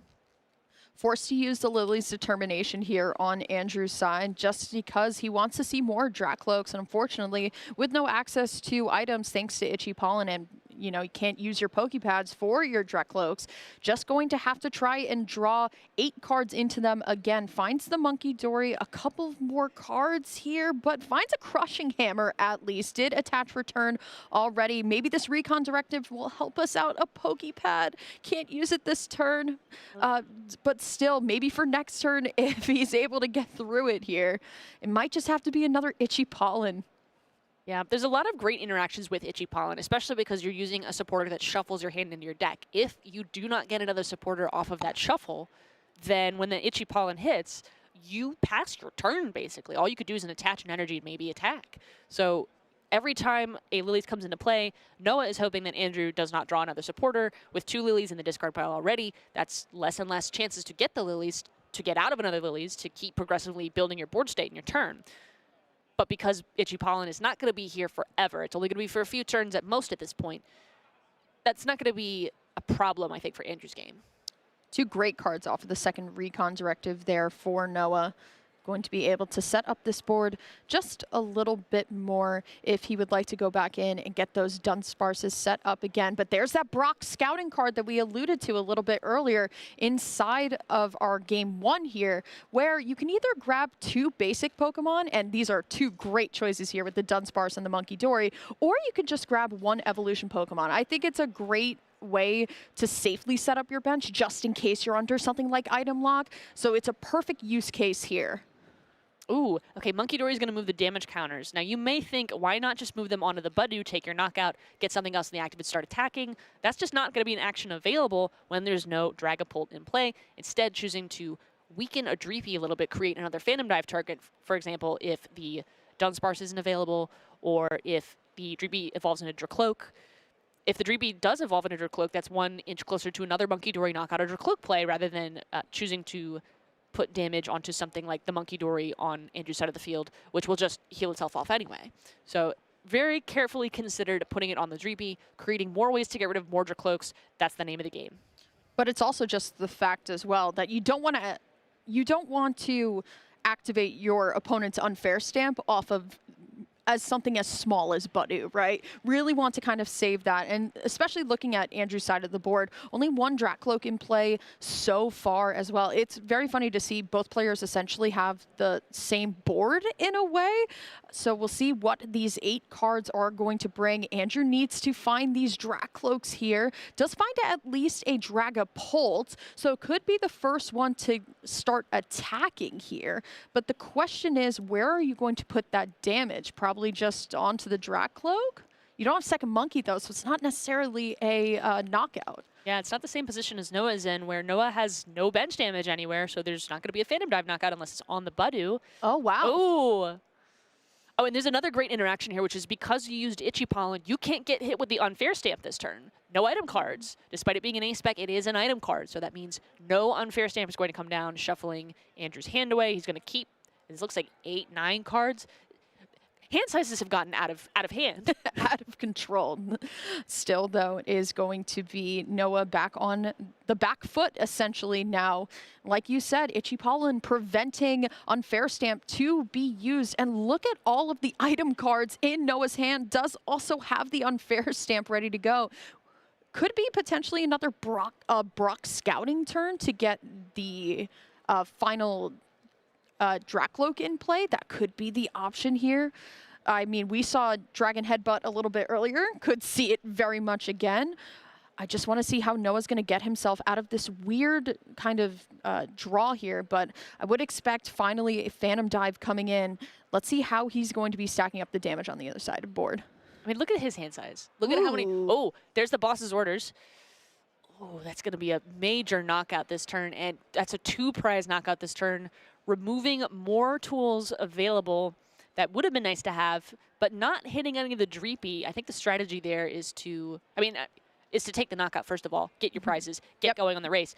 The other strategy there too is that the Dreepies aren't really threatening you right now. There's no Dracloak in play. You can use a Monkey Dory later to fix that problem because you're about to get hit with Andrew's Dragapult. 30 off the Monkey Dory plus 60 from Phantom Dive is enough to knock out a Dracloak.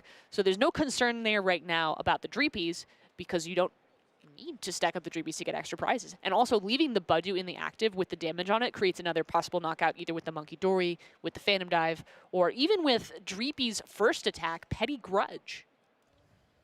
Items are online for Andrew again, assuming that this Ultra Ball is going to be used for a Dracloak to get that online. Does help that Andrew does at least have one Dragapult ready to go with 2 energy on it, so he can just take his time in powering up some of these Dreepy on the bench. Did get a Crispin off of the prize cards as well, so does have the acceleration to get things going, but that Crispin is going to be immediately thrown away here as Andrew is going to be sifting through the deck, just looking for these Dracloaks. If it's one thing that I think Noah has had this game is I think Noah's been able to go through his deck just a little bit more just because he's had Dracloaks readily available. I feel like Andrew's really, while he's had the board set up, I just feel like Noah at least has been able to see more cards. Having that extra access to more cards creates situations where you don't have to dig for a boss's orders, you just have it. So on those critical turns that really push and pull the state of the game, where you're going for your last prize or your last 2 or 3 prizes, Noah's going to have a much easier time securing those combos than Andrew is, unless Andrew's hand size continues to increase. With Pheasantipity available to him at this time, he could maybe put that down, and it's not an end game losing scenario if you do that, but it does create more vulnerabilities for yourself. It could protect a Dracloak, but at the moment, that doesn't seem to be the main priority, especially with Budu still available to be knocked out. I would think Andrew is going to at least get another Dracloak by whatever means possible and hold that Pheasantipity. It goes back to the whole thing about Pheasantipity being so much more of a liability this game and this format than something that can help you. Noah, 2 prizes, does have, or 4 prizes, can use the runaway draw to see cards, can use this recon directive to see cards. Now, granted, there's no damage counters on Noah's side of the board right now, but if Andrew were to go in and Phantom Dive, nothing stops him from using Adrenabrain to move that damage over and then Boss's Orders to get really ahead in this game, but will choose to put down Pheasantipity. I know Andrew's starting to try and find his crushing hammers. Now would be a great time. Pokepad is going to get a Dracloak most likely, which is possibly another out to those Crushing Hammers. So the hope here is just flip heads. Oh, wait, they're all gone. That's right. 2 of them are in the prizes. Yeah, no Crispin here. They're crisped up. Yeah, not exactly what you want to see. And that's the big part about this deck is that Recon Directive is so key to everything that unlocks for you here. But there's the Crispin here, this Energy Accelerator, one of the most valuable, I think, supporters in this format, allows for you to freely attach an energy. You grab two different types, but then you can automatically push one onto one of your Pokemon. The other one goes to the hand. I mean, we just assume all the time that Monkey Dory is going to be a beneficiary of it. Let's see where, if Andrew chooses to use Adrenabrain, where he moves these 2 damage counters, could very well take a Dreepy on to the bench and then be even in the prize trade, but it's really all up to how he wants to do this. Andrew's in a pretty interesting position here with only 5 prizes taken compared to Noah's 4. 5 prizes means you're not going to get the full benefit of Lilies, but so many of them are in the discard anyway. That's not a drawback at this point. But having 3 prizes left to 4 gives you more outs to take a multi-prize knockout turn by taking maybe a knockout for 2 prizes on the Dragapult and then an easy 1 prize knockout on a Damage Monkey Dory or on a Dreepy. The other thing, too, is that by having Monkey Dory set up, you can now take one-hit knockouts on Dracloak based on your damage board state. So next turn, once Noah is able to take a knockout, or at least put some damage on the Dragapult, it's going to be a lot easier for Andrew to take the return KO on the Dracloak compared to right now where he does not have access to that because there's just not enough damage on his board. It is going to be Monkey Dory eating all of the damage here, and Noah's hand is now online. I feel like most players are just waiting to use their items again. So Noah is going to have an array of items to use, and that Poképad is one of our most valuable items I think we have in format, being able to find those Dracloaks. And we're seeing 4 ofs in many, many decks, and still, once again, Noah going back in, looking for more Dracloaks, can also grab, he already has his Dunsparce down, but it does grab, basically, it grabs anything without a rule box. Fantastic card. Everyone's very excited to see it. And it looks like... Do we have access? Oh, whoa. What was that recon directive? What was that maneuver? I mean, Noah has to play very fast. There is only 7 minutes left in the round, and Andrew is already up here. So it is going to be Yveltal coming into play here. Now, Noah did mention with his interview with Wancho that this was a strategy that he used to win the game here, and that was using Clutch. And the thing is, Professor Turo scenario is out of format and Penny, so this Pheasantipity is going to be stuck unless there is some sort of switch card there. And we know there's no Crispin, so it's not like we're going to get to see a Cruel Arrow this turn, although that would require an energy switch and a detachment, so that's a bit of a removed play. But with no Crispin available, that's never going to happen. Okay, going through here, I would be very nervous in Andrew's shoes that you couldn't close up this game before Noah is able to take a 2-prize or even board wipe. Although the pieces for that are not quite in play yet. In order for that to happen, Noah needs next turn to retreat into the Dragon. Actually, you know what? As long as this Dreepy evolves, Noah's going to have a hard time. Although there's a Dracloak too that you have to be concerned about. So I think he can win as long as he keeps those energy in play. Crushing Hammer. Oh my. Another heads, and the crowd goes wild with applause here. It is going to be removing the energy off of the Monkey Dory. That is the play. That's what you need to watch out for. Monkey Dory really feels just like the battery in so many of these decks, and it will just be the attachment of the Psychic Energy onto the Pheasantipity. Now, thankfully, Andrew does get to at least move the damage back here, but if Noah is able to find another Dark Energy or a way of recovering that Dark Energy next turn, we'll see how exactly he's going to be able to take those, take 2 prizes with Phantom Dive. Yeah, and especially because there's already 1 Darkness Energy committed to the Yveltal in the active, so if there's no access to another Darkness Energy, Monkey Dory is going to require a Night Stretcher in order to create that 3-prize turn, which will secure him the game. Andrew, on the other hand, needs to keep hitting heads in those hammers. He's hit all of them so far. It's just going to come down to this last turn. If he can maybe make something happen, at least there's energy on Pheasantipity. But it's no closer to using Cruel Arrow than it was 2 minutes ago. Well, there's that Night Stretcher that we asked for, and Noah is moving fast here, wants to see the end of this game to try and bring himself into at least a tie territory. Will not be able to finish a full Dragapult Mirror in 4.5 minutes, believe it or not. Not exactly the fastest deck that we have in format, but if Noah is going to be able to find Fire Energy as well, and I do believe that we did see the Crispin taken off of Recon Directive. That is going to be moving the damage back, and it will be Noah locking up this game. There's that Crispin. Does he have the Fire Energy to go through?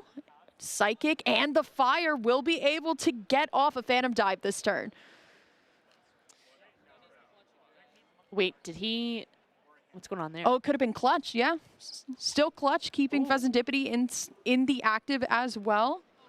That's interesting. I would have thought he would have retreated and gone for the 3-prize turn. Why would he Clutch here? Oh, because he would have needed another damage counter in order to he didn't have it yet. He didn't have it yet. That's why. Okay, Poképad for Dreepy. Once again, unfortunately, Andrew only has 2 Dracloaks available to him in the game, just because 2 of them are located up in the prizes as well. So Andrew still needs to find a way to attack with this Pheasantipity this turn. I mean, there is damage counters already on the Monkey Dory, so if Andrew is able to use Crispin this turn and use something like Cruel Hour, could potentially take it out here. Okay, Meowth is going to be able to search for something. It won't be a Crispin, though. That's the problem. Once you're revealing you're not going to go get the Crispin and start using Cruel Arrow, no one knows that he can win this game, which at this point is really going to come down to what are they going to do in their few last turns of Game 3. And it's healing the Pheasantipity. It's so important here. Oh. Another heads here, too. The Monkey Dory is just going to be bullied out of having energy here. Noah did so much work to use the Night Stretcher to bring back the energy into the game here. And I don't know if Noah has any more recovery at this point to get that dark energy back. And this is what Andrew's doing. He's using Adrenabrain to heal this Pheasantipity so that one damage counter that could lead into that 3-prize turn that you were talking about doesn't actually come into play here. So while, yes, Pheasantipity is stuck, Pheasantipity is healthy. And because of Game 1, he doesn't need to win this game. He just needs to not lose this game. And because he's got Double Monkey available, he's able to heal both of those Pokemon. If he can get a Dracloak, that's even more scary. You were right. Paying attention to that Night Stretcher count was extremely important for here. And it feels like that's going to be kind of the tail going into next format of how can I get rid of your resources fast enough where you're not going to be able to use the battery of your deck here. But look at Noah moving so quickly, wants to draw all of his cards, has used both Recon Directive, all of the cards in the hand, but won't be able, doesn't want to attack with this Dragapult. It's already damaged here. That could be Andrew taking some massive prize turns. I think he has more cards in his hand than in his deck at this point. Might be close. He might have a few more in his deck, but that hand size, Alakazam players could never.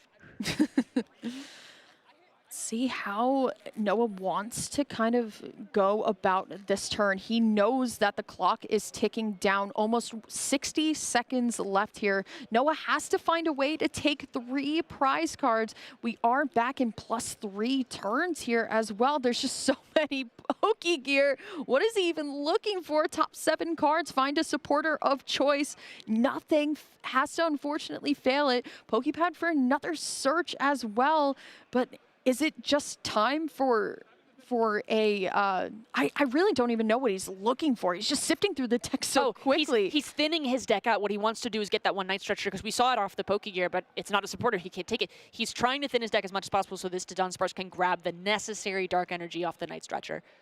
Does he have it? I don't think he's, I think he'd have played it immediately if he saw it so he could go to a Game 3. I don't think he has any outs. Wait, he had it! He did indeed get it. And now it is going to be Monkey Dory getting powered up once more here. And Noah also going back in and reestablishing the Dunsparce as well. Time is ticking down. He does have to declare attack here. It is very important. So he does go and have that extra turn at the end of time here. But it is going to be the Phantom Dive. Pheasantipity is going to have 200 damage on it. Can Andrew turn this around?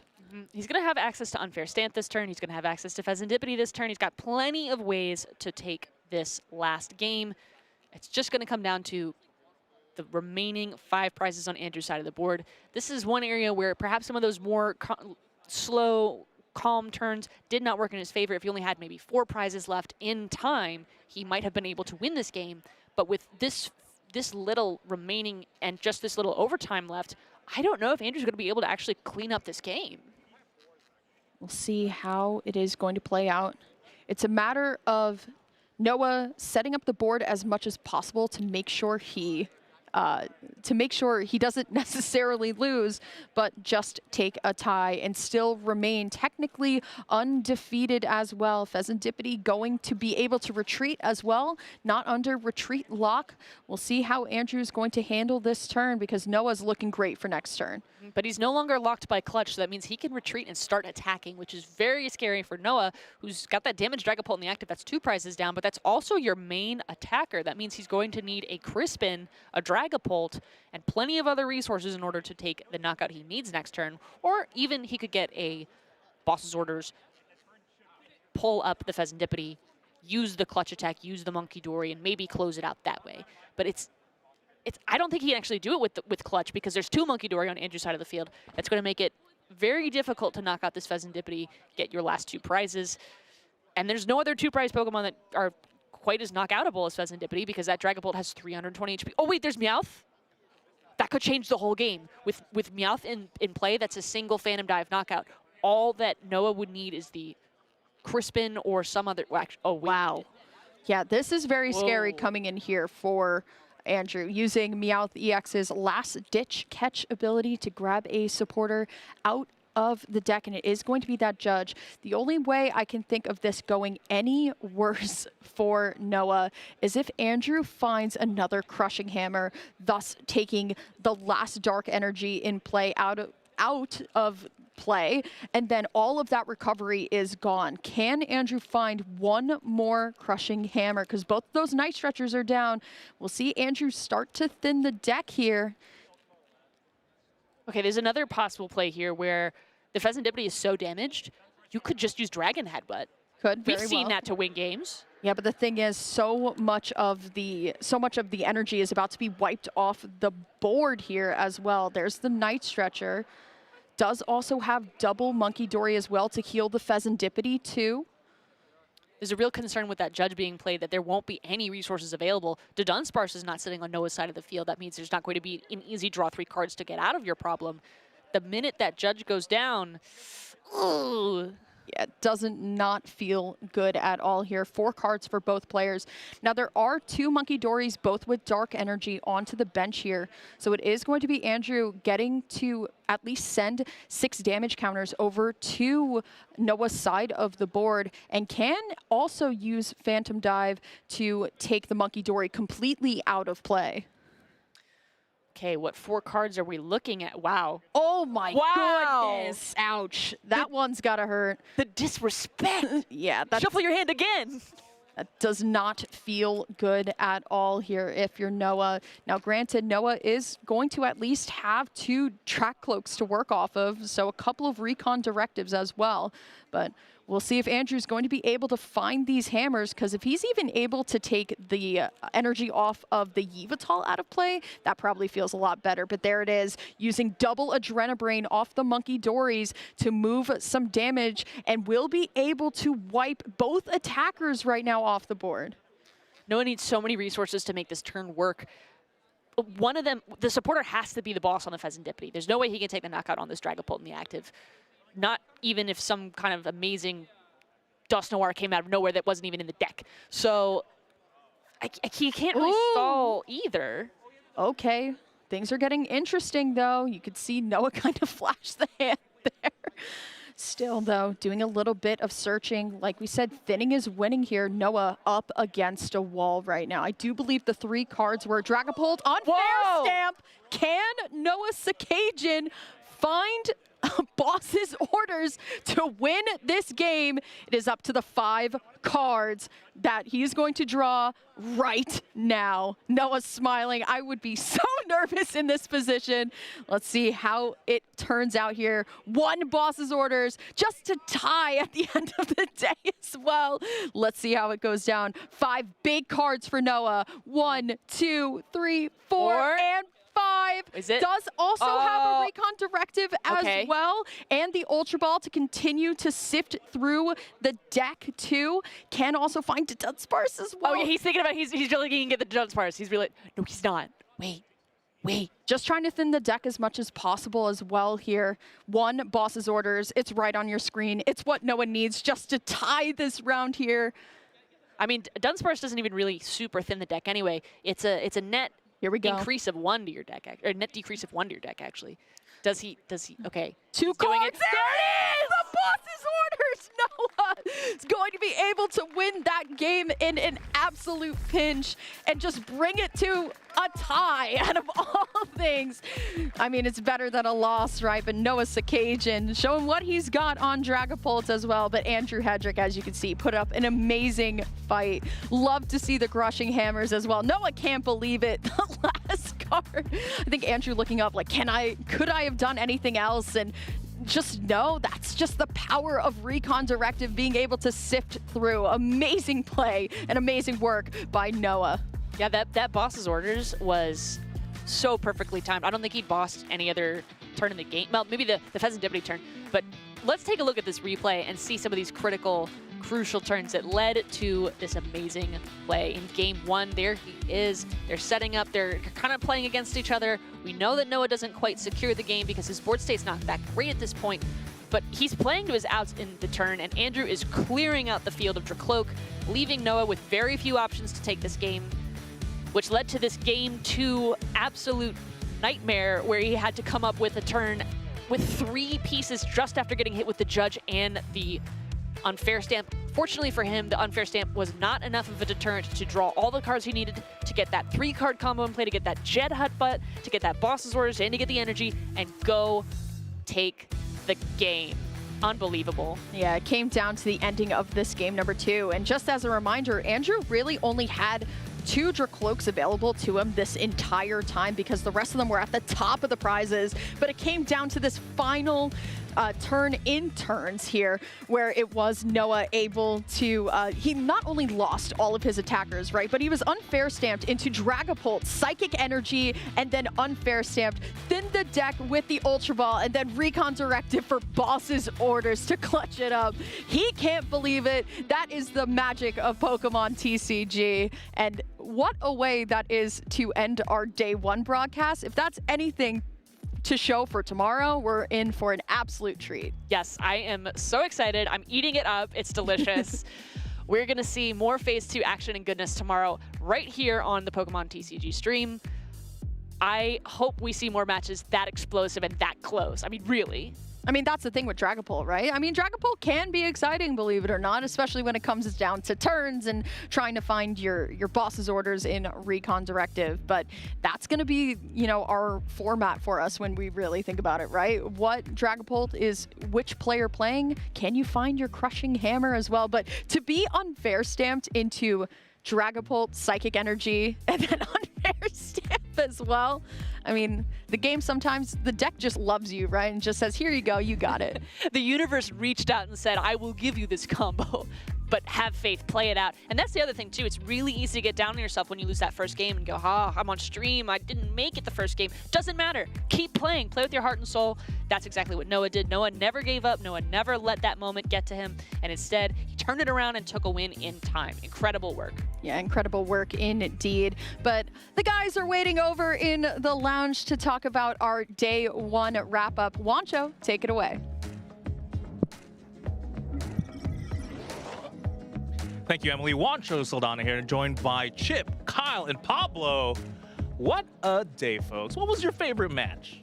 I really enjoyed seeing Hale's Mega Lopunny deck. You know, Mega Lopunny is one of my picks for the weekend, so it was really cool to get to see that on full display, pairing it just with the Dunsparce, just really all in on just Mega Lopunny into a field full of Dragapult. Yeah. Seems like it's working out pretty nicely for Hale. He did win that last round as well, so he's 8-1 heading into day 2. Yeah, I liked seeing Israel Sosa coming back, playing a really interesting deck too with that Mega Starmie, Mega Frostlass. There was a lot of what ifs, what could have beens, but it was still exciting to see that deck and what he may have come up with. And who knows? He's still playing out there and could come up with some great results. I really love seeing Grant's Alakazam Rapska deck. I really wish we could have seen it like more in action than we actually saw. But I think like the concept of Rapska helping counter Dragapult, right, which is the big bad of the tournament of the day. I think I like seeing innovative techs like that. I like it. I feel like we've said Phantom Dive so many times. We're so deep into Phantom Zone now or something. But yeah, it is just Dragapult's world. I personally liked the most exciting tie I think we've had in the tournament, just the last game. And I like flipping heads for those Crushing Hammers. Let's go ahead and check out, though, the players that are doing well. This is the current Master Swiss rankings. And Josh Martinez, 9-0. Must be feeling great. Yeah, I mean, as good as you could start. He is the lone 9-0 player, the lone undefeated individual at this point. So congratulations there, getting to this point. Jose Marzan, who we saw earlier on, has continued his success with an 8-0-1 start. You know, Henry Chow, Nick Moffitt, both players we also saw earlier on in the day, continuing to do really well. Yeah, cool to see with Hale, as you mentioned, with building on that Mega Lopunny match that we saw earlier. Continue that on now 8-1, and another great name there with Sammy Allen at the 801 spot. Starting to play on some of those niche decks that we haven't featured as often. And then, of course, Henry Chow up there. He won the first regional right after the previous rotation in North America. I mean, how scripted would it be if he actually pulled it off again on the first regional? I mean, it would be impressive, of course. And then shout out to Victor de Velasco as well. He did really well with Golden Go Togekiss a few months back, and he's running it back, doing really well today. So happy for him. Don't leak the script, Pablo. Let's go ahead and take a look at the other tournaments we have for the rest of the season. Not that much left, though. We got Indy coming up and then heading into NAIC New Orleans. A very exciting time. Those big international championships are some of my favorites, seeing the best players come from across the world and compete for a shot at that title leading up into Worlds.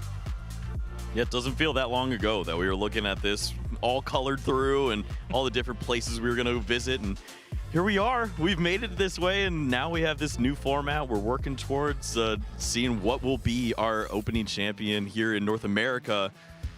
What do y'all think? Is it going to be the Dragon Pulse, or is there something else out there? I mean, we have new cards coming before NAIC, right? So hopefully that gives us a bit more variety. I mean, I feel like all the Dragon Ball decks we've seen today have been different from each other overall, right? Exactly. I cannot wait to see what actually ends up winning this tournament. What Dragon Ball variant we're going to see in the top 8. Not winning. No, you called it.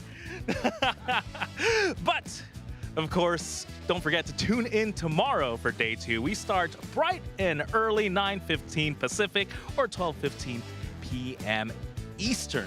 There's going to be a lot of Pokemon to be played, a lot of cards flung, and just a lot of action, really.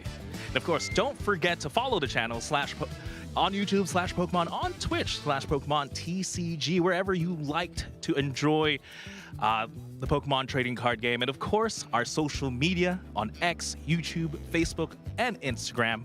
It's just Play Pokemon. And just like that, ladies and gentlemen, that's the end of day 1 of the Los Angeles Regional Championships.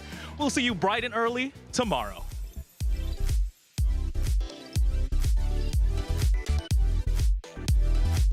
Very excited to get you into the action today here at Los Angeles. Both Night Stretcher already had one in hand. That was number 2 found. Oh, knockout! And that's the end of the set. Nicholas Moffat. I know, it's so exciting. I can't believe it. I saw the hammers, bro. They're actually so sneaky, bro. Dude, I fit everything on my deck that I want in the first 56 cards, bro, so I just want with these hammers in the last 4 slots, right? It's actually such a rat card.